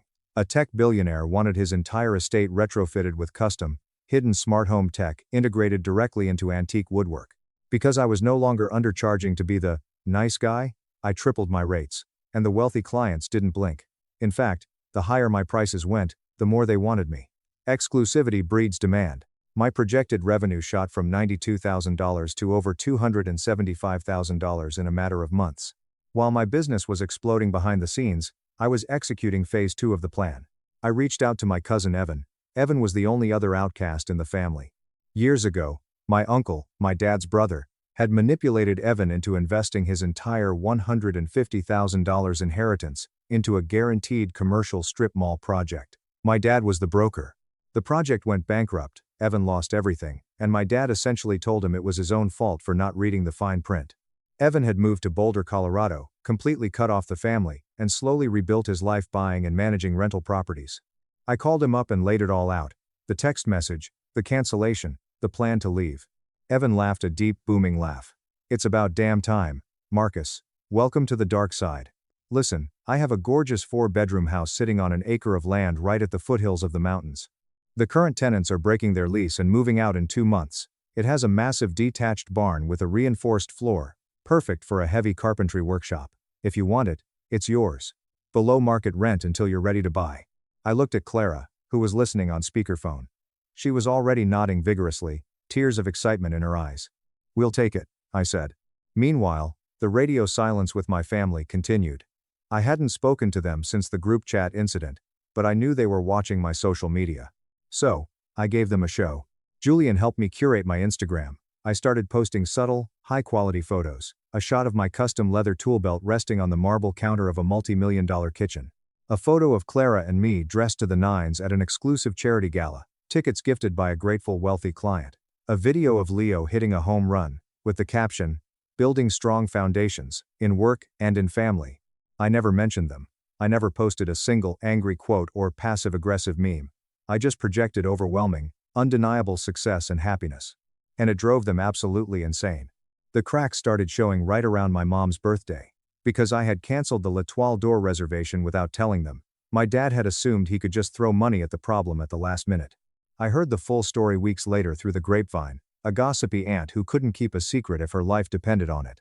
Apparently, my dad had bragged to all their friends that he was taking my mom to L'Etoile d'Or. When Saturday night rolled around, he showed up with my mom, Sarah, Chloe, and their husbands, all dressed in designer clothes, demanding their table. Anton, the owner, came out personally.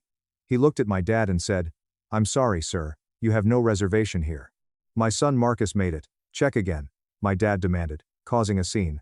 Anton coldly replied, "Marcus canceled the reservation weeks ago. The room is booked by the mayor. Please lower your voice, or I will have security escort you out."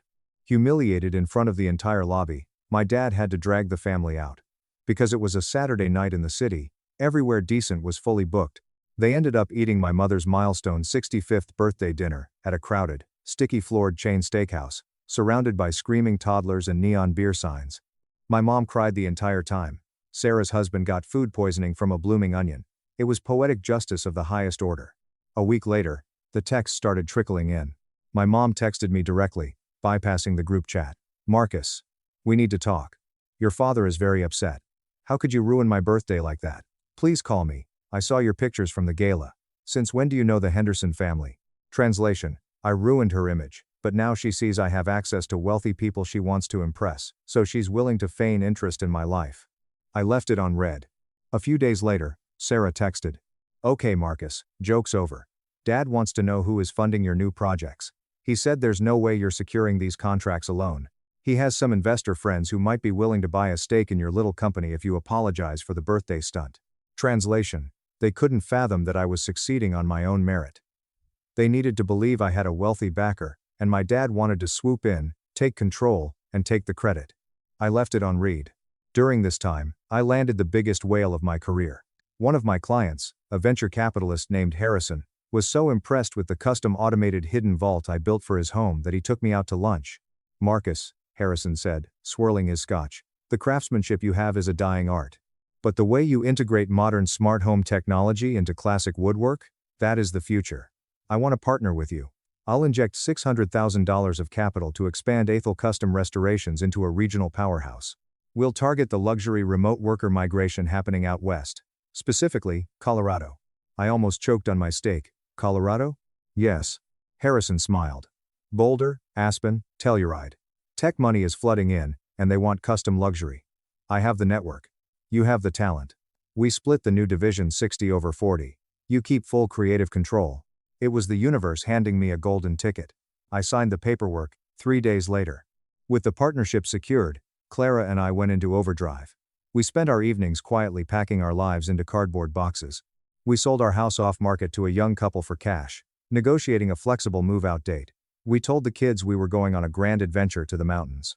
The night before we left, the moving truck was fully loaded, sitting quietly in the driveway. The house was empty, echoing with our footsteps. I sat on the floor of my former living room, opened my phone, and went to the family group chat. It had been dormant for weeks. I didn't write a manifesto. I didn't hurl insults. I simply uploaded a single photo, the signed partnership agreement with Harrison's venture capital firm, showing the $600,000 investment and the new company address in Boulder, Colorado. Underneath the photo, I typed one sentence. I guess the blue-collar loser figured it out. Have a nice life. Then, I hit leave group. I went into my settings and systematically blocked every single member of my immediate family. My dad, my mom, Sarah, Chloe, their husbands. I blocked them on my phone, Clara's phone, email, and all social media platforms. I severed the digital cord with a surgical precision. The next morning, we drove away as the sun rose over the Ohio highway. I rolled the window down, letting the crisp morning air rush in. I looked at Clara in the passenger seat. She had her feet on the dash and a serene smile on her face. From the back seat, Leo and Mia were chattering excitedly about seeing bears and mountains. For the first time in my 39 years on this earth, my chest felt completely light. The suffocating weight of my family's expectations, their judgment, their constant belittling, it was gone. Left behind, in the dust of the Midwest. We arrived in Boulder, and Evan's house was even better than promised. The workshop was massive. I unpacked my tools, and immediately got to work. The first year in Colorado was a blur of absolute, unmitigated success. Harrison's network proved to be a goldmine. I was building custom ski chalets, outfitting millionaire retreats with invisible tech, and hiring a crew of 10 highly skilled craftsmen, who I paid exceptionally well. Ethel Custom Restorations cleared $2.5 million in revenue in our first 12 months. Clara got a job at a progressive, highly funded private school that treated her like an educational expert, paying her double what she made in Ohio. Leo joined a travel hockey team, and Mia started competitive gymnastics. We bought a dog, a goofy golden retriever mix. We spent our weekends hiking the Flatirons, breathing in the thin, clean mountain air. We were happy. Genuinely, deeply happy. Occasionally, Evan would give me updates on the circus back in Ohio. When I had dropped that photo in the chat and vanished, my family had apparently lost their collective minds. My dad had tried to call my old business line, only to find it disconnected. My mother had driven to our house, only to find the new owners painting the front door. They spun a narrative, of course. They told their country club friends that I had suffered a mental breakdown, and fled the state, abandoning my responsibilities. They claimed the $600,000 contract was a scam I had fallen for. It was easier for them to believe I was insane than to accept that I had outgrown them. But the truth has a funny way of catching up to people who build their lives on lies. I thought I had written the final chapter of my family drama. I thought I would just live out my days in the mountains, getting rich and watching my kids grow up. I severely underestimated the universe's sense of irony. About 18 months after we moved to Boulder, I was in my office reviewing blueprints for a massive lodge renovation when my phone buzzed. It was an unknown number with an Ohio area code. Usually, I let those go to voicemail, but I was waiting on a call from a specialty lumber supplier back east. I picked it up. Hello? There was heavy breathing on the other end. Then, a shaky, tearful voice. Marcus, please don't hang up. Please. It was Chloe, my younger sister. The one with the company Porsche, and the penthouse. I froze. My thumb hovered over the end call button, but the sheer desperation in her voice made me pause. She didn't sound arrogant. She sounded broken. How did you get this number? I asked coldly. Julian, she sobbed. I went to his office and begged him for an hour. Marcus, everything is gone. Everything is completely gone. I leaned back in my leather chair. What are you talking about? And then, the dam broke, and the entire pathetic, horrifying story spilled out. Remember how my dad was a commercial investment broker who made a killing in the 90s? Well, it turns out, the market had changed, but his expensive lifestyle hadn't. To keep up appearances, to keep paying for the country club memberships, the leased Mercedes, and the subsidies for my sister's extravagant lives, my dad had started cutting corners. Then, he started crossing lines. For the past 5 years, he had been running a sophisticated wire fraud and embezzlement scheme. He was siphoning funds from new investor capital to pay off older investors and skimming millions off the top to fund his personal accounts. It was a classic, textbook Ponzi scheme disguised as commercial real estate development. 2 months ago, the house of cards collapsed. A massive commercial deal fell through, an audit was triggered, and the SEC came knocking. They raided the office, Marcus, Chloe cried, her voice echoing hollowly over the line. The FBI raided the house. They seized everything. The bank accounts are frozen. The cars were repossessed. Dad is facing federal indictments. He's looking at 5 to 10 years in federal prison. I sat in stunned silence. The great, infallible patriarch of the family. The man who called me a loser, because I worked with my hands. He was a common thief. And what about you and Sarah? I asked, my voice devoid of sympathy. It's a disaster, she choked out. The feds realized Dad had been funneling illicit money into our accounts. They seized my penthouse. My company fired me the second the news broke. Sarah's husband's law firm forced him to resign to avoid the PR nightmare. They are foreclosing on Sarah's house. The empire hadn't just crumbled. It had been nuked from orbit. Why are you calling me, Chloe? I asked, staring out my window at the snow-capped peaks. Because we have nowhere else to go, she whispered. Dad's lawyers drained whatever clean money was left. Mom is a wreck. We pooled our last few $1,000s in cash. We are driving to Colorado. We thought, since you have that big company now, maybe you could give Dad a job consulting?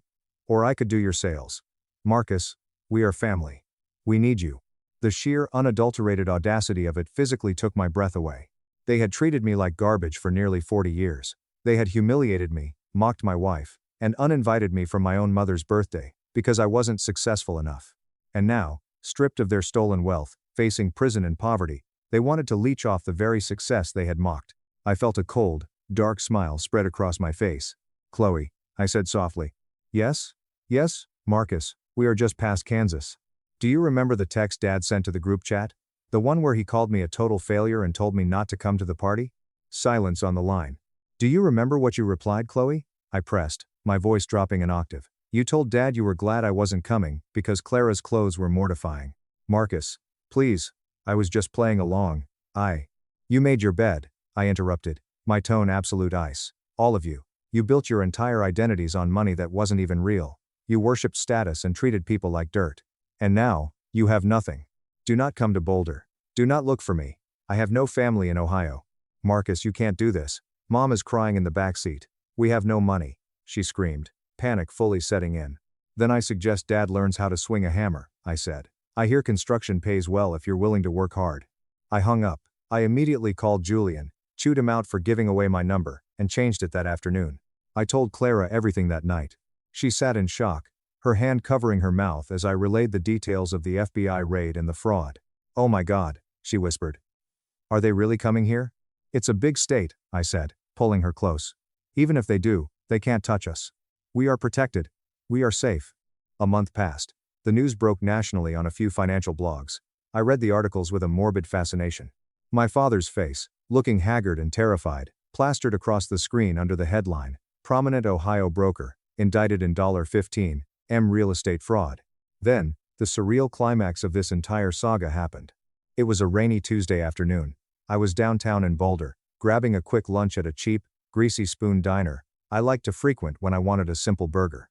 The place was known for its $6.99 lunch specials. It was the exact kind of place my parents would have previously burned to the ground rather than step foot inside. I was sitting in a booth in the back, sipping a coffee, when the bell above the door chimed. I looked up. Walking through the door, dripping wet from the rain, were my mother and father. I froze, sinking lower into the vinyl booth. They looked unrecognizable. My father, who used to strut around in custom Italian suits, was wearing a faded, oversized windbreaker, and cheap, scuffed sneakers. He had aged 20 years. His posture was stooped, his face gray and hollow. My mother, the queen of the country club, was wearing a threadbare sweater. Her dyed blonde hair was showing 2 inches of gray roots. They looked small, frail, broken. They sat down at a small table near the window. I watched as my mother picked up the laminated menu, her hands shaking slightly. They ordered 1 bowl of soup and a side of fries to share. They asked the waitress for extra tap water. I sat there, watching the architects of my childhood misery splitting a $5 bowl of diner soup. Part of me, the angry, wounded kid inside, wanted to walk over there. I wanted to slam my platinum business card on their table. I wanted to show them the keys to my $80,000 customized truck parked outside. I wanted to scream, look at me, look at the blue-collar loser now. But as I watched my father carefully divide the fries, making sure my mother got exactly half, the anger just evaporated. There was no triumph in confronting them. There was no joy in kicking a dying dog. They were living in a hell of their own creation. The federal trial was looming. They had lost their friends, their status, their stolen wealth, and their dignity. Confronting them would mean giving them my energy. It would mean acknowledging that they still mattered to me. And the beautiful, profound truth was, They didn't. I didn't care anymore. I was completely, fundamentally indifferent to their existence. I caught the waitress's eye. I gestured for the check. When she brought it over, I pulled out $100 bill. Keep the change, I told her quietly. And see that older couple by the window? Pay for their meal. But do not tell them who paid. Just tell them it's covered. The waitress smiled. That's really sweet of you, hon. It's not sweet, I thought as I stood up. It's closure. I pulled my collar up, pulled my baseball cap low, and walked out the back exit of the diner into the rain. I climbed into my truck, started the engine, and listened to the low, powerful rumble. I drove back to my massive house, to my beautiful wife who loved me when I had nothing, to my kids who viewed me as their hero, and to a business I built with my own 2 hands and honest sweat. I heard through Evan a few weeks later that my parents had moved into a rundown trailer park on the absolute outskirts of the county. My dad was awaiting trial with a public defender. Sarah and Chloe were living in a cramped apartment in Denver, working entry-level retail jobs to survive. They are living out their worst nightmares, trapped in the very socio-economic class they spent their entire lives mocking. And me? I'm sitting on my wraparound porch, watching the sun set over the Rocky Mountains, drinking a cold beer, and getting ready to build a treehouse for my kids this weekend. The best revenge isn't destroying your enemies. The best revenge is realizing you don't even need to look in the rearview mirror anymore, because the road ahead is too damn beautiful. Thanks for reading. Family worship brother and mocked my side hustle. At his engagement, I exposed my $215 million transfer, and left them to drown in debt. My name is Harper Bennett. I'm 27 years old, and for as long as I can remember, I have been the ghost haunting my own family's house. I was the child who was supposed to be quiet, practical, and entirely self-sufficient, which in the Bennett household was just a polite way of saying I was the child they never had to pay attention to. All the affection, the financial support, and the glowing pride were funneled directly into my older brother, Julian. Julian was the golden boy, the one with the loud laugh, the charismatic smile, and the big, shiny corporate future. I was just the background noise. Growing up, love in my house was a zero-sum game, and Julian always held the winning hand. I remember being 12 years old, and winning first place in a state-level science fair. I had spent 3 months building a working model of a cardiovascular system. My parents didn't even show up to the awards ceremony because Julian had a junior varsity baseball game. Not varsity, junior varsity. When I came home holding my gold plaque, my mother gave me a distracted pat on the head, said, "That's nice, Harper. Put it on the fridge," and immediately went back to icing Julian's shoulder. They framed his participation jersey in the living room. My plaque ended up in a box in the basement. They called me low maintenance, like it was a badge of honor. Harper doesn't need all that fuss, my dad would say, adjusting Julian's tie before his high school graduation, while I stood off to the side in a hand-me-down dress. When I got into a highly competitive nursing program on a full academic scholarship, my parents barely blinked. My dad actually chuckled and said, "That's great, kiddo. Nurses are always useful." Then he turned completely away from me to ask Julian how his business major was treating him. It was as if my entire life was just a warm-up act for the main event, Julian Bennett's inevitable rise to the top of the corporate ladder. The profound irony of my family's neglect is that being ignored made me incredibly resilient. It made me dangerous. While they were utterly glued to Julian's superficial highlight reel, I was in the trenches. I took a job as an intensive care unit, ICU, trauma nurse right out of college. I worked the grueling 7 p.m. to 7 a.m. night shifts in one of the busiest, most chaotic hospitals in downtown Chicago. Nobody in my family understood the sheer magnitude of the chaos I handled every single night.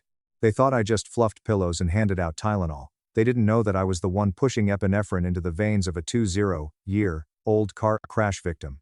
They didn't know I was the one holding the hands of stroke patients as they took their last breaths. I made split-second, life-or-death decisions at 3 a.m., while my family was comfortably asleep in their suburban beds. And in the fleeting pockets of time between coding patients and charting vitals, while other nurses doom-scrolled on their phones or drank stale break-room coffee, I was sketching out an idea on the back of medical supply manifests. Working in the ICU, I kept seeing the same fatal flaw over and over again. The hospital's internal patient transfer and bed management system was a catastrophic mess. We had critical patients waiting in the ER for hours because the ICU beds weren't being logged as clean. We had chaotic staffing handoffs, dangerous delays in medication transfers, and a complete lack of real-time coordination. Patients were literally coding in the hallways because of administrative bottlenecks. I couldn't stand it anymore. So, with the help of my college roommate, Sarah, who was now a brilliant software engineer, I started building a platform. We called it Shift Sync. It was a real-time, predictive coordination system for high-acuity hospital departments. At first, it was just a clunky prototype. My life became a punishing marathon of sleep deprivation. I would drag myself home from the hospital at 8 a.m., smelling like iodine and exhaustion. I'd shower, crash into bed for exactly 4 hours, wake up at 1 p.m., chug 2 energy drinks, and hop on Zoom calls with Sarah. We would debug server issues, refine the user interface, and pitch to local hospital administrators who usually hung up on us. Then, at 6 p.m., I'd put my scrubs back on and head back to the ICU for another 1-2 hour shift of saving lives. My family knew absolutely nothing about this. Well, they knew exactly 1% of it. To them, I was just still working nights, which in my mother's warped mind translated to still not doing anything worth bragging about at her country club luncheons. But they knew every microscopic detail of Julian's life. Julian had graduated, become a corporate real estate associate, and was now gunning for a vice president position at his firm. Our parents essentially worshipped him. They cashed out a massive chunk of their retirement savings to help him put a down payment on a luxury downtown condo. They called it investing in his trajectory. I remember the day I asked them for help. Sarah and I had finally landed a meeting with a massive health tech venture capital firm, but we needed $15,000 to cover the legal fees for patenting our proprietary algorithm before we showed them the source code. I went to my parents' house, swallowed my pride, and asked if they would be willing to co-sign a small, low-interest line of credit. I wasn't even asking for their cash, just their signature. My dad laughed right in my face. He literally threw his head back and laughed. "Sweetheart, apps are a dime a dozen, it's a fad," he said, patting my cheek like I was a toddler holding a crayon drawing. "Be realistic. Nursing is a solid backup plan. Don't risk your credit score on some little tech fantasy. Leave the business world to your brother." Funny how my steady, literal life-saving career was just a backup plan. But Julian's spreadsheets and golf outings were considered visionary. I left their house that day with burning tears of humiliation in my eyes, but by the time I reached my beat-up 2010 Toyota Corolla, the tears had dried into pure, unadulterated rage. I didn't ask them for a single thing ever again. Sarah and I maxed out our own credit cards. We ate ramen noodles for 6 months. We paid the lawyers ourselves. And then, the night everything changed, I was on my break in the hospital staff lounge. I was half asleep on a cracked vinyl sofa, my scrub stained with betadine, when my phone started vibrating violently off the table. I checked the screen. 4 missed calls from Sarah. And a text message in all caps, "Answer the phone, we got the Seattle deal." I stumbled into the sterile supply closet, my heart hammering against my ribs like a trapped bird, and called her back. Sarah was hyperventilating, crying, and screaming all at once. A massive, multinational medical software conglomerate based in Seattle didn't just want to license ShiftSync, they wanted to acquire us outright. They wanted to integrate our algorithm into thousands of hospitals globally. The number she screamed into the phone made my knees actually buckle. I slid down the wall of the supply closet, sitting on the cold linoleum floor next to boxes of saline bags, completely unable to breathe. It didn't feel real. It felt like a hallucination brought on by sleep deprivation. I finished my ICU shift in an absolute daze. The next 3 weeks were a blur of extreme secrecy. I was juggling high-stakes contract negotiations, signing endless non-disclosure agreements, and consulting with elite corporate lawyers, all in between triaging septic shock patients. During this exact same time, my parents were blowing up the family group chat with digital invitations for Thanksgiving dinner. But it wasn't just Thanksgiving. My mother had officially dubbed it Julian's engagement and VP promotion celebration. My mom sent a message with 6 champagne emojis. "We are so incredibly proud of our boy. Julian is officially stepping up as VP of Acquisitions, and he's bringing Claire to celebrate their engagement. Harper, please try to get your shift covered so you can serve the appetizers."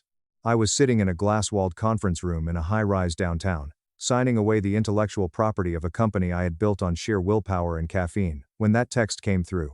"Serve the appetizers." I just smiled.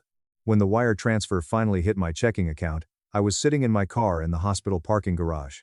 The final payout, after the lawyers took their cut, after the taxes were accounted for, and after Sarah got her 50%, was exactly $215 million. $215 million. I stared at the glowing screen of my banking app. I refreshed it 12 times. The numbers didn't glitch. They didn't disappear. There were so many commas, it looked like a typo. I rested my forehead against the steering wheel of my rusty Toyota, and sobbed until my chest physically ached. Then, I wiped my face, walked into the hospital, and worked a 1-2 hour shift, because my patients still needed their IVs changed and their ventilators monitored. I didn't tell my parents. I didn't tell Julian. I knew exactly what would happen if I did. They would minimize it. They would claim they always believed in me. Or worse, They would immediately demand a cut to fund Julian's lavish lifestyle. I wanted to wait for the perfect moment. I wanted to look them in the eyes when they were at the absolute peak of their arrogance. Thanksgiving Day arrived. I parked my dented Corolla at the curb in front of my parents' sprawling suburban house. I purposely didn't buy a new car. I didn't wear a designer dress. I wore a pair of plain black jeans, a simple maroon sweater, and the same faded winter coat I'd worn since nursing school. I wanted to look exactly like the invisible Harper they expected. The house smelled like roasted turkey, expensive sage stuffing, and my mother's overwhelming floral perfume. I could hear the clinking of crystal wine glasses and Julian's booming, arrogant laugh echoing from the living room. I pressed my thumb against the brass doorknob, took a deep breath of the freezing November air, and walked into the battlefield. My mother, Susan, rushed the door. She gave me a stiff, one-armed hug, careful not to wrinkle her silk blouse. "Harper, you made it. You look exhausted, honey. Are you still working those dreadful night shifts? I keep telling you, you're going to ruin your complexion before you're 30. Good to see you too, Mom," I said, slipping off my boots. "And yes, still working nights. The ICU doesn't close for holidays." She waved her hand dismissively, already turning her back to me. "Well, hurry up and wash your hands. Julian and Claire are in the living room." He brought a $300 bottle of Cabernet. "So sophisticated. Can you go to the kitchen and start plating the bruschetta?" I walked into the living room. Julian was holding court by the fireplace. He was wearing a custom-tailored suit, a Rolex that cost more than my first year's nursing salary, and an impossibly smug expression. Next to him was Claire, his fiancée, a woman whose entire personality was built around her Pilates routine and her family's trust fund. My dad, Richard, was sitting in his leather recliner, gazing at Julian like he was the second coming of Christ. "Well, look who emerged from the hospital dungeon." Julian smirked, raising his wine glass at me. "Happy Thanksgiving, little sis. Glad you could take a break from emptying bedpans to celebrate real success." Claire let out a high-pitched, breathy giggle. "Oh, Julian, stop. Nursing is very noble work. Somebody has to do it." "How's that little computer hobby of yours going?" Julian asked, taking a slow sip of his wine. "You still tapping away on your laptop trying to be Mark Zuckerberg?" "It's going fine," I said, keeping my face entirely blank. My dad chimed in, pointing his cigar at me. "Now, Harper, don't let that tech nonsense distract you. Nursing is practical. You've always been our practical girl. We never have to worry about you." "But Julian here. Julian is playing in the big leagues now. Vice President of Commercial Acquisitions. The firm is trusting him with millions." "Hundreds of millions, Dad," Julian corrected, puffing out his chest. "It's high-stakes stuff. You need a killer instinct for it. Not exactly something you learn. Changing bandages." There it was. The same old script. The same condescending tone. I just smiled, excused myself, and went to the kitchen to plate the appetizers. My hands were shaking, but not from sadness. I was vibrating with anticipation. I felt like a sniper regulating my breathing before taking the shot. When we finally sat down at the dining room table, the seating arrangement was as blatantly insulting as always. Julian and Claire were seated in the center, flanked by my beaming parents. I was placed at the absolute far end of the table, right next to the swinging kitchen door, positioned perfectly to act as the family waitress. My dad stood up and tapped his crystal glass with a silver spoon. "I want to make a toast," he announced, his voice thick with emotion. "To Julian, our pride and joy. You have exceeded every expectation we ever had. You are a vice president, you are marrying a wonderful woman, and you are building an empire. We couldn't be prouder. To Julian." "To Julian," my mother echoed, wiping a tear from her eye. I raised my water glass in silence. Julian took a huge gulp of his Cabernet, set the glass down, and leaned back in his chair, lacing his fingers over his stomach. He looked down the table at me with a pitying smirk. "So, Harper, still grinding out those double shifts? You know, once my new VP salary kicks in, maybe I can throw you a few bucks so you can buy a nicer car. That piece of junk out front is lowering the property value of the neighborhood."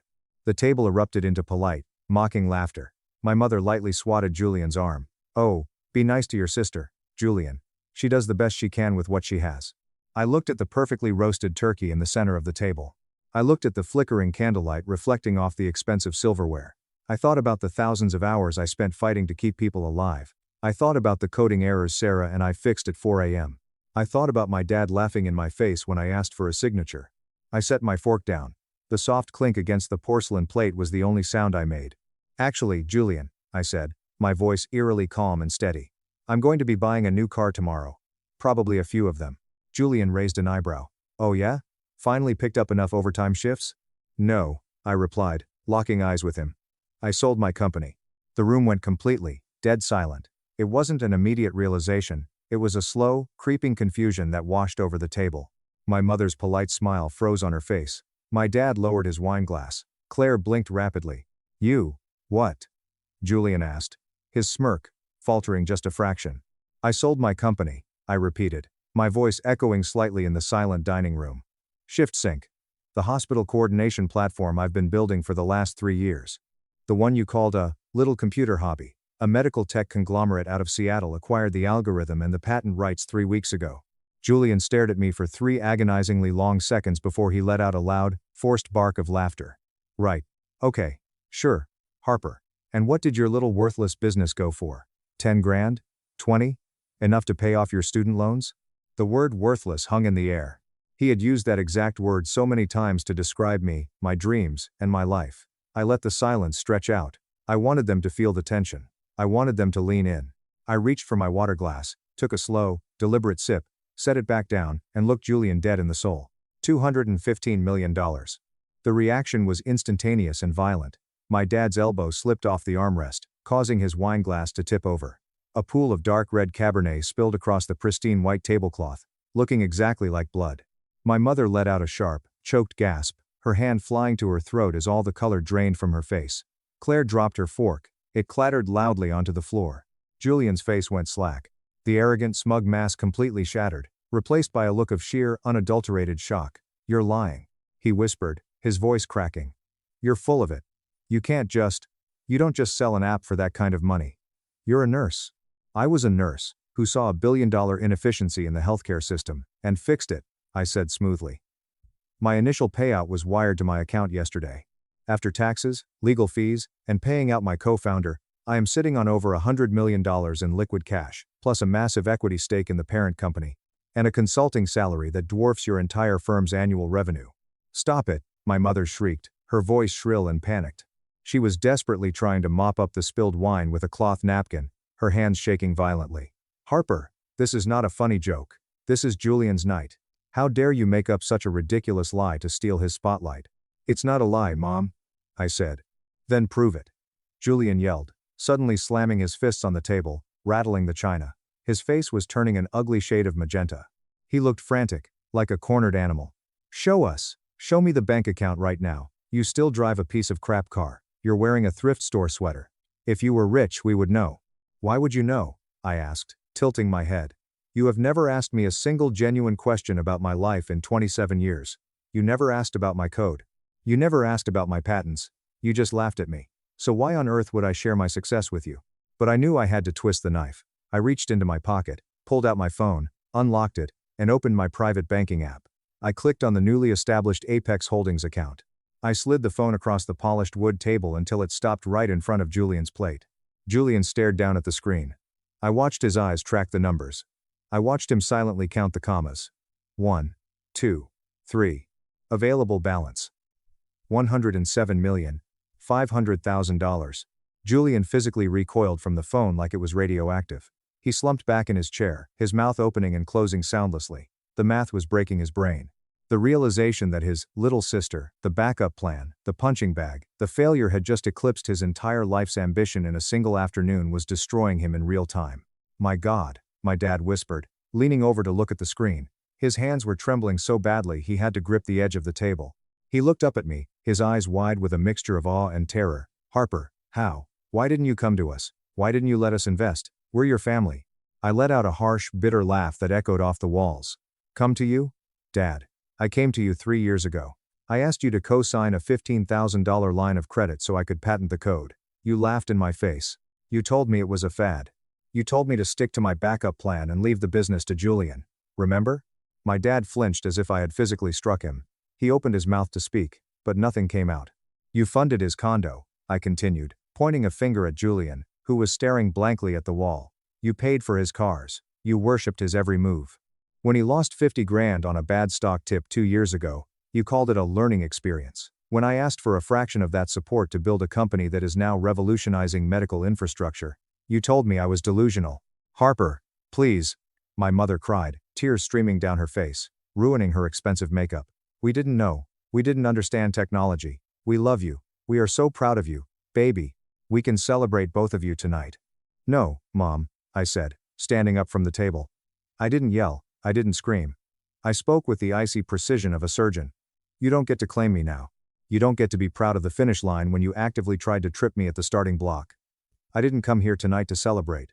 I came here to let you know that I am officially stepping out of the role you forced me into. I walked over, picked up my phone, and slipped it back into my pocket. What are you doing? Julian choked out, his voice barely above a whisper. You're just going to leave? You're going to flex your money and walk out on your family? I'm not flexing, I said softly. I'm surviving. For 27 years, I made myself small so you could feel big, Julian. I swallowed my pride so your fragile ego wouldn't shatter. I'm done shrinking.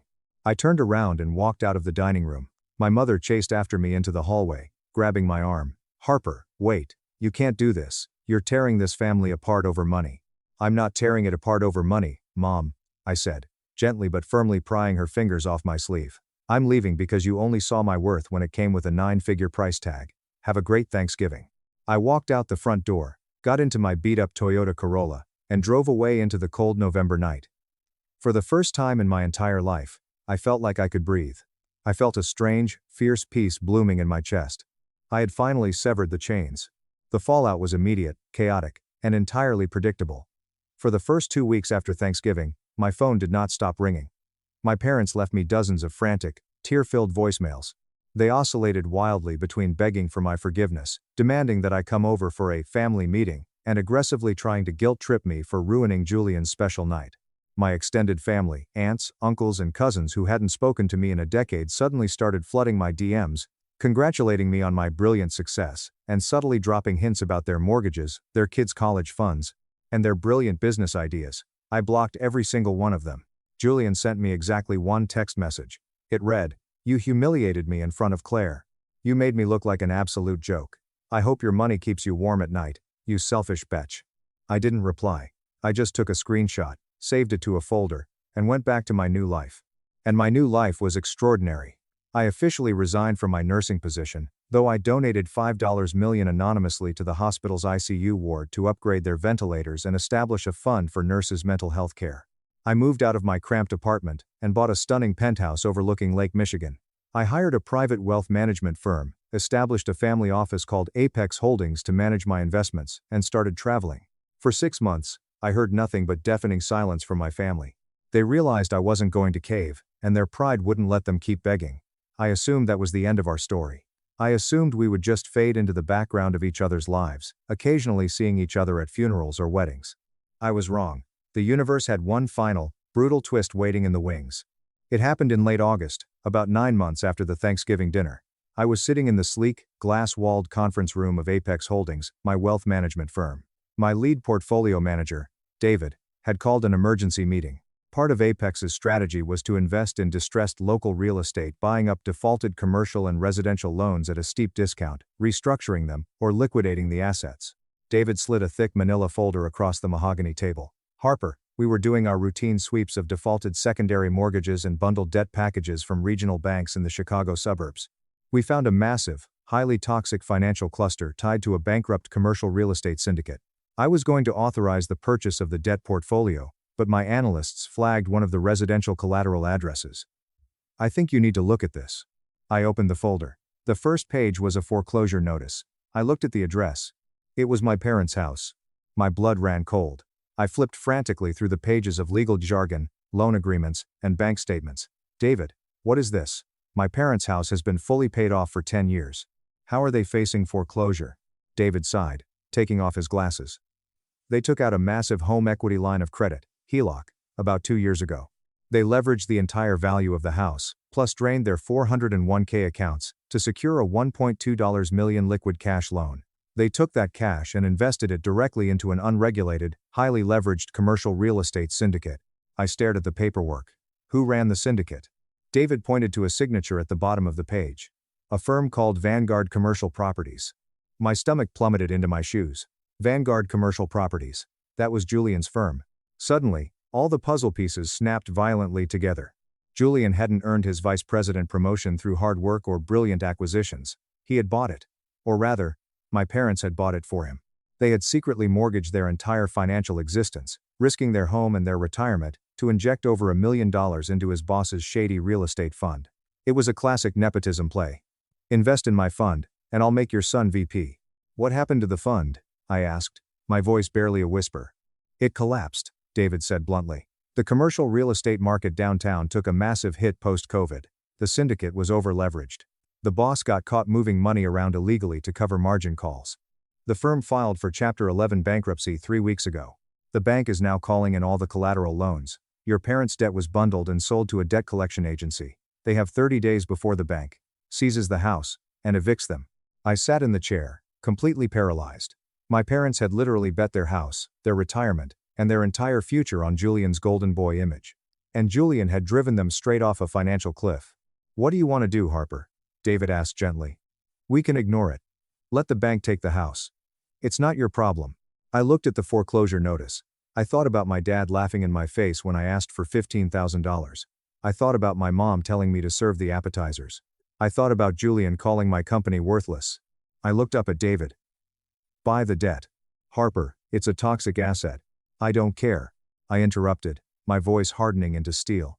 Have Apex Holdings purchase the entire loan package from the debt collectors, pay whatever premium they want.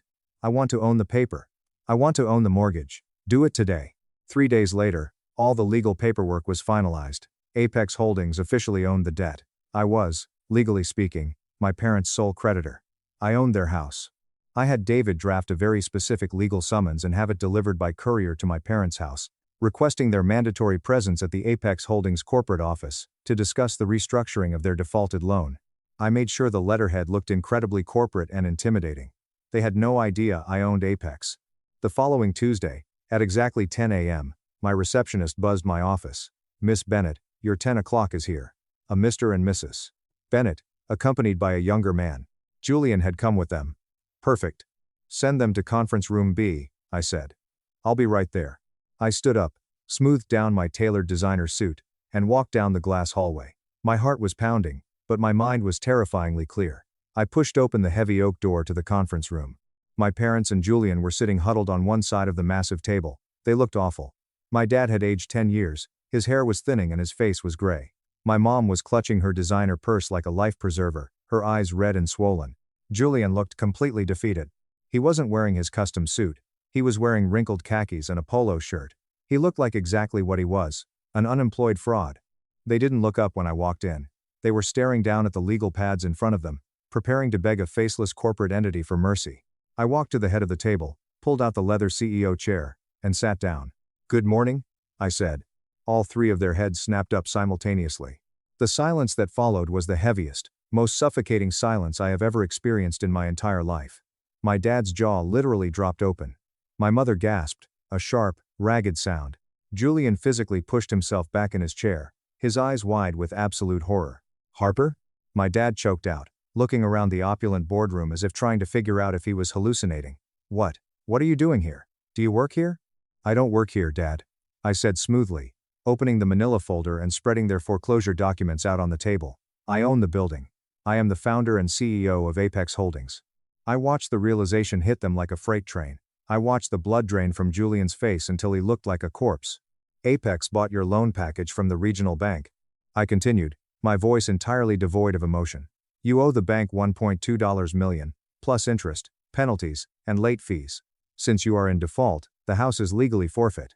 However, since Apex now owns the debt, I am the one who decides whether to process the eviction or restructure the terms. Oh my God, my mother whispered, burying her face in her trembling hands and breaking into loud, agonizing sobs. Oh my God, Harper, please, please. My dad looked like he was having a heart attack. He turned slowly to look at Julian, his eyes filled with a devastating mixture of betrayal and despair. You, my dad whispered to Julian. You told us, it was a sure thing. You told us your boss was a genius. You told us the VP promotion was guaranteed. Julian couldn't even look at him. He stared at the mahogany table, his fists clenched so tight his knuckles were white. The market turned, Julian muttered defensively, though his voice was shaking. Nobody could have predicted the commercial crash. It wasn't my fault. It was absolutely your fault, Julian, I snapped, my voice cracking like a whip. You let your parents leverage their entire existence to buy you a title you didn't earn. And when the house of cards collapsed, you dragged them down with you. What happened to Claire, by the way? Did she stick around when the trust fund evaporated? Julian flinched, a spasm of pain crossing his face. She called off the engagement last week, he whispered. Shocking, I deadpanned. I turned my attention back to my parents. They looked broken. The golden pedestal they had built for Julian had completely shattered, and they were buried under the rubble. Here is what is going to happen, I said, leaning forward and folding my hands on the table. I am not going to evict you. I am not going to put my own parents on the street. My mom let out a loud gasp of relief, reaching across the table as if to grab my hand. I pulled my hand back. However, I continued, my tone freezing her in place. I am not forgiving the debt. I am not giving you a free ride. You made a profoundly stupid, reckless financial decision to fund Julian's ego, and you will face the consequences. I am restructuring the loan. The title of the house transfers to Apex Holdings immediately. You will become my tenants. You will pay me a fixed monthly rent, drafted directly from Dad's pension, until the debt is paid off.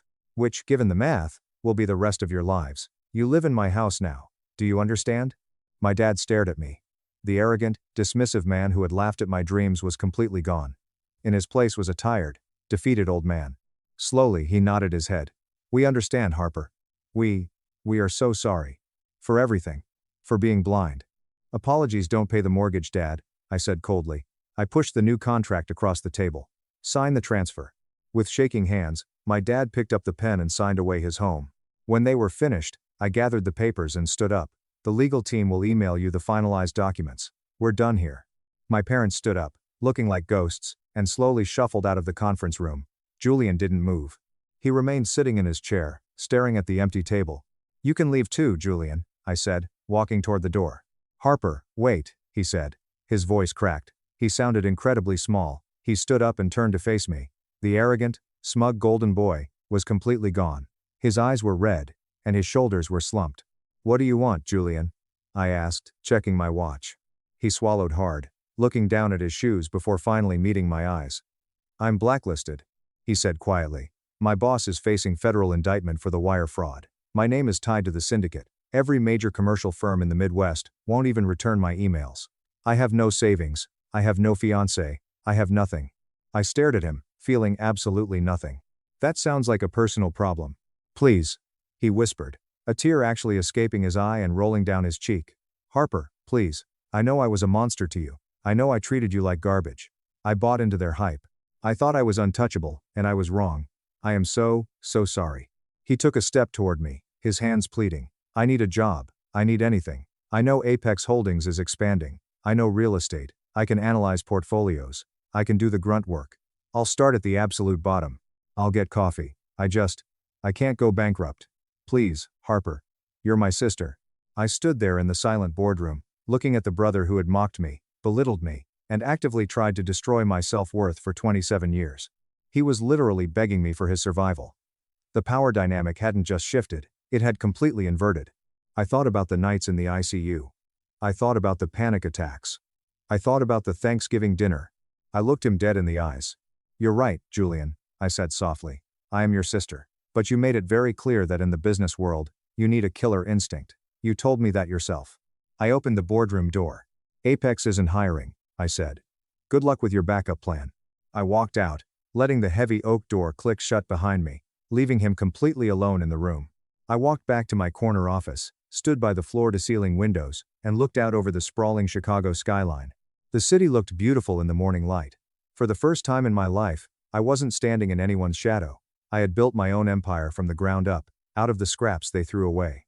They gambled everything on the golden child, and they lost.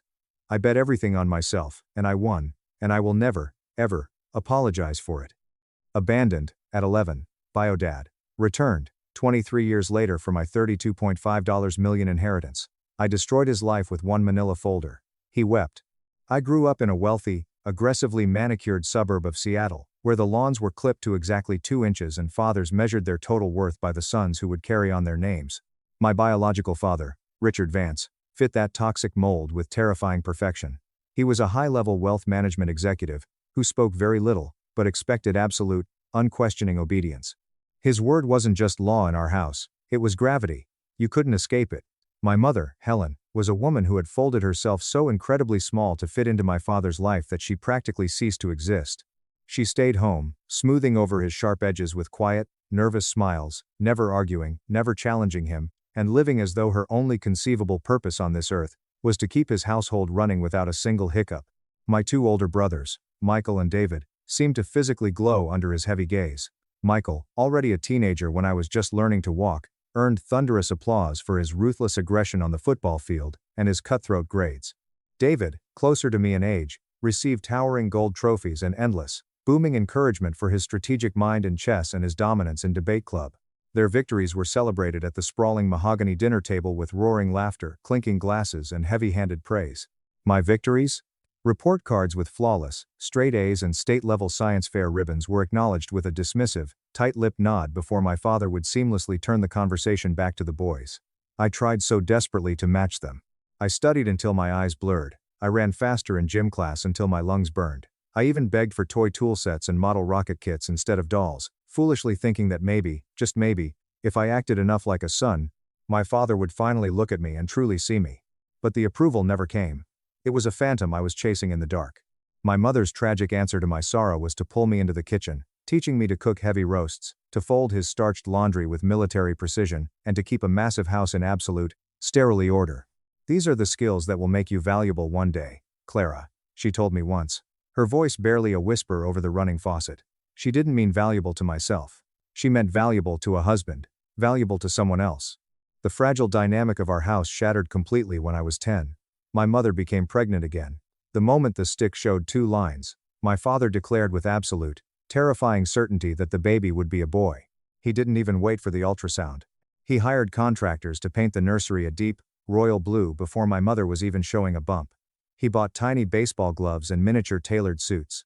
And when my little brother, Leo, was finally born, my father treated the infant as undeniable proof of his own divine destiny. He posed for hundreds of glossy photographs, passed out expensive imported cigars to his golf buddies, and openly called this red-faced infant the family's true future. I was 11 years old by then. I was old enough to understand the shifting atmospheric pressure in the house. I was old enough to realize that I had officially become unnecessary. The morning they finally told me, the sky over Seattle was a bruised, damp gray, the kind of bitter, biting weather that usually meant thick wool blankets and hot chocolate by the fireplace. Instead, my father cleared his throat over a breakfast of dry toast and black coffee, and announced in a voice devoid of any human emotion that I would soon be living with a better-suited family. He spoke as if he were finalizing a mundane portfolio transfer at the bank, not actively discarding his only daughter. My mother sat frozen beside him, her dull eyes lowered to her porcelain plate, her trembling fingers violently twisting the hem of her floral apron. At first, my young mind couldn't process the sheer cruelty of it. I thought it was a temporary punishment. I thought that maybe if I dropped to my knees and apologized for not being enough, for being too loud, too quiet, too curious, too much of a girl, they would change their minds. I promised to clean the gutters, to never ask for a single toy again, to sleep in the unfinished basement so I wouldn't take up space. But their terrifying calmness left absolutely no room for negotiation. My father looked at his gold Rolex and gave me exactly until noon to pack. 1. Suitcase, he commanded, his voice like cracking ice. Only what is strictly essential. We are leaving at 12:30. I walked up the sweeping staircase to my room in a suffocating daze, staring at the pale yellow walls that had never truly felt like mine. I opened my massive closet and stared at the neat rows of frilly dresses I hated, the pristine school sweaters, the expensive shoes that pinched my toes. What was essential when your entire life was being erased? I mechanically folded 3 changes of clothes, slid in the battered paperback books I had read until their spines were splitting, and tucked my worn, one-eyed stuffed bear into the dark corner of the luggage.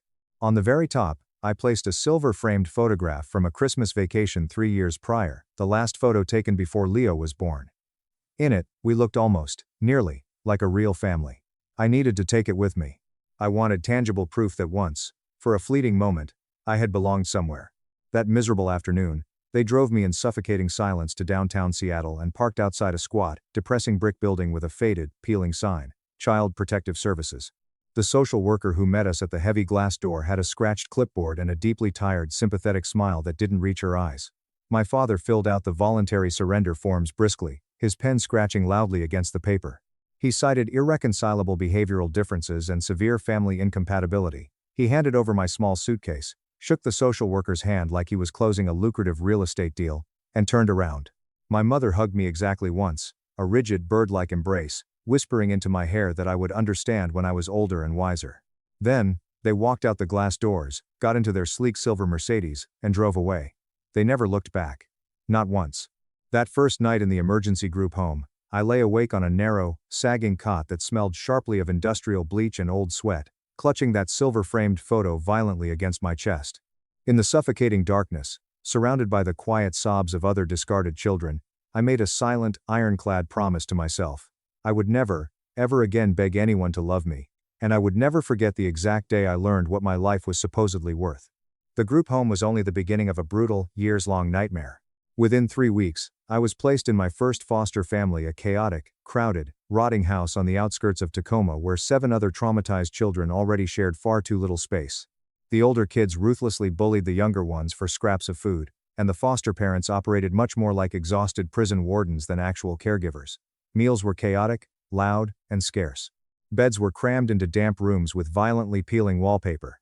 I quickly learned the ultimate survival tactic: to keep my head down, to stay absolutely silent, and to vanish entirely into the background where no one could single me out for abuse. When that nightmare placement inevitably collapsed under the weight of a state investigation, I was shipped to a wealthy, childless couple in their late 40s who spoke incredibly gently at first. They called me sweetheart, bought me expensive new shoes, and gave me my own room. For exactly 3 weeks, I foolishly thought maybe this was what a real family was supposed to feel like. Warm dinners, questions about my school day, a soft, inviting atmosphere. But by the second month, their thin patience evaporated. They didn't want a traumatized preteen with deep emotional scars.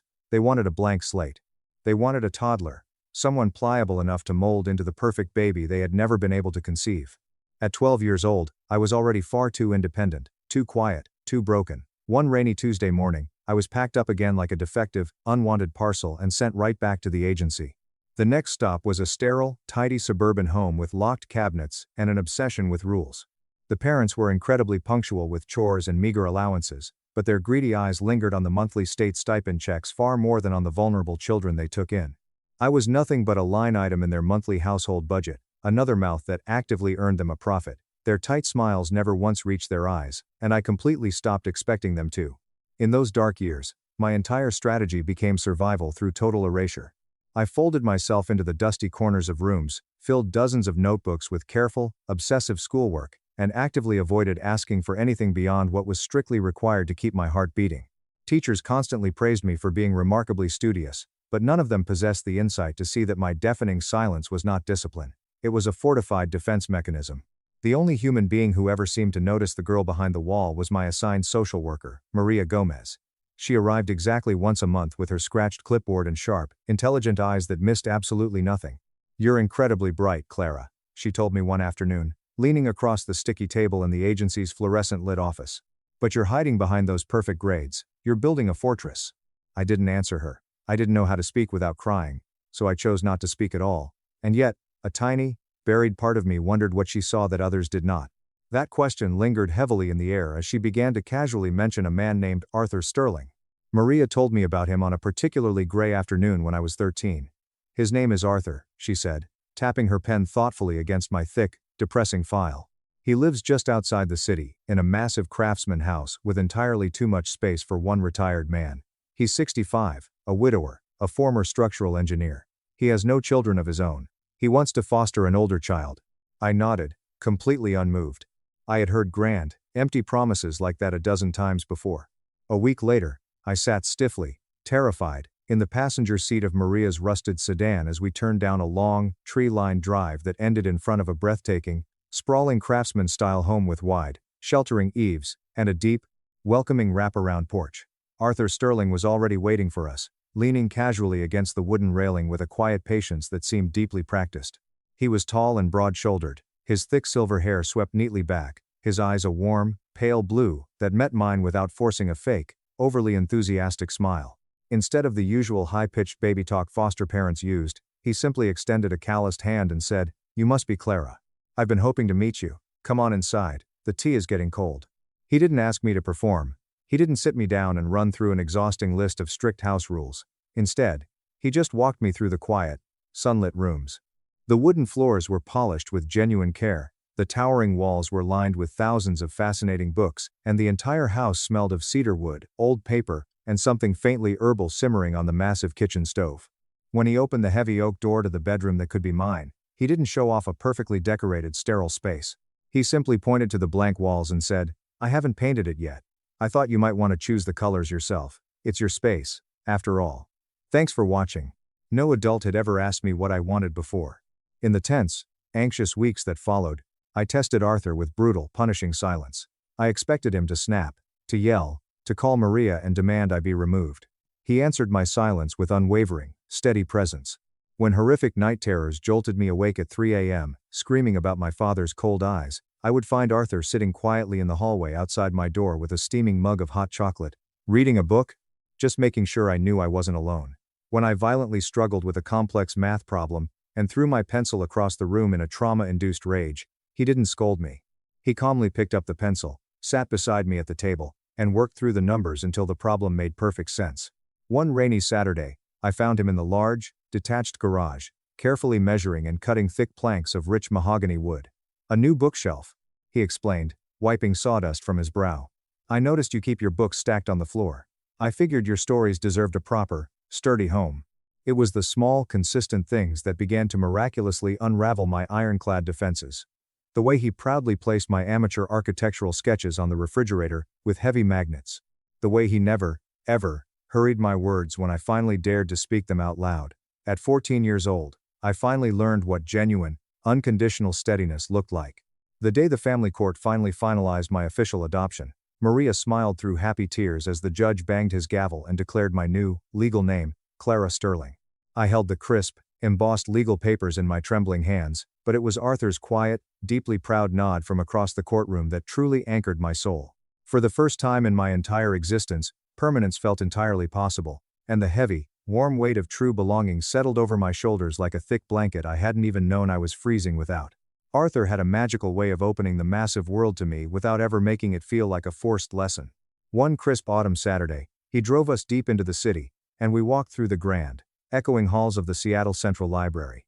He pointed out the aggressive, geometric lines of the steel staircases, the delicate balance of the massive glass windows, the brilliant way natural light seemed to deliberately follow us from room to room. "Architecture, Clara," he told me, his voice echoing slightly in the vast space, "isn't just about throwing up walls and roofs. It's about deliberately shaping how people feel inside a space. It's about making them feel safe."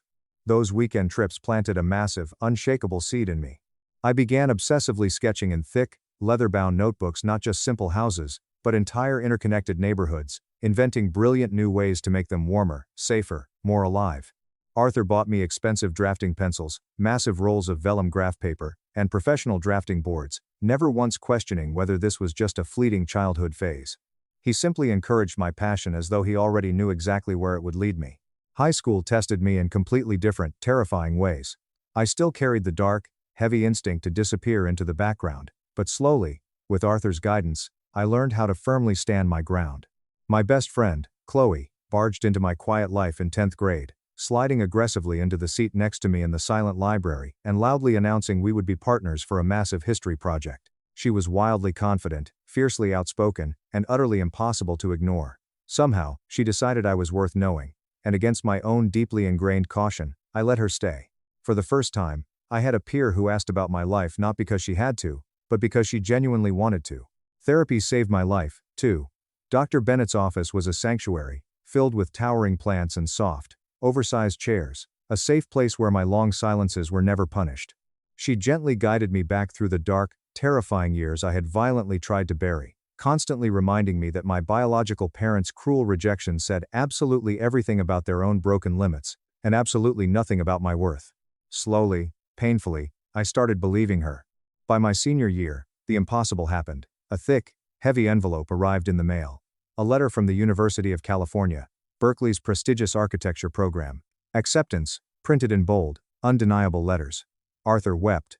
He actually wept. He framed the letter in solid oak and hung it dead center in the living room, proudly telling the mailman, the grocery clerk, and anyone who visited that his brilliant daughter was headed to California to build the future. By my early 30s, I had fully found my rhythm in the world. I was back in Seattle, and my ambitious designs were no longer just messy sketches in old notebooks. They were massive physical structures standing tall across the Pacific Northwest, innovative community centers with soaring walls of reinforced glass, domestic violence shelters designed to feel like luxury retreats, and affordable housing complexes with lush, green courtyards where broken neighbors could gather and heal. Prestigious awards came flooding in. Massive feature articles in local and national architectural papers were published. I received lucrative invitations to speak at massive industry conferences. Yet, every single achievement felt hollow and incomplete, unless I could share it with Arthur. He remained my absolute anchor, always sitting in the very front row at my grand openings, his pride radiating from him, steady and quiet. It was during one of those massive ribbon-cutting celebrations that I first noticed the terrifying change. He clapped for me, but his strong, calloused hands trembled violently. Later that night, at a celebratory dinner, he just pushed his expensive steak around his plate, his usually robust appetite completely gone. When I anxiously asked if he was okay, he brushed it off with a gentle, self-deprecating joke about old age finally catching up to his stubborn bones. 3 weeks later, the horrific truth arrived like a thunderclap that shattered my entire universe. Stage 4 pancreatic cancer. It had already spread to his liver. The terminal diagnosis shattered me into a million pieces, but Arthur seemed almost peacefully calm. "We can't choose the length of the road we walk, Clara," he said softly, holding my trembling hand in the sterile white glare of the oncologist's office. "We can only choose how we walk it." He absolutely refused aggressive, agonizing chemotherapy treatments that would only steal what little, precious quality time he had left. Instead, he chose to go home, and I chose to completely halt my booming career to be his full-time caretaker. Our beautiful, sprawling craftsman house became a quiet place of measured, precious days. Mornings were strictly filled with complex medication schedules, managing his pain, and sipping Earl Grey tea in the bright sunroom. Afternoons, we revisited massive, dusty photo albums, his raspy voice weaving the stories of his past into something tangible I could carry forward. In the dark evenings, when the brutal cancer pain pressed the hardest against his fading body, I sat closely beside his bed and read his favorite books aloud. My steady voice filling the silence that had once terrified me as an abandoned child, but now felt like a thick shield of protection. Even as his physical body rapidly weakened, his brilliant mind remained razor-sharp. He constantly asked about my paused architectural projects, fiercely urged me to keep building, and constantly reminded me that my work mattered to the world.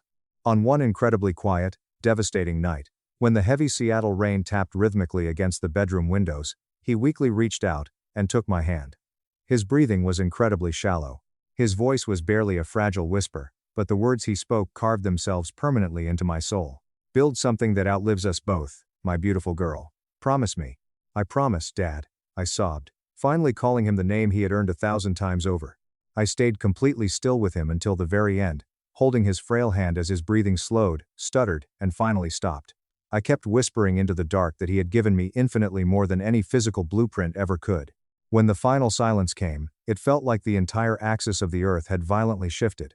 Yet, buried deep beneath the crushing, suffocating grief, was a steady, undeniable pulse of resolve. The beginning of a massive promise I would have to keep. The agonizing weeks after Arthur's passing blurred together in a dark haze of tearful condolences, funeral arrangements, and endless legal paperwork. I moved through it all as if I were swimming underwater, every single step slowed by the heavy weight of grief. When Arthur's estate lawyer finally called me to his downtown office, I expected little more than standard formalities. I knew I would inherit his beautiful house, his modest savings account, and perhaps a few personal, sentimental belongings. What I absolutely did not expect was the staggering, impossible number written in bold black ink across the final page of his will and trust documents. Arthur had left absolutely everything to me. His home, his massive hidden investment portfolios, the massive compounding remnants of the highly successful engineering firm he had quietly sold decades before I even met him. Altogether, the estate amounted to exactly $32.5 million. For a long, dizzying moment, I just stared at the astronomical figure on the crisp paper, completely unable to reconcile it with the humble man who strictly preferred wearing faded flannel shirts, old gardening gloves, and driving a 10-year-old Subaru. He had never, ever lived lavishly. His greatest joys had been found in used books, quiet home-cooked dinners, and my company. To suddenly learn he had secretly carried this kind of immense, generational wealth, all along made me realize how little I had ever understood the sheer, massive scale of his sacrifices. He had quietly saved, aggressively invested, and fiercely protected his fortune for decades, and now, he was entrusting the entire empire to me. Unfortunately, immense wealth attracts vultures, and news of that magnitude travels incredibly fast. Within days, local business papers and online blogs ran the sensational story. Local architect inherits massive sterling fortune. My face, pulled without permission from my firm's website, appeared beside flashy headlines I never asked for, and deeply resented. Colleagues offered stiff, awkward congratulations. Complete strangers treated me like a walking lottery ticket, and old acquaintances suddenly flooded my inbox, loudly hinting at new investment opportunities. At night, I lay awake in the massive, quiet house, the walls feeling so much heavier without Arthur's warm presence. The immense wealth didn't soften the agonizing loss of my father, it sharpened it into a blade. The money felt less like a gift and more like a terrifying, crushing responsibility, a massive weight pressing down on me to prove I was truly worthy of what he had built. I walked through his dusty study one evening, running my fingers along the cracked spines of the books we had once read together. The fortune was his final, greatest lesson. I realized in that quiet moment that Arthur hadn't left me $32.5 million to selfishly spend on luxury cars or vacations. He had left me the ultimate means to keep building, to honor the massive promise I had made at his deathbed. It was exactly then that the heavy brass doorbell rang, its sharp sound cutting violently through the quiet house, pulling me into a dark, twisted chapter I hadn't ever anticipated. 3 months after the flashy headlines had faded, I was finally beginning to find a functional rhythm again. I split my exhausting time between managing my architectural firm and painstakingly sorting through Arthur's massive collection of belongings, boxing what could be donated, and fiercely protecting the pieces that still smelled faintly of his cedar cologne. One rainy Tuesday afternoon, the doorbell rang again. Through the intricate leaded glass of the front door, I saw a man in his late 60s. He was wearing a sharply tailored but slightly outdated suit. He looked deeply worn at the edges, his posture a mix of forced confidence and underlying desperation. When I cautiously opened the door just a crack, the man spoke a name I hadn't heard in 23 years. "Clara, it's me, your father, Richard Vance." All the air violently left my lungs, the world tilted. He looked so much smaller than the terrifying, booming giant I remembered from my childhood. His frame was slouched, his hair was thinning and gray, and his face was lined deeply with years of stress. Yet, the toxic, suffocating arrogance still violently lingered in the exact way he immediately tried to push his way past me into my home. Behind him stood a much younger, slickly dressed man holding a leather briefcase, clearly a lawyer. Richard offered a stiff, heavily rehearsed smile that made my stomach aggressively churn. "I've been desperately looking for you for years, Clara," he lied smoothly, his eyes darting greedily over the expensive details of my entryway. "When I read in the papers about your recent windfall, I knew it was a sign from God. It's finally time to make things right. Family belongs together." I didn't step back. I didn't invite them into my sanctuary. I stood firmly in the doorway, blocking their path, and let him talk on the damp porch. His hollow words tumbled out in a practiced rush about past regrets, forgivable mistakes, and how true family should always forgive and share their blessings. His sleazy lawyer actually cleared his throat and dared to speak of reconciliation, shared legacy, and pooling resources for the Vance family empire. My knuckles turned stark white as my hands tightened around the heavy oak doorframe. As I listened to his pathetic, transparent speech, a chilling realization washed over me. This was not a father feeling genuine remorse for abandoning his 11-year-old daughter to the horrors of the state foster system. This was a calculated, desperate strategy. "Leave your card," I said, my voice completely devoid of emotion, cutting him off mid-sentence. "I will contact you." Before he could argue, I slammed the heavy door in his face and engaged the deadbolt. That exact same night, I called the most ruthless, highly rated private investigator in Seattle. If Richard Vance had magically reappeared after 23 years of absolute, dead silence exactly when I inherited $32 million, I wanted the absolute, unfiltered truth of his current life. A week later, a thick, heavy manila folder landed on my desk. The PI's comprehensive report was a masterpiece of absolute destruction. Richard Vance was completely, utterly ruined. The report detailed a staggering mountain of hidden gambling debts tied to offshore casinos. His massive, pristine suburban house had been aggressively foreclosed on 3 years ago. He had been quietly fired from his prestigious wealth management firm for embezzling client funds to cover his massive losses, barely escaping federal prison through a quiet settlement. My mother, Helen, had finally snapped and divorced him 5 years ago, moving to Ohio and changing her name. And my brothers? The golden sons he had thrown me away to protect? Michael, the oldest, was currently under federal indictment for a massive crypto fraud scheme and had legally severed all ties with Richard to protect his own remaining assets. David, the middle brother, had suffered a massive mental breakdown from Richard's suffocating pressure, dropped out of college, and was currently working as a barista in Portland, completely estranged. And Leo? The precious baby boy whose birth was the direct catalyst for my abandonment? Leo was a 2-3-year Old chronic addict who had totaled 3 of Richard's luxury cars, stolen his remaining retirement funds, and was currently sitting in a county jail awaiting trial for grand theft. The pathetic image was finally complete. This was absolutely not a man returning to mend broken family bonds. This was a starving, desperate parasite aggressively circling the scent of fresh money. And for the very first time since I was a terrified little girl, I felt absolutely zero need to beg for his approval. I held his entire life in my hands. When his sleazy lawyer called me again the next day to aggressively request a formal meeting to discuss asset integration, I immediately agreed. But I didn't agree to reconcile. I agreed to completely destroy him. We met on a gloomy Thursday morning in the massive, polished, glass-walled conference room at my own estate lawyer's high-rise office in downtown Seattle. Richard arrived 15 minutes late, loudly swaggering into the room as if the strategic delay were meant to firmly establish his dominance and importance. His lawyer confidently sat down his worn leather briefcase, and Richard leaned far back in his plush leather chair, steepling his fingers with the smug, sickening air of a man completely convinced he held the upper hand over his naive little girl. "You've clearly done quite well for yourself, Clara," Richard began, his voice carrying the exact same sharp, condescending edge I vividly remembered from my childhood. "But at the end of the day, blood counts for everything. That fortune you stumbled into is fundamentally part of the Vance family legacy, whether you want to admit it or not. I am prepared to offer you a position on the board of my new investment firm, in exchange for a 50% capital injection from your trust." I sat in complete, deafening silence.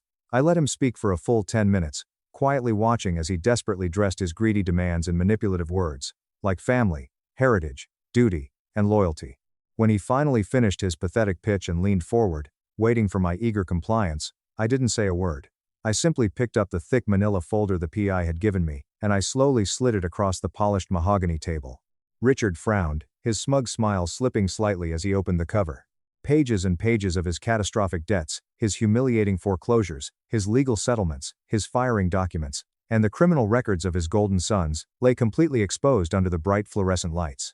I watched the exact moment his entire world crumbled. The color violently drained from his face, leaving him a sickening, pale gray.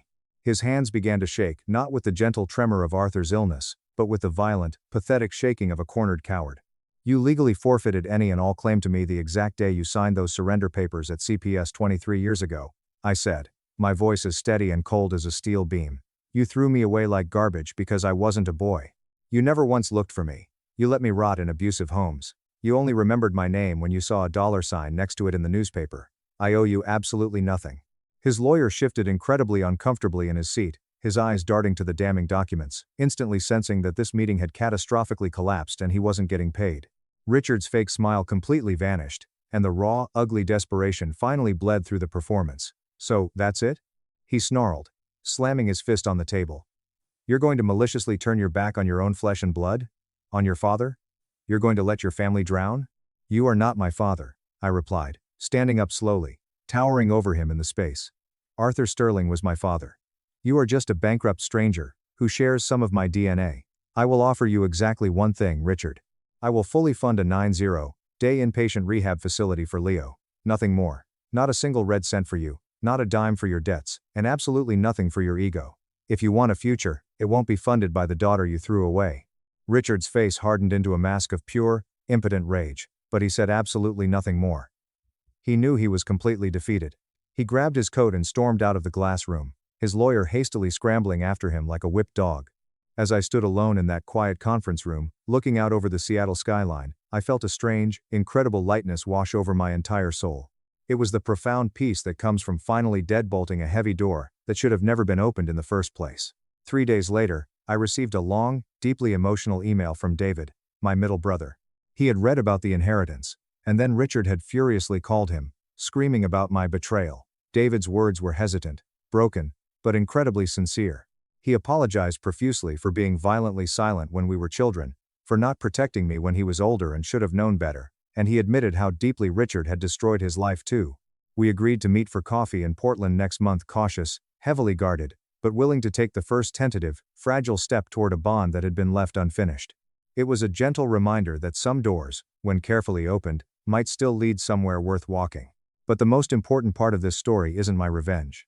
The greatest idea came to me slowly at first, like a seed pressing through dark soil. With my incredible father Arthur gone, and the massive $32.5 million inheritance sitting heavier than I could ever carry alone, I knew the money had to mean vastly more than just lifelong financial stability for me. It had to be physically transformed into something monumental that would permanently honor the incredible man who had actively chosen me when my own blood had thrown me away. That is exactly how the Sterling Foundation for Foster Futures was born. Using my architectural firm and Arthur's massive fortune, we bought a massive plot of land in Seattle and built our very first flagship project. It wasn't just a building, it was a sanctuary. We designed and constructed 50 stunning, light-filled units of premium, fully funded housing specifically for young adults who are aging out of the brutal foster care system. The complex features a massive, state-of-the-art community center downstairs, a fully stocked library, a career training hub, and free, on-site trauma counseling services. I walked through the empty, echoing halls the night before the grand opening, running my hands lovingly along the freshly painted walls, deeply remembering the terrifying nights I had spent shivering in those dark group homes, desperate for permanence. Now, right here in the city that broke me, stood a massive, beautiful place specifically designed to give others the exact belonging I had once been so cruelly denied. The day of the official ribbon cutting, the Seattle sky was brilliantly, impossibly clear. I stood at the wooden podium with the press gathered, my name still relatively new to them, but my life's mission already burning violently alive inside my chest. I spoke passionately of Arthur Sterling. I spoke of the beautiful, safe life he had painstakingly built for me, and of the unbreakable promise I had made on his deathbed to carry his light forward into the dark. Family is absolutely not defined by blood. I told the massive crowd, my voice booming, steady and clear over the microphones. Blood is an accident of biology. Family is defined by choice, by unwavering commitment, and by unconditional love. And when we actively choose to protect each other, we build something infinitely stronger than any biological inheritance. We build a future.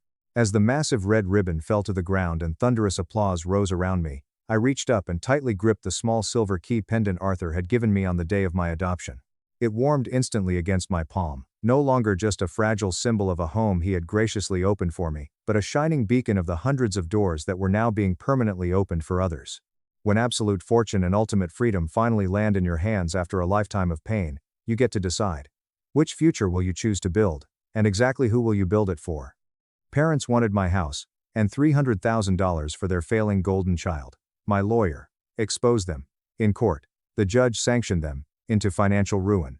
Simply due to the fact that my older brother was unsuccessful in life and I was not, my parents filed a lawsuit against me for $300,000 and the deed to my house. As a result, I obtained the services of a lawyer who is a shark, brought them before the court, brought their bias for their golden children to the attention of the public, and watched as a judge sentenced them to complete and utter financial destruction. There was nothing out of the ordinary about the Tuesday afternoon when I had just returned home from the hardware shop. I had just moved into my new home, and was 22 years old when I decided to spend my day off fixing some drywall anchors that were not functioning properly in the guest bedroom. Despite the fact that it was a large work in progress and needing a lot of work, the place was mine. A quarter of a year ago, I had purchased it with the money that I had been diligently saving ever since I was 15 years old. At the same time that I was setting down my tool bag, the doorbell rang. I opened it to discover a man who appeared to be bored and was wearing a jacket. His question was, "Liam Vance?" I gave a slight nod. It was a large packet made of manila that he thrust into my chest. "You've been served." Even though he had just detonated a nuclear bomb on my front doorstep, he turned around and walked back to his sedan as if nothing had happened. There I was, stuck in place, clutching the packet in my hand. It possessed a weight that was menacing and official seeming at the same time. Despite the fact that my heart was pounding against my ribs, I slowly tore it open. Liam Vance is going up against Arthur and Helen Vance. My parents filed a lawsuit against me. The first page was read by me. Next comes the second. After that, I leaned against the doorframe and read both of them once again since my brain was completely unwilling to digest the contents. The assertions were completely, utterly insane. Interfering with a potential economic gain constitutes tortious interference. Enrichment that is not just. This is fraud. A violation of the obligations to one's family. In other words, they were suing me because I was successful, whereas my older brother, Connor, was a complete and utter failure. The claims are written in a manner that is reminiscent of a work of fiction that is based on delusions. For the purpose of obtaining unjust financial benefits, the defendant, Liam Vance, purposefully altered the dynamics of his family. There was a direct correlation between the defendant's failure to provide his brother, Connor Vance, with essential business guidance and mentorship and the failure of Connor's business endeavors. A firm was built by the defendant using the family name and reputation, while at the same time he deliberately undermined his brother's efforts to create the same business. Due to the fact that he has fraudulently claimed to have earned the money on his own, The defendant has received financial help from members of his extended family that has not been reported. Not only were they claiming damages in the amount of $300,000, but they also demanded that my house be transferred to Connor immediately as restitution for opportunities stolen. Taking a deep seat on the porch steps, I sat down. The vibrations of my phone began to be felt in my pocket. Oh, it was Mom. As soon as I understood what was going on, I demanded, "What the hell is this? Don't you dare use that tone with me," she yelled, her voice shaking with the visceral, righteous wrath that she had been accustomed to feeling. "You're suing me? Are you out of your minds? You left us no choice, Liam. You have been incredibly selfish and cruel to your brother."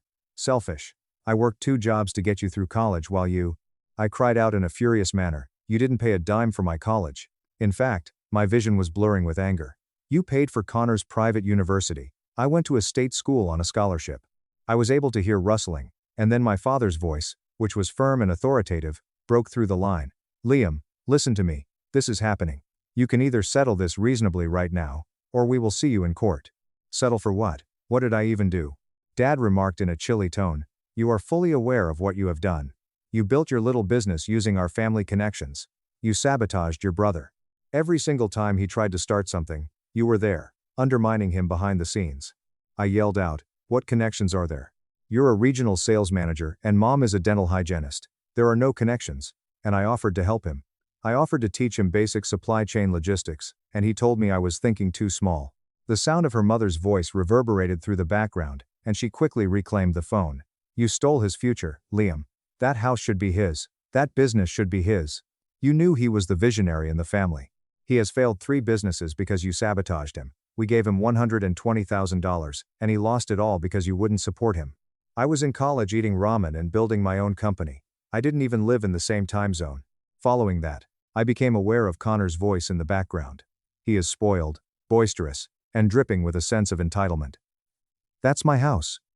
I should be living there. He stole my life." Putting my hands on my temples and pressing the heels of my hands into them, I closed my eyes. "Connor, you are 26 years old. You live in Mom and Dad's basement." "I didn't steal anything. I built something," Connor yelled out in such a loud voice that the phone speaker was distorted. "With the assistance of our family. Aunt Beatrice gave you money.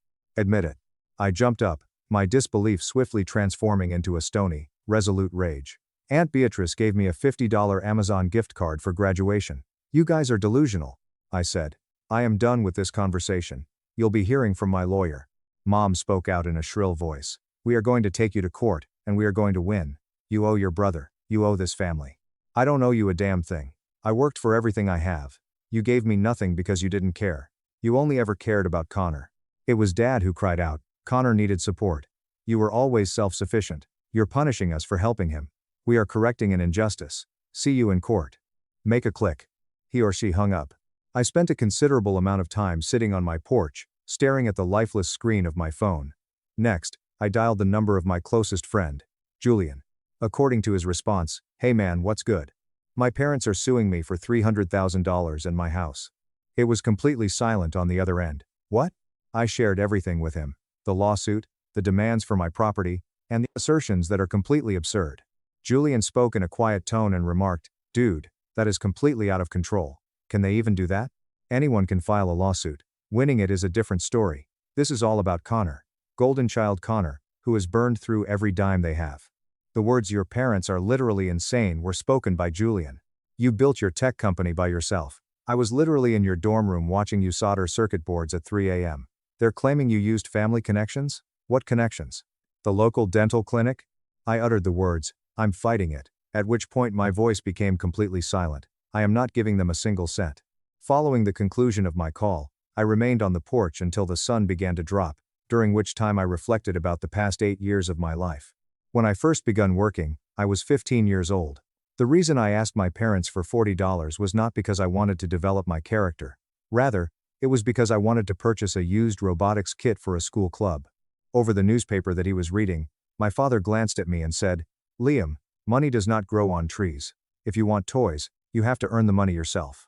In the same week, they provided Connor with $800 so that he could participate in a teen leadership and entrepreneurship retreat that was held in the Highlands. Because he did not attend the lectures, he was discovered smoking marijuana in the woods. On that Saturday, I began cutting lawns for a fee of $15 per yard. I was able to save $1,200 by the time the summer came to a close. A PlayStation and an insane amount of takeout were the two things that Connor purchased with his $800. My birthday was celebrated by my parents with the purchase of a reconditioned bicycle from a pawn shop. I turned 16 at the time. The price was $80. My heartfelt gratitude stemmed from the fact that they kept their memory intact. Connor's 16th birthday came 2 months after that. It was a Jeep Wrangler that cost $40,000. Connor's father said to me, "Connor needs reliable transportation for his networking opportunities," when I inquired about the significant disparity. Because Connor did not network. During his junior year, he spent his time driving the Jeep to fraternity parties and wrapping it around a telephone pole. To replace it, they went out and purchased a used Honda Civic for him right away. The money I saved by repairing laptops allowed me to purchase my own Toyota Corolla, which was 15 years old, for the price of $2,500.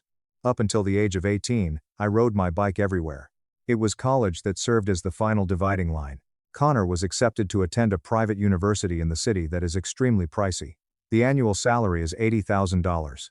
The best business school in the state, Mom said to anyone who would listen, who was willing to listen. To celebrate his boundless potential, they threw him a large party with catered food, spent $4,000 on food and a DJ, and gave speeches on his potential. After waiting for 2 years, I was awarded a full academic scholarship to attend a public institution, to the fullest extent. Payment of tuition, housing and board is included. At dinner, I made the announcement. The father continued to chew his steak, then swallowed and replied, "That's good. You've always been self-sufficient." Yes, that was it, not a party, not to be celebrated. The following day, my mother texted me with an emoji of a thumbs up, thumbs up. Upon graduating from high school as the valedictorian, I was presented with a Hallmark card that included a $50 cash. After 4 years of arduous labor, I graduated from college. The college information technology, help desk, freelance web development, and late-night security were the 3 jobs that I worked part-time. The fundamentals were covered by my scholarship, but I really needed some money. In addition to full-time engineering classes, I worked a total of 35 hours every week. I finished with a grade point average of 3.9, a savings account of $25,000, and virtually no debt. My parents had co-signed a total of $250,000 worth of student loans for Connor, who graduated from his private institution with a grade point average of 2.3, a minor in communications, and a scholarship. It was because the job market is intimidated by true innovators, as Mom put it, that he relocated back into their basement. In the meantime, I was constructing while he was sleeping until midday. When I was 20 years old, I launched an online business that specialized in the production and sale of 3D printed ergonomic technology equipment. These accessories included specialized keyboards, monitor mounts, and drafting stands. I began with $3,000 of my own money. Revenue for the first year was $55,000, $220,000 for the second year. Despite working 8-hour days, I made sure to reinvest every single dime. During this time, Connor began cultivating his empires. The craft brewery would come in first. They gave him $60,000. In addition to renting a warehouse and purchasing high-end steel fermenters, he also spent $15,000 on a marketing agency to create a stylish logo for his company. Neither liquor licenses nor zoning rules nor health codes were ever something he bothered to investigate. It was before he had even brewed a single drop when the city shut him down. It was decided to sell the equipment for scrap. After that came the Forex crypto trading, $40,000. He received it from my parents. A number of alpha male podcast gurus were watched by him. He believed that he was a wolf of Wall Street. He purchased high during a panic. He sold low after a crash. And he lost every single cent in his portfolio in just 5 weeks. Dad said, "The market is rigged against outsiders." And he was right. At long last, we came to the life coaching and consulting company. $35,000 was given to him by my parents. Connor rented a beautiful office space in the heart of the city for a monthly fee of $4,000, purchased a desk made of mahogany, and referred to himself as a disruptive synergy strategist. He had no clients, no business plan, and no prior experience in life. After only 4 months, he gave up. By the time I turned 22, my company had reached an annual revenue of $400,000 and a net profit of $85,000 within the same time period. I was able to locate a property that needed some work and purchased it for $175,000, put down a cash deposit of $35,000, and then spent my weekends taking out walls and installing laminate flooring. Simply put, my folks came to visit me once. When my father looked at my newly installed kitchen cabinets, he scowled and stated, "It would be nice to get lucky with the market timing." Do not offer congratulations. We are not proud of you at all. Simply put, luck. In addition to that, they were suing me. After going inside, I opened my laptop and immediately began conducting research on attorneys. I discovered a company called Sterling and Vance No Related, which specialized in providing vigorous defense against civil lawsuit that was deemed to be frivolous. It was legendary how they reviewed things. It is Mr. Sterling not only prevailed in my case, but he also caused the plaintiff to feel regret from the moment they were born. Just right. To leave a thorough message, I contacted the 24-hour number and left a message. Next morning, at precisely 8 o'clock in the morning, my phone called. Liam, this is Marcus Sterling. I got your message. Walk me through the timeline. I shared everything with him. This is the golden child dynamic. Cash in the amount of $135,000 that they gave to Connor, the $250, 0 inches loans, that were co-signed. The whole amount of $0 that I was given. The lawsuit's completely ludicrous allegations. The only time Sterling interrupted was once. He let out a low whistle when I had finally completed what I was doing. Liam, I have been practicing law for 25 years. This is easily in the top 3 most frivolous, baseless, maliciously filed lawsuits I have ever seen. Can they win? Absolutely not. Their claims violate basic legal reality. As a result, I inquired, so we just get it dismissed? We could, Sterling said in a seamless manner. But let me ask you a question. Do you want to just swat them away like a fly? Or do you want to break their financial back and make a statement they will never forget? What kind of statement? A countersuit. Abuse of process. Malicious prosecution. Intentional infliction of emotional distress. We demand they cover 100% of your legal fees and seek punitive sanctions. We make this so incredibly painful and expensive that they will never dare speak your name in a legal setting again. Not only did I think about my father referring to my efforts as luck, but I also thought about my mother yelling that I had stolen Connor's promising future. Destroy them, I informed them. Excellent, Sterling offered in response. I need every tax return, every bank statement, every business formation document, and a timeline of every dollar your parents gave your brother. We are going to bury them in their own hypocrisy. 48 hours later, I sat down and put together a dossier that was 50 pages long. I was able to retrieve previous text conversations, bank documents, and Facebook posts through which my parents boasted in public about their involvement in funding Connor's businesses. All of it was delivered to Sterling. After a period of 2 weeks, the countersuit was finally submitted and served. When I used my phone, it almost melted. Mom's phone calls were missed 22 times. 5. From your father. Connor sent me 10 texts, in which he referred to me as a greedy psychopath. One of the voicemails was played for me. She was crying uncontrollably, and it was Mom. How could you do this to your own flesh and blood? We are your parents. You are countersuing us? This is elder abuse. We are calling the police. It was the year when they turned 59. It was not abuse of an elderly person. All of their phone numbers were blacklisted. A bloodbath was the discovery phase of the process. All of my parents' bank records were compelled to be produced by Sterling. In spite of their resistance, the judge ordered them to comply. The papers demonstrated that they had emptied their retirement assets and took out a second mortgage on their home in order to finance Connor's failures. This was exactly what I had suspected previously. That was followed by the depositions. We were in a conference room at Sterling's office that was beautifully designed and had glass walls. As they entered, my parents appeared to be both enraged and fatigued. It appeared as though their attorney, a man named Higgins who appeared to be sweating and anxious, was the one who was walking to his own death. A wrinkled suit was worn by Connor as he followed behind them, and he glared at me. Totally unmoved, I sat down next to Sterling and remained there. First, Sterling forced my mother to resign. He has clinical skills. Mrs. Vance, how much capital did you provide your son Connor for his brewery venture? She murmured, $60,000, while she waited. And how much did you provide your son Liam for his tech business? Nothing. He didn't ask. I see. And how much did you provide Connor for his cryptocurrency trading? $40,000. And for Liam? Nothing. Mrs. Vance, your lawsuit claims Liam actively sabotaged Connor's businesses. Can you provide one single piece of documentary evidence, an email, a text, a witness showing Liam interfering with the brewery? Mom's cheeks was flushed scarlet as she crossed her arms crosswise. Liam refused to help him. Family is supposed to help family. By withholding his expertise, he sabotaged Connor. In fact, Sterling flashed a smile. The smile was absolutely horrifying. Mrs. Vance, is Liam legally obligated to work for his brother for free? It's a moral obligation. I asked about a legal obligation, Mrs. Vance. She hushed. No, she said. With that, Sterling moved on to Dad. It took him approximately 10 minutes to bring down Dad's pride by compelling him to declare on record that he had never once visited my firm, never looked at my financials, and had no evidence of any undisclosed family connections backing my company. He did this by getting him to admit that he had never visited my business. Following then, it was Connor's time. While Connor was sitting in the chair, he exuded an aura of unwarranted superiority.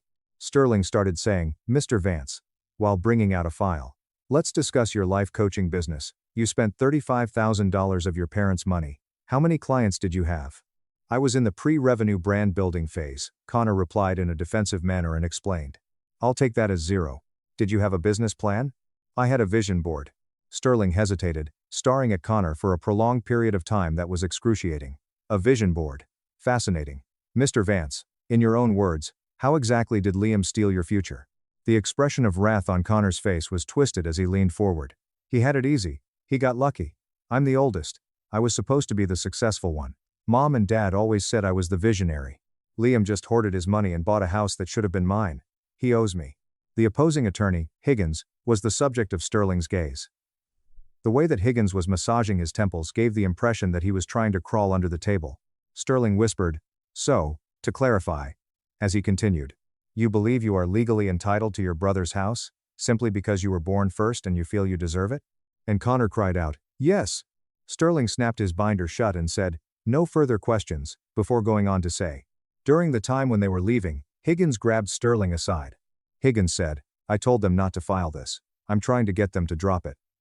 I was unable to be present for the entirety of the conversation. Nevertheless, I did hear him say this. Higgins made a formal offer of a settlement the following day, which said that they would drop their case if I dropped my countersuit, and that we would all walk away from the situation." "Unquestionably not," I responded to Sterling. "They dragged my name through the mud. They tried to steal my house. I won a judgment on the record. After a period of 4 months, the date of the trial finally arrived. The navy suit that I wore was fitted. As I entered the courtroom, I was overcome with an odd feeling of complete and utter disconnection. These individuals who were sitting on the other side of the aisle were no longer members of my family. It turned out that they were merely nasty strangers who were desperate and had attempted to ruin my life. Judge Wallace was a woman in her 60s who was known for her no-nonsense demeanor, and appeared to have a very poor tolerance for fools. Before we ever sat down, she had gone over all of the financial records and transcripts of the depositions. Judge Wallace groaned and looked over her glasses at the attorney representing my parents. "All right, let's get this over with, she said. "Mr. Higgins, I have read your complaint. I have read the discovery documents. I am struggling to understand why you allowed your clients to file this absolute fiction in my courtroom." Higgins stood up, his sweat pouring over his face. "Your Honor, the plaintiffs firmly believe that familial duty." Interrupting the conversation, Judge Wallace said, "Stop right there," with a voice that was as sharp as a whip. "Familial duty is not a recognized legal tort in this state. Your clients gave their oldest son roughly $350,000, which he promptly squandered on a vision board and crypto scams. They gave their youngest son nothing. The youngest son built a successful business and bought a house. Now, your clients want the youngest son to pay for the oldest son's incompetence. Is that the crux of your argument?" "Your Honor, it's more nuanced." She slapped her hand down on the desk and said, "It is not nuanced, Mr. Higgins. It is extortion." Judge Wallace said this immediately. My mother and father were the focus of her gaze. Mom had a light complexion. His appearance suggested that he was likely to become ill. The floor was the focus of Connor's attention. "According to the judge, Mr. and Mrs. Vance," she said in a tone that was dripping with hatred, "you should be ashamed of yourselves. You have weaponized the legal system to punish a young man for the crime of being responsible. You failed as parents to set boundaries with your oldest son, and now you are trying to make your youngest son pay for your catastrophic financial mistakes. This lawsuit is baseless, frivolous, and maliciously filed." There was a bend toward Sterling. "Counselor, you filed a countersuit for abuse of process and legal fees?" "Yes, Your Honor," Sterling answered with a suave tone. "We are seeking $22,500 in attorney fees, plus punitive sanctions." "Granted," Judge Wallace said in instantaneous response. "I am dismissing the plaintiff's original lawsuit with prejudice. I am ruling in favor of the defendant's countersuit. The plaintiffs are hereby ordered to pay $22,500 in legal fees to the defendant. Furthermore, I am sanctioning the plaintiffs an additional $7,500 payable to the court for wasting judicial resources. You have 30 days to pay, or your wages will be garnished." The gavel was pounded by her. "We are adjourned." It was completely silence in the courtroom. This was followed by a loud and sobbing sob from Mom. Dad hid his face in his hands all the while. Connor jumped to his feet, kicked his chair, and rushed out of the courtroom while yelling profanities about how the system was rigged. After getting to my feet, I buttoned my jacket, shook Sterling's hand, and then walked out of the room without giving them a second glance. It was the first time in my entire life that I had ever experienced the sweetness of the air outside the courthouse. It was a biblical kind of fallout. The verdict of $30,000 was beyond my parents' financial means. By that point, they had already used up all of their savings and used up the maximum amount of equity on their home for Connor. The official filing for bankruptcy under Chapter 11 occurred 2 months after the conclusion of the trial. They were forced to sell their home by the bank. They were forced to relocate to a claustrophobic flat on the slums of the city, which had just 2 bedrooms. As a result of Connor's financial support and the people who enabled him, he was compelled to find employment at a large-scale hardware store. When the trial was announced, the extended family was informed. On Facebook, Mom attempted to publish a status that was ambiguous and reminiscent of a victim card, stating that money changes people and destroys families. She was publicly eviscerated by my Aunt Beatrice, who is my father's sister, in the comments section. As a result of you and Arthur blowing your retirement savings on Connor's fantasies, Helen, you filed a lawsuit against your son, who is 22 years old. You made an attempt to take Liam's residence. You are a source of shame. Please do not get in touch with me further. When I received a knock at the door a week later, I was in my garage workshop, packing orders. I was in the middle of the process. It turned out to be Connor. He had a terrible appearance. His hair was scruffy, he had lost weight, and he was dressed in the uniform that he wore to work at the hardware shop. Liam, he murmured, his voice trembling slightly. Please. I need help. Mom and Dad are broke. We're living in a roach-infested apartment. I can't pay my car note. Please, man. You won. You proved your point. Help us. It was my older brother that I stared at. The person who was able to acquire the $40,000 Jeep. The individual who received the $80,000 education. Whoever it was that demanded my house while he was sitting in a deposition. Connor, I said in a composed manner. You didn't come here because you're sorry. You came here because you're out of money. You made your choices. Mom and Dad made theirs. Now you get to live with the consequences. Welcome to the real world. I closed the door and shut it right in front of his face. Not a single emotion came over me. There is no guilt. There is no regret. There is just tranquility. Move forward in time by 3 years. This is my 25th year. It was a boom for my company. The previous year, we reached a revenue of $750,000. A total of 3 full-time employees were hired. Operations were relocated from my garage to a commercial warehouse, and my home underwent a period of extensive renovation. Chloe, an incredible woman who operates her own digital marketing agency, was another person I had the pleasure of meeting. All of a sudden, we became engaged. A day had passed since I had shut the door in Connor's face, and I had not communicated with either my parents or my brother. After that, a few months ago, I received a letter that was written by hand in the mail. His father had sent it. You, Liam. I am not anticipating a response from you on this. I have no idea if you will even bother to read it, but I have to put it in writing. We both made a mistake, your mother and I. About everything, we were completely wrong. Over the course of 20 years, we have been telling you that you do not require assistance because you are self-sufficient. The reality is that we have been negligent. Connor asked that we devote all of our efforts to him, and we chose to ignore you as a convenient way out. Because it served as a reflection of our complete and utter failure with him, we harbored resentment toward your accomplishment. It is without a doubt the most embarrassing thing I have ever done, to begin with. Please, accept my deepest apologies. You were not the one who broke our family. No, I do not anticipate being forgiven. It was my intention to let you know that you were correct. You, Dad. After reading the letter, I folded it up and placed it in the drawer beneath my desk. I failed to provide a response. However, the cosmos has a peculiar way of bringing to a conclusion. A month later, I was working on my laptop at a neighborhood coffee shop when someone approached my table. I was sitting there when the person approached. It turned out to be Connor. In every way, he appeared to be different. The arrogant arrogance that used to emanate from him had completely vanished, and he was wearing a button-down shirt that was neatly pressed. His posture was straight. Liam, he whispered in their ear. Can I sit down for just 1 minute? I promise I'm not here for money. My hesitation was followed by a nod. He took a seat. I wanted to apologize, Connor replied, staring me in the eye as he told me his intention. Not just for the lawsuit, but for my entire life. I was a delusional, toxic parasite. I spent 26 years thinking the world owed me everything because Mom and Dad treated me like a god. Losing everything, working retail, living in that tiny apartment. It broke me. But I needed to be broken. I've been in intense therapy for 2 years. I'm taking night classes at the community college for accounting. I'm paying mom and dad back $200 a month for the loans. After pausing, he took a deep breath. I'm so incredibly sorry, Liam. You earned everything you have. I tried to steal it, because I was a coward.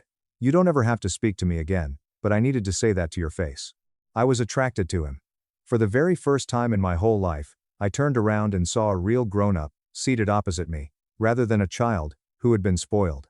The true response I gave was, Connor, I am grateful for that. It takes a lot to admit that. I'm glad you're turning things around. I am, he stated. Getting to his feet, he removed an envelope from his jacket, and positioned it on the table before standing up. This is for you. Take care, Liam. After leaving the coffee shop, he walked out. The envelope was opened by me. I found a certified cashier's check that was made out to me for the amount of $22,500 inside. For the lawsuit, the precise amount of the legal fees that were incurred. Attached was a post-it note that read, "It took me 3 years of saving every penny, but I needed to pay this debt myself. There is nothing that you owe to us." There I was, sitting there, staring at the check, and a huge lump was beginning to grow in my throat. I had been harboring the anger, the bitterness, and the animosity for a number of years. It just kind of vanished into thin air. They had, in fact, acquired knowledge. It became out that the repercussions were effective. I took the check to the bank, cashed it, and then promptly transferred the entire sum of $22,500 to a scholarship fund at a nearby institution that is designated for kids from low-income families who are majoring in engineering.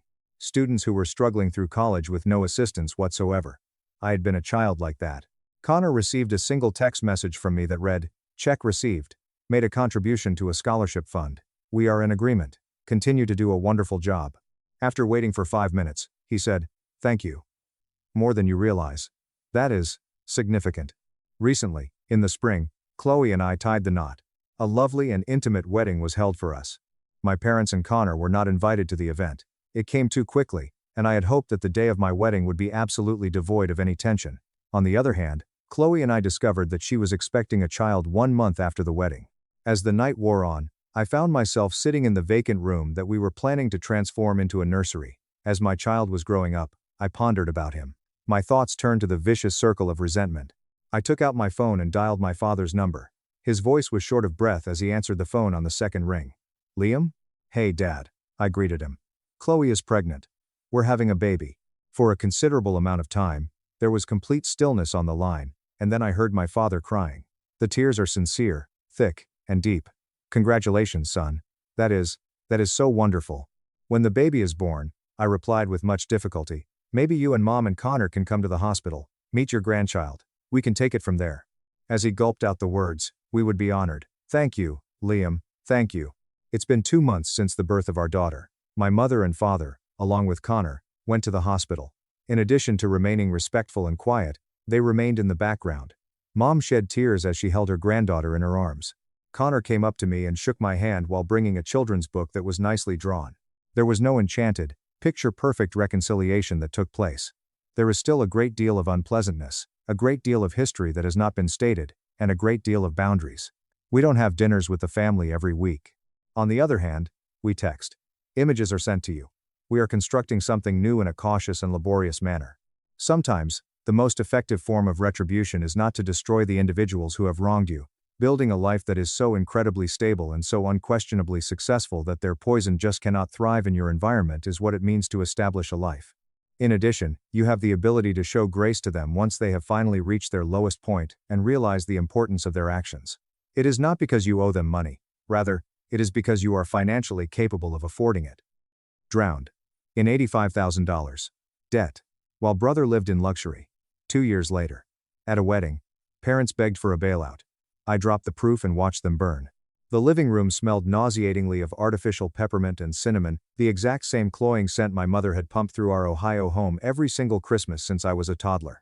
I was 26 years old, sitting cross-legged on the cold hardwood floor, surrounded by a chaotic sea of torn metallic wrapping paper. I had my palms pressed flat against my denim-clad knees, pressing down hard, desperately trying to keep my hands from trembling. "Your very own Audi, son," my father announced. His voice was thick, practically choking with an overwhelming, suffocating pride as he dangled a sleek, black key fob in front of my 24-year-old brother, Julian. Julian leapt off the plush leather sofa, as if he'd been struck by lightning. His eyes were wide, his perfectly styled hair falling effortlessly into place. The whole moment felt incredibly staged, like a commercial for a life I was merely allowed to spectate. Through the frost-covered front window, I could see it parked in the driveway. A glossy, menacingly sleek black Audi RS e-tron GT. It was crowned with a ridiculous, enormous red velvet bow that completely obscured the windshield. The dark paint shimmered under the pale, freezing Ohio winter sun. My mother stood beside the fireplace, clasping her hands tightly beneath her chin, her eyes glistening with unshed tears, as if she were witnessing a literal miracle. Julian let out a whoop of joy, snatched the keys from my father's hand, and spun them around his index finger like a magician performing a trick. The room was practically vibrating with their shared ecstasy. I could hear the unspoken chorus echoing off the walls. He had arrived, he had been chosen, he was the golden boy, he was worthy. Across my lap, resting heavy and humiliating, was a cheap, generic plastic savings jar. It was the kind of flimsy novelty item you find tossed into the discount bins near the checkout line at a dollar store. It was shaped like a cartoonish safe. I turned it over slowly. A neon yellow clearance sticker was still stubbornly plastered to the underside. It read, $2.99. My parents, in all their infinite care and attention to detail, hadn't even bothered to peel the sticker off before handing it to me. My mother, finally tearing her adoring gaze away from Julian, looked down at me. "Go on, Maya," she urged, her tone dripping with that overly sweet, condescending pitch she always reserved for me. "Open it, see what we got you." I twisted the cheap plastic stopper at the bottom. 2 crumpled, worn-out bills fluttered out and landed in my palm. 2 $5 bills, $10. $10. My father chuckled heartily, waving his hand in the air dismissively as if he had just bestowed a grand treasure upon me. "A little seed money for your future home fund. You've always been the responsible one, Maya. Slow and steady wins the race, right?" Julian leaned down, his cologne something expensive and overpowering wafting over me. He bumped his shoulder against mine in a gesture that was supposed to be brotherly but felt entirely patronizing. "Hey," he whispered with a smirk, "I'll give you a ride in the Audi whenever you need to go grocery shopping, okay?" I didn't say a word. I carefully placed the cheap plastic jar on the glass coffee table. The hollow, pathetic clack it made against the glass rang out louder than their booming laughter. It echoed louder than the deafening silence, screaming inside my own head. I stood up, quietly excused myself, and walked out of the living room, heading straight for the stairs. The thick carpet muffled my footsteps as I climbed to the second floor, but every single creak of the wooden railing beneath my hand felt like a sharp accusation. As I ascended, I was forced to look at the Wall of Fame. It was a gallery of custom-framed photographs, stretching in perfect, meticulous alignment down the entire length of the hallway. Birthdays, extravagant vacations, graduations, milestones. Julian's blinding, arrogant grin filled nearly every single frame. There he was in his expensive lacrosse gear. There he was at his lavish senior prom. There he was posing in front of the Eiffel Tower, the Colosseum, and the Swiss Alps, all fully funded. All expenses paid, trips my parents had proudly financed so he could find himself and experience the world. My own appearances on that wall were shockingly scarce, tucked away into the dusty bottom corners like reluctant afterthoughts. There was one blurry photo of me from middle school, and a group shot where I was half blocked by an uncle. I reached the bathroom, stepped inside, and closed the door, turning the lock. The sharp click sounded incredibly final. I leaned over the sink, staring at my reflection in the mirror under the harsh, unforgiving fluorescent light. I looked pale, exhausted, and completely hollowed out. My eyes were bone dry when, by all logic, they should have been spilling over with tears of betrayal. I pressed my palms flat against the cold marble counter, taking deep, shuddering breaths to steady myself against a massive, terrifying swell of rage that I hadn't allowed to surface in years. It was all rushing back now, every single slight, every single dismissal. Images flickered violently behind my eyes. I saw my high school graduation. I had been the valedictorian. I delivered my speech to a row of folding chairs that was completely empty because my parents had decided, at the last minute, to drive 3 hours across the state to watch Julian play in a meaningless junior varsity lacrosse scrimmage. I saw the endless, grueling nights during college. I remembered sitting in the campus library at 2 a.m., eating stale crackers, working 35 hours a week at a miserable data entry job while juggling a full engineering course load, desperately stretching my meager scholarships and predatory student loans just to survive. And meanwhile, Julian was networking in upscale cafes across Europe, his credit card bills quietly and happily wired and paid off by the exact same people who now claimed they never had any liquid cash to help me with my textbooks. "You always manage so well on your own, Maya," they used to say, patting me on the head like a loyal, low-maintenance dog. At first, when I was young and naive, I wore that phrase like a badge of honor. I thought it was a compliment. I thought they respected me. Later, I learned the bitter truth. It was simply their universal excuse. My fierce independence wasn't something they admired. It was their license, their absolute permission, to ignore me and give absolutely everything to him. The image of that $2.99 plastic jar, with its 10 limp dollars burned into my retinas. It didn't burn because of the insignificant amount of money. I didn't care about the $10. It burned because of what it irrevocably confirmed. Absolutely nothing had changed. Not my hard-earned degrees. Not my recent promotion at the architectural engineering firm. Not the years and years of quietly, desperately trying to prove my worth to them. I was the scapegoat, the glass child. Julian was the sun, and I was just the cold, empty space, meant to orbit him. I stared at my reflection, my jaw tight. I whispered to the empty room, my voice barely audible but laced with pure venom. Maybe this Christmas will be different. But the exhausted, broken woman staring back at me knew better. The truth was glaringly obvious. My silence, my constant willingness to just keep the peace and accept the crumbs they threw at me, had been their permission to keep abusing me. And it had gone on for far too long. I straightened my posture. I turned off the light.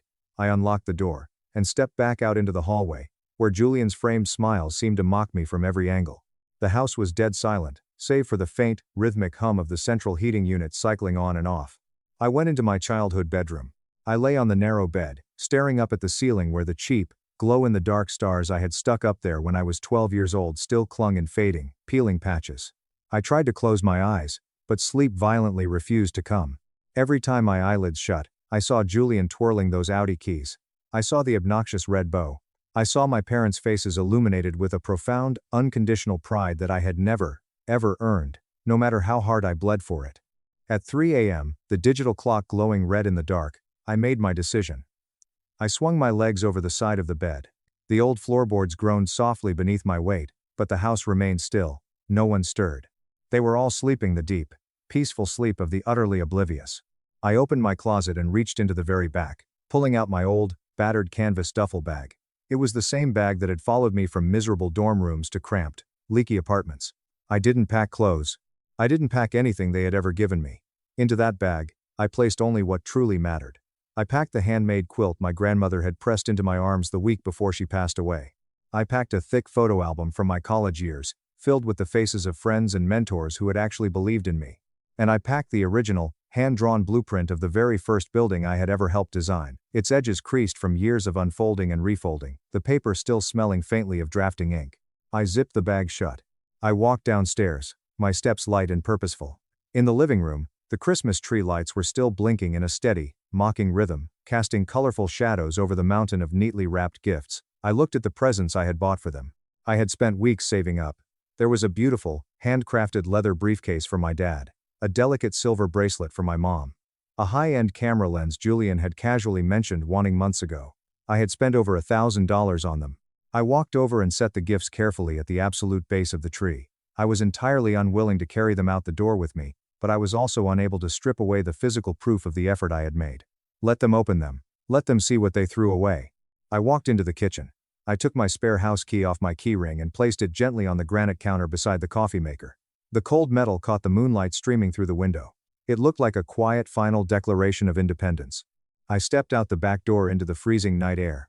The snow had started to fall, dusting the driveway in a thin layer of white. Parked on the street, far away from the gleaming new Audi, was my 2014 Honda Civic. It was scarred with miles, dented on the bumper, and the heater took 20 minutes to kick in, but it was fiercely loyal. It was mine. I threw my duffel bag into the passenger seat. I slid behind the freezing steering wheel, turned the ignition, and listened to the engine sputter before roaring to life. I eased the car into drive and pulled away from the curb. The headlights cut through the heavy darkness, illuminating the falling snow. I merged onto the interstate, pointing the car south. It felt like an escape route that had been drawn on the map exclusively for me. For the first time in 26 years, I took a breath and actually felt the air expand inside my chest. It wasn't filled with fear, or anxiety, or the constant, crushing dread of not being enough. It was filled with the fragile, terrifying, beautiful shape of absolute possibility. The highway stretched out ahead of me in an endless ribbon of dark, freezing silence. The only sounds were the rhythmic, hypnotic thumping of my windshield wipers and the aggressive hiss of my tires rolling over the wet, salted pavement. I had been driving for nearly 6 hours straight, the adrenaline slowly wearing off and leaving a hollow ache in my bones, when my phone suddenly lit up the dark cabin of the car. It was sitting in the cup holder. A new voicemail icon blinked aggressively on the screen. I stared at it for 3 miles. Against my better judgment, against every instinct screaming at me to ignore it, I reached over and pressed play over the Bluetooth. My father's voice erupted through the car speakers. It wasn't worried. It wasn't concerned. It was sharp, furious, and commanding. "Maya," he barked, the anger vibrating through the audio. "Return the car immediately or I am calling the police and reporting it stolen. This childish, jealous behavior has gone far enough. You are ruining your brother's Christmas. Turn around right now." I gripped the steering wheel so hard my knuckles turned stark white. I nearly laughed, but the sound that actually clawed its way out of my throat was raw, jagged, and sounded more like a sob. Return the car. He meant the Honda Civic. The same Honda Civic that I had bought entirely out of pocket. With cash. The car whose title was legally, undeniably in my name. The car I had paid for by scraping together tips from waitressing and pulling double shifts at the data entry center. It was the one single thing in my life they could never, ever claim they provided. And still, here was my father, ready to twist my rightful ownership into a criminal act of theft. Willing to completely weaponize a blatant lie, willing to threaten me with arrest, if it meant dragging me back under his absolute control. The anger came first, a hot, uncontainable wildfire in my chest. But underneath the rage lay something much colder, much clearer, and incredibly sharp. This was exactly who they had always been. It was never about love. It was about control. Control, at any cost. By dawn, I had crossed the state line into Tennessee. Deep fatigue was gnawing at my muscles, and my eyes felt like they were filled with crushed glass. A flickering neon sign reading, "Open 24 hours, lured me off the highway. I pulled into the empty parking lot of a dilapidated, roadside diner. The bell above the door chimed as I walked in. The place smelled heavily of burnt coffee, old bacon grease, and industrial bleach. It was the kind of establishment where the cracked red vinyl booths stick to your jeans and the waitresses call everyone honey without looking up. I slid into a booth by the window. A waitress approached. She had bright silver streaks in her messy bun and deep, heavy lines etched into her face, the kind of lines that come from decades of both smiling too much and frowning too hard. She didn't hand me a menu. She just flipped over a thick ceramic mug and filled it to the brim with steaming, pitch-black coffee. "Rough night, honey?" she asked. It was more of a statement of fact than a question. She had probably seen 1,000 runaways sitting in this exact booth. "Rough life," I muttered, the words slipping out of my mouth before my brain could stop them. She paused. She set the heavy glass coffee pot down on the table and looked me over. Her gaze wasn't pitying. It was the calm, piercing look of someone who had seen every conceivable variation of human heartbreak pass through her swinging diner doors. "Listen to me," she said, her voice gravelly and low. "Blood makes you related. Love makes you family. Don't confuse the two, or you'll spend your whole life paying for it." The words landed on me like a physical weight. They sank deep, like a heavy seed dropped into soil I hadn't even known was fertile. I wrapped my freezing, trembling hands around the hot mug, letting the intense heat seep into my numb fingers. I stared out the window at my beat-up car. And for the very first time since I had pulled away from my parents' house in Ohio, the crushing weight of loneliness began to lift. I finished the coffee, left a $20 tip that I absolutely could not afford, and stepped back out into the biting morning air. The road south was calling me. I was heading to Texas. Crossing the border into Austin, Texas, 3 days later felt like stepping onto a completely different planet.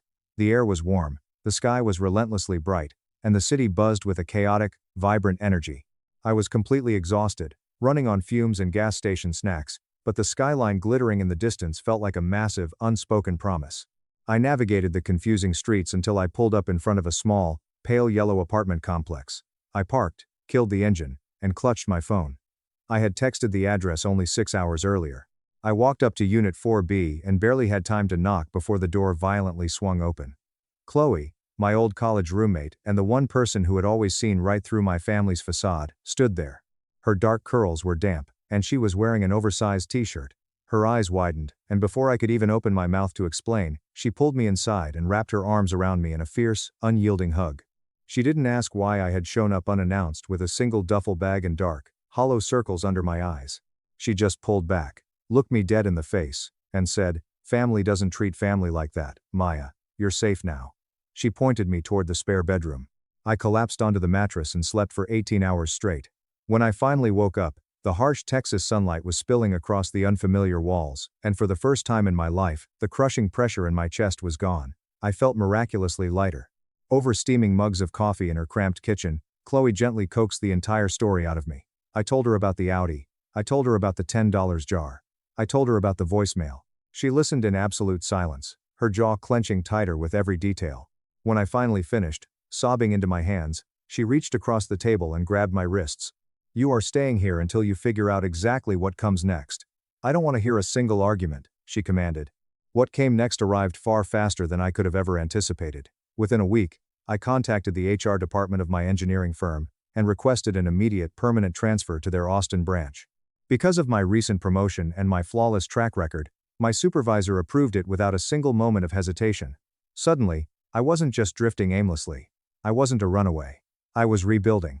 Chloe, being the force of nature she is, immediately insisted I start seeing a professional. She slid a sleek, minimalist business card across the kitchen counter one morning. Dr. Aris, Ph.D., Clinical Psychology. Walking into Dr. Aris's office was terrifying. It smelled of lemon polish and old paper. I sat on her couch, staring at my hands, and for the first time in my life, I said the words out loud. Financial abuse. Extreme favoritism. Scapegoating. Dr. Aris didn't flinch. She didn't offer toxic positivity. She just nodded slowly, her pen tapping against her notepad, as if me simply naming the abuse was the very first, vital act of defiance I needed to survive. One evening, after a particularly grueling therapy session where we unpacked the agonizing reality that my parents had intentionally kept me in debt to ensure I remained subordinate to Julian, I went to my duffel bag. I pulled out the cheap plastic savings jar. I set it on my new dresser. I opened my wallet, pulled out a crisp $10 bill, and slid it through the slot. The sound of the paper catching in the hollow plastic was incredibly loud in the quiet room. It sounded like a gavel striking a sound block. I made a silent vow right then and there. I decided I would add $10 every single week. Not as a bitter reminder of their insult, but as a tangible, growing measure of the life I was finally building for myself. When Chloe walked in and asked how long I planned to stay in Austin, I looked at her, pointed at the jar, and said, "Forever." It didn't take long for the toxic fallout to reach me. The rumors crawled across state lines like a virus. Old coworkers and distant relatives from Ohio started sending me cautious, probing text messages. They asked if I was feeling okay. They said they had heard from my mother that I had suffered a severe, psychotic mental breakdown. One aunt even heavily implied that I had run off to join a bizarre, dangerous cult in Texas. The sheer absurdity of the lies would have been hilarious if the betrayal didn't sting so sharply. My parents were aggressively spinning their narrative to protect their image, playing the tragic victims of a deranged daughter, and people were eagerly swallowing it whole. Julian wasn't exactly being subtle, either. His Instagram feed became an unbearable shrine to his own ego. He posted daily, high-resolution photos of himself leaning smugly against the black Audi. The ridiculous red bow was still draped dramatically across the hood in half the pictures. His captions were bloated, nauseating novels of self-praise. Grinding for our success. Hard work pays off. Blessed to have parents who believe in my vision. Underneath every single post, my mother would leave strings of heart emojis, cheering him on. My father would add pompous comments about the rewards of dedication. They might as well have carved my complete erasure into a stone monument. But down in Austin, the reality of my life looked vastly, beautifully different. My new team lead at the firm pulled me into his office after I presented a complex structural calculation that ended up cutting 3 entire weeks off a massive commercial high-rise project. "This is brilliant work, Maya," he said, looking me dead in the eye. "You're one of the sharpest engineers we have." My colleagues nodded in agreement, their eyes warm with the genuine, professional respect I had spent my entire life craving, but had never once received inside the walls of my childhood home. I left the office that afternoon with a profound lightness in my step, the vibrant energy of the city buzzing around me like a massive, collective affirmation of my worth. Still, healing isn't linear. When night fell and the apartment grew perfectly quiet, the insidious, deeply ingrained guilt would inevitably seep in. I would lie awake, staring at the ceiling, wondering if I was a monster. Had I abandoned them? Was I the selfish, ungrateful daughter they claimed I was? Dr. Aris ruthlessly helped me strip away the disguises I had placed on those feelings. "That guilt isn't love, Maya," she said calmly during a session, adjusting her glasses. "It is emotional control, disguised as love. It is a leash. It might even be felt as love by them, because they only know how to love conditionally. But its sole, intended purpose is to bind you to them, not to free you." Those words landed like a massive boulder tossed into a deep, still lake. The ripples moved outward, touching and reframing every single memory I had. My family's approval had never, ever, been proof of my worth. And their disappointment was never, ever, evidence of my failure. Naming the abuse didn't magically erase the ache in my chest, but it violently bulldozed a clearing in my mind where radical self-belief could finally take root. The next week, I slid another $10 bill into the plastic jar. The pile of green paper was growing. I heard the faintest echo of absolute strength in the hollow clack of the plastic, as if each individual bill carried the heavy, undeniable weight of my refusal to be diminished ever again. 2 years passed. 2 years of intense therapy, 2 promotions at work, and thousands of miles of emotional distance. I had moved out of Chloe's spare room and bought my own beautiful, sunlit condo overlooking the river. I was thriving. Then, the envelope arrived. It was a Tuesday. I found it wedged aggressively between a stack of utility bills and grocery store flyers in my mailbox. It was made of heavy, expensive ivory cardstock. My name was written across the front in elaborate, looping calligraphy. Notably, there was no +1 offered. I stood in my kitchen, turning it over and over in my hands until the physical weight of the paper felt 10 times heavier than it actually was. My cousin Jessica was getting married back in Ohio, and the entire extended family was expected to attend. For 3 agonizing days, I left the unopened envelope sitting on my granite counter. Its mere presence seemed to fill my entire condo, like a suffocating cloud. A massive, terrifying question I absolutely did not want to answer. When I finally broke down and told Dr. Eris about it, she leaned back in her chair and tilted her head. "Avoiding a trigger isn't the same thing as healing from it, Maya," she said softly. "Sometimes, the absolute only way to test the strength of your new boundaries is to willingly stand inside the fire and see if you burn." I booked a flight and a room at a high-end downtown hotel that exact same afternoon. Almost immediately, the tracking system of my family kicked in. My father called me. I hadn't heard his voice in 2 years. I answered, keeping my breathing perfectly steady. He didn't ask how I was. He didn't say he missed me. He immediately launched into a demanding rant, insisting that I cancel my hotel and stay at the massive, multi-bedroom Airbnb the family had rented for the wedding week. "We need to present a united front," he barked. "People are talking." I answered with pure, unyielding silence. I let the dead air stretch on until his voice finally cracked, his false authority crumbling into desperate anger. "Suit yourself, you ungrateful brat," he spat venomously before slamming the phone down. For the first time in my entire existence, I didn't feel the panicked, frantic urge to call him back, apologize, and smooth things over. I just smiled, blocked the number again, and went back to cooking dinner. The following weekend, Chloe came over to help me pack. She helped me pick out the dress I would wear to the wedding. It was a stunning, tailored, midnight emerald silk gown. It skimmed my figure beautifully, and practically screamed unapologetic confidence.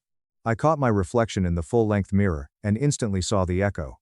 It was the exact same dark, shimmering color as the ribbon they had tied around Julian's Audi. But this time, I wasn't the spectator. I was wearing the luxury.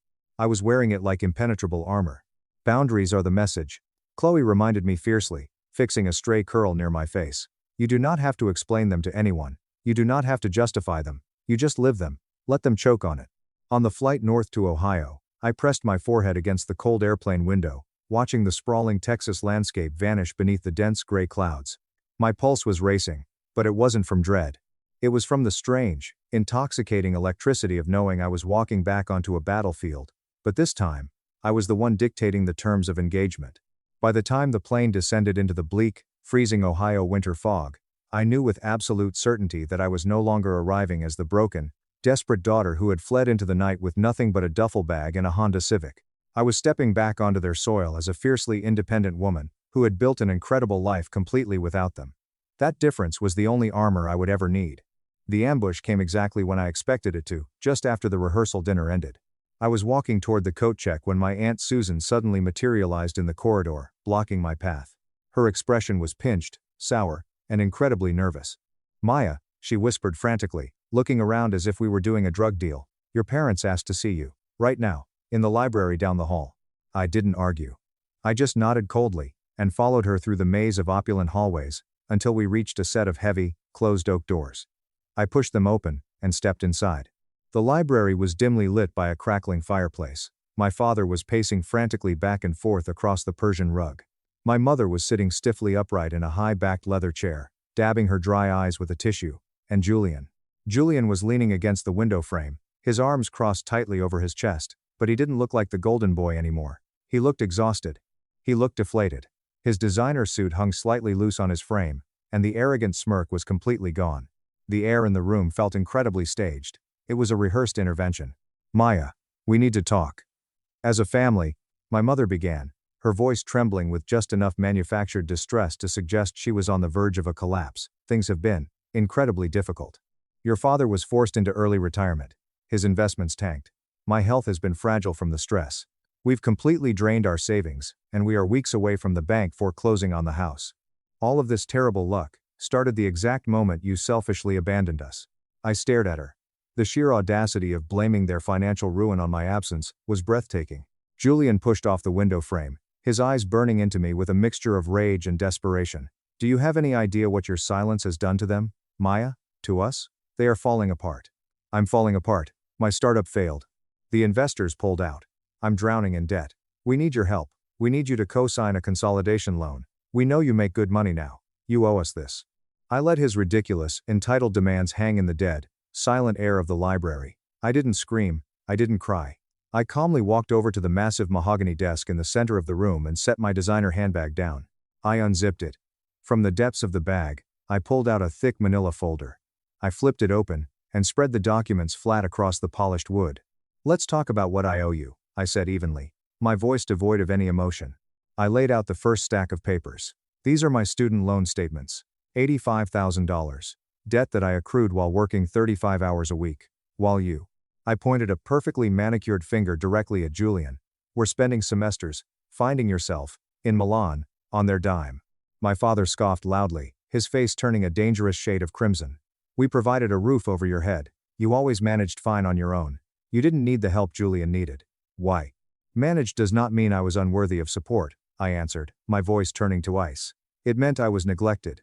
You weaponized my competence." Then, I reached into my bag for the final item. I pulled out the cheap, plastic savings jar. The $2.99 clearance sticker was still on the bottom, but it wasn't empty anymore. It was practically bursting at the seams. I looked my mother dead in the eyes. I twisted the plastic stopper at the bottom. Dozens upon dozens of crisp, green $10 bills violently spilled out, cascading across the polished mahogany desk, covering the loan documents, sliding into a massive, undeniable pile of cash right between us. $10, I said, my voice echoing in the dead silence of the room. One bill for every single week since that Christmas 2 years ago. This jar is a perfect, physical record of exactly what you told me my entire future was worth to you. And it is also a record of exactly what I have learned to claim for myself without you." Julian's bravado shattered instantly. His jaw literally dropped. His gaze shifted frantically from the massive pile of cash to the cold, unyielding expression on my face.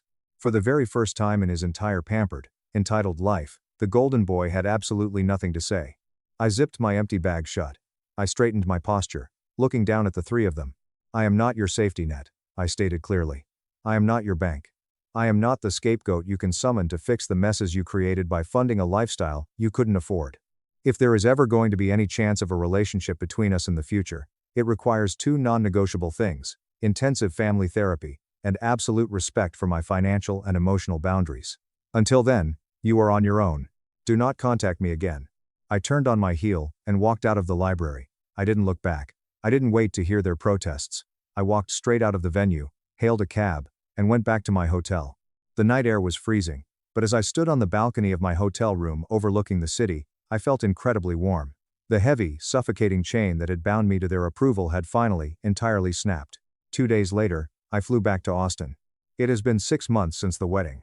The fallout was exactly as messy and catastrophic as I anticipated. Without my credit score to bail them out, my parents were forced to sell the sprawling childhood house to avoid foreclosure. They downsized to a cramped, 2-bedroom apartment, in a much less desirable zip code. And Julian? The golden boy couldn't keep up the illusion any longer. The bank repossessed the black Audi. His credit cards were completely maxed out, and his influencer lifestyle evaporated overnight when the money tap ran dry. Last week, I was hosting a Thanksgiving dinner at my condo. The scent of roasted turkey and fresh rosemary filled the air, mingling with the loud, joyous laughter of my chosen family. Chloe was there, along with my colleagues from the firm, and a few neighbors. The clink of wine glasses and the easy, safe rhythm of their conversation filled my home in a way I had never experienced growing up. Sitting proudly on my fireplace mantel, right in the center, was the plastic savings jar. It was empty now. I had taken the money and used it to buy the massive, beautiful dining table we were all currently sitting around. Partway through dinner, my phone buzzed on the counter. It was a FaceTime request from Julian. I stepped out onto my balcony, the warm Texas breeze wrapping around me, and accepted the call. Julian's face appeared on the screen. He looked thinner, much older, and incredibly weary. He was wearing a dark blue polo shirt with an Amazon Prime delivery logo stitched onto the chest. He was sitting in the cab of a massive delivery van, the harsh interior light illuminating the dark circles under his eyes. "Hey, Maya," he said, his voice quiet, stripped of all its former arrogance. "Just wanted to say happy Thanksgiving. I'm working a double shift today, time and a half." There was no begging. There was no demand for money. There was just a profound, crushing humility. The old version of me would have immediately panicked, offered to wire him cash, and rearranged my entire life to catch him. Instead, I just looked at him, feeling a strange, distant sense of peace. "Happy Thanksgiving, Julian," I said softly. "Be safe on the roads." "I will," he nodded, looking down at his steering wheel. "I'm figuring it out, Maya. Slowly, but I'm figuring it out." When the call ended, I didn't feel guilty. I just felt balanced. Later that evening, long after the last of my guests had gone home, a notification popped up on my phone. It was an email from my mother. There was no text in the body of the email, just a single, scanned PDF attachment. I opened it. It was the official deed to a small, 2-acre plot of undeveloped land near a lake in upstate New York. It was land that my grandmother had explicitly left to me in her will, land that my parents had illegally hidden the paperwork for, likely hoping to sell it to fund Julian's debts. But they couldn't. The deed bore my name, and my name alone. They had finally surrendered. I locked my phone, set it on the counter, and walked back into my quiet, beautiful living room. I looked around at the life I had built from absolute scratch. I looked at the empty jar on the mantel, wrapping a warm blanket around my shoulders. I looked out the window at the glittering Austin skyline. I smiled, taking a deep, unburdened breath. Worth isn't something you are given by the people who are supposed to love you. Worth is something you claim for yourself, usually by walking away from the people who refuse to see it. My sister hijacked my room for fake med school TikToks. I evicted her, exposed her massive scam, and let the police handle it. I, 31 male, never thought I would be writing one of these posts. I've always been a private person, but right now, I need some serious outside perspective. My family is actively trying to make me feel like I am losing my mind, and I need to know if I'm actually the villain here. For the past 3 years, I've been living in my own house. I am a data architect, and I worked brutally hard to save up the down payment. My name is the only one on the deed, my name is the only one on the mortgage, and I pay every single bill. It's a spacious 4-bedroom home in the Austin suburbs. It's not a mansion by any means, but it's my sanctuary, and I am incredibly proud of it. 7 months ago, my mother, Susan, 54 female, called me with what she framed as a tiny, temporary favor. My younger sister, Chloe, 23 female, was supposedly struggling with her junior year of college. She was living in a campus apartment with 2 roommates, and mom claimed the environment was too toxic and loud for Chloe to focus on her studies. Chloe was allegedly on a strict pre-med track, specializing in dermatology, which everyone knows is highly competitive. Mom asked if Chloe could stay in one of my guest rooms just for a few weeks, until she found a quieter off-campus apartment. I love my sister. Despite our age gap, we've always been decent to each other, so naturally, I said yes. I set her up in my best guest bedroom. It's fully furnished, has a queen-sized bed, a nice desk, and its own private bathroom right across the hall. Chloe seemed super grateful when she moved in, with her 7 suitcases. I was happy to help her out. But within 2 weeks, the subtle complaints started. First, she needed a bigger desk because her medical models took up too much space. Then, the ceiling fan lighting wasn't optimal for her late-night reading. Then, the faint noise of the street traffic was completely ruining her concentration. The weirdest part? Chloe never brought these issues to me directly. Every single complaint was filtered through mom, who would call me and heavily guilt-trip me about not being accommodating enough. 3 months ago, mom invited herself over, sat me down at my own kitchen island, and presented a solution. Chloe needed my master bedroom. It's at the back of the house, so it's completely silent. Mom explained, stirring her coffee like she wasn't asking for the moon. It has the ensuite bathroom so she won't have to walk across the hall and break her focus. The walk-in closet is big enough for her to organize all her medical textbooks, and the extra floor space is perfect for her study group to meet comfortably. I literally laughed out loud. I thought it was a joke. It wasn't. It's just temporary. Mom insisted, her face hardening. Just until she graduates and gets into med school. You're a single, successful adult. Marcus. You can handle sleeping in a guest room for a year. Chloe's entire future as a doctor is on the line here. I said no. Firmly. I told her it is my house, my bedroom. The mattress alone cost me $4,500, and I am absolutely not giving it up. Mom stormed out, visibly furious, and I foolishly assumed that was the end of it. I was so wrong. The psychological warfare began the very next morning. Mom started calling me daily, crying about how stressed Chloe was, how her grades were slipping because of her inadequate living situation, and how Chloe felt completely abandoned by her big brother. My Aunt Helen started texting me passive-aggressive links to articles about how sibling support is the key to academic success.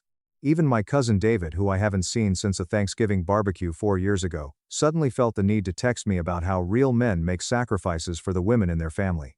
Through all of this, Chloe was a ghost. If I saw her in the kitchen and asked how her classes were, she'd just shrug, mumble, "Fine," and scurry away.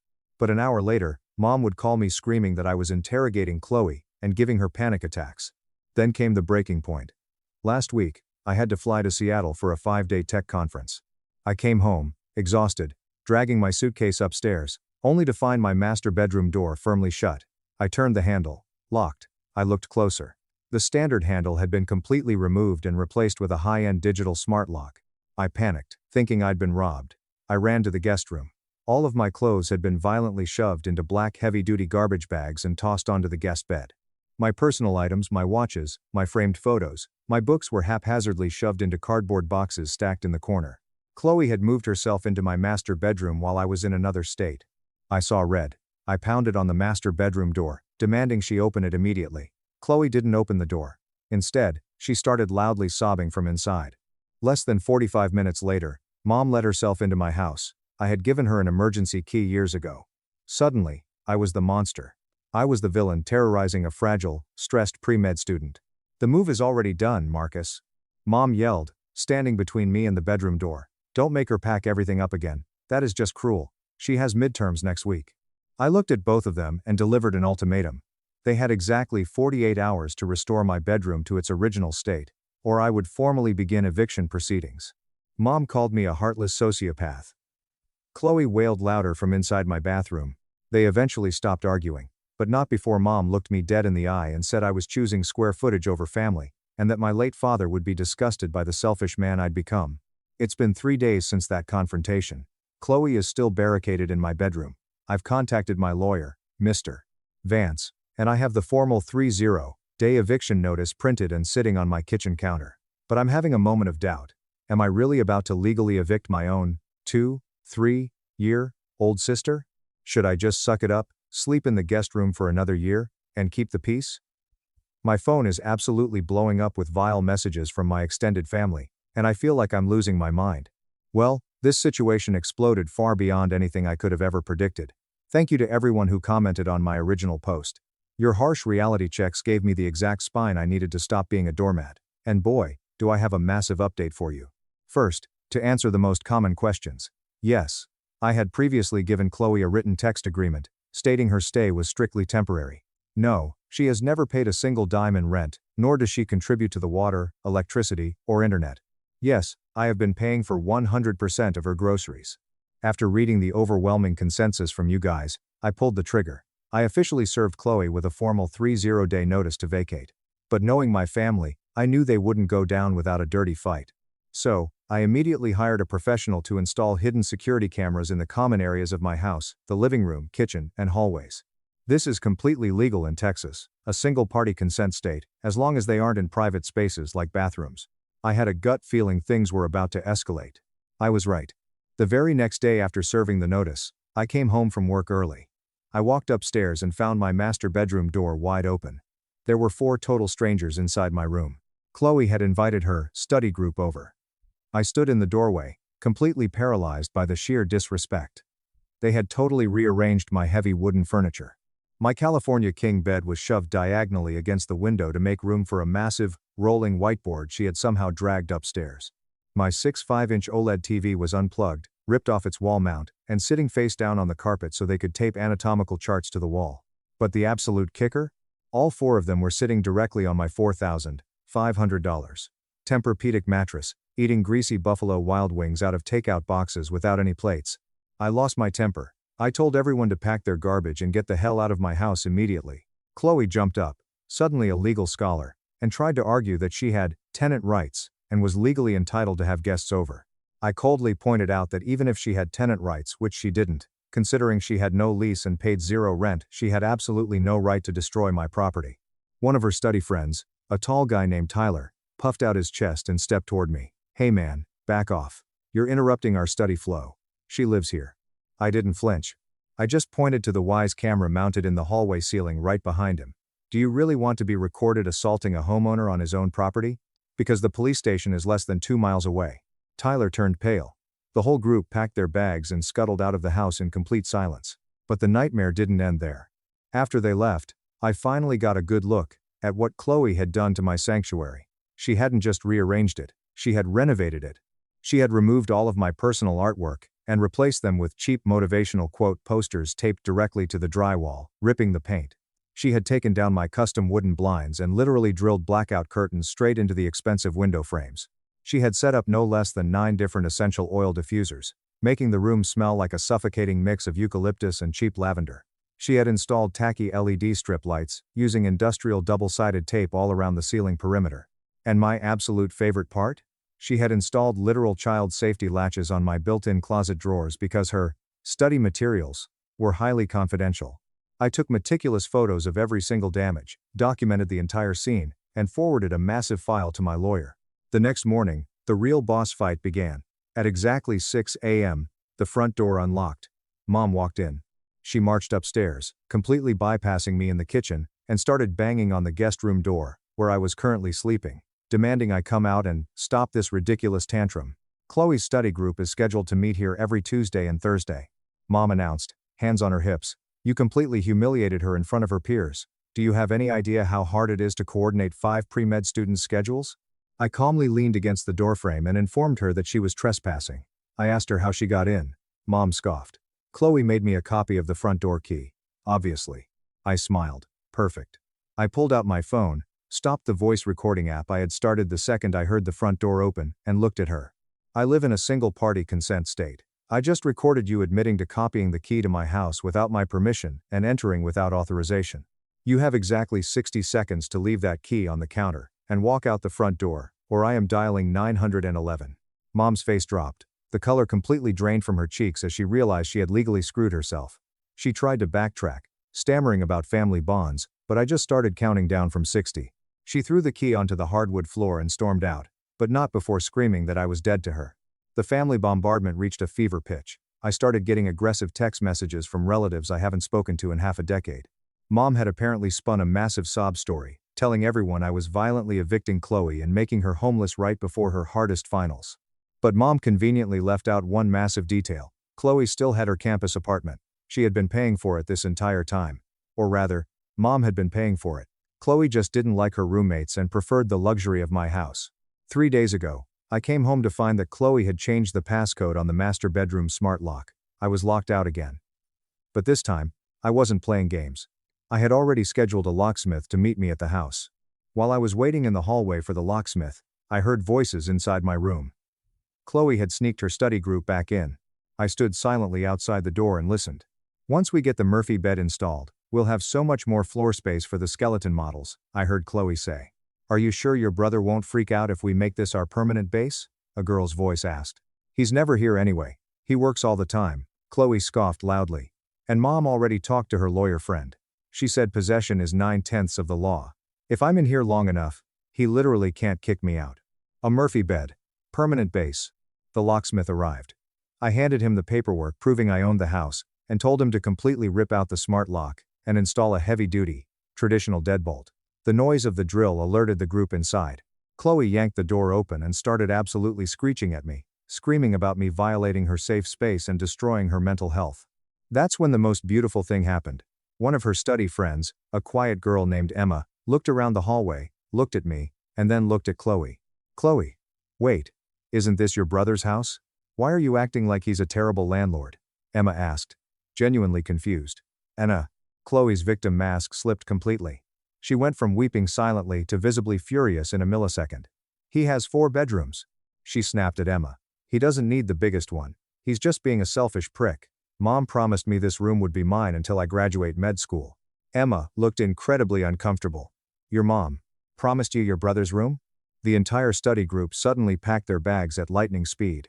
As they squeezed past me in the hallway, I heard Tyler mutter, "This is exactly why I study at the campus library. Too much psychodrama." Once her audience was gone, Chloe instantly shifted tactics. Suddenly, she was my sweet, helpless baby sister again. The tears magically reappeared. She apologized for getting carried away.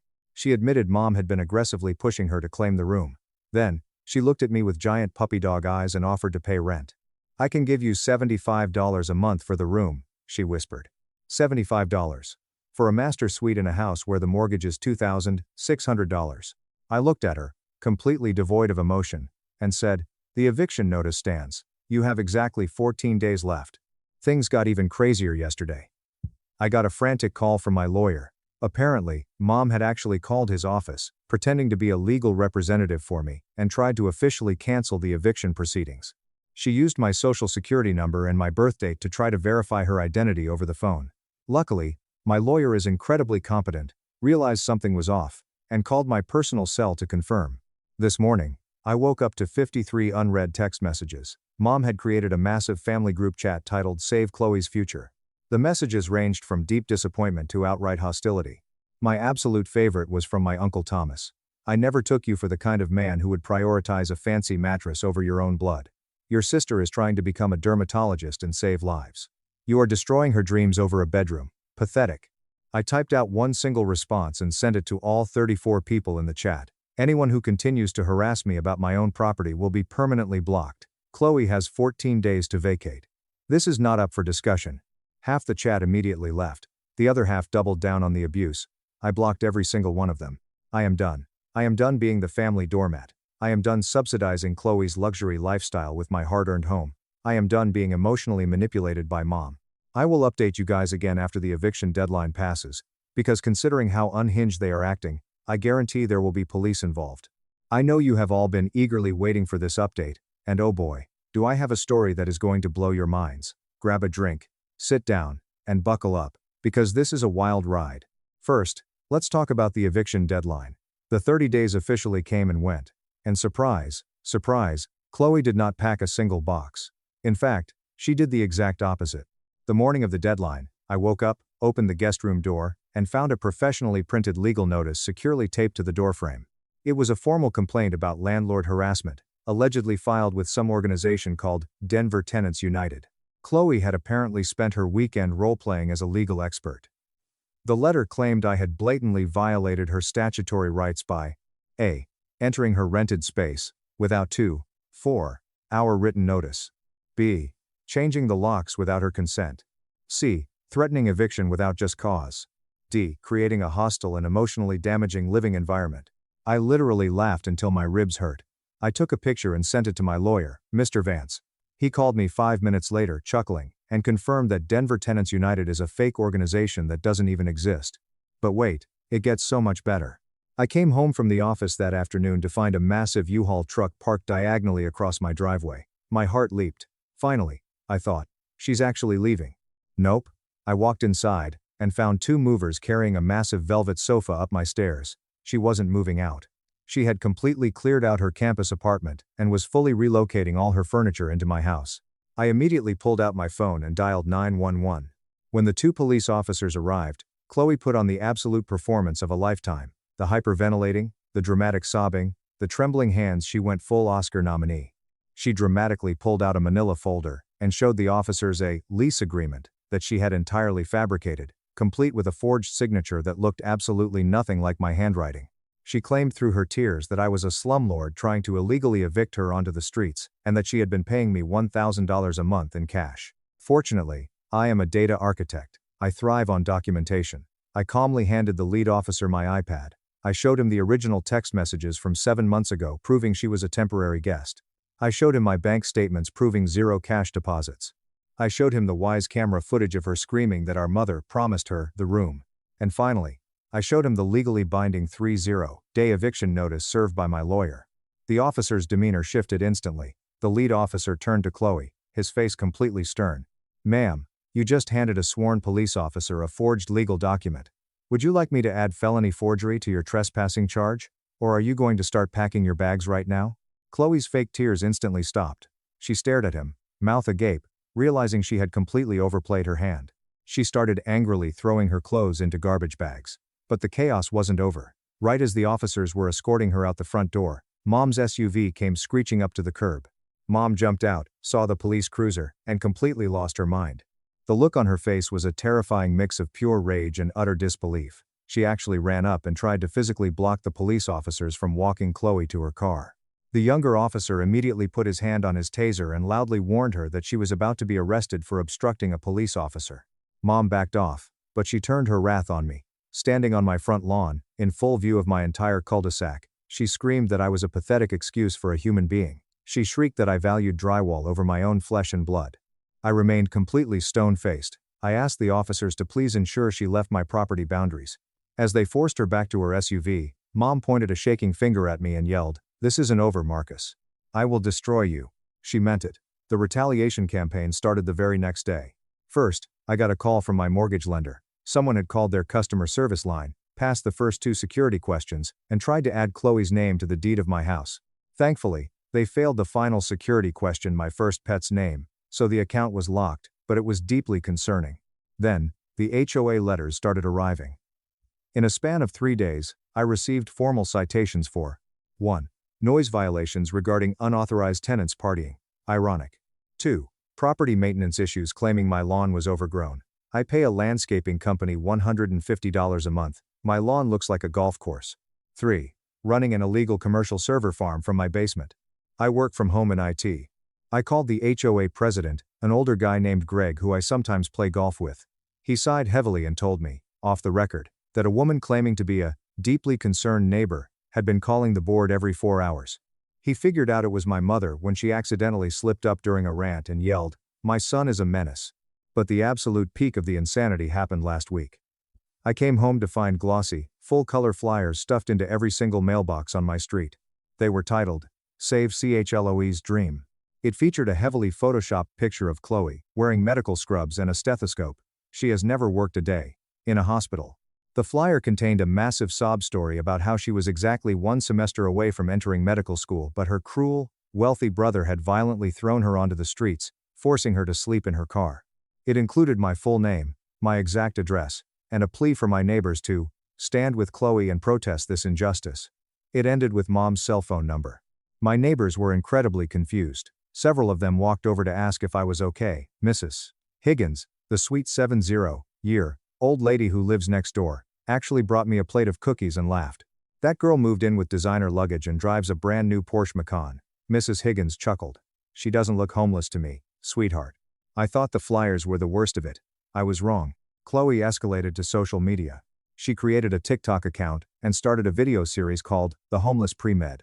The first video featured Chloe sitting in the driver's seat of her luxury Porsche, crying without tears, talking about how her abusive brother had kicked her out for absolutely no reason, and how she was trying to study for the MCAT by the dome light of her car. Because the internet loves trauma, the video went semi-viral. It hit 150K views in 3 days.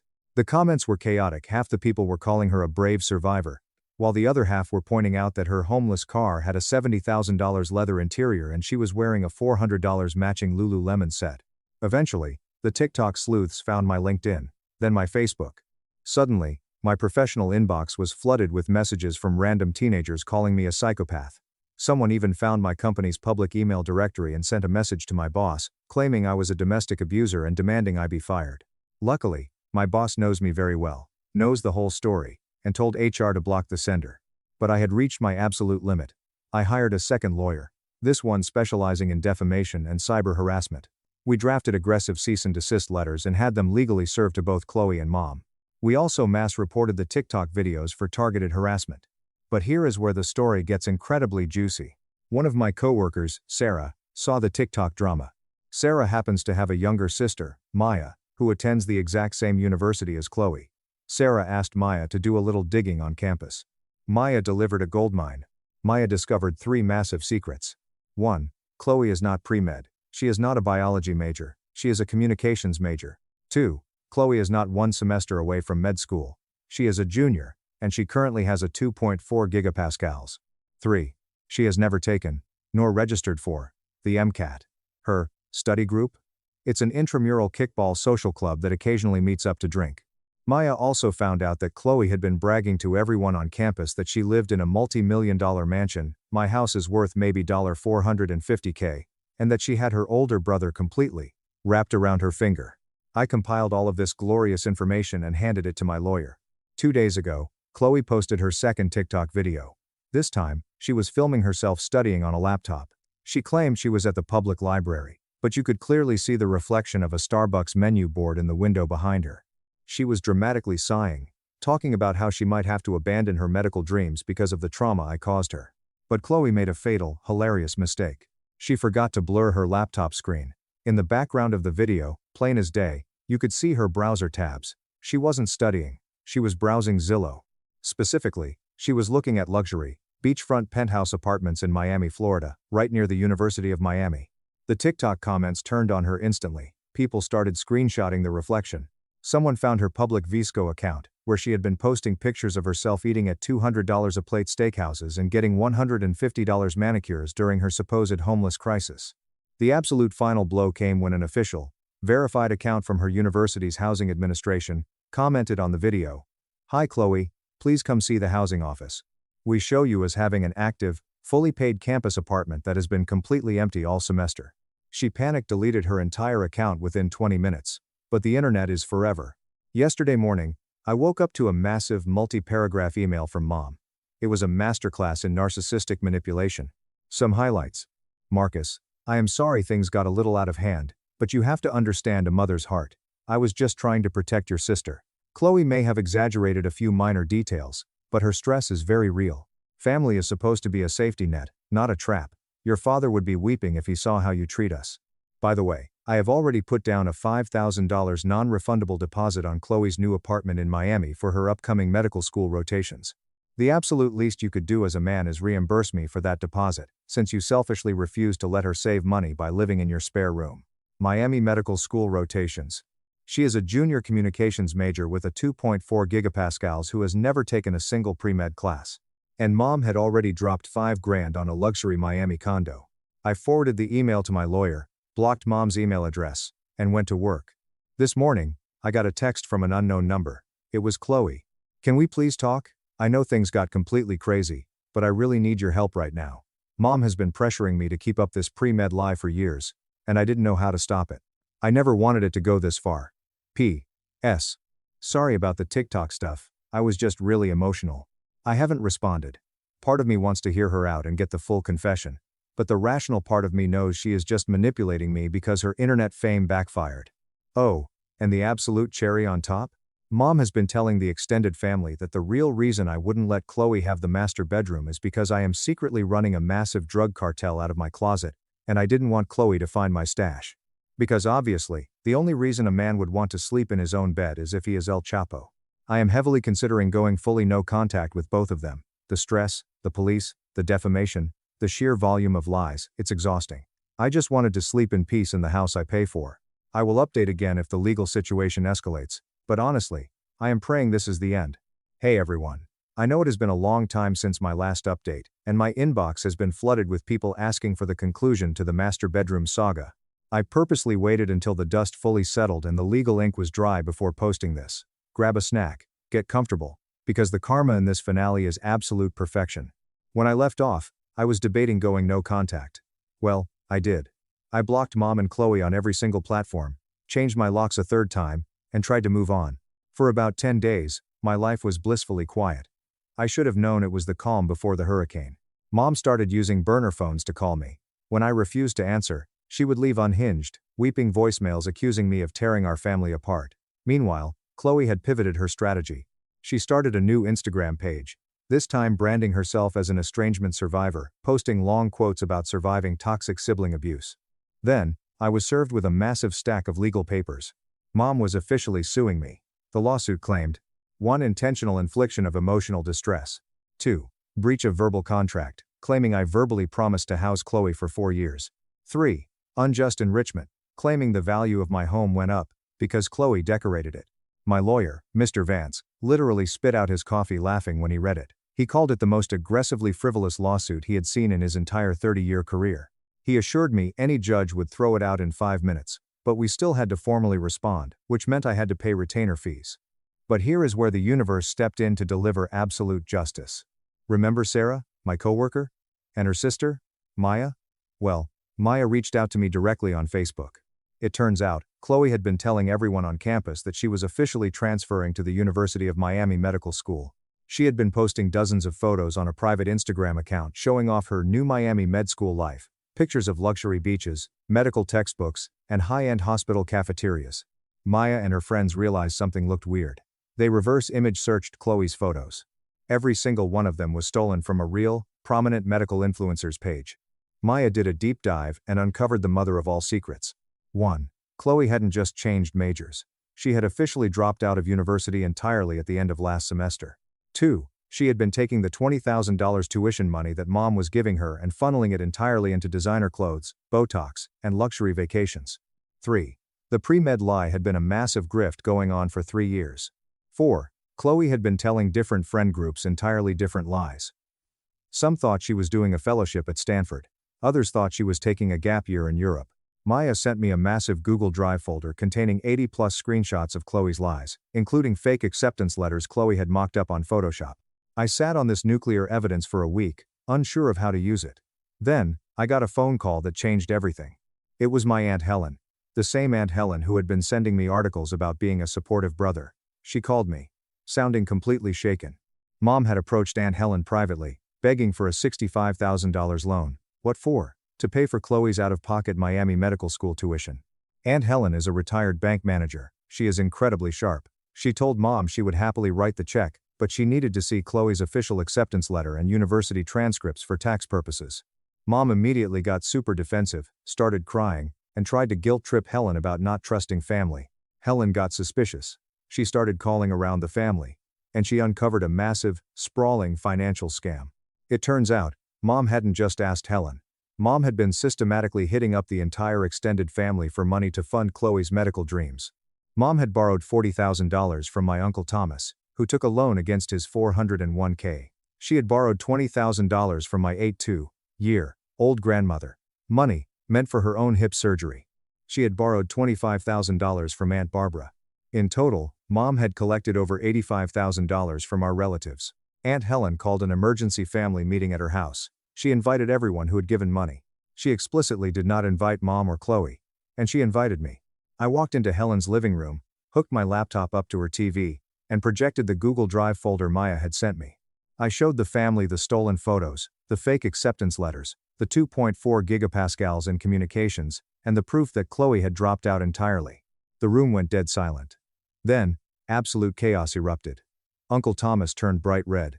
My grandmother started quietly crying. Aunt Barbara threw a glass against the wall. Helen called Mom and told her to come over immediately for a celebration dinner for Chloe. Mom and Chloe arrived 20 minutes later, both wearing expensive designer clothes, completely unaware of the ambush awaiting them. The moment they walked in, Uncle Thomas locked the front door behind them. The confrontation was brutal. When faced with the undeniable evidence on the TV screen, Chloe completely crumbled. She tried to claim the screenshots were fabricated by jealous haters, but nobody bought it. Mom, backed into a corner, finally cracked. She broke down and admitted that she knew. She had known for 6 months that Chloe wasn't in school. But Mom insisted she was just supporting her daughter's mental health journey, and that the money was an investment in Chloe's future brand. Aunt Helen coldly asked where the $85,000 actually went. The truth came spilling out. The money went to the deposit on the luxury Miami condo. It went to trading in Chloe's Porsche for a brand new Tesla Model 3. It went to high-end spa retreats in Sedona. And, hilariously, a massive chunk of it went into funding a failed YouTube channel where Chloe tried to become a luxury med student lifestyle influencer. Uncle Thomas demanded every single penny back immediately. Mom sobbed, admitting her own savings were completely drained. Chloe casually shrugged and said she couldn't pay them back right now, but promised to reimburse them when my influencer career takes off. My grandmother, the sweetest, most soft-spoken woman on earth, stood up, pointed her cane at Mom and Chloe, and said loudly, "You are both disgraceful, pathetic con artists." Then she walked out. The fallout was nuclear. Uncle Thomas immediately hired a forensic accountant and filed a massive civil lawsuit against Mom for fraud. The entire extended family officially disowned them both. Cousin David, who had texted me about being a real man, called me crying, begging for my forgiveness. But the story doesn't end there. 3 weeks ago, Mom's financial reality hit. With the family money completely cut off, Mom couldn't afford to keep funding Chloe's luxury life. They got into a screaming match when Mom demanded Chloe get a job at a retail store. Chloe screamed that she was too pretty to work retail, and called Mom a useless enabler. So, Mom kicked Chloe out. Yes, you read that right. The woman who demanded I give up my master bedroom legally evicted her own golden child. Chloe had burned every bridge. Her friends abandoned her after the TikTok embarrassment. The family wouldn't answer her calls. So, at 2 a.m., my phone rang. It was Chloe, calling from a gas station payphone. She was hysterical. Marcus, please. Mom threw me out. I have nowhere to go. The Tesla got repossessed. Please, you have that huge house?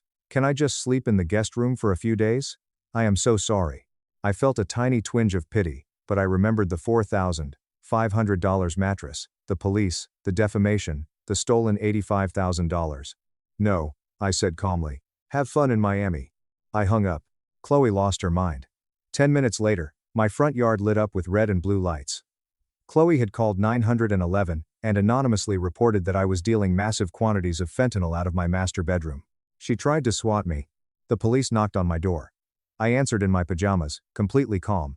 I explained the situation, showed them the text messages from Chloe threatening me, and invited them to search the house. They did a quick walkthrough, saw my boring IT setup, and apologized for the inconvenience. Because Chloe used a recorded 911 line to make a blatantly false police report, they tracked her location to the gas station. She was arrested that same night for filing a false police report. Mom called me from the county jail the next morning, begging me to pay Chloe's $2,500 bail. I laughed and hung up. Chloe spent 3 days in a holding cell before one of her weird internet friends finally bailed her out. Last I heard, Chloe is bouncing between cheap motels, completely broke, still posting TikToks blaming the patriarchy for her downfall. Mom is currently working as a cashier at Trader Joe's to try and pay back Uncle Thomas's lawsuit settlement, living in a tiny one-bedroom apartment. As for me, I am thriving. I am sleeping beautifully in my massive master bedroom. The house is completely peaceful. I've reconnected with the sane members of my family, and Aunt Helen actually comes over for dinner on Sundays. Oh, and remember Sarah, the co-worker who helped expose the scam? We started dating. She is incredible, and she constantly jokes that she is glad she got to see the absolute worst of my family trauma right at the beginning of the relationship. The icing on the cake? Uncle Thomas took over the Save Chloe's Future group chat. He renamed it to Fraud Alert, and uses it to post weekly legal updates on his lawsuit against Mom. It is incredibly therapeutic for all of us. I learned a lot of hard lessons. Setting boundaries isn't selfish, it is vital for survival. Blood does not give anyone the right to abuse you. Document everything, buy security cameras, and never, ever negotiate with a narcissist. Daughter stole my house while I was in a coma. I let her redecorate, then dropped federal charges. She's homeless now. Bye. I want to tell you something that nobody who has ever been trapped in a coma will admit out loud. You don't come back all at once. You don't just snap your eyes open like they show in the movies, gasping for air and ready to take on the world.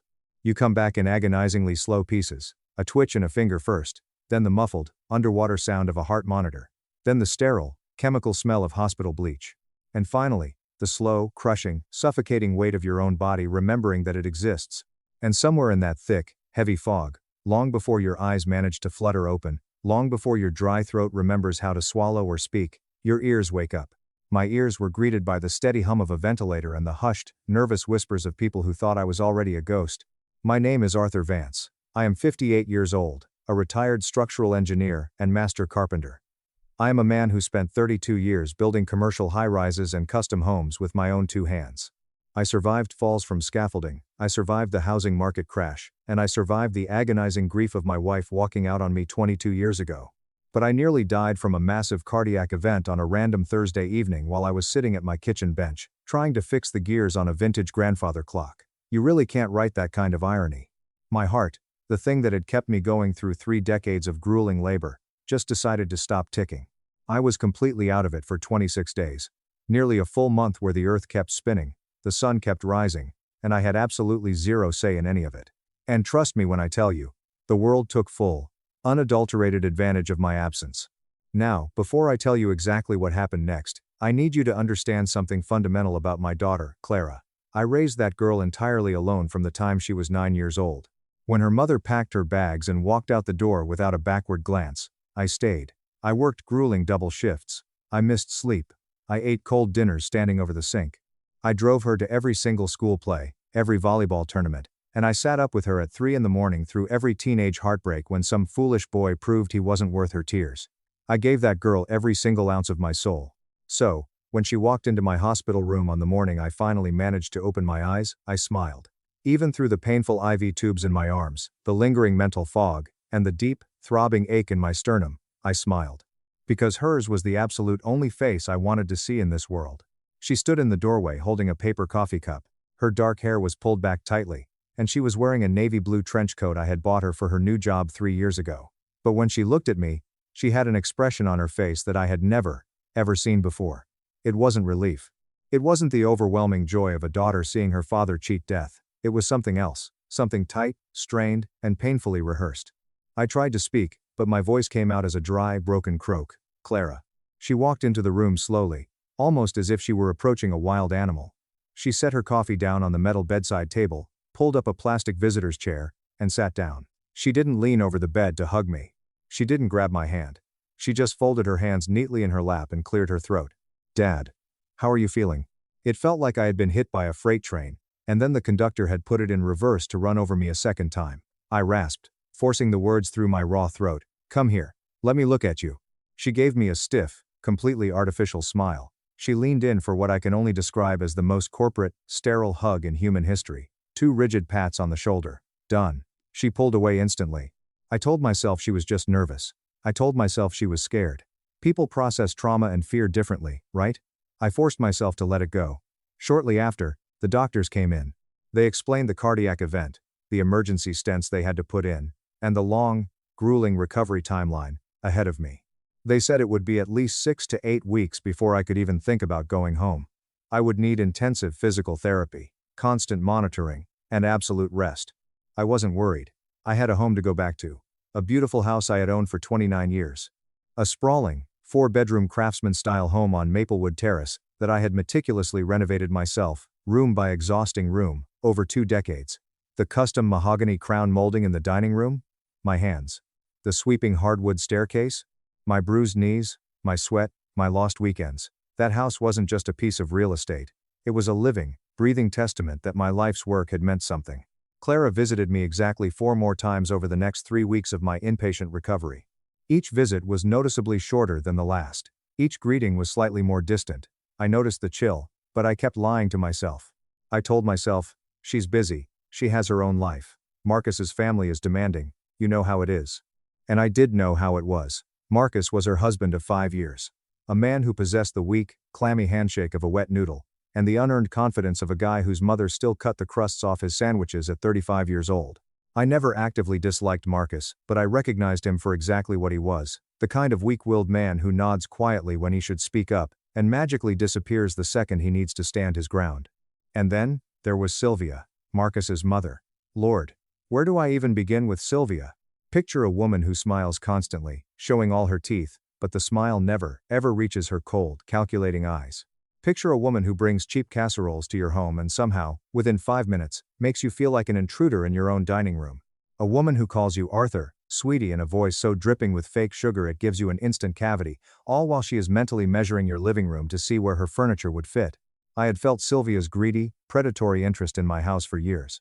She would make little, passive-aggressive comments at Thanksgiving dinners. Arthur, this kitchen would be just spectacular if we knocked down this wall for an island. Have you ever thought about downsizing? Marcus and I could easily help you find a nice, little, manageable condo for one person. A manageable condo for one person. I had just smiled politely, passed the gravy, and filed the comment away in my mental folder of reasons to avoid this woman. Now, here is where my story takes a turn so sharp and so sickening that even now, sitting here writing this, I have to pause and take a deep breath to keep my heart rate down. It was a Tuesday morning, week 5 of my recovery. A wonderful physical therapy nurse named Elena was helping me with my morning stretches when Clara walked into the room. She didn't call ahead. She didn't knock. She was wearing that same navy blue coat. Immediately, my gut twisted. That coat was becoming a very bad omen. Dad, I need to talk to you about something. About the house. I kept doing my exercises, slowly pulling the resistance band across my chest. What about it, Clara? She let out a long, shaky exhale. I knew that exact exhale. I had heard it right before she told me she crashed my truck into a mailbox in 2010, and I heard it right before she told me she was dropping out of her master's program. That exhale was the universal sound of something terrible that was already done, something I was going to hate. While you were in the coma, Dad, Marcus and I had to make some really difficult decisions, financial decisions. The hospital bills were piling up, the insurance was stalling, and Clara. Just her name. Just one word, spoken in a tone so low and sharp that Elena, the nurse, immediately stopped what she was doing, quietly set her clipboard on the counter, and practically vanished into the hallway. There was a power of attorney, Dad. Clara stammered, her eyes darting everywhere except my face. You signed it years ago, when you had that severe gallbladder infection, remember? You said if anything ever happened to you, I should use it to take care of things. I know exactly what I signed, I said, my voice eerily calm. We had to use it. The resistance band in my hands went entirely slack. To do what? Exactly? She stared at the linoleum floor as if it held the secrets of the universe. The house on Maplewood Terrace. It's been transferred into Sylvia and Richard's name. It was the only way to quickly liquidate equity to cover the medical costs and keep everything stable while you were under. They assumed the remaining tiny mortgage and paid off the immediate debts. They're moving in to maintain it. I want to tell you that I stayed calm. I want to tell you that I took a deep, centering breath, and responded with the quiet dignity of a man who had lived nearly 6 decades and weathered terrible storms before. But what I actually did was drop the resistance band. It hit the floor with a soft, pathetic slap. For about 20 agonizing seconds, the rhythmic beeping of my heart monitor was the absolute only sound in that sterile room. The monitor was beating entirely too fast. Then, I looked at my daughter. My only child. The girl I had raised entirely alone. The one I had sacrificed my youth and my savings for. The one currently wearing the coat I bought with money I earned breaking my back on construction sites. And I said, very quietly, very clearly. Get out. Dad, please. You have to understand. Clara. Get out of my sight before I say something that neither of us can ever take back. She swallowed hard, tears finally pooling in her eyes, and she turned and practically fled the room. I stared at the acoustic ceiling tiles of that hospital room for 4 straight hours. I didn't move. I didn't call the nurse. I didn't make a single sound. Because as I lay there, feeling the ultimate sting of betrayal from my own flesh and blood, a cold, hard realization began to crystallize in my mind. Here is what Clara didn't know. Here is what that greedy vulture Sylvia didn't know. Here is what not a single one of them knew. While they were busy forging my ruin, signing papers, and measuring my beautiful custom kitchen for their new island, there was a second property. A sprawling, 12-acre heavily wooded estate with a massive log cabin in the Wisconsin Dells, about 2 hours north. It was left to me by my late grandfather 14 years ago. It was legally titled under the Vance Family Heritage Trust. A trust so incredibly old, so deeply buried, and so quietly maintained by an elite legal firm, that it did not appear in any standard county property search. It didn't show up on my personal tax returns. It didn't appear anywhere that Sylvia's calculating, greedy little eyes could have ever found it, and I hadn't mentioned it to a single living soul in over a decade because it was my private sanctuary. I slowly reached over to my bedside table. I picked up my phone. I dialed a number I knew by heart. He answered on the second ring. Arthur? Arthur Vance? You old bastard, I heard you were in the ICU. Are you okay? Elias, I said, and my voice was completely devoid of emotion. It was colder than ice. I need you to do something for me. Elias was my attorney, but more importantly, he had been my closest friend for 35 years. Name it. I need you to pull the Vance Family Trust documents, every single page. And I need you to find out exactly what condition the Blackwood cabin is in. A long pause on the other end of the line. Arthur, what the hell happened? I let out a dry, humorless chuckle that made my chest ache. While I was asleep, Elias, someone completely forgot that a master structural engineer never builds a life without a backup foundation. Then, in the voice of a man who had known me since we were reckless 20-somethings, Elias said exactly 4 words. I'll pull the files. Just like that, the game had begun. They just had absolutely no idea they were already playing. They formally discharged me from the hospital on a rainy Friday morning. There was no fanfare. There were no welcome home balloons. There was no tearful daughter waiting at the curb with a warm meal and a desperate apology. There was just Elena the nurse, a mandatory hospital wheelchair I vehemently insisted I didn't need, and a flimsy plastic bag containing my wallet, my watch, and the clothes I had been wearing the day my heart decided to stage a mutiny. Elias picked me up. He pulled up to the curb in his immaculately maintained 1998 silver Volvo, the exact same car he had been driving for decades. Elias refused to replace it because, in his own words, things that still run perfectly deserve our absolute loyalty, Arthur. Elias was 60, balding, wore expensive wire-rimmed glasses on a chain around his neck, and possessed quietly, without a doubt, the sharpest, most ruthless legal mind in the entire state of Illinois. He took one look at me slowly climbing into his passenger seat and grimaced. "You look like absolute garbage, Arthur." "Thank you, Elias. Your bedside manner remains a precious gift to humanity." "I'm serious, you're a ghost, drink this." He handed me a large coffee, black, no sugar, exactly how I take it without saying another word. For the first 20 minutes of the drive north out of the city, we rode in complete silence. It was the kind of heavy, comfortable silence that only exists between two men who have known each other long enough that words are often redundant. Finally, as we hit the interstate, he spoke. "I pulled the trust documents. The Blackwood cabin is entirely yours, Arthur, clean title. The Vance family trust is completely airtight. Your grandfather's lawyers were paranoid geniuses. It never touched your personal estate. It never appeared in any joint filings during your marriage. The trust has been quietly paying its own property taxes through an automated escrow account for 14 years. Like clockwork." I wrapped both of my trembling hands around the hot coffee cup. "So they have no claim on it?" "Zero. None. Not even a microscopic shadow of a claim." I nodded slowly, staring out the rain-streaked window at the highway passing by. Normal people were driving to their normal jobs, living their normal, boring lives. Meanwhile, I was sitting here, a 58-year-old man, fresh out of the ICU, technically rendered homeless by his own daughter's signature. "What about the Maplewood house?" I asked, my voice hardening. "The transfer. Is it reversible?" Elias made a sound that was half sigh, half predatory chuckle.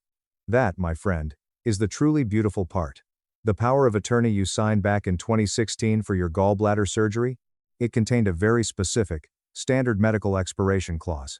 The language states clearly that the POA becomes entirely void the exact moment the grantor regains full, medically documented cognitive and legal capacity." He paused, letting the weight of his words hang in the air. "Meaning," Elias continued, a wicked grin spreading across his face, "the precise moment you woke up in that hospital bed, Arthur, and the attending physician noted you were lucid and oriented in your chart, that POA died instantly. Anything signed, transferred, or notarized by Clara after that exact timestamp was done without a shred of legal authority."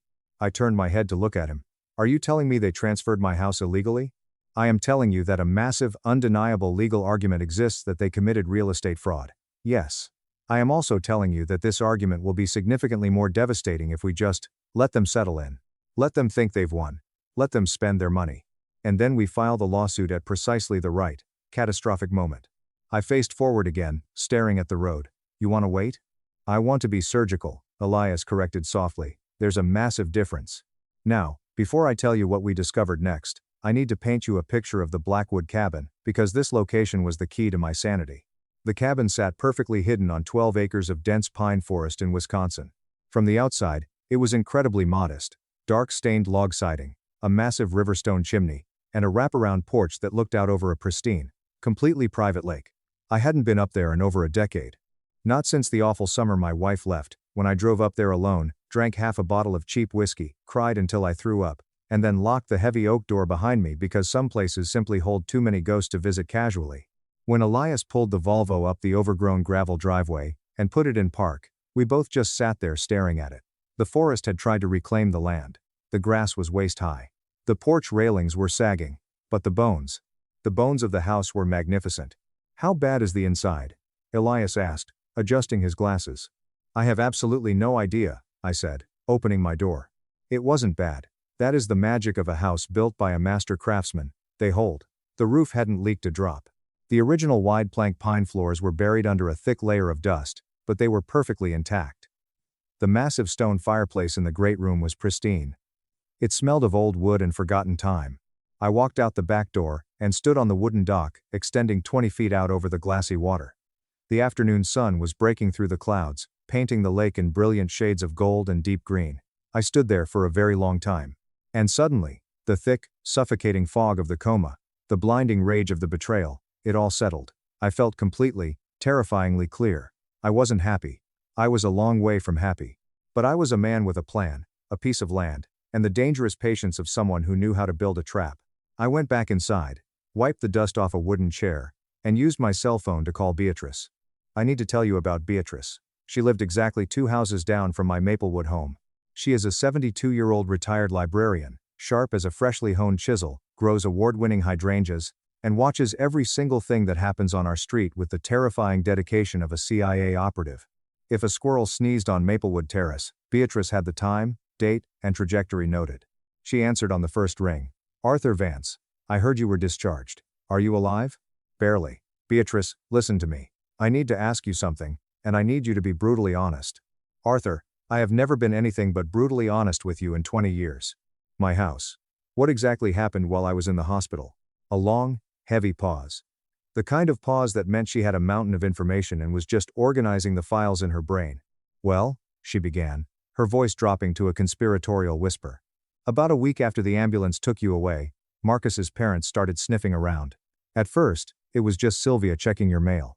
Then, it was Sylvia and Richard walking the perimeter of the property, pointing at your landscaping. Then, 2 weeks ago, a locksmith van showed up. A locksmith? I gripped the edge of the dusty table. I have ultra-high-definition photographs. Beatrice said simply. I didn't know exactly what was happening, Arthur, but I knew it smelled like garbage. So, yes, I have photographs. Dated, time-stamped. I even photographed the moving truck when Sylvia and Richard started bringing their ugly Victorian furniture into your home. I closed my eyes, a fierce, protective love for this elderly woman washing over me. Beatrice, I could kiss you.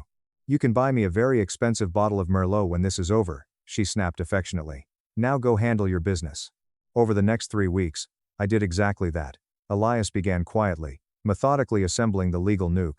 He compiled the expired POA, the post-recovery property transfer deeds, Beatrice's time-stamped surveillance photos, and the hospital's airtight documentation of my recovery timeline. He wasn't rushing to file, he was building an inescapable box. And while Elias built the legal trap, I physically rebuilt the cabin. I hired 3 guys from my old construction crew, loyal men who owed me favors dating back 20 years. We went to work. Not frantically, but with the methodical, rhythmic pace of men who know exactly what they are doing. We tore out the sagging porch and built a new one from treated cedar. We sanded the pine floors down to the raw wood and restained them a rich, glowing amber. We completely gutted the outdated kitchen and installed modern fixtures. I worked until my recovering muscles screamed, until my hands were blistered and bleeding, pouring every single ounce of my grief and rage into the wood. Meanwhile, back in Chicago, Sylvia was systematically destroying my masterpiece. I knew this, because Beatrice texted me daily updates. She's tearing out your custom hydrangeas, Beatrice reported on a Tuesday. She hired painters. They are painting your beautiful mahogany dining room a hideous shade of mint green. I think I'm going to be sick, she texted on a Thursday. Beatrice also reported that Sylvia had hosted a lavish catered dinner party to show off her new home, and that Clara and Marcus had moved out of their cramped apartment and into the guest wing of my house. They were all playing house, living comfortably inside the carcass of my life's work. Good, I thought as I swung a hammer into a stubborn nail at the cabin. Let them get incredibly comfortable. Comfortable people get sloppy. Comfortable people stop looking over their shoulders. Then, on a quiet Wednesday evening, exactly 6 weeks after I had been discharged from the hospital, Elias drove all the way up to the cabin. He didn't call. He just showed up. I was sitting on the newly built dock, watching the sunset. He walked down the wooden planks, holding a thick manila folder. Everything is ready, Elias said, standing beside me. You're absolutely sure? The property transfer is 100% legally void. I have sworn affidavits from 3 independent real estate attorneys, who reviewed the timeline. We have Beatrice's photos. We have the hospital records. We are ready to file the injunction and the lawsuit for fraudulent conveyance. He paused. The wind whipped across the lake. But I found something else, Arthur. I looked up at him. What kind of something else? The kind that means Sylvia and Richard don't just lose your house, Elias said, his eyes gleaming behind his glasses. The kind that means they are going to face federal prison time. I stood up slowly. Tell me everything. And Elias told me. By the time he finished speaking, the sun had completely vanished behind the tree line, plunging the lake into darkness. And I was smiling. A real, genuine smile for the first time in months. Not because I am a cruel man, but because there is a very specific, deeply intoxicating satisfaction that comes from watching a trap you built perfectly click shut. Real revenge, the kind that actually destroys a person, doesn't look like a screaming match. It doesn't look like showing up on someone's front lawn, red in the face, throwing a tantrum and demanding justice. Real, Devastating revenge. Looks like a quiet Tuesday morning. Unhurried. Dressed in a sharp suit. It was a Tuesday morning when Elias officially filed the paperwork at the county courthouse. I was sitting at the massive granite island in my newly renovated cabin kitchen, eating a plate of scrambled eggs, when he called to confirm. The legal challenge to the property transfer, along with an emergency injunction to freeze the asset, had been submitted. "It's done," Elias said. "The hammer is dropping. How long before they are served the papers?" I asked, taking a sip of coffee. 48 hours. Probably less. How do you think Sylvia is going to take it? Elias actually laughed out loud. Like a woman who just realized she's been tap dancing on a landmine. Exactly 41 hours later, my cell phone rang. It was Beatrice. She didn't even bother saying hello. "Arthur, a very large man in a very cheap suit just marched up your driveway and handed Sylvia a massive stack of manila envelopes. I am watching through my binoculars." "What did she do, Beatrice?" "She opened the first envelope on the porch. She read the first page. Arthur, I swear to God, her face just completely collapsed. She looked like she swallowed a live wasp. She just ran inside the house and left the front door wide open. I can hear her screaming at Richard from across the street. Thank you, Beatrice. You are an angel. I prefer the term tactical observer. Call me when there's blood," she said, and hung up. Now, I need to slow down here. Because what happened over the next 72 hours wasn't just a legal victory. It was deeply, painfully personal. Clara called me that exact same evening. I sat in my armchair by the fire, watching her name flash on my phone screen for 6 full rings, before I finally swiped to answer. "Dad?" Her voice was entirely different from the hospital. The stiff, rehearsed corporate tone was completely gone. What replaced it was the terrified, shaky voice of a little girl who realized she had made a catastrophic mistake. "Hello, Clara, Dad. Sylvia just got served with a massive lawsuit. I don't understand what's happening. You're suing us? You're challenging the transfer?" "I am aggressively challenging a fraudulent, illegal transfer of my primary residence, yes," I said, my voice perfectly level. A long, agonizing silence on her end. I could hear her ragged breathing. "Dad, we did what we thought was right. The bills were so high, and Sylvia said the insurance was going to deny the claims, and they offered to help by taking the house so you wouldn't go into medical bankruptcy." "Clara," I interrupted sharply. "What attorney told you that? What legal professional sat you down and advised you that signing away $1 million piece of real estate to your mother-in-law was the proper way to handle an insurance delay?" Silence. Was it an independent attorney? Or was it a lawyer Sylvia conveniently recommended? More silence. Then, a choked sob. "It was Sylvia's friend. He came to the hospital." "I see." I leaned forward, staring into the fire. "I need you to think very, very hard right now, Clara. Not about your spineless husband, not about Sylvia. I want you to think about whether any part of this felt right to you. Because I raised you to be smart. I raised you to spot a scam. And I simply refused to believe you were entirely blind to what was happening." When she finally spoke, her voice was tiny, broken. "It happened so fast, Dad. They were in my ear every single day. I was terrified you were going to die. Sylvia kept holding my hand, crying, telling me it was the only responsible thing to do to protect the family. They suffocated me with it. And here is the absolute, heartbreaking truth. I believed her. I didn't want to. I wanted to stay furiously angry at her. But I heard the genuine manipulation in her voice. I heard the guilt of a young woman who had been systematically gaslit and guided, step by careful step, by a predator far more experienced than she was. "That doesn't erase what you did, Clara," I said softly. "Love doesn't erase betrayal. It just makes the betrayal hurt worse. We will talk when the dust settles. But right now, I strongly suggest you pack your bags and get out of my house before the court date, because it is going to be a bloodbath." I hung up the phone. I didn't sleep that night. Now, about Elias's extra discovery. The nuke. While Elias was running background checks on Sylvia and Richard's standard due diligence for this kind of litigation, he uncovered a horrifying pattern. 8 years ago, Sylvia and Richard lived in Tampa, Florida. They had an elderly neighbor, a widower named Thomas, who suffered from early onset Alzheimer's. Thomas's nephew had married a woman in Sylvia's inner circle. When Thomas's mind started to go, a power of attorney was magically produced. Thomas's paid-off home was quietly transferred into a holding LLC, an LLC quietly controlled by Richard. Thomas was thrown into a state-run care facility, where he died alone 3 years later. The family had tried to investigate, but they ran out of money for lawyers, and Sylvia and Richard fled to Illinois shortly after. "This wasn't an opportunistic crime of passion, Arthur," Elias had told me.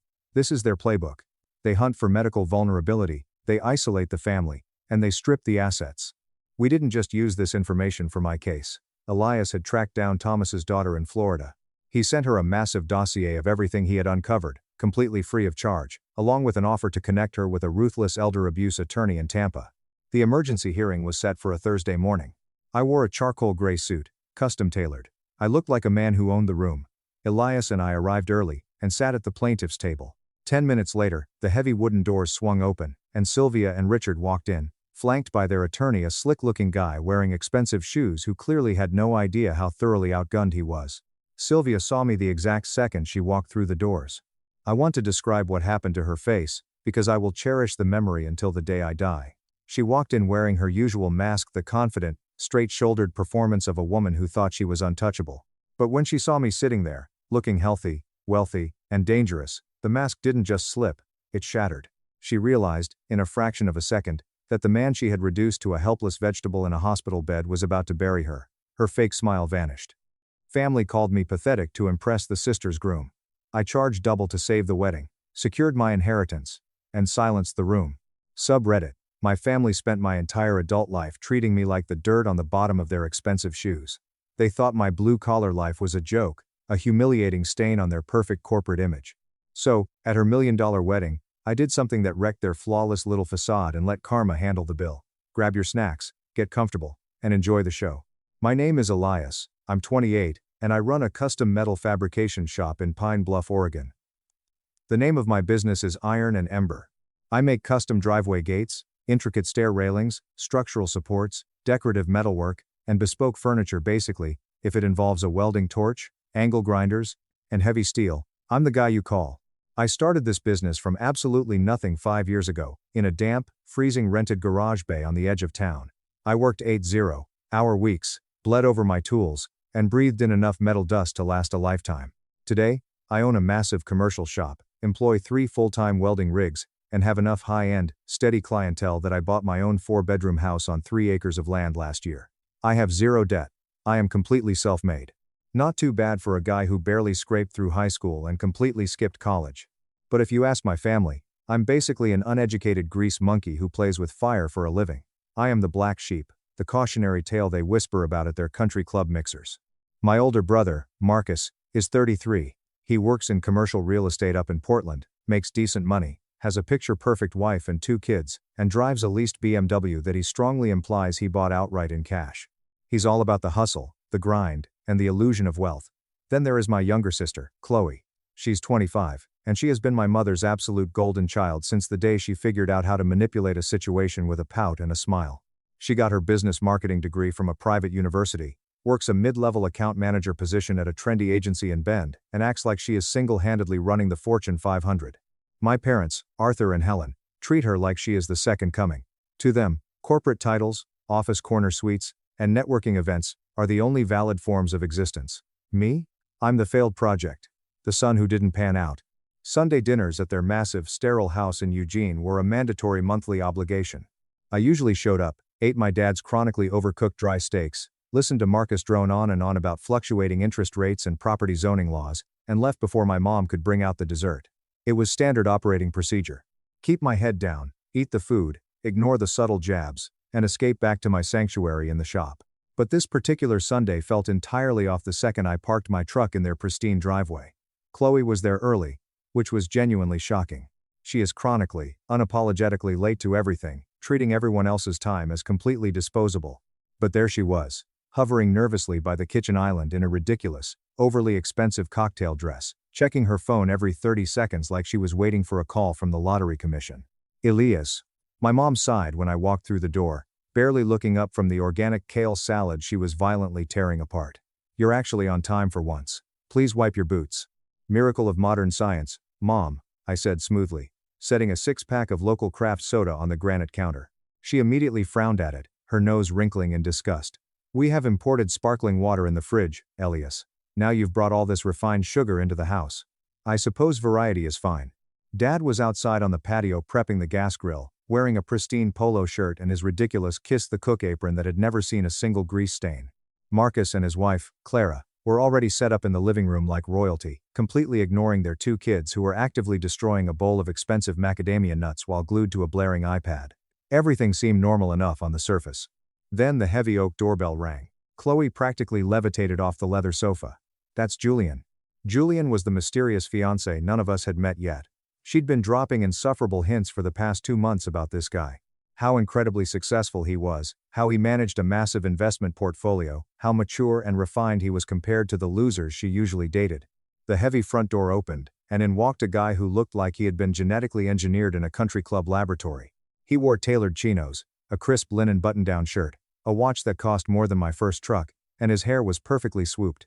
He smiled with perfectly veneered teeth, looking like a junior senator on the campaign trail. "Everyone, this is Julian," Chloe announced, her voice practically vibrating with smug pride. "Julian, this is my family."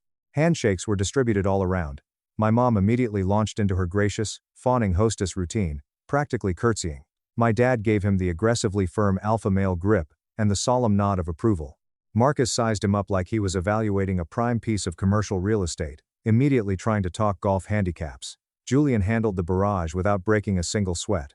He complimented the architecture of the house, praised the smell of the dry steaks on the grill, and laughed a little too hard at my dad's terrible, recycled jokes. Then, his eyes landed on me. I was standing near the kitchen island, wearing clean dark jeans and a plain black t-shirt, arms crossed. "Elias, right?" Julian said, extending a perfectly manicured hand. "Great to finally meet you, man."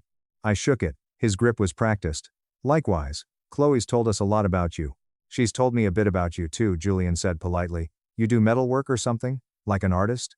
Before I could even open my mouth to explain the scale of my fabrication business, Chloe physically jumped between us. "Elias has a little welding business. He makes fences and stuff." "And stuff," I repeated, keeping my face completely neutral, though my jaw tightened. Julian nodded, trying to maintain the polite small talk. "That's cool. Manual labor, right? Keeps you in shape." "Something like that," I said, letting the conversation die. We all eventually migrated to the massive dining room. Dad brought in the ruined steaks. Mom fussed endlessly over the organic side dishes. Marcus poured expensive red wine for everyone except me, assuming I wouldn't appreciate the vintage, and Julian settled into the head of the table like he had been coming to these family dinners for a decade. The entire torturous meal was basically the four of them pretending I was invisible. Julian would tell a mildly amusing story about closing some massive corporate merger for his consulting firm, and my parents and brother would physically lean in, nodding aggressively, asking detailed follow-up questions, and acting like he was reciting ancient wisdom. At one point, there was a lull, and I casually mentioned that I had just finished a massive custom architectural railing job for a boutique hotel downtown, a contract worth over 20 grand. My mom literally cleared her throat and changed the subject mid-sentence. "That's nice, dear," she said dismissively, not even looking at me. "Julian, please tell us more about your recent ski trip to Aspen. Chloe says the powder was just divine." It kept happening. Every time I spoke, I was treated like background static, like a mild annoyance they had to tolerate. Then came the exact moment that completely severed my emotional ties to these people. Julian turned to me, probably noticing the blatant exclusion and trying to be a polite guest. "So, Elias, what exactly do you do? Like, day-to-day operations? Do you have employees?" I set down my water glass and started to answer properly. "I run a custom fabrication shop. I design structural steel components, build architectural." Mom loudly clapped her hands together, cutting me off completely. "Oh, please don't ask him that, Julian. He will absolutely bore you to death talking about dirty welding torches and rusty metal grades. It's dreadfully dull." The entire table laughed. It wasn't a polite chuckle, it was that deep, knowing laugh that clearly says, "We're all in on the joke, and you are the punchline."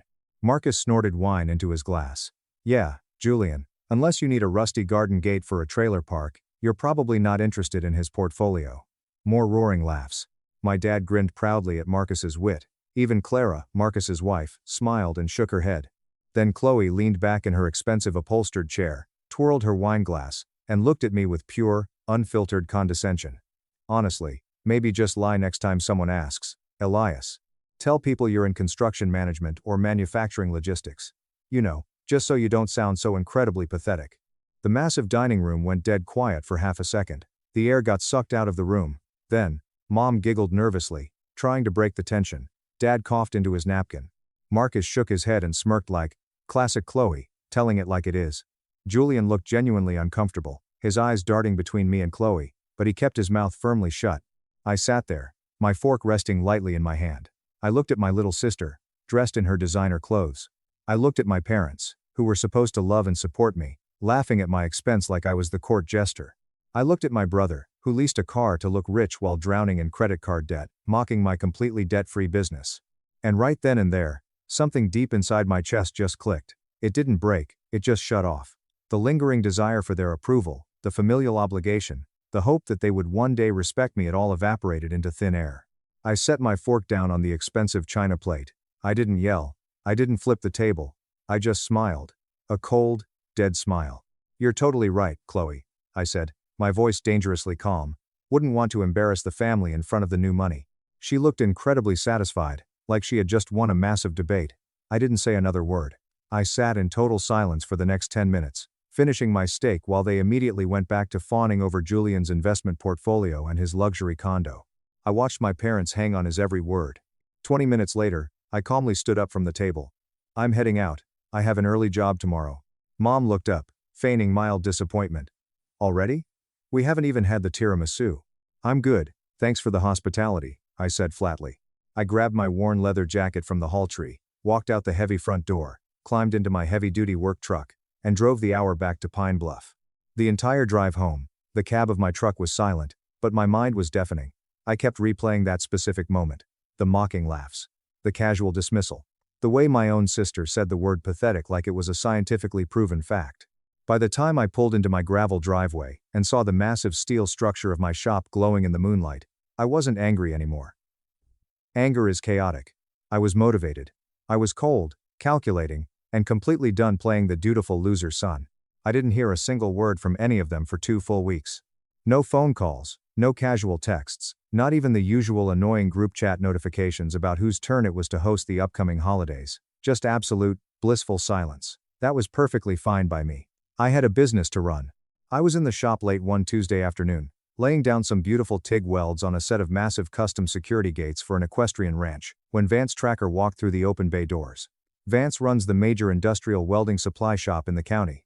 He sold me half my heavy equipment when I started, gave me lines of credit when I had nothing, and has become something incredibly close to a father figure to me over the years. He's a former Navy Seabee, built like a brick wall, sports a thick gray beard, and absolutely never sugarcoats a damn thing. "Those beads look like stacked dimes, kid," Vance said, his gruff voice echoing over the hum of the ventilation fans as he eyed the massive steel gates. "This client actually going to pay you your worth this time?" "Already got 60% up front in escrow," I said, lifting my welding hood. "Smart man, you're learning." He dropped a heavy canvas bag of specialized electrode rods onto my scarred steel workbench. "By the way, heard through the grapevine your sister is getting hitched." I wiped the sweat off my forehead with a grimy rag and looked at him. "Where exactly did you hear that?" "Small town gossip, Elias. My niece, Becca, works catering and event management out at Emerald Lake Manor, said your family booked the entire estate out for a massive 3-day weekend in late August. Apparently, it's going to be the event of the season." Emerald Lake Manor. I knew the place well. It was the most ridiculously opulent, disgustingly expensive wedding venue in the entire Pacific Northwest. It sat on a private glacial lake, surrounded by manicured botanical gardens, with a price tag that made normal, working-class people physically nauseous. "Good for her," I said, turning back to my TIG torch. Vance leaned his massive frame against the workbench, crossing his arms. "You don't sound particularly thrilled. Did your invitation get lost in the mail?" "I'm not invited yet. We had a bit of a falling out." "Give it time," he snorted, shaking his head. "Families like that? They always come crawling back when they need free labor or a scapegoat. Just watch your six." "You have no idea, Vance." After he left, that conversation lodged itself deep in my brain. If Chloe was planning a massive, 3-day extravaganza at Emerald Lake Manor, that meant serious, liquid cash. And I knew for a fact my parents weren't exactly rolling in that kind of money. Dad was a retired mid-level county administrator with a decent pension, and Mom worked part-time as an office manager at a boutique dental clinic. They lived comfortably, sure, but they were absolutely not $100,000 weekend wedding at the most exclusive venue in the state comfortable. Which immediately got me thinking about something I hadn't thought about in years. My Grandpa Harrison, Dad's father. He died when I was 24. Grandpa Harrison was a master machinist. He worked in the dirty, greasy trades his entire life, his hands permanently stained with oil. He was the absolute only person in my entire extended family who ever understood what I was trying to do. When I told him I was skipping college to start my own fabrication shop, he didn't laugh. He didn't call me pathetic. He looked me dead in the eye, and I saw pure, unadulterated pride. Before he passed, he had set up private trust accounts for all 3 of us grandkids. They weren't multi-million-dollar funds, But they were substantial. Mine was specifically supposed to be around $42,500. It was legally earmarked for me to access when I turned 25, specifically meant to be used for business development or higher education. When I turned 25, I was drowning in the chaos of trying to keep Iron and Ember from going bankrupt. I was working 8-hour days, sleeping on a cot in the shop, and I honestly, stupidly, forgot all about the trust fund. I had vaguely assumed my parents were managing it, or that it was sitting safely in an account waiting for me to claim it when I finally had a second to breathe. That night, I left the shop early. I went back to my house, opened a beer, and started frantically digging through my heavy fireproof filing cabinet until I found the original estate paperwork from Grandpa Harrison's death. It took me 3 hours of reading dense legal jargon to locate the specific trust documents and the corresponding account numbers. The next morning, at exactly 8 a.m., I called the primary holding bank. I got transferred 4 different times, put on hold for 45 minutes, and finally reached a senior account manager who could actually look at the archived files. "I need detailed information on a trust account that was established in 2018, I said, reading off the long string of numbers. It should have been legally dispersed to me when I turned 25, which was 3 years ago. The woman on the other end typed loudly on her keyboard. "Let me pull those archives, Mr. Elias." "Okay, yes. I am showing that specific account was fully liquidated and closed in 2022.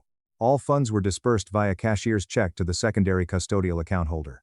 My grip tightened on my phone so hard my knuckles turned white. The blood in my veins felt like ice water.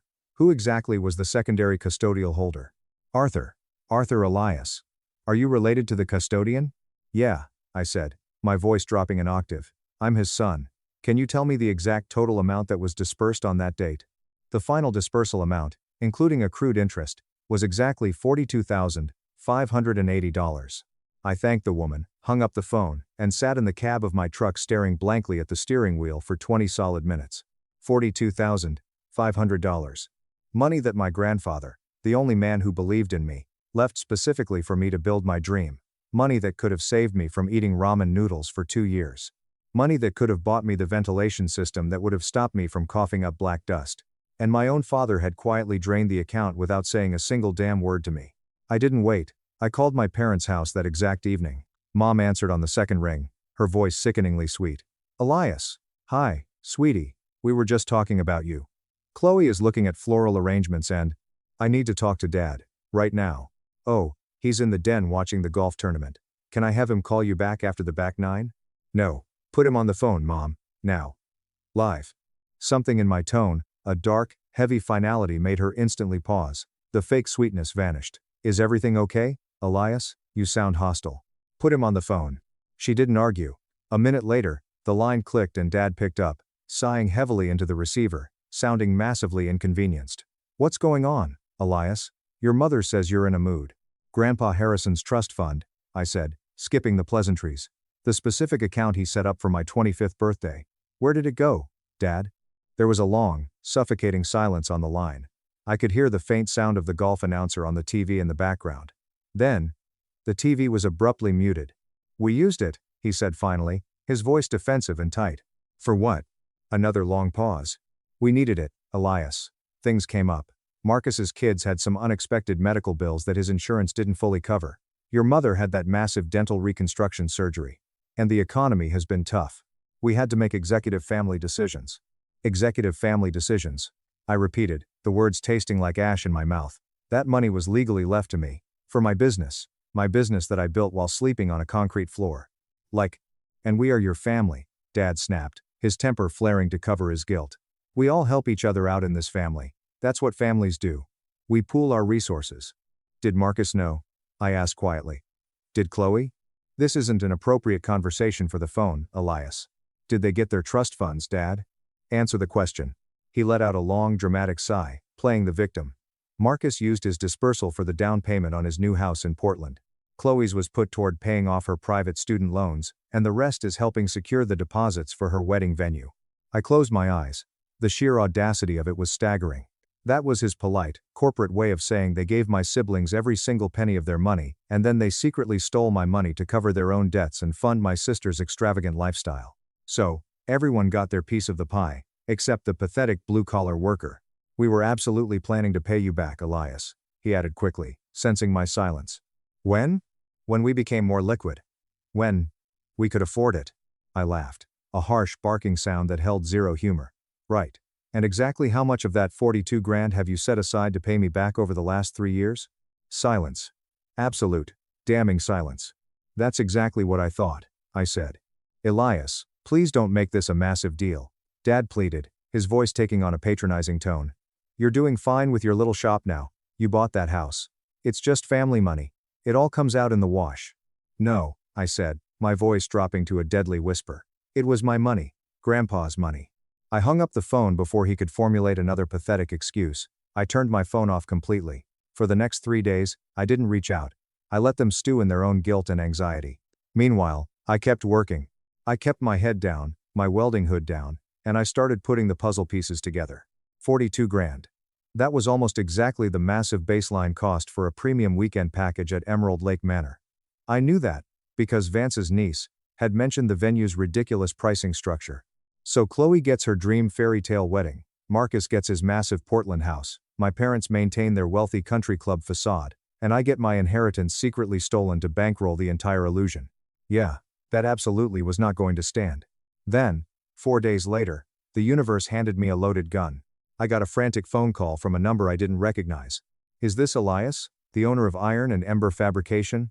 A woman's voice asked. She sounded breathless, practically hyperventilating. Speaking. How can I help you? Hi, my name is Sarah Jenkins. I am the senior venue coordinator out at Emerald Lake Manor. I got your direct number from Vance Tracker over at the supply shop. Mr. Elias, we have a massive emergency situation out here and we desperately need a master custom metalworker ASAP. I sat up straighter in my office chair, kicking my boots off my desk. What kind of emergency?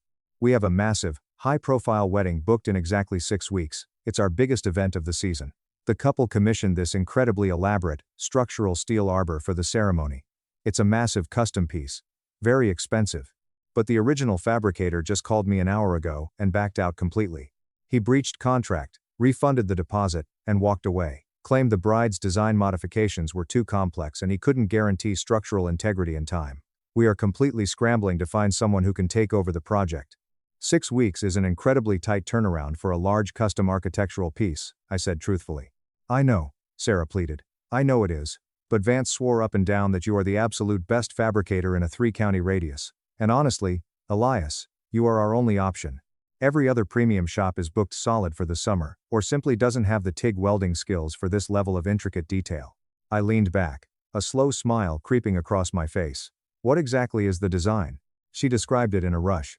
A massive 12-foot decorative steel structural arbor. Heavy gauge tubing, intricate hand-forged scrollwork, integrated channels for hidden LED lighting, and a custom multi-stage bronze powder coating. It was designed to be the absolute centerpiece of the ceremony, sitting right on the edge of the glacial lake. Challenging? Absolutely. Impossible? Not for me. When do you need a hard answer? I asked. Yesterday, she sighed in exasperation. The bride is literally losing her mind. She is threatening to sue the venue. This arbor is the focal point of her entire aesthetic. Without it, she's threatening to cancel the entire event. Something clicked perfectly into place in my mind. The timeline, the venue, the bride losing her mind over aesthetics. Sarah, I asked softly. What is the bride's name? Chloe. Chloe Elias. Do you happen to know her? My smile stretched from ear to ear. The absolute irony of it was intoxicating. Yeah, Sarah. I know her. She's my younger sister. Sarah went dead quiet on the line. I could practically hear her heart drop into her stomach. Oh God. Is that going to be a problem? I had no idea. Not at all, I said smoothly. In fact, it makes things much easier. Send me the digital blueprints and the engineering specs right now. I'll review them tonight and call you first thing tomorrow morning. Thank you. Seriously, Elias, you are an absolute lifesaver. I hung up the phone and sat alone in my dusty office, surrounded by the smell of burnt steel and grinding wheels, and I started laughing. It started as a chuckle, and grew into a full-blown belly laugh. Because the universe hadn't just handed me a loaded gun, it had painted a massive bullseye on my family's back. Leverage. Pure, unadulterated leverage. The digital design specs Sarah emailed over were ridiculously ambitious. The original fabricator hadn't backed out because it was too complex. I looked at the revision notes. He had backed out because Chloe had submitted 14 different major structural changes in 3 weeks, making his life an absolute living nightmare. She was playing Bridezilla, and he told her to kick rocks. I could build it. Easily. I had the steel stock, I had the equipment, and I had the skill. But building it wasn't the point. Extortion was the point. I called Sarah back at exactly 8 a.m. the next morning. I looked over the blueprints, I said, keeping my voice totally professional. It's highly complex, and it's doable. But 6 weeks means I have to push 2 other lucrative jobs back, pay my guys overtime, and rush order the custom powder coating. Can I do it? Yes. Will it cost the original quote? Absolutely not. How much more? Sarah asked nervously. The original guy quoted her 22 grand, I noted, looking at the attached invoice. He severely underbid just to win the contract. My price is $35,000. $17,500 as a non-refundable deposit paid by wire transfer today, and the remaining half paid via certified cashier's check upon delivery and installation. Sarah actually gasped. Elias, that is incredibly steep. That's a $13,000 upcharge. Do you want it done right, or do you want it done cheap? Because the cheap guy just bailed on you. I can absolutely promise you, with complete certainty, that you will not find another master welder in the Pacific Northwest who can deliver this specific structure, safely, in 6 weeks. A long, heavy pause. Let me call the bride. I will get back to you within the hour. It didn't take an hour. 45 minutes later, my personal cell phone rang. It was Chloe. I let it ring 4 times, savoring the moment, before I finally swiped to answer. Hello? Elias. Her voice was tight, strained, vibrating with barely suppressed panic and rage. I need to talk to you. I'm listening. Sarah, my venue coordinator, just called me. She said you are the only fabricator available to save the metalwork for my ceremony arbor. That's correct. I reviewed the engineering specs. Can you actually build it? She demanded, still laced with that familiar condescension. I kicked my heavy steel-toed boots up onto my desk. I can build anything, Chloe. The real question is whether you actually want me to. What the hell is that supposed to mean? Well, I said slowly, letting every word drip with venom. The last time we spoke at Sunday dinner, you explicitly told me to lie about my job because I sounded so incredibly pathetic. I'm just wondering if you really want pathetic manual labor ruining the aesthetic of your perfect high society dream wedding. Total, suffocating silence on the other end of the line. I could hear her breathing rapidly. That was just a joke, Elias, she finally stammered. You know how I get. I was just trying to be funny. Was it? Because Mom and Dad, and Marcus seemed to think it was hilarious, but I didn't hear a punchline. She exhaled hard, the sound of a cornered animal. Look, Elias, I am sorry, okay? Is that what you want to hear? I'm sorry. I was showing off in front of Julian and I was stressed. It was stupid and insensitive. Can we please just be adults and move past it? I desperately need your help. This wedding is everything to me. $35,000, I said coldly. What? Are you insane? The original guy quoted me 22. The original guy bailed because you micromanaged him into a panic attack. I am your absolute only option, Chloe. Every other shop is booked. So, it's 35 grand. Or you and Julian get married standing under a bare, rusted aluminum pop-up tent from a discount party rental store. Your choice. I could hear her hyperventilating, trying desperately to control her temper because she knew I held all the cards. I have to talk to Dad and Julian. This is way over budget. You have exactly 2 hours to wire the deposit, or I take another contract and you're permanently out of luck. I hung up the phone. That evening my phone blew up. Dad called 6 times. I didn't answer. He left a rambling, furious voicemail about extorting your own flesh and blood, and family loyalty. I saved the voicemail to laugh at later. The next morning, Sarah called me. Her voice was professional but laced with relief. Elias. The bride agreed to your price. She is absolutely furious. But she authorized the funds. There is one strict condition, though. I don't do conditions, Sarah. She is demanding to be heavily involved in the fabrication process. She wants twice-weekly video check-ins, progress photos, and the right to come to your shop to inspect the welds. I smiled. Absolutely not. Excuse me? I do not do client check-ins for high-stress rush jobs. And I absolutely do not allow clients on my active shop floor for liability reasons. She will get 0 updates. I will deliver the finished product to the venue exactly 3 days before the ceremony. If she wants to micromanage, she can go find a magician to conjure an arbor out of thin air. Sarah paused, then let out a quiet laugh. Honestly? Thank God. I will relay your terms. You deliver on time, she pays the balance. Deal? Deal. Have her wire the deposit. The $17,500 deposit hit my business account 2 hours later. I stared at the glowing numbers on my computer screen for a long time. Then, I picked up my phone and called my father. He answered on the first ring, his voice trembling with rage. Elias, how dare you extort your sister like this? You are a selfish, Greedy. See. I'm building Chloe's arbor, I interrupted, my voice perfectly level. The deposit cleared. I start cutting steel tomorrow. You should be doing it for cost. Family discount, he yelled.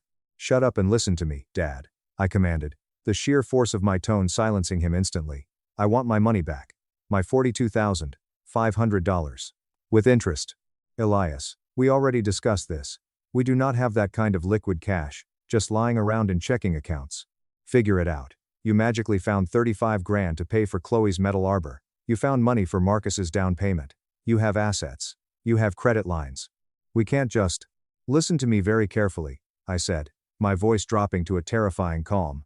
If I do not see a massive movement of funds into my account by the end of this month, I am going to have a very loud, very public conversation with Julian's wealthy, conservative parents at the wedding reception. I will tell them exactly how their beautiful new daughter-in-law's wedding was funded by stealing from a dead man's trust fund. You wouldn't dare, Dad whispered, genuine fear finally breaking through his arrogance. You would ruin her life. Try me, I said. And I hung up. The next 6 weeks were an absolute blur of sparks, grinding dust, and pure adrenaline. I threw myself into the Clearwater project with a manic intensity.